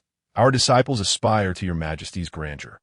Should your Majesty issue a decree, we shall certainly assist with all our might. The representatives from Qingxian Temple and Fengyu Mountain exchanged glances, and the latter emphasized their cooperative stance under the guise of respect. By the way, I have heard that you are seeking the young ones from the war goddess mansion. However, Li Yuanlong offered no response. appearing to have just realized something, as he cast a nonchalant glance at the two, his tone indifferent. Yet, that single glance sent shivers through the two martial kings who had severed their own cultivation levels. He, this is merely an exchange between disciples that we have all heard, began the elder from Qin Temple. Chuckling lightly, but before he could finish, Su Daoran stepped forward decisively. Your Majesty, Qin Long is nothing but a wastrel. My intention in seeking him is merely to remind him that there are always those more talented. More importantly, he must not hinder the cultivation of junior sister Su. And no matter how many innate gifts he possesses, without the talent for cultivation, he is but a frog in a well. Therefore, I implore your Majesty's grace to allow me to battle him at an equal level. Should I emerge victorious, I request your Majesty's decree to annul the engagement, for he is unworthy.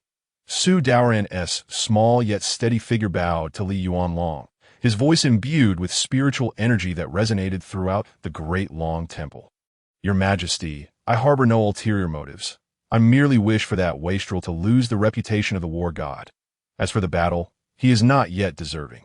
If your Majesty consents, I can't suppress my cultivation to match his. Following Su Daoran's declaration, Zhao Linen also rose, his expression one of arrogance. See, I told you that wastrel would meet a dismal end. What defines a genius? These two are true geniuses. That wastrel has nothing to his name but the tarnishing of his reputation. When faced with real talent, he is but a speck of dust. Just look at how terrified he is, unable to even show his face. He can only bully us common folk. In response to the words of the two, the crowd of commoners and practitioners, spurred on by certain individuals, began to voice their grievances against Qin Long. After all, Qin Long was deemed irredeemably wicked, aside from that young girl, and by Rushua. There were no other incidents to his name. As for the battle, that is a matter for you youngsters, as long as it is fair and the Qin family's young scion consents. I will also agree. However, regarding the matter of the engagement, I cannot intervene, as it was established by Prime Minister Sun and the war god. Li Yuanlong regarded the two youths, then glanced at the elders of the two sects. Before his voice, laden with authority, resonated through the hall. Your Majesty, if Qin Long himself were to admit he is unworthy of junior sister Sun and voluntarily annul the engagement, would that suffice? Upon hearing this, Su Daoran did not relent. Instead, his voice grew even louder. Certainly. This is a choice for you young people. I have no authority to interfere. Li Yuanlong cast a sidelong glance at Su Daoran, his tone growing more detached as dissatisfaction brewed within him. Were it not for the fact that they were from Qin Temple and possessed the innate Tao body, he would have long since sent them flying with a mere gesture. Comparing the individuals present, Li Yuanlong found himself increasingly drawn to Qin Long's unrestrained, yet endearing nature. Very well, I shall compel that wastrel to annul the engagement and admit his unworthiness, Su Daoran declared with an air of arrogance. Believing that the opportunity to personally confront a wastrel lacking innate talent was a privilege for the latter. However, he was oblivious to the fact that among the officials seated below, one elder, who sat closest, bore a stoic expression with his eyes closed, as if he had heard nothing. All eyes were on him, for he was none other than Sun Jinzhong, the Prime Minister of Great Xia, a man devoid of cultivation, yet renowned throughout Great Xia and the entire Qingxian realm. Chapter 71. Do not provoke little monk, they all wish to deal with Qin Long. What about you? Li Yuanlong turned his gaze to the side, addressing Wu Ming with a gentle tone. Ba, the little monk, is but a humble practitioner and does not favor conflict.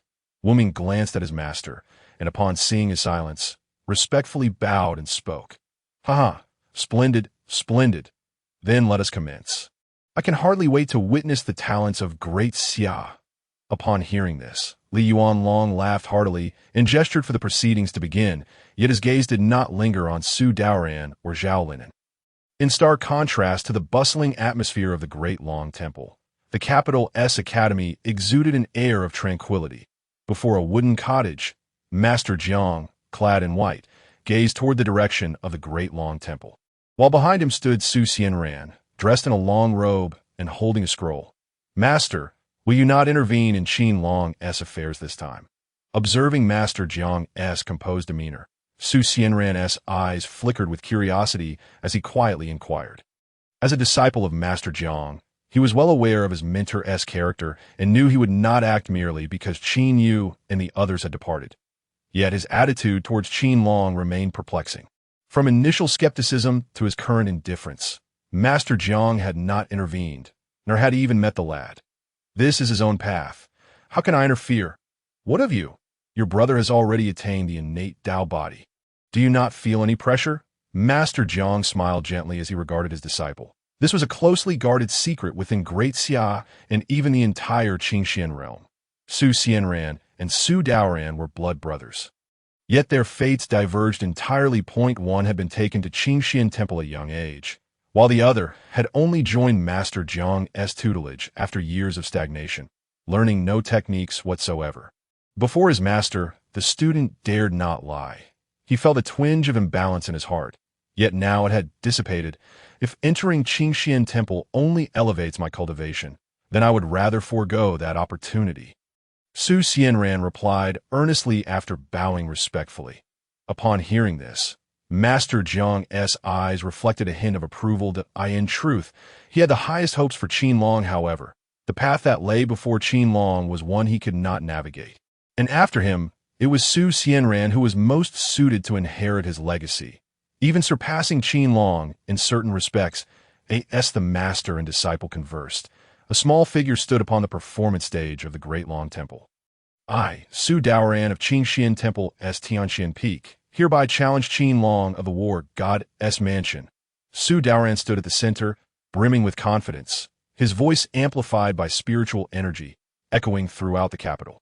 Haha, yes, indeed. Let that wastrel put on a show. Finally, someone can put him in his place. Humph, that worthless fool is surely too afraid to show himself. He hasn't even appeared yet.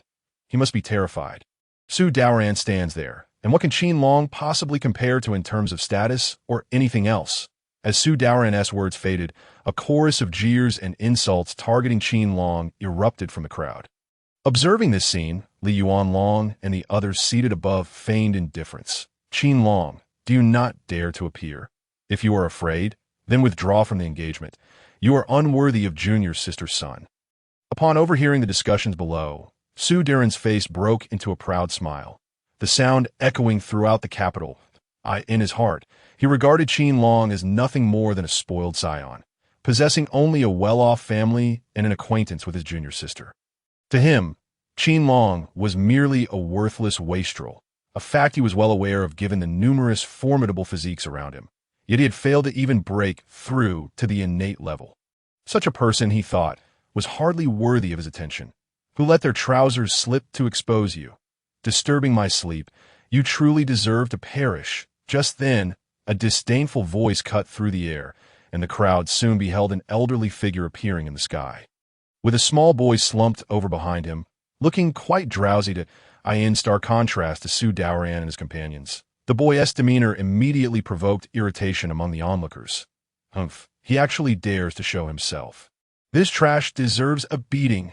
Yes, the young Taoist must avenge our grievances today. Qin Long, be gone. Upon seeing the small figure, the crowd erupted into curses. In an instant, the atmosphere was charged with fury.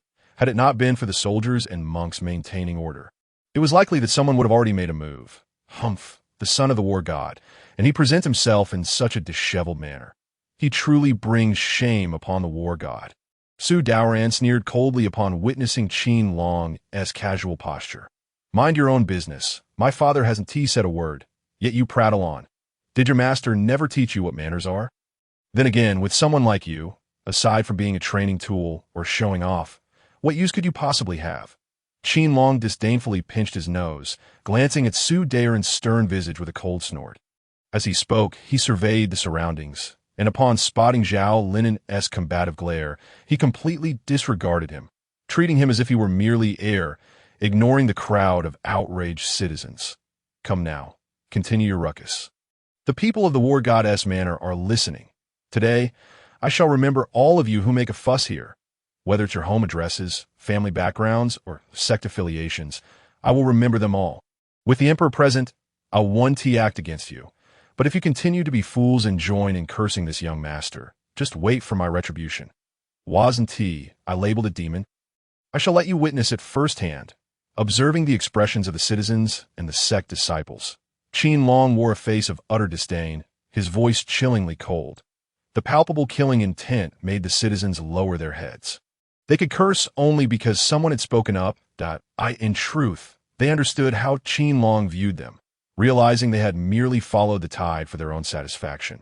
They believed that this insignificant child would not dare to take action.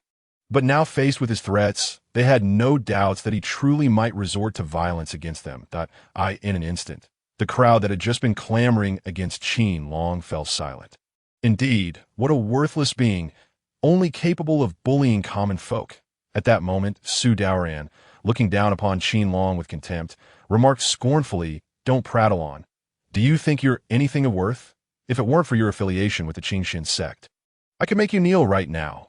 Qin Long let out a cold snort, spitting a thick gob on his Su Daoran's shoe, causing his complexion to turn a shade of iron. That he was a genius, nurtured by the Qingxin sect since childhood, who had not greeted him with respect. Qin Long's roguelike behavior left him feeling utterly powerless. Chapter 72. Care to make a move? Su Daoran's face darkened. When had he ever faced such humiliation? His spiritual energy surged, ready to retaliate. But just then, he sensed an overwhelming aura of death looming over him. Should he dare to make a move, he would surely perish here. Looking up, he saw Huang San, who had been carrying Qin Long, glaring at him with a menacing expression that clearly indicated murderous intent. Humph. A mere martial king dares to emit killing intent towards a junior. Does he think I am irrelevant? Just as Su Daoran was drenched in cold sweat, a cold snort resounded, and the immense pressure vanished instantly. In front of him appeared his master, the leader of Tianxian Peak. Tianxian Taoist, old man, your words are misguided. Is it right for this little brat to show killing intent towards this young master? Or do you suppose you can represent the Qingxian sect and disregard my father and grandfather? If that's the case, then come on, just kill me. I want to see what happens to the Qingxian sect after my demise. He taunted. Hurry up and act. Don't let me look down on you. Why the hesitation? If you're scared, then get lost. Upon seeing Tianxian Taoist step forward, Qin Long showed no fear of his imposing aura, and in front of the astonished crowd, he brazenly approached him. While Huang San swiftly scooped Qin Long into his arms, as Qin Long's words hung in the air, Tianxian Taoist's expression grew increasingly grim. He nearly lost control several times. Yet in the end, upon catching a glimpse of Qin Long's playful gaze, he forcibly restrained himself. His disciple Su Daoran could act because their ages and levels were comparable, but even so, he had to suppress his cultivation. However, should he dare to intervene, he might not even survive to return to the Qingxian sect. Just because no one was paying attention to Qin Long now did not mean he was without danger. If he acted, he was certain that countless experts would descend upon him, not for any other reason than reputation, to maintain a good standing before the war god Qin Yu and Qin Long's masters. Indeed, the Qingxian sect could face attacks because of his actions. Master, you needn't worry. I shall soon teach this trash a lesson, and I will ensure he kneels and apologizes to you. As Tianxian Taoist's expression darkened, Su Daoran quickly stepped forward, casting a frigid glare at Qin Long. Oh, what's this? If the younger generation can't handle it, send in the older generation. If they can't, then send in the younger again. I am quite curious. If I bring you to your knees, what will happen? Or will another peak master from the Qingxian sect show up? Qin Long said mockingly, his piercing voice instantly turning their faces pale. Enough of your nonsense. Today I shall suppress my cultivation to match yours, and we shall battle. If you lose, you will withdraw from the engagement. You are unworthy of being with Sun Shimmy, and there's more. If you lose, you will kneel and apologize to my master. Do you dare? Su Daoran knew he could not match Qin Long in verbal sparring. He only wished to thoroughly thrash Qin Long. Ideally, he could cripple him during their duel, as only then could he confidently pursue Sun Ming. The combination of their innate physiques promised immense benefits, which explained his animosity toward Qin Long. Are you foolish? Why would I engage in a battle with you? Not only are you older, but your cultivation is higher. Not to mention what I would gain from this fight, should I lose. I would lose so much, Qin Long continued, approaching Su Daoran and delivering a resounding slap.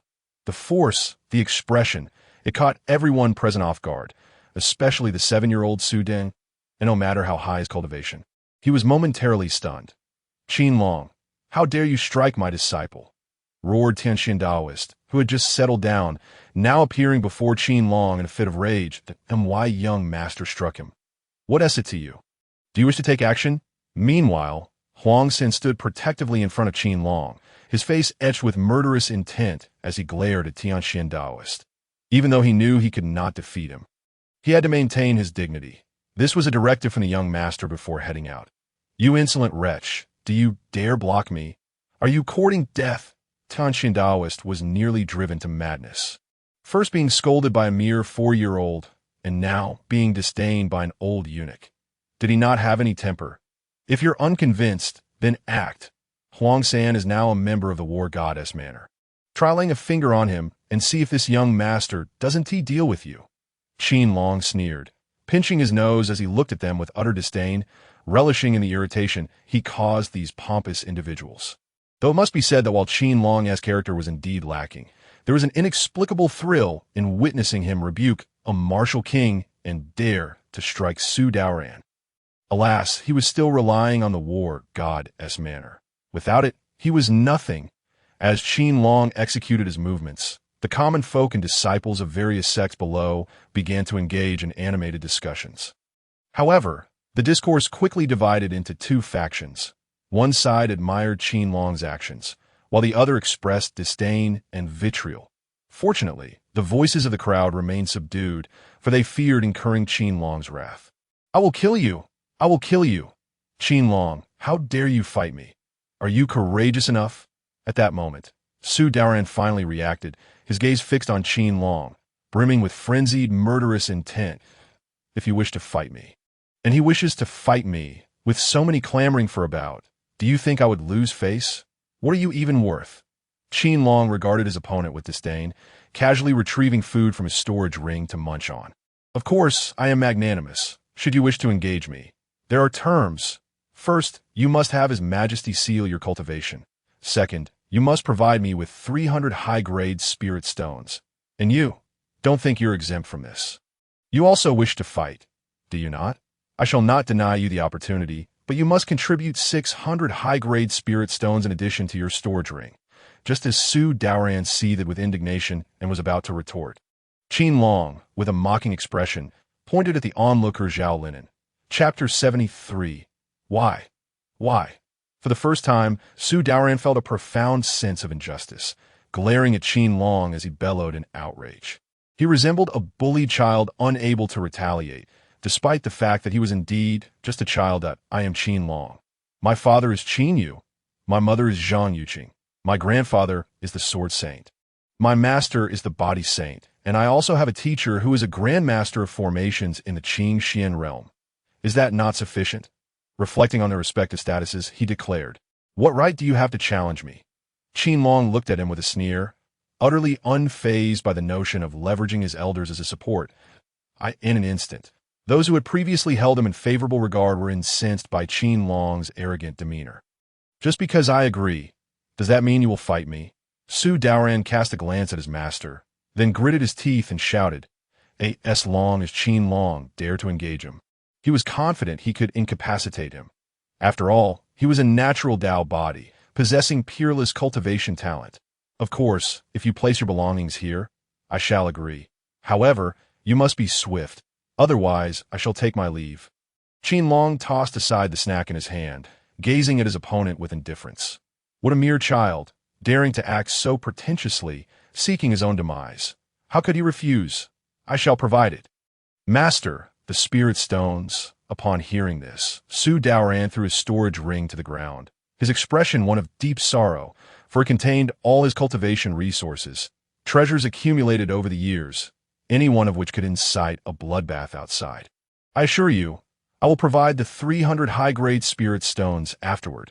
Observing the slap mark on his disciple's face and the look of grievance in his eyes, the heavenly Xian Daoist glared coldly at Qin Long. Your face is of no value. Unless you present your items, this discussion is moot. We shall depart. To his astonishment, the esteemed martial king of the Qin realm found no respect from Qin Long.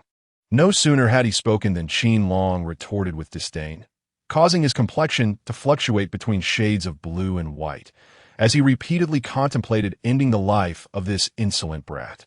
He had encountered Qin Yu, witnessed Dugu Patian, and even met Zhang Xiaotian. Even the scruffy Taoist was his senior, yet none possessed a tongue capable of inflicting such deep wounds as Qin Long, who at such a tender age could cause such profound humiliation. "Ah, I can lend you the spirit stones, Taoist. You need only sign a promissory note," just as both were at a loss for how to proceed. The voice of Li Yuanlong rang out. Initially, the heavenly Xian Taoist wore a smug expression, believing his prestige would hold sway, but upon hearing the request for a promissory note, his face contorted in anguish. "Then I thank your majesty." However, upon seeing the desperate gaze of his disciple, the heavenly Xian Taoist could only grit his teeth and bow in acquiescence. Moments later, a eunuch approached with a ring containing the spirit stones for Qin Long's inspection, which earned a nod of approval from him. "Very well, prepare yourself. I shall begrudgingly teach you a lesson." Qin Long's demeanor remained one of disdain, yet upon glimpsing the contents of the two rings, his heart brimmed with delight. Although the war goddess mansion was wealthy, and Dugu Patian had left the materials for body refinement, he lacked many other resources. However, the items within Su Daren's possession could sustain him well into his teenage years. Even with extravagant spending, those items in the ring are no longer yours. Seeing Qin Long take possession of his storage ring, Su Daoran was on the verge of tears as he clenched his teeth in anger. "How can they not be mine?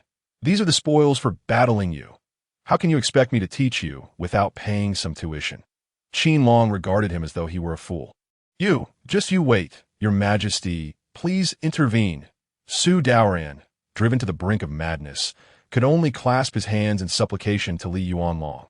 "Ah, all are prodigies of the great Xia. Let the battle commence, but do not let it ruin the camaraderie."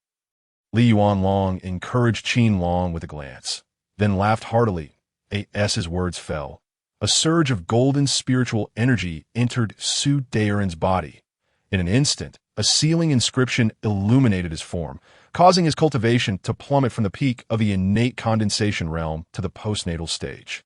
This abrupt decline left him momentarily disoriented, the vanishing of his formidable innate power making him feel as though he had lost at least half of his strength, filling him with regret. Fool!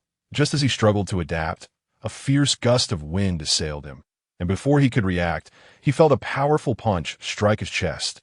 Had he not been a natural Tao body, possessing precise control over his strength, he would have been unable to detect the impending attack.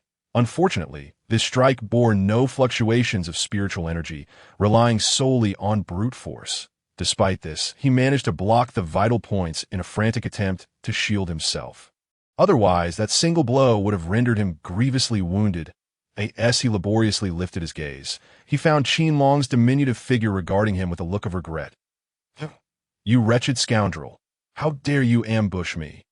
Seeing Qin Long's expression, Su Daoran understood full well the situation. He was consumed by a desire to eliminate Qin Long, a paragon of excellence, a natural Tao body of the Qin sect, was destined for greatness. Yet today, this insignificant child, this detestable wretch, had repeatedly breached his defenses. This was an experience he had never before encountered, and now his singular thought was to render this insufferable brat incapable of cultivation, to reduce him to a true waste. "Hasn't it already begun? Didn't you insist on fighting me?" Qin Long's expression of regret remained unchanged as he looked at Su Daoran with indifference. "I will kill you!" At this, Su Daoran shed his previous calm, his figure vanishing from sight. A torrent of terrifying spiritual energy surged onto the stage, slicing through the air like a blade. The sharp sound echoed, and upon witnessing this, Qin Long's eyes narrowed with concern. The earlier strike had indeed been deliberate, aimed at inflicting serious injury, but it was now apparent that his opponent's strength far exceeded his expectations.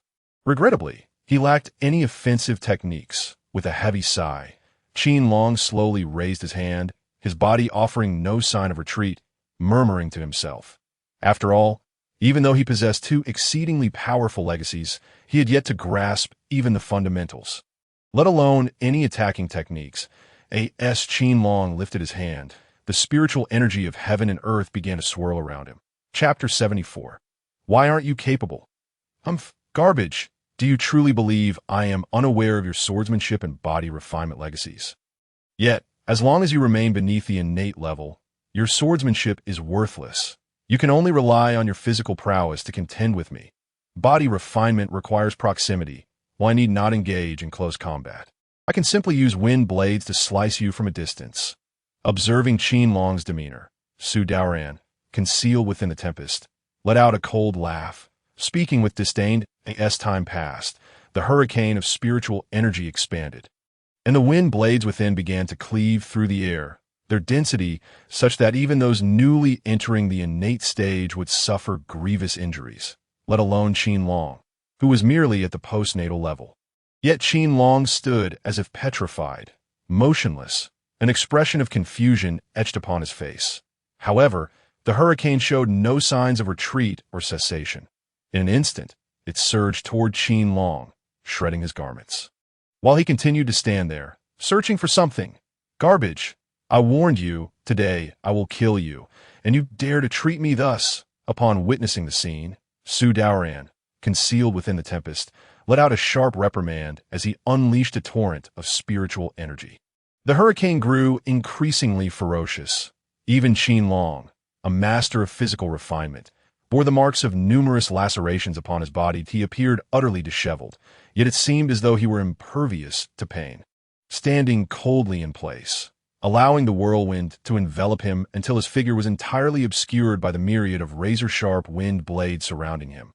Fool, who said I am limited to merely those two techniques. A disdainful snort escaped Qin Long's lips, and in the next instant, his hands began to move. It was neither a sword technique nor a fist technique, but rather as if he were inscribing characters in the air. As he continued to write, crimson droplets of blood began to fall from his body, transforming into vivid red runes that exuded a terrifying aura. This is bad. Withdraw quickly. It's a slaughtering formation. The onlookers in the stands were struck with shock, and even the celestial Xian Daoist could not suppress himself, rising to shout. All of this was due to Qin Long's masterful concealment. Even he had failed to notice it. Yet, this very fact filled him with urgency. For this was a formation created by his senior brother, the slovenly Daoist. Whilst lethality posed no threat to those above the Grandmaster level, it would deliver a devastating blow to those below. Upon hearing the celestial Xian Daoist's words, Su Daoran, who had been contemplating how to torment Qin Long, was suddenly rendered bewildered. Previously, he had detected no signs of formation, but at that moment, his complexion paled drastically. As a genius of the Qing Xian Temple, how could he be unaware of this formation? In fact, he had even studied it. However, his aptitude for formations was mediocre at best. He had only scratched the surface. And setting up the formation required foresight. Realizing the horror of the formation, he sought to flee. Yet now, he discovered it was already too late. Observing this, Qin Long merely scoffed coldly in the next moment. The crimson runes radiated with blinding light. In an instant, they vanished, and the once terrifying hurricane now seemed utterly unrestrained, standing still in place. Now, commence your performance. Trash. With that, Qin Long casually took a seat nearby, his complexion ashen and devoid of the earlier vitality. After all, communicating with the runes of heaven and earth using one's own blood required not only spiritual energy, but also tremendous mental fortitude. Were it not for the formation talent bestowed upon him by the system, coupled with his recent study of the slovenly Taoist legacy and his own formidable mental strength, he would never have been able to establish such a formation. Otherwise, to achieve such potency, Qin Long would have to reach the innate integration stage at the very least. As he absorbed the spirit stones, his complexion gradually returned, though fatigue lingered in his eyes as he regarded the formation concealed by the tempest. Suddenly, he extended his small hand, tracing a circle in the air, and the next moment, the hurricane began to whirl violently. Each terrifying wind blade grew exponentially stronger, at least doubling the power of Su Daoran's previous assault. This is still insufficient. Continue. Yet, faced with this, Qin Long remained unsatisfied, his hands busily sketching in the air. Subsequently, a series of runes emerged, directly entering the formation, and in the next moment, terrifying spiritual energy surged forth. The hurricane intensified, and beyond the tempest, additional attacks began to manifest. Qin Long, you worthless scoundrel! Dare you face me directly in battle? Su Daren's anguished cries and furious roars reverberated from within, though none could witness the unfolding drama. The sounds indicated that Su Daren was likely gravely injured. His voice had grown weak, and he even began to abandon his pride, shouting at Qin Long, "Why didn't you suggest a direct confrontation before? Now you're unable to? What kind of fortune is that?" In response, Qin Long let out a derisive snort, not only refusing to cease his assault, but even increasing the number of runes in the air. Spirit stones were hurled into the formation, and soon, all that could be heard were Su Daren's anguished screams. "Stop! At such a young age, you begin to harm your peers. What will become of you when you grow up?" Upon hearing his disciples' incessant cries, the celestial Xian Daoist could no longer contain himself, appearing beside the formation. With a sharp command, he attempted to forcibly breach the formation. Indeed, your words ring true. You've even prepared your rationale. But let me ask you, shameless old man, a martial king bullying a mere child who hasn't even reached the innate stage, and you dare to breach my formation and inflict harm upon me. What sort of logic is this? Oh, I forgot to mention, I have made improvements to the formation my master bestowed upon me. If you don't believe me, you can test it. As you break the formation, I will be harmed, but your disciple will perish. Qin Long's lips curled into a cold smile at this juncture. Should the formation be dismantled, the backlash from the blood-constructed array would be immense, potentially leading to his demise. Everyone was aware that Huang San had appeared directly before the celestial Xian Daoist. Meanwhile, Li Yuanlong's expression had darkened considerably, his gaze fixed intently upon the celestial Xian Daoist. To be so malicious at such a tender age, what will become of you when you grow up? In this lifetime, you shall never enter the Qin Xian Temple. Now, open the formation, or I swear, even if pursued by the war gods, I will slay you, demon. Upon hearing this, the celestial Xian Daoist's eyes glinted with cold light. He too sensed something amiss with the formation. Yet upon hearing the continuous wails from within, he could no longer restrain himself from resorting to threats. In an instant, all eyes turned toward Qin Long. Chapter 75. Counterattack. Old man, if you wish for me to release him, that is acceptable. But I have procured these treasures, and they were not obtained without effort. Old man, return what is yours. Otherwise would I not be at a loss? Observing the fury in the celestial Xian Daoist's eyes, Qin Long nonchalantly munched on snacks. He developed a great fondness for formations. Once an enemy entered his domain, their life and death were merely a fleeting thought for him. There was no need for direct confrontation. This was what it meant to truly dominate. Your Majesty. Upon hearing this, the celestial Xian Daoist clenched his hands tightly, fearing he might lose control and kill Qin Long with a single strike. He could only turn to Li Yuanlong and say, "I have no choice. This is a competition. What if we let Su Daren concede? In that case, I could command the young one to dismantle the formation." Li Yuanlong inwardly scoffed. The previous attitude of the other party was not so accommodating. Now, he regarded Qin Long with newfound admiration. However, he feigned a troubled expression as he addressed the celestial Xian Daoist. "No, master, I will not concede. Qin Long, I will kill you. I will kill you." Before the celestial Xian Daoist could respond, Su Daren, trapped within the formation, roared in fury. Observing this, Qin Long let out a cold snort. Pointing at the formation, in an instant, Su Daren's furious roars transformed into wails, causing tears to flow. "I will yield. I will yield. Just tell me what you want, and I will stop the formation." Hearing Su Daren's cries, the celestial Xian Daoist could no longer delay. Glaring at Qin Long, "If you had acted sooner, this would not have come to pass. There are too many treasures. Just give me spirit stones, a total of 400 high-grade spirit stones." Qin Long scoffed disdainfully, and with a gesture, the formation ceased. His demands left all present dumbfounded. They had all witnessed how Qin Long crafted the formation, even if he had ultimately utilized spirit stones. It was merely 10. Now, the amount he demanded had multiplied exponentially, and even Li Yuanlong shook his head at Qin Long's audacity, inwardly lamenting that this was quicker than robbing a family. You. Faced with Qin Long's blatant extortion, the celestial Xian Daoist seethed with rage. Yet the next moment, the formation reignited, and the cries resumed. I will yield. I will yield.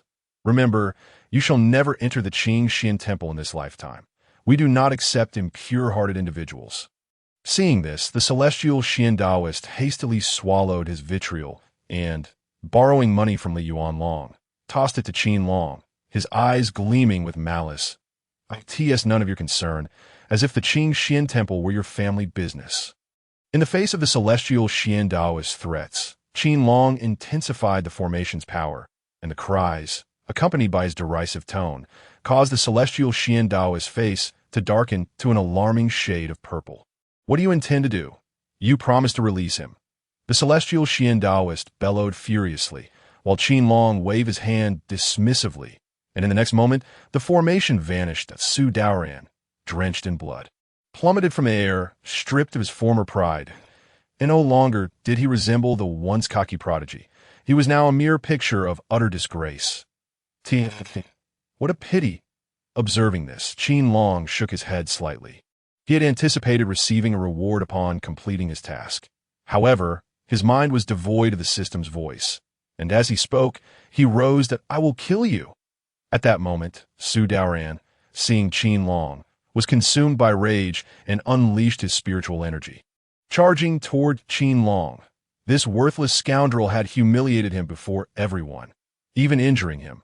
Such an affront was unforgivable. Slaughtering formation, upon witnessing the scene, Qin Long nonchalantly raised his hand, causing the array of inscriptions to reappear.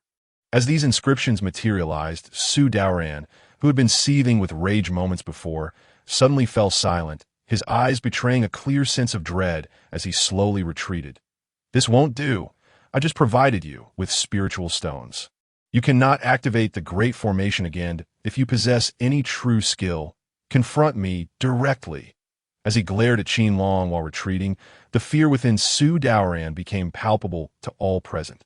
Many spectators exchanged disdainful glances, perceiving his actions as mere cowardice in the face of defeat. Da-da. Then come at me. Qin Long halted, gradually advancing towards Su Daoran, the inscriptions around him continuing to shimmer ominously. Su Daoran's demeanor shifted as tears threatened to spill. He glanced warily at the inscriptions, then back at Qin Long, retreating step by step and abandoning his earlier bravado. Are you going to fight or not? If you choose not to attack, then I shall. Qin Long, growing impatient, let out a cold snort, and in the blink of an eye, his figure vanished. When he reappeared, he was already beside Su Daoran, delivering a powerful punch aimed at his dantian. Realizing the terrifying force behind the strike, Su Daoran dared not resist. His form shifting as 5 identical replicas of himself sprang forth, each brandishing weapons in a frenzied assault against Qin Long. This is troublesome. A single sword strike. Qin Long's eyes glinted with icy resolve. In the next instant, his entire being erupted with sword intent, his hands radiating overwhelming power. Though he held no sword, to the onlookers, it appeared as if countless blades filled the sky. Thud, thud. The sound of piercing echoed through the air, and as the crowd turned to witness the spectacle, they saw each Su Daoran's figure impaled by an unseen blade. In the blink of an eye, only one Su Daoran remained, yet he coughed forth blood, a sword embedded above his dantian, his aura swiftly diminishing. How dare you? The rapid series of events unfolded too swiftly. Qin Long's change in combat strategy was almost instantaneous, leaving even the martial kings on the platform taken aback. By the time they comprehended the situation, the blade had already pierced Su Daoran's dantian. Followed by an enraged shout, a formidable attack surged toward Qin Long, overwhelming in its ferocity, leaving him no avenue for escape, blood spilling from his mouth. At that moment, a voice of fury resonated as an elderly figure appeared before Qin Long, none other than Huang San. In an instant, the torrent of attacks dissipated, though blood trickled from Huang San's lips. Qing Xianguan, Tian Xian Peak, I shall remember this. gazing at the celestial figure beside Su Daoran, the Taoist of Tianxian. Qin Long wiped the blood from his mouth, his gaze icy as he spoke. Ding! Mission accomplished. T the age of 64 you, under immense pressure, have defeated the invincible Su Daoran and crippled his Dantian. Reward: 10 comprehension points, 10 cultivation talent points, and an elevation to the innate spirit consolidating realm. Current cultivation talent: 80 comprehension, 70 to rise again, old man, who says the elderly cannot stand atop the pinnacle. Chapter 76. The emergence of Qing Yuan sword at such a tender age. Your heart is already so ruthless. What will you become when you grow older? Today, I shall eliminate you to prevent future calamities, upon realizing that his attack had failed to vanquish Qin Long. The Taoist of Tianxian's gaze turned frigid. His voice reverberated across the capital as he prepared to unleash his full power to eliminate Qin Long, one for the vengeance of his disciple, and the other to eradicate the inner demons that threatened the invincible mindset he had cultivated in Su Daoran. Faced with such a formidable assault from the Taoist of Tianxian, even Huang San's face paled, yet he did not waver in the slightest. Instead, he summoned all of his cultivation to resist, despite the overwhelming disparity between them. Tianxian Taoist, this is the capital, just as Huang San was about to be struck down. And Qin Long's life hung in the balance, a voice, calm and indifferent, interrupted. In the next moment, the Taoist's attack vanished in a thin air, leaving him standing there with an expression of dismay. Your Majesty, the Taoist of Tianxian's eyes flared with anger as he beheld Li Yuanlong's impassive gaze. Competition among the young inevitably leads to injuries that I see that Su Daoran's Dantian is not entirely destroyed, as long as he recovers his cultivation and takes time to recuperate, combined with his innate Dao body. He should bear no lasting injuries. Li Yuanlong's expression remained indifferent as he assessed the situation, before gesturing with his hand. Instantly, the seals binding Su Daoran dissipated, restoring him to the peak of the spirit-consolidating realm. The sword intent embedded in his Dantian vanishing completely. In an instant, Su Daoran's injuries began to heal visibly, even the wounds above his Dantian fading before their eyes. Such a pity that it wasn't entirely destroyed. Qin Long remarked, absorbing spiritual stones while expressing his regret. Just as he turned to leave, Su Daoran's vengeful gaze followed him. Die. In the next instant, Su Daoran's figure vanished, reappearing to unleash a torrential assault against Qin Long. At that moment, Su Daoran had regained his innate state, his attacks becoming exponentially more formidable. A whirlwind erupted, and he felt confident that even if Qin Long were merely in the postnatal realm, he would be obliterated under this strike, let alone someone in the spirit-consolidating realm. All present watched in disbelief as Su Daoran launched a surprise attack. None had anticipated such a move from him. It seemed as if Qin Long were on the brink of demise, given the vast disparity in realms, particularly with Su Daoran's innate advantage. Qing Yuan slash. Noticing the unfolding events, a cold smile crept across Qin Long's lips as he swung his hand. A resonating sound of a sword echoed throughout the heavens in an instant, Su Daoran's assault was shattered by the sword's radiance, which continued its relentless advance toward Su Daoran's head. Innate. It truly is innate. Though his aura fluctuated slightly, reminiscent of someone newly ascended, the essence he exuded was undeniably that of the innate realm. How is this possible?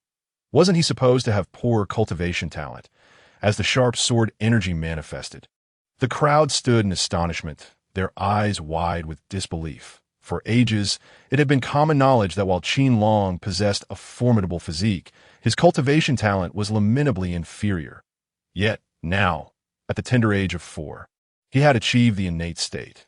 This was far beyond mere poor talent. It surpassed even the most exceptional prodigies, outshining Su Daoran, who had only achieved the innate state at 5. How dare you? As the terrifying sword energy threatened to strike Su Daoran down, the ferocious whirlwind dissipated under its might. The Taoist of Tianxian, who had previously worn a smug smile, sprang into action once more, targeting not only the sword but Qin Long himself. Huang Grandpa, just hold him off for a moment. Qin Long's eyes glinted with murderous intent, his voice growing cold. Without hesitation, Huang San charged forward, disregarding his own injuries. Determined to obstruct the Taoist of Tianxian. You dare to impede me, you wretched cur. Today, I shall ensure your demise. The Taoist's eyes blazed with murderous intent as he waved his hand, summoning a colossal palm from the heavens. The mighty hand shattered a significant portion of the threads, its momentum unwavering as it barreled toward Huang San. Faced with such an onslaught, Huang San's expression remained devoid of emotion, as though he were blind to the impending danger. He summoned more threads, weaving them toward the Taoist without concern for his own survival. This strike could potentially leave Huang San grievously injured if the Taoist did not withdraw, yet the Taoist would not escape unscathed either. You insolent fool! Fury ignited within the Taoist's eyes, but he was compelled to abandon his attack and confront Huang San head-on. Not bad at all. Observing the unfolding confrontation from the stands, Li Yuanlong remained impassive, his voice devoid of emotion. Regrettably, the elderly attendant beside him merely bowed slightly, saying not a word. After all, when Zhang Yuqing and her companions departed, Huang San had already decided to leave. From that moment on, he was no longer part of the imperial court. Have you not been yearning for a duel with me? Allow me to grant you that wish. At this moment, Qin Long stood before Su Daoran, who gazed at him in shock. Qin Long's voice was as indifferent as ever, yet his Qing Yuan sword showed no signs of relenting, shattering Su Daoran's defenses and piercing his flesh. How can a failure like you possibly attain the innate realm? How is this possible? Su Daoran's gaze fell upon his wounds, the terrifying sword intent seeping into his body, filling him with a sense of panic.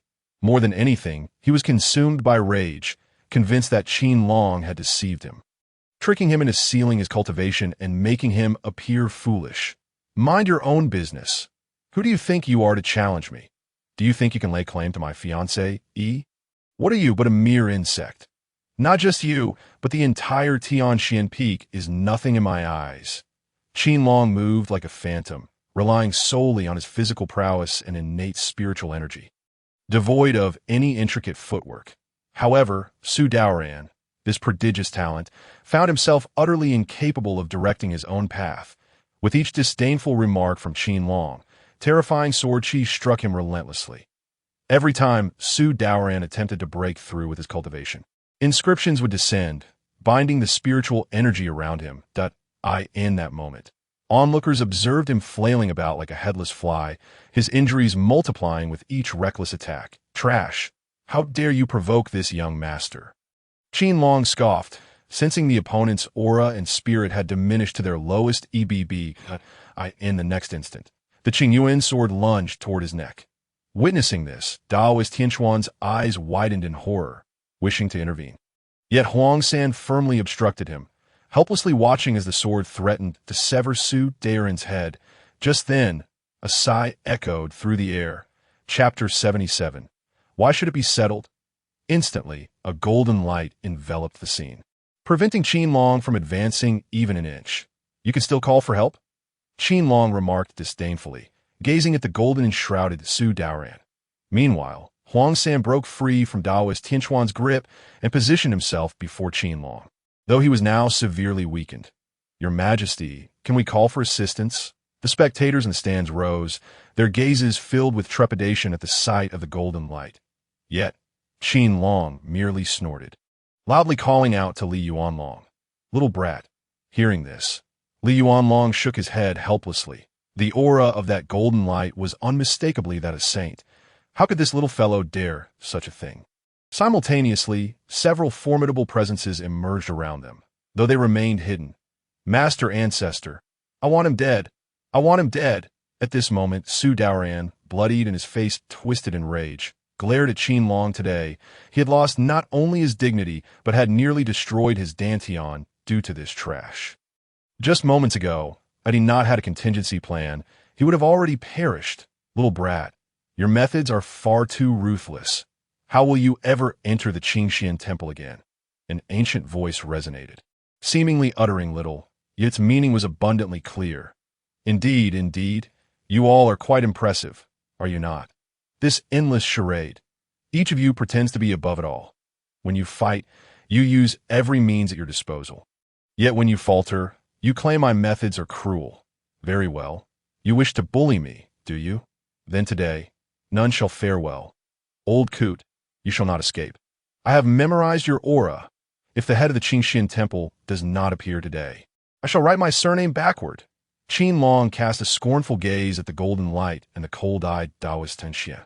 Upon hearing Qin Long's words, some common folk nodded in agreement, given the actions of Su Daoran and his cohorts. Qin Long was merely acting in self-defense, albeit perhaps excessively, so as for Taoist Tianxian. He merely huffed disdainfully. As long as the royal family of the Great Xia did not intervene, Qin Long was as good as dead. To him, Qin Long was merely posturing, who did not know that his parents were otherwise occupied, who did not know that his grandfather and master, Dugopatian, were locked in a fierce battle on a treacherous battlefield. And one Zhang Fuji was completely indifferent to Qin Long, while the other was imprisoned within the forbidden grounds of the Qin temple. Father, mother, grandfather, master, will you not come to my aid? They bully me, an orphan, taking advantage of my lack of parental support. Just as the crowd anticipated Qin Long's next move, even expecting him to produce some life-saving artifact, they witnessed him thrust a sword into his own heart. Though merely grazing the organ, the brutal spectacle left even the martial kings and Li Yuanlong shaken. Immediately followed was Qin Long's anguished roar. The sword pierced his chest, blood staining his form as his youthful silhouette fixed its gaze unwaveringly upon the Qin temple. This scene, this state, caused every heart to skip a beat. Even the wielder of the golden light began to panic. The crowd could sense the golden light tremble for a fleeting moment. The Qin temple is formidable. At that instant, a terrifying power descended, as if the heavens had been cleaved open, revealing a mountain of corpses and a sea of blood, alongside the figures of Qin Yu and his wife. Upon witnessing Qin Long's plight, an overwhelming fury emanated from them, causing the very fabric of space to quiver. That Qin Yu. Upon seeing Qin Yu's expression, Li Yuanlong's heart raced. He knew Qin Long's temperament all too well. In his current state, he would spare no effort to annihilate anyone from the Qin temple and regretted ever wanting to spectate, wishing to witness the clash of powerful factions, using Qin Long as bait. Get lost. Just as Li Yuanlong's words fell, he felt Qin Yu's blood-red gaze upon him, followed by an explosive shout. In an instant, silence enveloped the crowd, none daring to contradict Qin Yu. Father, mother, they are bullying me, attempting to ruin me. If they cannot defeat me, they resort to oppression. Cough, cough, cough. Unfazed by the surroundings, Qin Long, bloodied and gasping, looked into Zhang Yuqing's worried eyes and spoke. Die. The sole response to Qin Long's words was a single deathly whisper. Instantly transforming the very atmosphere, the it became stifling, suffocating, the pungent scent of blood compelling many to retch that a spear materialized beside Taoist Tianxian. Yet in a mere instant he had no room to resist. He was pierced through the chest. And this transpired in the blink of an eye, nearly ending the life of the previously invincible Taoist Tianxian. Dare you impede me? Just as the crowd presumed the ordeal had reached its conclusion, Qin Yu's icy voice resonated. Young friend Qin, this is all a misunderstanding. My disciples and their students have already sustained grave injuries for the sake of the old path and the Qin temple.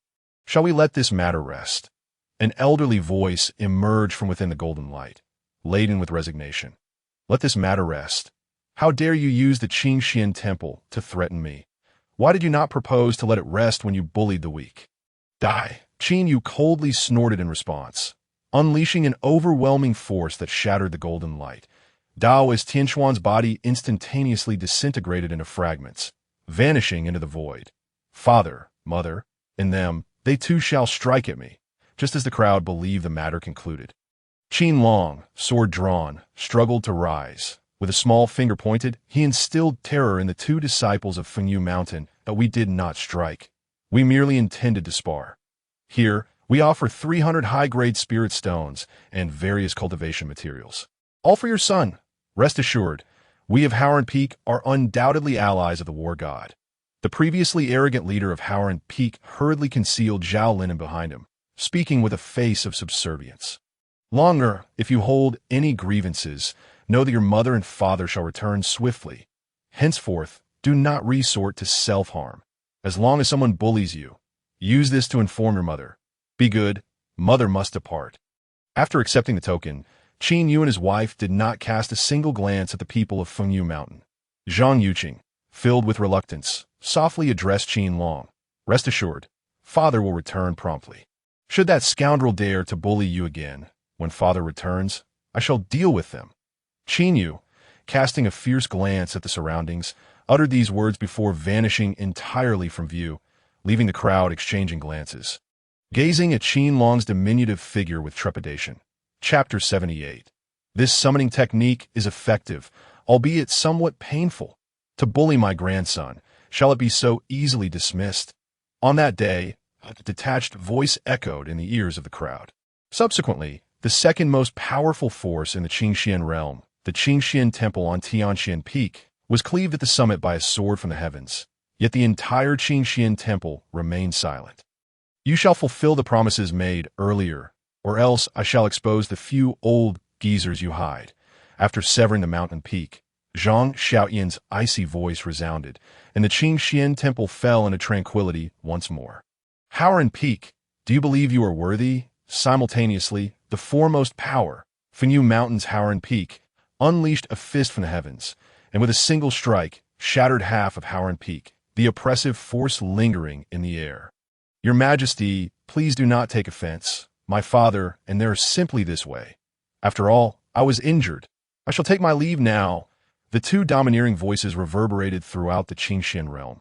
How could the capital remain oblivious? At this moment, Qin Long silently mused that self-harm was indeed effective, and then, appearing weak, he respectfully bowed to Li Yuanlong. It is my fault as your uncle for not reacting sooner. Fear not, dear nephew. With your uncle here, none shall bully you. Li Yuanlong spoke kindly, and at that moment, everyone regarded Qin Long with warmth. Whether it was due to his status or the fact that he could still summon elders, Qin Long understood this well. After respectfully bowing, he vanished from the crowd's sight under the protection of his guards. Your Majesty, we apologize for the recent disturbances. There are urgent matters at Fengyu Mountain. So we shall take our leave for now. We shall meet again in the future.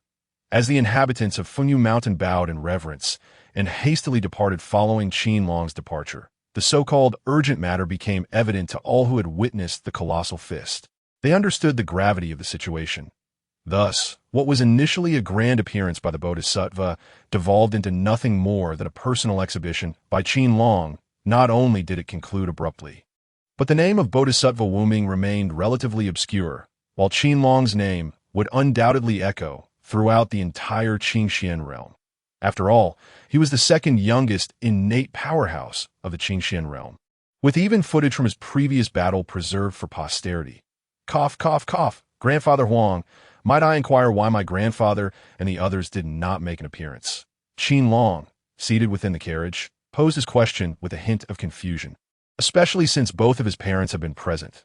Though they had not directly interacted, he had met them, and based on his understanding of his grandfather and Dugu Patian, these two tempestuous old men would undoubtedly appear before him at the earliest opportunity.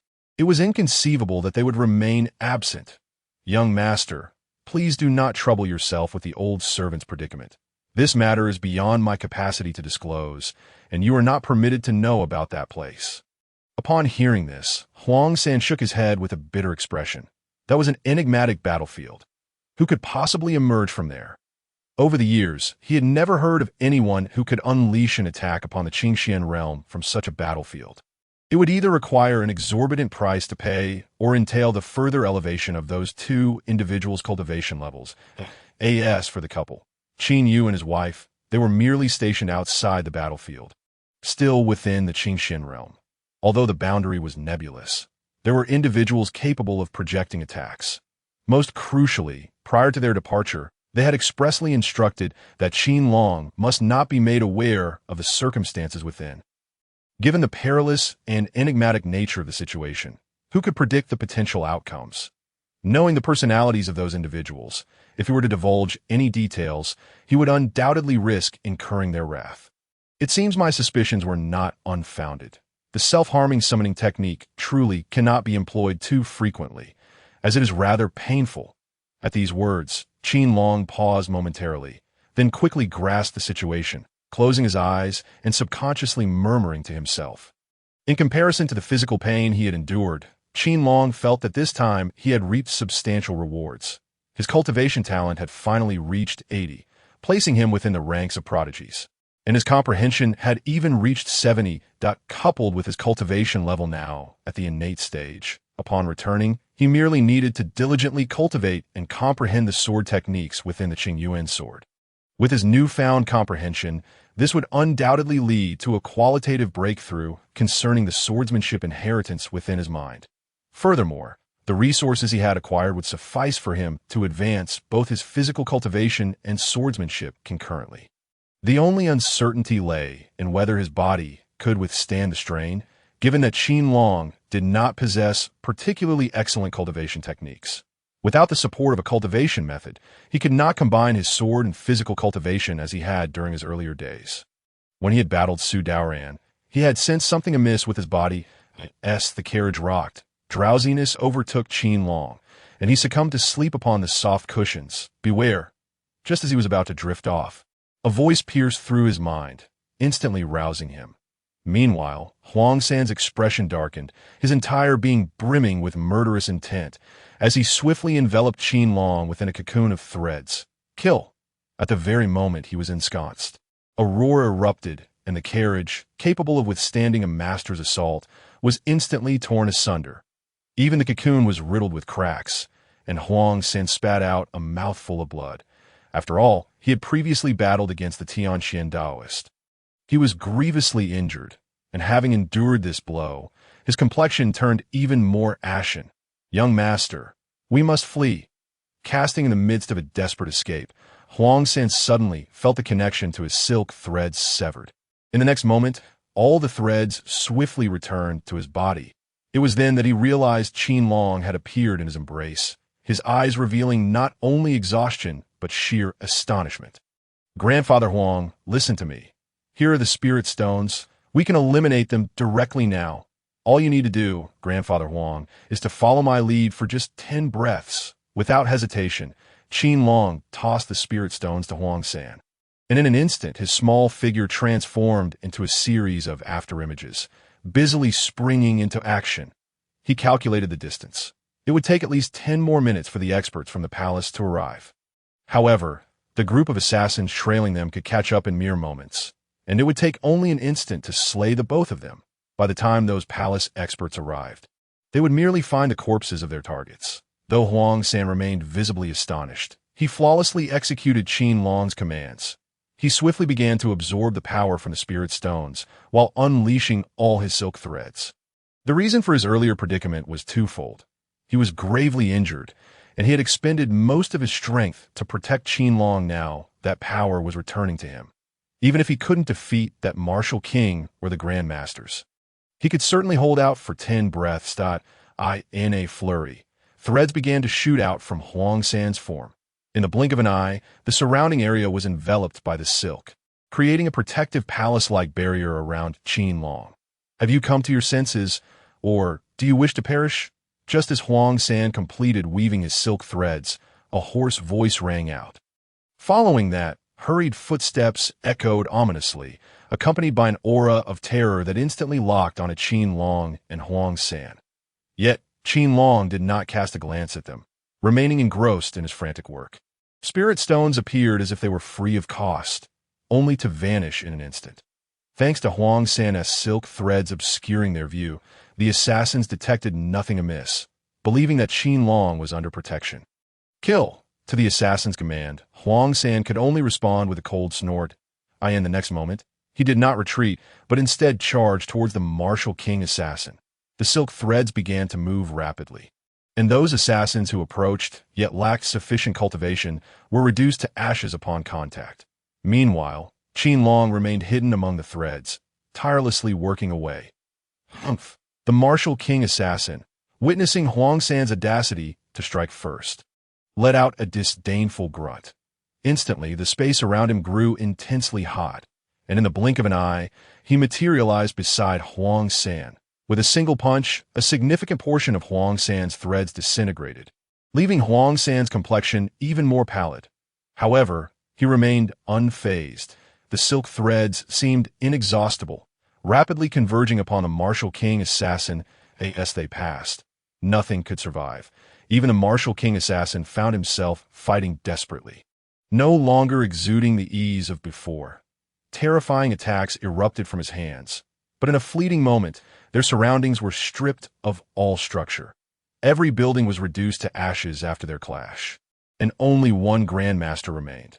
The remaining assassins had been decimated, and even those who survived dared not approach, fearing the silent death that the threads would bring. Find that brat and kill him. Seeing Huang San spitting blood from a punch, the martial king assassin quickly became entangled by Huang San's threads, prompting a cold snort from him. Another punch was thrown, revealing Qin Long's small figure amidst the threads, causing the other assassins to flee in an instant. Chapter 80. Enlightenment. Grandfather Huang, come here. Qin Long's eyes glimmered with cold light as he retreated while calling out. Upon hearing this, Huang San abandoned his pursuit of the assassins, swiftly deploying his threads to block their escape. And in a heartbeat, he was by Qin Long's side. Kill.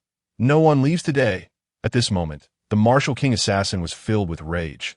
What he had assumed would be an effortless task was now prolonged by a severely injured old man, jeopardizing his reputation upon return.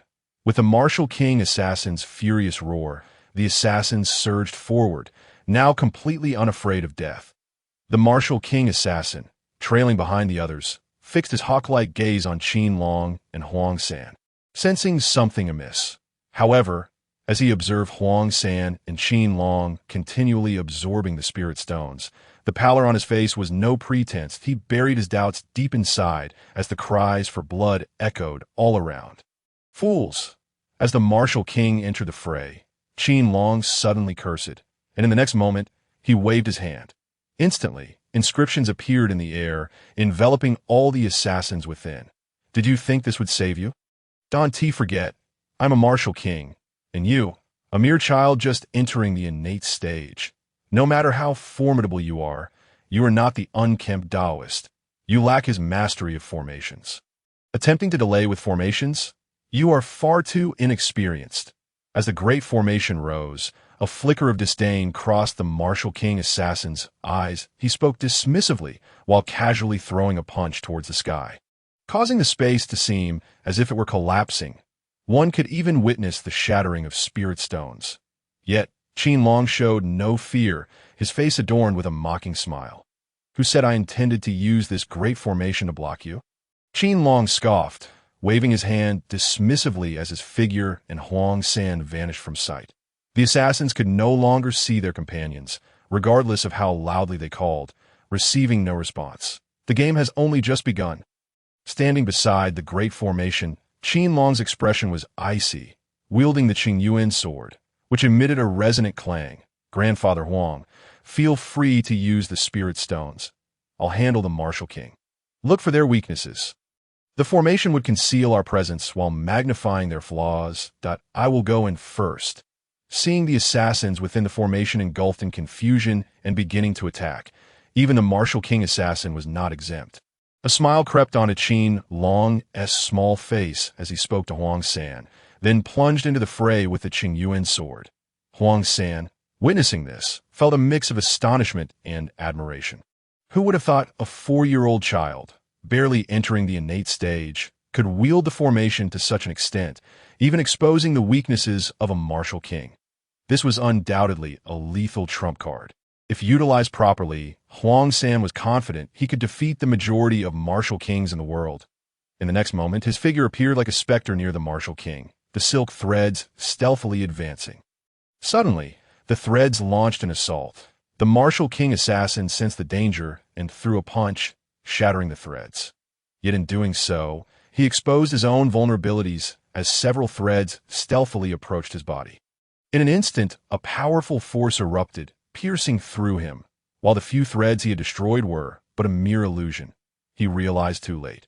Huang San seized the opportunity, taking advantage of the martial king assassin's injury and the control of the threads to exploit the exposed weaknesses. The terrifying threads swiftly penetrated the opponent's body in an instant. The once mighty martial king assassin felt his spiritual energy being obstructed, and even the slightest action he attempted was thwarted by the threads. Though only a few threads had penetrated, they shattered his defenses, and death became merely a matter of time.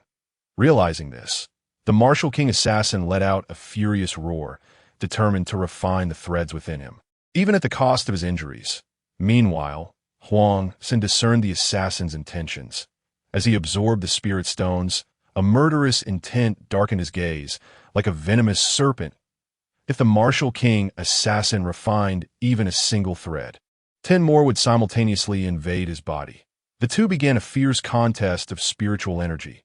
However, with the aid of spirit stones and formations, Huang San maneuvered with ease, while the martial king assassin's complexion grew increasingly pale over time. His steps became unsteady, and even his retaliatory strikes lost their potency, as if death loomed ever closer. Yet Huang San remained hidden in the shadows, his expression inscrutable. He did not relax in the slightest, not even revealing a hint of his presence, while the threads silently infiltrated the martial king's body, rendering it entirely obscured. On the other side, Qin Long flitted about the formation like a small dragon. His eyes entirely vacant as he observed the assassins within the formation. He remained a mere spectator, watching their movements, their stances, and the flaws they revealed. Gradually, he sensed their movements slowing, their attacks losing momentum, and everything around him appeared to decelerate. In the past, the attacks of that grandmaster seemed elusive to him. Yet now, everything about his opponent appeared to unfold in slow motion. For a moment, he felt as though he had returned to his memories, back to the moments when he had suppressed the attacks left by Qin Lingxue using his previous 2 legacies. That truly how it is. Suddenly, Qin Long vanished from sight, and when he reappeared, he was already in front of Master. By the time the opponent realized, it was too late. He was horrified to discover a long sword embedded in his chest. Not only had it pierced his heart, but there was also a small fist-sized cavity at his dantian. That tiny fist was like a razor-sharp blade, shattering his dantian in an instant.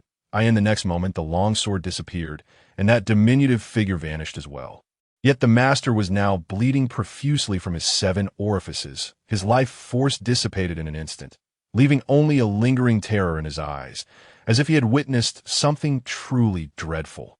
It became evident that techniques were not of paramount importance, for the ultimate purpose of all techniques is merely to eliminate the enemy before one's eyes. As long as I strike swiftly, as long as my attacks are formidable enough, all techniques in my view are reduced to a mere matter of a punch or a sword, reappearing behind another master. The Qingyuan sword floated in midair and cleaved the opponent's head in 2. As Qin Long's small fist instantly shattered the opponent's dantian, a glimmer of enlightenment shone in his eyes. I could see this moment. It seemed as if all his thoughts were wandering outside of himself, oblivious to the Qingyuan sword, which he had previously needed to grasp with his hands, now levitating and moving in accordance with his mental command. Chapter 81. Severely injured, this young lad dares to utilize the 4 symbols great formation of the capital to slay his enemies. He possesses quite the audacity and remarkable talent.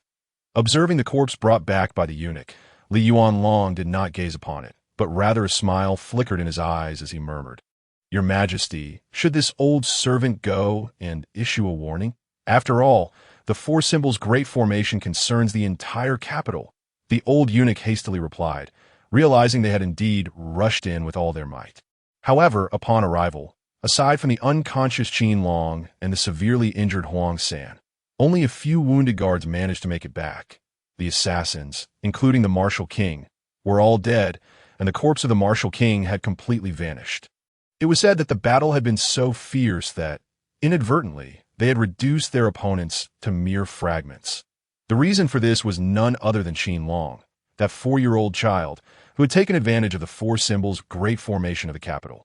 Although he merely drew forth a wisp of its essence, it was, after all, the last trump card of the capital, now utilized by this little fellow from the founding of the Great Xia dynasty to the present.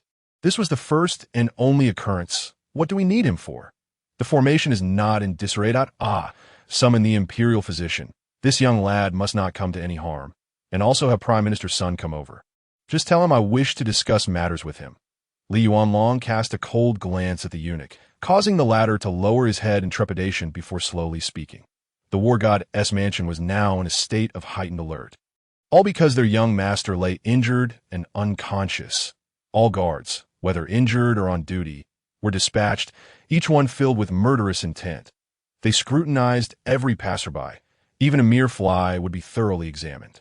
Outside the war god's mansion, the palace's exclusive imperial guards stood solemnly, fully armed and on duty. Each expert from within the palace stood atop the war god's mansion, their gazes authoritative, fixated on everyone who dared look in their direction. Under such intense scrutiny, anyone would feel a chill of fear. The two forces intertwined and clashed. It was no longer merely a matter of cultivation. It was now about whether the young master could endure under the pressure of these two formidable powers. The agony he experienced was akin to being subjected to 1,000 cuts. And with each passing month, his condition would only worsen. The young master was likely... Sigh. Qin Long once again relived the situation from when he first traversed here, the entire room filled with imperial physicians. Various doctors were present, but this time there was no gentle Zhang Yuqing by his side, no irritable Qin Yu. Furthermore, there was none of his grandfather outside, who was continuously killing. All that remained was the wrathful Huang San, his eyes ablaze with murderous intent. Alongside a cadre of guards, Qin Long understood his predicament, just as he had articulated previously. Whether it was body cultivation or sword cultivation, both legacies were exceedingly domineering. To acquire even one would be a tremendous boon. Yet now, Qin Long possessed both, and both were equally cultivated. In his postnatal state, it was manageable, as the spiritual energy within him was not yet formidable. However, once he reached the innate realm, if Qin Long unleashed both legacies to their fullest, his small body would be utterly incapable of handling it, resulting in his current condition. This was why the disheveled Taoist had intended to guide Qin Long in the cultivation of the Qingxian observance-s furnace of transformation. This was also why Zhang Xiaotian had uttered those words after cleaving Tianxian Peak with his sword. "Thank you, but I wish to rest now," Qin Long rasped, feeling as if every fiber of his being were constantly subjected to the excruciating pain of bone scraping. His complexion had turned ashen, and as his words fell, the imperial physicians shook their heads and sighed as they exited the war god's mansion. Initially, they had hoped to witness the rise of a genius. Yet now, after just a single day, Qin Long had fallen into the mundane, reduced to one who could cultivate yet not practice any legacy. For an ordinary person, survival would not be an issue. But for Qin Long, his identity would not allow it. Moreover, they were acutely aware that the pain he endured was beyond what any ordinary person could bear. There had been others before him, who, after suffering such torment, either succumbed to madness or resorted to suicide. Some even exploded from the backlash of their own cultivation. In their eyes, the life of this young lad had already entered a countdown to demise. Death was merely a matter of time. Cough, cough, cough, Grandfather Huang. Can we contact my senior brother? After everyone had exited, Qin Long, his face as pale as death, inquired. Everything that had transpired was orchestrated by him, intended to draw out those lurking in the shadows. Yet he had not anticipated that matters would devolve into their current state. They're currently pursuing the people from the Dark Pavilion, but Huang San's expression darkened. He was ambushed and is now gravely injured. Upon hearing this, Huang San refrained from mentioning that many of the guards who had gone out with him had also perished, fearing that this news would further distress Qin Long. The atmosphere in the room grew heavy with tension. That I want to know the forces behind that Martial King assassin, and also take this opportunity to remove the Minister of Rights. After all, we need by Rushue to inform them that they must completely take control of the Qinghuan Pavilion. It would be of great benefit to me. Qin Long's lips cracked, his voice lacking the strength it once held. Even speaking brought him excruciating pain on the other side, as the imperial physicians departed. News of Qin Long's incapacitation rapidly spread throughout the entire Qingxian realm. In an instant, some sighed, others rejoiced, yet more wore grave expressions, uncertain if Qin Long's downfall would provoke the wrath of Qin Yu and others. Even Li Yuanlong was filled with trepidation, fearing an unexpected blow or thrust. Unfortunately, as time passed, the anticipated tumult did not occur. Aside from Qin Long's incapacitation, the war god's mansion remained under lockdown, showing no signs of change. Unbeknownst to all, every night, a figure clad in white would appear by Qin Long's side, sir. I assure you, I am truly fine. You need not expend your spiritual energy on my behalf. Observing the sweat-soaked Jiang Fuzi, a flicker of guilt crossed Qin Long's eyes as he regarded him. Since the day he was rendered incapacitated, Jiang Fuzi had been by his side, each day using his spiritual energy to help him endure the pain. I did not foresee the emergence of a saint. Your injuries are a result of my negligence. Jiang Fuzi gazed at Qin Long's pallid face, his own eyes simmering with murderous intent. When Qin Long had been attacked, he had sensed something amiss. Just as he was about to intervene, two saintly figures had appeared before him, blocking his path. Although they posed no threat, they had still hindered his progress by the time he finally broke free. Qin Long had already succumbed to unconsciousness. Teacher, do you know what transpired at the Wang residence? Qin Long managed a bitter smile. Chapter 82. No dogs or Qin Long allowed. The Duke of Jinbei's residence. Upon hearing this, Jiang Fuzi paused momentarily, then scrutinized Qin Long closely, sensing something. Student suspects two potential culprits, the Duke of Jinbei's residence and the General of Jinan, along with the Southern King. Or rather, they all harbor suspicion. However, there are some matters that I have yet to clarify. Gazing into Jiang Fuzi's wise eyes, Qin Long concealed nothing, revealing that the martial king had divulged nothing under Huang San's interrogation, and that Huang San had ultimately resorted to soul-searching techniques to glean fragments of information. Alas, it was insufficient to provide a complete picture, only hinting at a connection with individuals from the Duke of Jinbei's residence. Yet whether it was truly the handiwork of the old general remained uncertain. It has been many years. I'm not entirely clear on the specifics. Please allow me some time. I will investigate the events that transpired back then and inform you afterward. Indeed, my dear little one, your plans have met with failure. It would be wise to enter the academy, for with my presence, at the very least, your safety is assured. Upon hearing these words, Jiang Fuzi's eyes gleamed with a spark of insight. As if a thought had struck him, yet he refrained from sharing it with Qin Long for now. It is best not to act. The students may suspect that you and I are merely playing a charade. Moreover, remaining here would only facilitate their attempts to act against us. Rest assured, teacher, the lives of the students are not so easily claimed by their whims. Qin Long shook his head. How could he possibly leave in his current state? Without the system, he was uncertain if he could endure it all. Once they arrived at the academy, how would those ruffians dare to make a move again? If they refrained from acting, how would he refresh his system tasks? The following day, news swept through the capital like wildfire. The Minister of Rights of the Great Xia had colluded with foreign factions to assassinate the god of war's son, Qin Long, leaving him grievously injured, and now his family faced extermination. From the moment the news broke to the ultimate demise of the minister's entire household, only a day had passed. From this moment on, my life, by Rushua, belongs to you, young master. From tonight onward, I shall dedicate my existence to serving you. Clad in white, by Rushua knelt before Qin Long, her voice resolute. Serving you like a beast is not what I desire. Young master, I ask only one thing of you. Manage the Qinghuan Pavilion well. I wish for all information in the capital to flow through the Qinghuan Pavilion. I want it to have no secrets before me.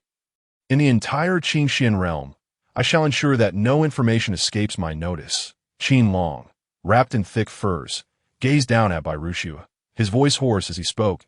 I shall ensure that you expand our territory. Young master, the young girl bowed deeply, her voice unwavering. The general's manor in the south. Sun Jun gazed coldly at Qin Long, who was being carried in. Now, Qin Long sat upon a soft couch, while he stood at the entrance, resembling a mere guard. Where is the justice in this? Where is the respect for age and rank? Why come here to the general's manor when you should be resting at home? Awaiting death, Sun Jun's voice was frigid. The last time, it was because of this little brat that he lost an arm. His wife and son had returned to the southern frontier in disgrace, having lost face in the capital. Back then, circumstances had forced his hand, but now, a group of weaklings dared to block the entrance to the general's manor. Did they truly believe his title was merely for show? Uncle Sun, your nephew is in pain and has come to seek medicine. In the face of Sun Jin's demeanor, Qin Long remained unfazed, even believing that the other party was exercising considerable restraint. If it were me, I might have already summoned people to surround and kill him. It was commendable that Sun Jun was able to hold back. Seek medicine from the imperial doctors. What do you want from my general's manor? Get lost. I have no time for you. Sun Jun had no desire to see Qin Long. He feared that he might not be able to resist the urge to strike down this calamity. Yet, being in such a public space, he dared not act, fearing that should anything happen to Qin Long, the blame would inevitably fall upon him. Uncle Sun, your nephew is suffering greatly. My parents are away at war, leaving me all alone, and I have already been targeted for assassination. You know, I'm only 4 years old, and the entire God of War's manor depends on me to survive, not to mention medicine. I don't even know how to pay the servants' wages. It is out of desperation that I come to you. Surely, you wouldn't let past misunderstandings lead to witnessing your nephew's tragic demise. For you are a colleague of my father. Tears streamed down Qin Long's face, and with his pale countenance, anyone who beheld him would feel a surge of compassion. Yet upon hearing this, Sun Jun could scarcely contain his rage, his teeth grinding together as he glanced at his severed arm. But a mere misunderstanding. He looked around his desolate estate, his wife and son having fled. Was this also a misunderstanding? 100 mid-grade spirit stones. Take them and get lost. But this could only be a misunderstanding.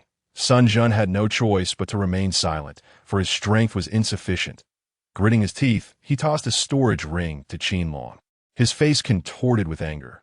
The expression clearly conveyed, "Utter another word, and I shall unleash my wrath."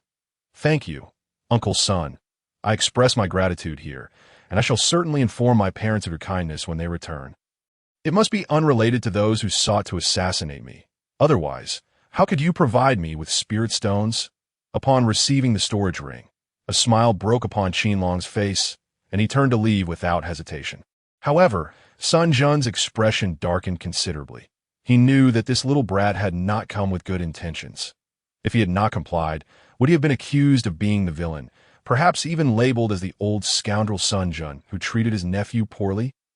Surely, one among those who sought to kill him had been instigated by him, for in the entire capital, only he and the God of War's manor had a history of conflict and grievances.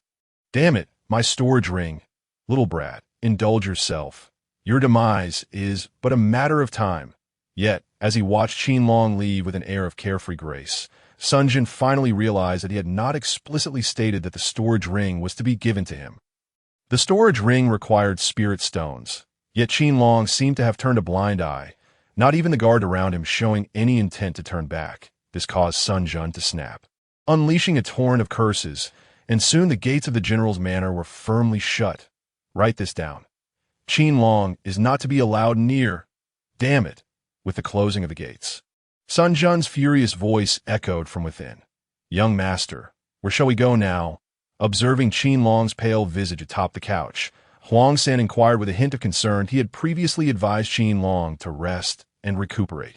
Yet Qin Long insisted on venturing out in this manner, to the Marquis of the North. The old Marquis gifted me a Qilin jade pendant, and it has been far too long since I expressed my gratitude. That feels rather remiss. Qin Long gazed into the distance, his voice drifting as he spoke, leaving none to discern the depths of his thoughts. As Qin Long set out, news of his extortion from Sun Jun had already spread, and soon a substantial portion of the capital's households had barred their doors tightly. Chapter 83. The eerie steward, what did you say? At this moment within the great Xia imperial palace, Li Yuanlong's gaze was icy as he stared at the elderly eunuch before him. Your Majesty, the old servant has been observing the fortunes of the capital, and it seems that Jiang Fuzi's presence has departed. The elderly eunuch swallowed hard before speaking in a hushed tone. As the eunuch's words fell, an oppressive silence enveloped the grand hall. Yuanlong's surging fury seemed capable of engulfing the heavens and earth, as a spectral dragon appeared behind him, letting out a roar that echoed to the skies. Yet in an instant, everything felt like an illusion, dissipating into nothingness. When did you discover this? Does Su Taisher know? In the frigid hall, Li Yuanlong's voice rang out once more. maintaining a calm demeanor, yet the eunuch felt a chill seep into his bones. "Reporting to your majesty, it was only at noon today that I discovered it, but I sense that Jiang Fuzi has been gone for at least 2 to 3 days. After all, with Jiang Fuzi's capabilities, he could easily depart without a trace, and the fortunes would likely conceal it. As for Su Taisher, there has been no communication. The old servant is unsure if the Taisher is aware." The elderly eunuch kept his head bowed, trembling in fear, not daring to raise it. "Depart. Remember to keep an eye on Su Taisher and the others. I must know of any developments. Also, what of that young lad from the Qin family? Is there any way to restore his health?" Li Yuanlong snorted coldly, recognizing the truth in the eunuch's words. For Jiang Fuzi was not a figure to be trifled with, an ancient being whose longevity was unfathomable.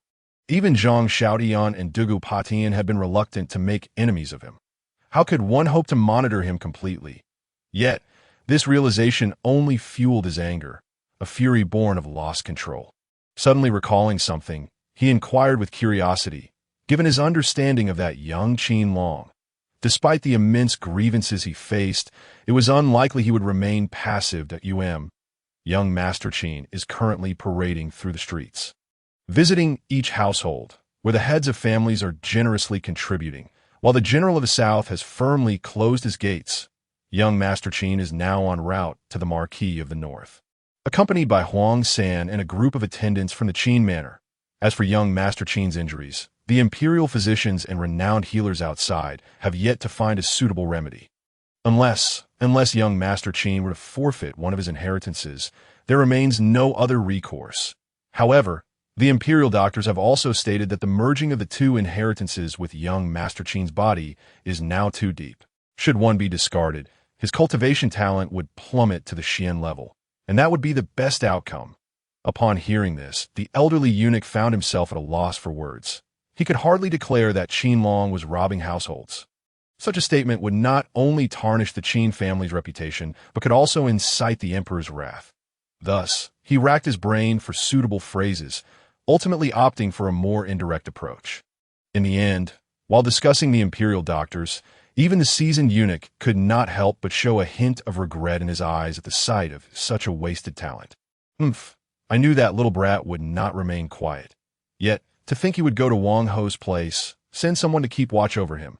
Such incidents must not occur again if he faces assassination once more. Inform He Shui to bring me the head. Additionally, send word to the Qingxian temple, instructing them accordingly. The furnace creation technique is the very foundation upon which the Qingxian temple stands. Thus, remaining within the temple is the most prudent course of action. Upon hearing this, Li Yuanlong let out a cold snort, his gaze icy as he regarded the elderly eunuch, merely uttering a final remark. His tone took on an eerie chill, causing the old eunuch's eyes to reflect incredulity, which quickly vanished. He respectfully bowed and gradually exited the grand hall. "Young one, do not blame me. In this world, having a war god like Qin Yu is sufficient, though I do not wish for your demise. I certainly hope you do not become the next war god." Within the frigid hall, Li Yuanlong's voice resonated with a cold serenity, as his words echoed. Every maid and eunuch inside and outside the hall fell silent, their lives extinguished without a sound, akin to particles of dust that moment. Qin Long, accompanied by the gentle and delicate Xiao Wanjiao, had arrived before the Duke of Jinbei's residence, compared to other noble estates. The Duke's residence appeared like a decrepit elder, lacking vitality. There was not even a guard stationed at the entrance. After the guard had knocked for quite some time, an elderly man slowly emerged. Behind him, the entire Duke of Jinbei's estate could be vaguely discerned, bleak and desolate. Qin Long's keen eyesight failed to catch sight of any human figures, and the old man, clad in simple attire, had his hair meticulously arranged. "Greetings, young master of the Qin family. This is a gift prepared for you by the old Marquis. It was meant to be delivered earlier, but we feared it might disturb you, so we awaited your personal visit." Upon seeing Qin Long, the old man immediately bowed and approached him, speaking in a tone as gentle as one addressing younger kin. Among all the noble households he had encountered, this old man exuded the most amiable demeanor. "Grandfather, I did not come seeking gifts. I am here to express my gratitude to Grandfather Wang for the Qilin jade pendant, Qin Long signaled to Huang San, who, with a smile, discreetly handed over the items provided by the old steward. Qin Long then gazed at the elder with an innocent and endearing expression. Upon hearing his words, even the old steward, despite his practiced composure, could not help but twitch at the corners of his eyes. The ostentatious display of knocking at every estate, demanding gifts without relent, and now this young one dares to utter such words in my presence. The old steward pondered the thickness of Qin Long's skin, questioning how someone so young could be so unabashedly bold. Young Master Qin, it seems unfortunate. The old Marquis has not been well. He is currently in seclusion, recuperating, and is unable to receive guests. However, I assure you, your words will be conveyed to the Marquis. The old steward wore a smile, yet the underlying message of his words was clear. Entrance was not granted. In the desolate Duke's residence, Qin Long felt an eerie chill envelop him, as if he could sense a detached gaze scrutinizing him from the depths of the estate, making him extremely uncomfortable. In that case, I shall take my leave. By the way, grandfather, do you know my cousin? He mentioned he would write to me, yet not a single letter has arrived. Qin Long smiled at the old steward. And as Xiao Wanjiao turned to depart, he suddenly inquired, seemingly innocently. Perhaps Feng Yushan has been busy with his studies. But rest assured, young master, my lord is doing well. The old steward continued to smile at Qin Long, appearing unchanged. Yet Qin Long's brow furrowed slightly in response. Chapter 84. That little one is quite sinister, Master Jiang. I anticipated many visitors, even the emperor of the great Xia, yet I never imagined you would be the first. In the main hall of the Qingxian temple, Zhang Daoxian regarded Master Jiang, a complex expression flickering in his eyes. Some individuals have gone too far. Bullying a mere child like this is unacceptable. As his teacher, if I do not stand up for him, would that not be a grave injustice? Master Zhang's gaze was deep and unfathomable, as if it were a bottomless abyss, obscuring his true thoughts. It had been said that ever since their departure, Qin Long had become incorrigible, causing the teacher to be vexed to the point where even a meeting became a luxury. Yet, now the monk realized that all such rumors were merely fabrications. Zhang Daoxian's eyes, in contrast, held the weight of experience, as if the myriad of the world flowed within them. They seemed to share an extraordinary kinship with Master Zhang's gaze. I desire the furnace creation technique. As he spoke, a hint of surprise flitted across Master Zhang's features before he returned to his usual calm demeanor.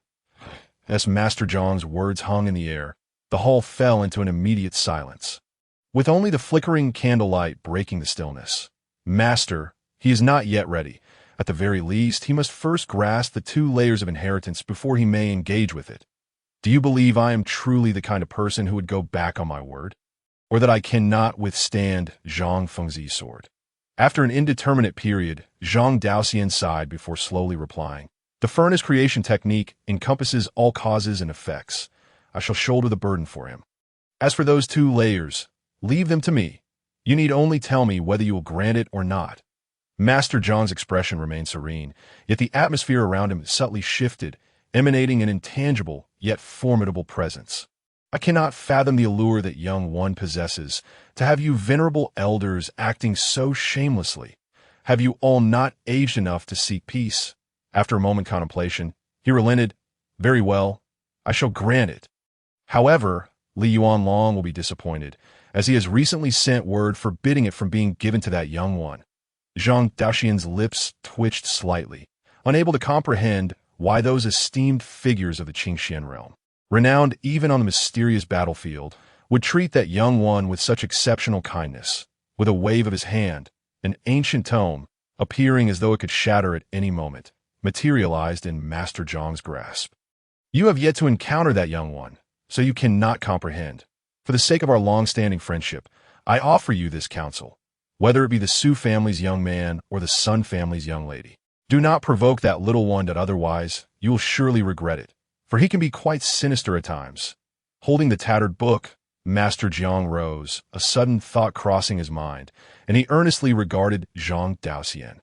Upon finishing his statement, he seemed to dissolve into the air, vanishing in an instant. Just a mere child, Master Jiang mused, you only grasp part of the truth, whether it is the innate Tao body of the Sun family or that of the Su family. Both are rare and coveted existences. The contents within are beyond your comprehension. Based on his current capabilities, he cannot shake the foundations of anything. As he watched Master Jiang disappear, Zhang Daoxian's form began to shift incessantly. With every utterance, his appearance and aura transformed. Eventually, for distinct manifestations of Zhang Daoxian emerged. With a sigh, the figures gradually faded, leaving only the elderly figure seated in meditation. Are formations and talismans not one and the same? The principle of formations lies in the use of individual talismans alongside spirit stones to harness the powers of heaven and earth, summoning the ancient inscriptions of the cosmos. Master Taoist, your teachings are exceedingly profound. My mind feels as though it might burst.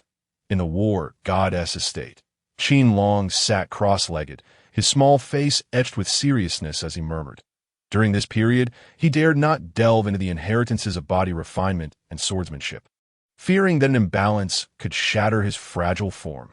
Instead, he poured all his focus into the arraying notes of the slovenly Taoist, feeling utterly overwhelmed.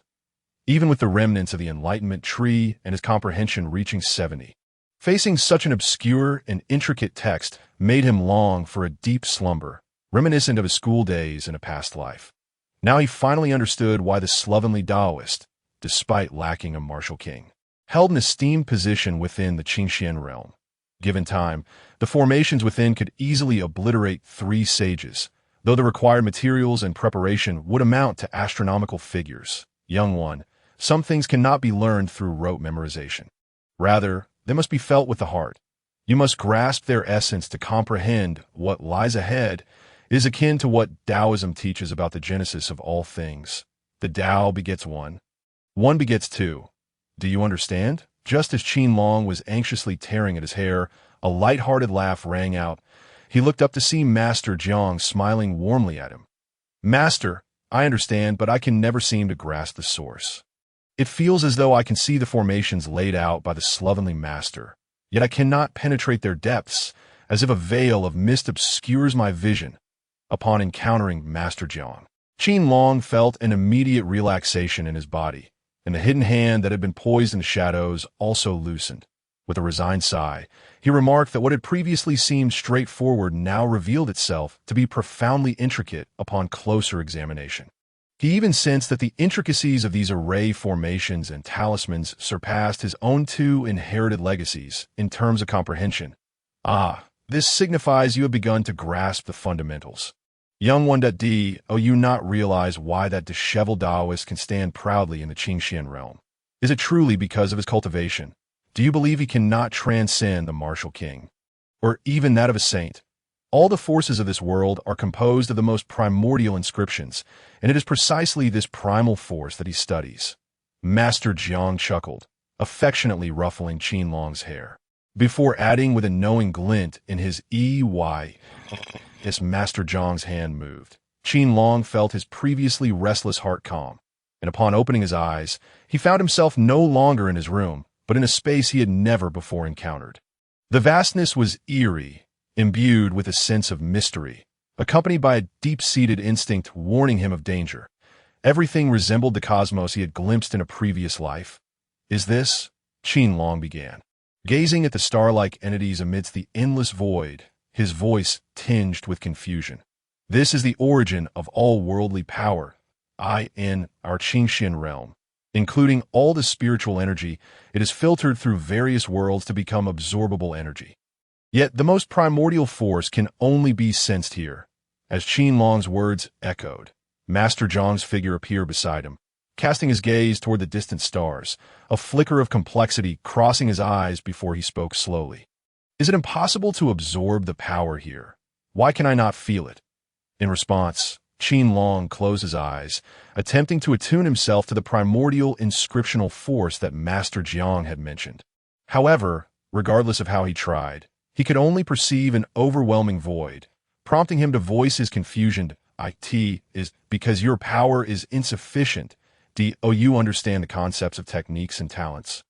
You may consider them as layers of filtration, The world filters out significant impurities, while our talents and techniques sift through the remaining ones. The inscriptional power here is, without a doubt, akin to poison to our eyes.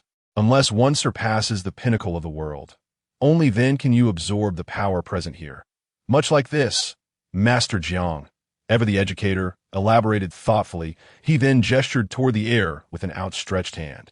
In the next moment, an astonishing phenomenon unfolded. The empty space seemed to awaken, and terrifying forces materialized in Master Jiang's grasp. Various inscriptions danced joyfully within his hands, some of which Qin Long had previously encountered in the disheveled Taoist notes. Oomph! Just as Qin Long was entranced by the spectacle, a cold snort resonated from the depths, and an overwhelming force surged forth, seemingly capable of annihilating all. Wherever this power passed, everything was obliterated. Stop! At the sight. Master Jiang merely cast a cold glance at the attack before uttering a low command. Instantly, that force was frozen in place, gradually dissipating into the void. Jiang Fushi, do you intend to breach the agreement? At that moment, a furious voice echoed from afar, laced with a palpable fear of Master Jiang's might. The attack ceased, and Master Jiang, unfazed, continued to summon inscriptions to appear in his hands.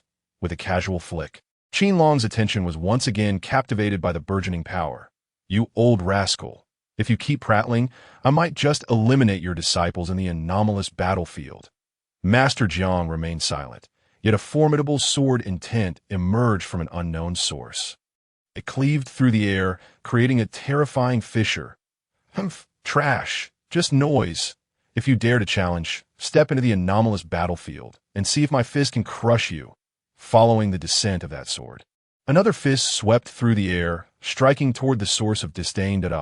With these two old fools around, who knows whether this young lad is in for fortune or misfortune? Observing Qin Long still immersed in the realm of inscriptions, Jiang Fushi shook his head with a sigh. After all, these two elders possessed staggering cultivation.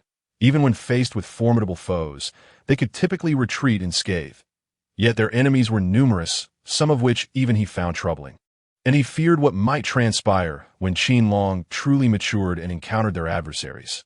However, recalling Qin Long's cunning nature brought a smile back to his face. Old miser, what has become of my grandson? Old scholar, what has happened to my disciple? Just as Jiang Fushi pondered, two ethereal figures materialized before him, Zhang Xiaotian and Dugapatian. Upon witnessing Qin Long's state, they erupted in fury, their expressions seething with a desire to annihilate Jiang Fushi. Attack, perhaps. Those rogues have hidden themselves too well. The young one utilized both legacies, and this is the result. Don't even think about laying a hand on him. I cannot act within the Qingxin realm. But outside, you two are no match for me. Jiang Fushi recounted the sequence of events, but upon seeing their murderous expressions, he could only look at them helplessly. As he spoke, a surge of power abruptly descended, pushing the two ethereal figures back a considerable distance. Upon witnessing this, Zhang Xiaotian and Dugu Patian exchanged glances, each huffing in discontent, their thoughts inscrutable. Truth be told, this is beneficial for the young lad. Those two legacies are overwhelmingly potent, and he cannot yet wield them. Now is the time to let him slowly consolidate his understanding, which is far better than facing issues later on. Seeing their refusal to relent, Jiang Fushi sighed and continued. Have you any leads on those lurking in the shadows? If they linger, I cannot find peace. Indeed, if they remain and we are not by our grandson's side, what if he sustains injuries? At this, Zhang Xiaotian and Dugapatian fell silent, their cold eyes reflecting their displeasure. What? Do you think this young lad is a docile character? If you wish for him to lead a mundane life, I can take action to eliminate all suspects. But what would become of his growth then? Every generation has its own fortune. After all, he is also my disciple. This is his trial. The Qingxin realm is not his entire existence. Very well, I shall take my leave. The anomalous battlefield is in your hands. Remember, you must uncover who is responsible for bringing that strange power into the Qingxian realm. Some have already begun to rot. It is time for the Qingxian realm to undergo a cleansing. Otherwise, we need not worry about their invasion. Jiang Fushi shot the two a disdainful glance, imparting his wisdom before noticing that Qin Long had closed his eyes. Only then did he cease his technique, and with a wave of his hand, both he and Qin Long vanished from sight. This old curmudgeon makes some valid points, yet I cannot shake the feeling that something is amiss. Dugu Patian remarked, gazing at the departed Jiang Fushi with conflicted expression that I do not know. Regardless, if anything happens to my grandson, I shall be the first to slay this old miser, Zhang Xiaotian retorted with a cold snort, swinging his sword once more toward the direction of the initial cold snort. Indeed, this old fellow speaks some sense, but damn it, what gives him the right to snarl? My disciple merely needed to catch his breath. What else with all the fuss? Dugu Potion's ethereal form nodded slowly, releasing a cold snort as he glared fiercely at the direction of the cold snort, throwing a punch into the void. You two scoundrels think this is over. When I enter the anomalous world, it will be your demise. As these two formidable forces converged, a furious roar erupted from that direction. In the next moment, a colossal hand emerged, intercepting their attacks. Yet simultaneously, they could see that 2 fingers of that massive hand had been shattered, and a sword intent had nearly sliced the entire palm in half. Did you comprehend? When Qin Long awakened, the first sight to greet him was Master Zhang's ageless visage, a gentle smile gracing his lips as he regarded him. There was a clarity in his vision. Though it remained somewhat indistinct, Qin Long diligently recalled the moments from when he first beheld the inscriptions to his subsequent enlightenment. All realms of time and space were shifting. Yet, this transformation allowed him to perceive, albeit not in full clarity, the previously incomprehensible array formations at this moment. He felt as though he had ascended to a new level of understanding. Should any assassination attempts arise again, his formations would undoubtedly be more formidable, allowing him to confront enemies without needing to face them directly. Instead, he could strike from a corner where the enemy remained oblivious, slaying them with a single sword. Such was the power bestowed by the inscriptions. Even so, he could distinctly perceive that the rate at which he was absorbing spiritual energy now was significantly faster than before. He was uncertain if it was due to a change in his cultivation talent. Yet regrettably, he could not see the so-called system panel. Unable to fully commence his cultivation, he could only privately assess that his current cultivation talent had likely reached around 85, that this was quite commendable. The book in question was the Huanglu Zhou Hua Ju from the Qingxian Temple, and now you should be able to comprehend some of it. As for how much you can comprehend, that depends on your mastery over the inscriptions. Remember, the more you master, the quicker your physical ailments will heal. This book is indeed a sage's scripture. You should take the time to read it. After all, you are also my disciple, are you not? A look of satisfaction appeared in Jiang Fuji's eyes as he gently ruffled Qin Long's hair before gradually vanishing from the spot. In Qin Long's hands now lay a tattered book, upon which he could vaguely discern the ancient and peculiar characters of Huanglu Zhou. Hua It was unlike any script he recognized now, even seeming not to belong to any script at all. Yet Qin Long felt a flicker of familiarity. Although he did not comprehend the characters, they resonated within him, and in the next moment, a glimmer of brilliance sparkled in Qin Long's eyes. Inscriptions, perhaps? Finally, Qin Long recalled what that familiar sensation was, and he eagerly flipped open the pages.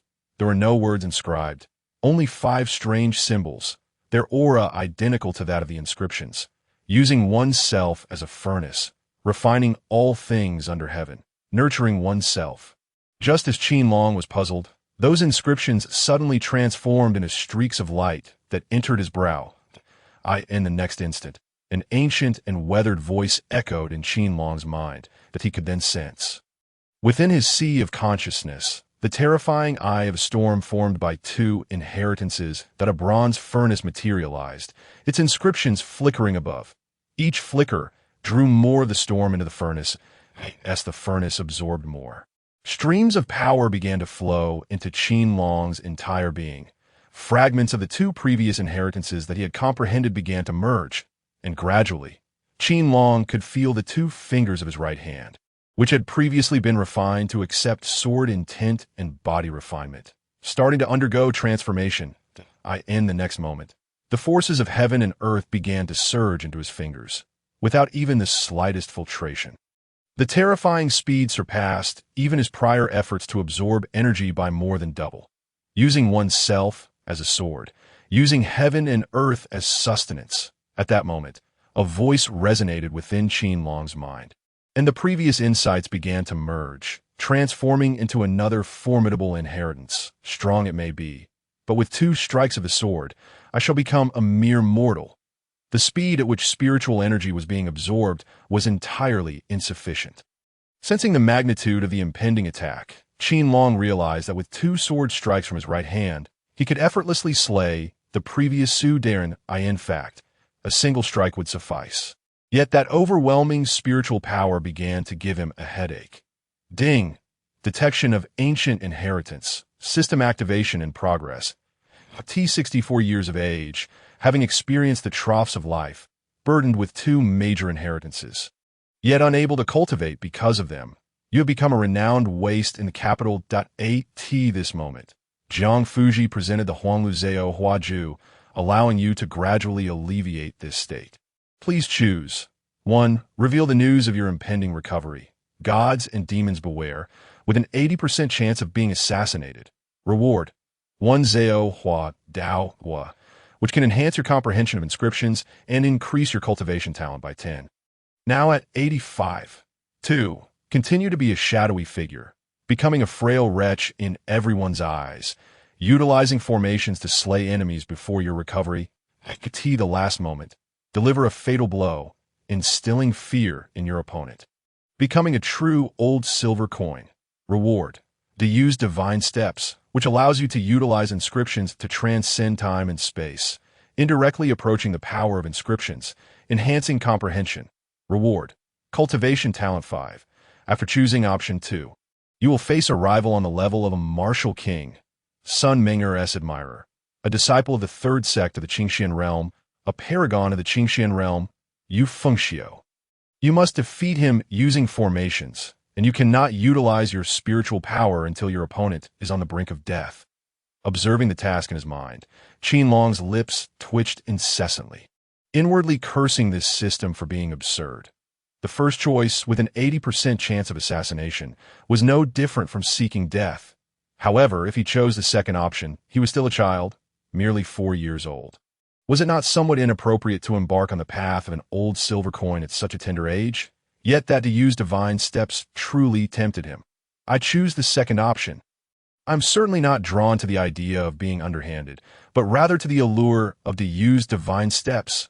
Ultimately, amidst his turmoil and unease, Qin Long opted for the second choice, vowing that his decision was solely due to the temptation of to use divine steps, and not the thrill of being an old silver coin. Congratulations, host.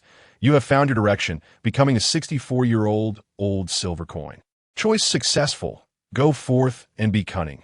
Rise against the odds, old silver coin.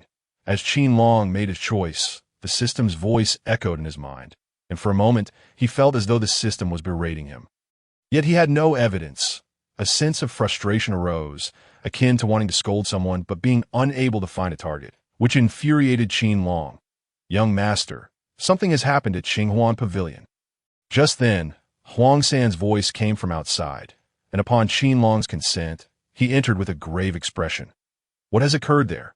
Qin Long had already formed a suspicion, yet he still inquired, as the system had just assigned him a task. It was impossible for anyone in the capital to cause a disturbance at Qinghuan Pavilion, especially since he was currently a ticking time bomb. They would rather keep their distance. Only those so-called paragons from the Wanfa sect would dare to approach. The people from the Wanfa sect have caused a commotion, and they want to see the young master. They have already injured quite a few people. The old servant suggests, should we eliminate them directly? Huang San, unusually filled with killing intent compared to before, bore a striking resemblance to Qin Long's grandfather and Dugu Patian. Chapter 87. I do not wish for him to die too easily as Qin Long. Comfortably seated in a carriage, entered Qinghuan Pavilion, he discovered that the exterior was already crowded with onlookers. Glancing at the sky, it was just dusk, the busiest hour for the entire Qinghuan Pavilion. Yet apart from the throng of spectators outside, there was not a single girl to be seen who would typically solicit patrons at the windows. Other than the murmurs of the crowd, only the faint sounds of weeping emerged from within. Were there others inside? Noticing this, a cold glint flickered in Qin Long's eyes as he turned to Huang San beside him. Ordinarily, even if there were trouble at Qinghuan Pavilion, the common folk would never gather outside to watch. Moreover, among the crowd, Qin Long recognized several wealthy merchants and the offspring of officials from the capital. For them, standing outside like this would be a matter of losing face. As residents of the capital, they could never tolerate such humiliation. Yet now, they were simply standing there, watching the spectacle. Even previously, when Qin Long had incapacitated the heir of the third prince, those official offspring had dared to enter without fear. Over there are the carriages of the third prince's estate and the fifth prince. Hearing this, Huang San's expression grew cold as he surveyed the surroundings, and soon his demeanor darkened, as the former head of the royal palace. He knew the carriages of the noble families in the capital like the back of his hand. Just a glance was sufficient for him to ascertain their identities, and this realization incited his anger, even making him consider taking lethal action. When a message had been relayed earlier, there had been no mention of the third prince or the fifth prince. Yet now, their carriages being present indicated that this incident involved more than just the Wanfa sect. It also implicated two major forces within the capital, prompting him to contemplate leaving with Qin Long. That, no matter, even if we leave today, will they not come again in the future? Let us enter. This young master also wishes to see what else they can concoct. Qin Long discerned Huang San's thoughts and smiled nonchalantly before waving his hand. The guards exchanged glances with Huang San, ultimately acquiescing to Qin Long's command. This lad truly dares to come here. While he can be a rogue at times, his audacity to show up like this is indeed worthy of being the son of the war god. But what use is that? Today he will merely pay the price for his past arrogance. Indeed, he is just a waste, yet he still dares to appear. How is he worthy of being the son of the war god? As Qin Long and his entourage stepped inside, the crowd instinctively parted to make way, and various voices reached Qin Long's ears. Some were favorable, but more were filled with disdain, even reveling in his misfortune. Yet Qin Long had grown accustomed to it. Perhaps this young master is unworthy, but today, I remember every one of you who speak ill of me. Rest assured, we will meet again soon, and at that time, I hope you can look me in the eye when you speak, though by then, you may find your eyes have vanished. At that moment, Qin Long abruptly gestured for Ruan Jiao to halt, then cast his gaze upon the crowd, particularly those who had spoken ill of him. Fixing his eyes upon them, he spoke in a tone devoid of warmth. The previously petite figures, upon encountering his piercing stare, instantly lowered their heads, lacking even the courage to meet his gaze. Observing this, Qin Long let out a disdainful snort, and in the next instant, Ruan Jiao began to move gracefully towards Qinghuan Pavilion. Boldly, those who dared to remain seated, even in the presence of the fifth prince and his highness, should have knelt down and paid their respects. Just as Qin Long stepped inside, a voice filled with fury rang out. Looking up, he beheld a young man clad in a dragon robe, leisurely sipping tea as if he were oblivious to Qin Long's presence. Flanking him on either side were a youth of 17 or 18, reminiscent of the third prince, and a child of 7 or 8, both engaged in hushed whispers. Meanwhile, Bai Ruxue and her companions appeared ragged, their bodies marred with countless wounds as they fell to the ground. Bai Ruxue's eyes betrayed a sense of guilt upon seeing Qin Long, yet she could utter not a single word. The one who had scolded them stood behind several young women, brandishing a long whip.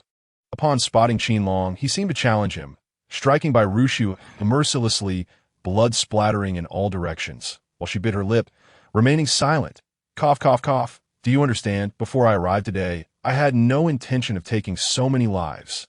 Witnessing this, Qin Long's face turned pale, his eyes radiating a murderous intent so palpable it felt tangible, as he addressed the trio seated calmly before him.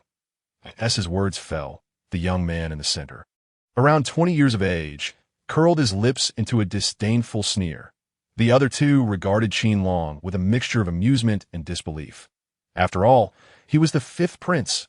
His mother was the emperor's most favored consort, and his maternal family commanded the entire Eastern Town army. Within his clan, one served as a general, rivaling the general of the southern town, while another was the youngest elder of the 10,000 Laws sect. Furthermore, he was the sole surviving brother of the emperor, a direct disciple of the Tianyin Pavilion, and the second son of the third prince. His stature far exceeded that of the one Qin Long had previously incapacitated, and he was now a renowned genius throughout the entire Qingxian realm. How dare Qin Long utter such words in their presence? It was nothing short of ludicrous. Noise, upon seeing the prince and his highness both refusing to kneel and daring to speak so audaciously. The middle-aged man wielding the whip let out a cold huff, his aura as a grandmaster pressing down upon Qin Long. I do not wish for him to die too swiftly. Observing this, none among Qin Long's entourage displayed any change in demeanor. They merely regarded their opponent with indifference. In the next moment, Qin Long's frigid voice rang out, and in the blink of an eye, one guard vanished from sight, followed swiftly by a second, leaving only two to carry the young lady. "You dare!" The man barely managed to utter 3 words before blood began to spout from his body incessantly. The 2 guards capable of delivering a swift death instead chose to inflict wounds upon him, one cut at a time. As they watched the blood geyser forth, in mere moments, the man's body bore dozens of grievous wounds, deep enough to expose bone. Yet, owing to his grandmaster physique and the guard's methods, he remained very much alive, aside from the occasional cries of agony and his staggered steps, betraying no sign of impending death. However, each time he sought to catch his breath, a long blade would pierce his flesh, carefully avoiding vital areas, forcing him to emit cries of despair. At this sight, the expressions of the fifth prince and his companions finally shifted, darkening considerably, while a martial king expert behind them began to stir restlessly, cold eyes fixed on Qin Long and those engaged in combat. Crack. Today, within Qinghuan Pavilion, anyone who dares to stir trouble shall face dire consequences. Yet before they could act, Qin Long crushed a message talisman, and with his icy voice echoing, terrifying auras rapidly converged from the war god mansion, and numerous fearsome figures materialized around Qinghuan Pavilion. Chapter 88. What kind of logic is this? Bold. Qin Long, do you not respect the law, nor acknowledge my status as a prince? Observing the elder behind him, who dared not even move, the fifth prince slammed his teacup down in fury, his earlier calm demeanor evaporating as he glared at Qin Long and admonished him coldly. You understand. Although I have never fought before and merely resorted to intimidation, believe me, if I do not kill you, even if I render you crippled, nothing will befall me. Remember, invoking my background will avail you nothing. Even if you are a prince. Qin Long regarded him with indifference, his voice, though youthful and his pallid visage suggesting imminent death, rendered everyone speechless.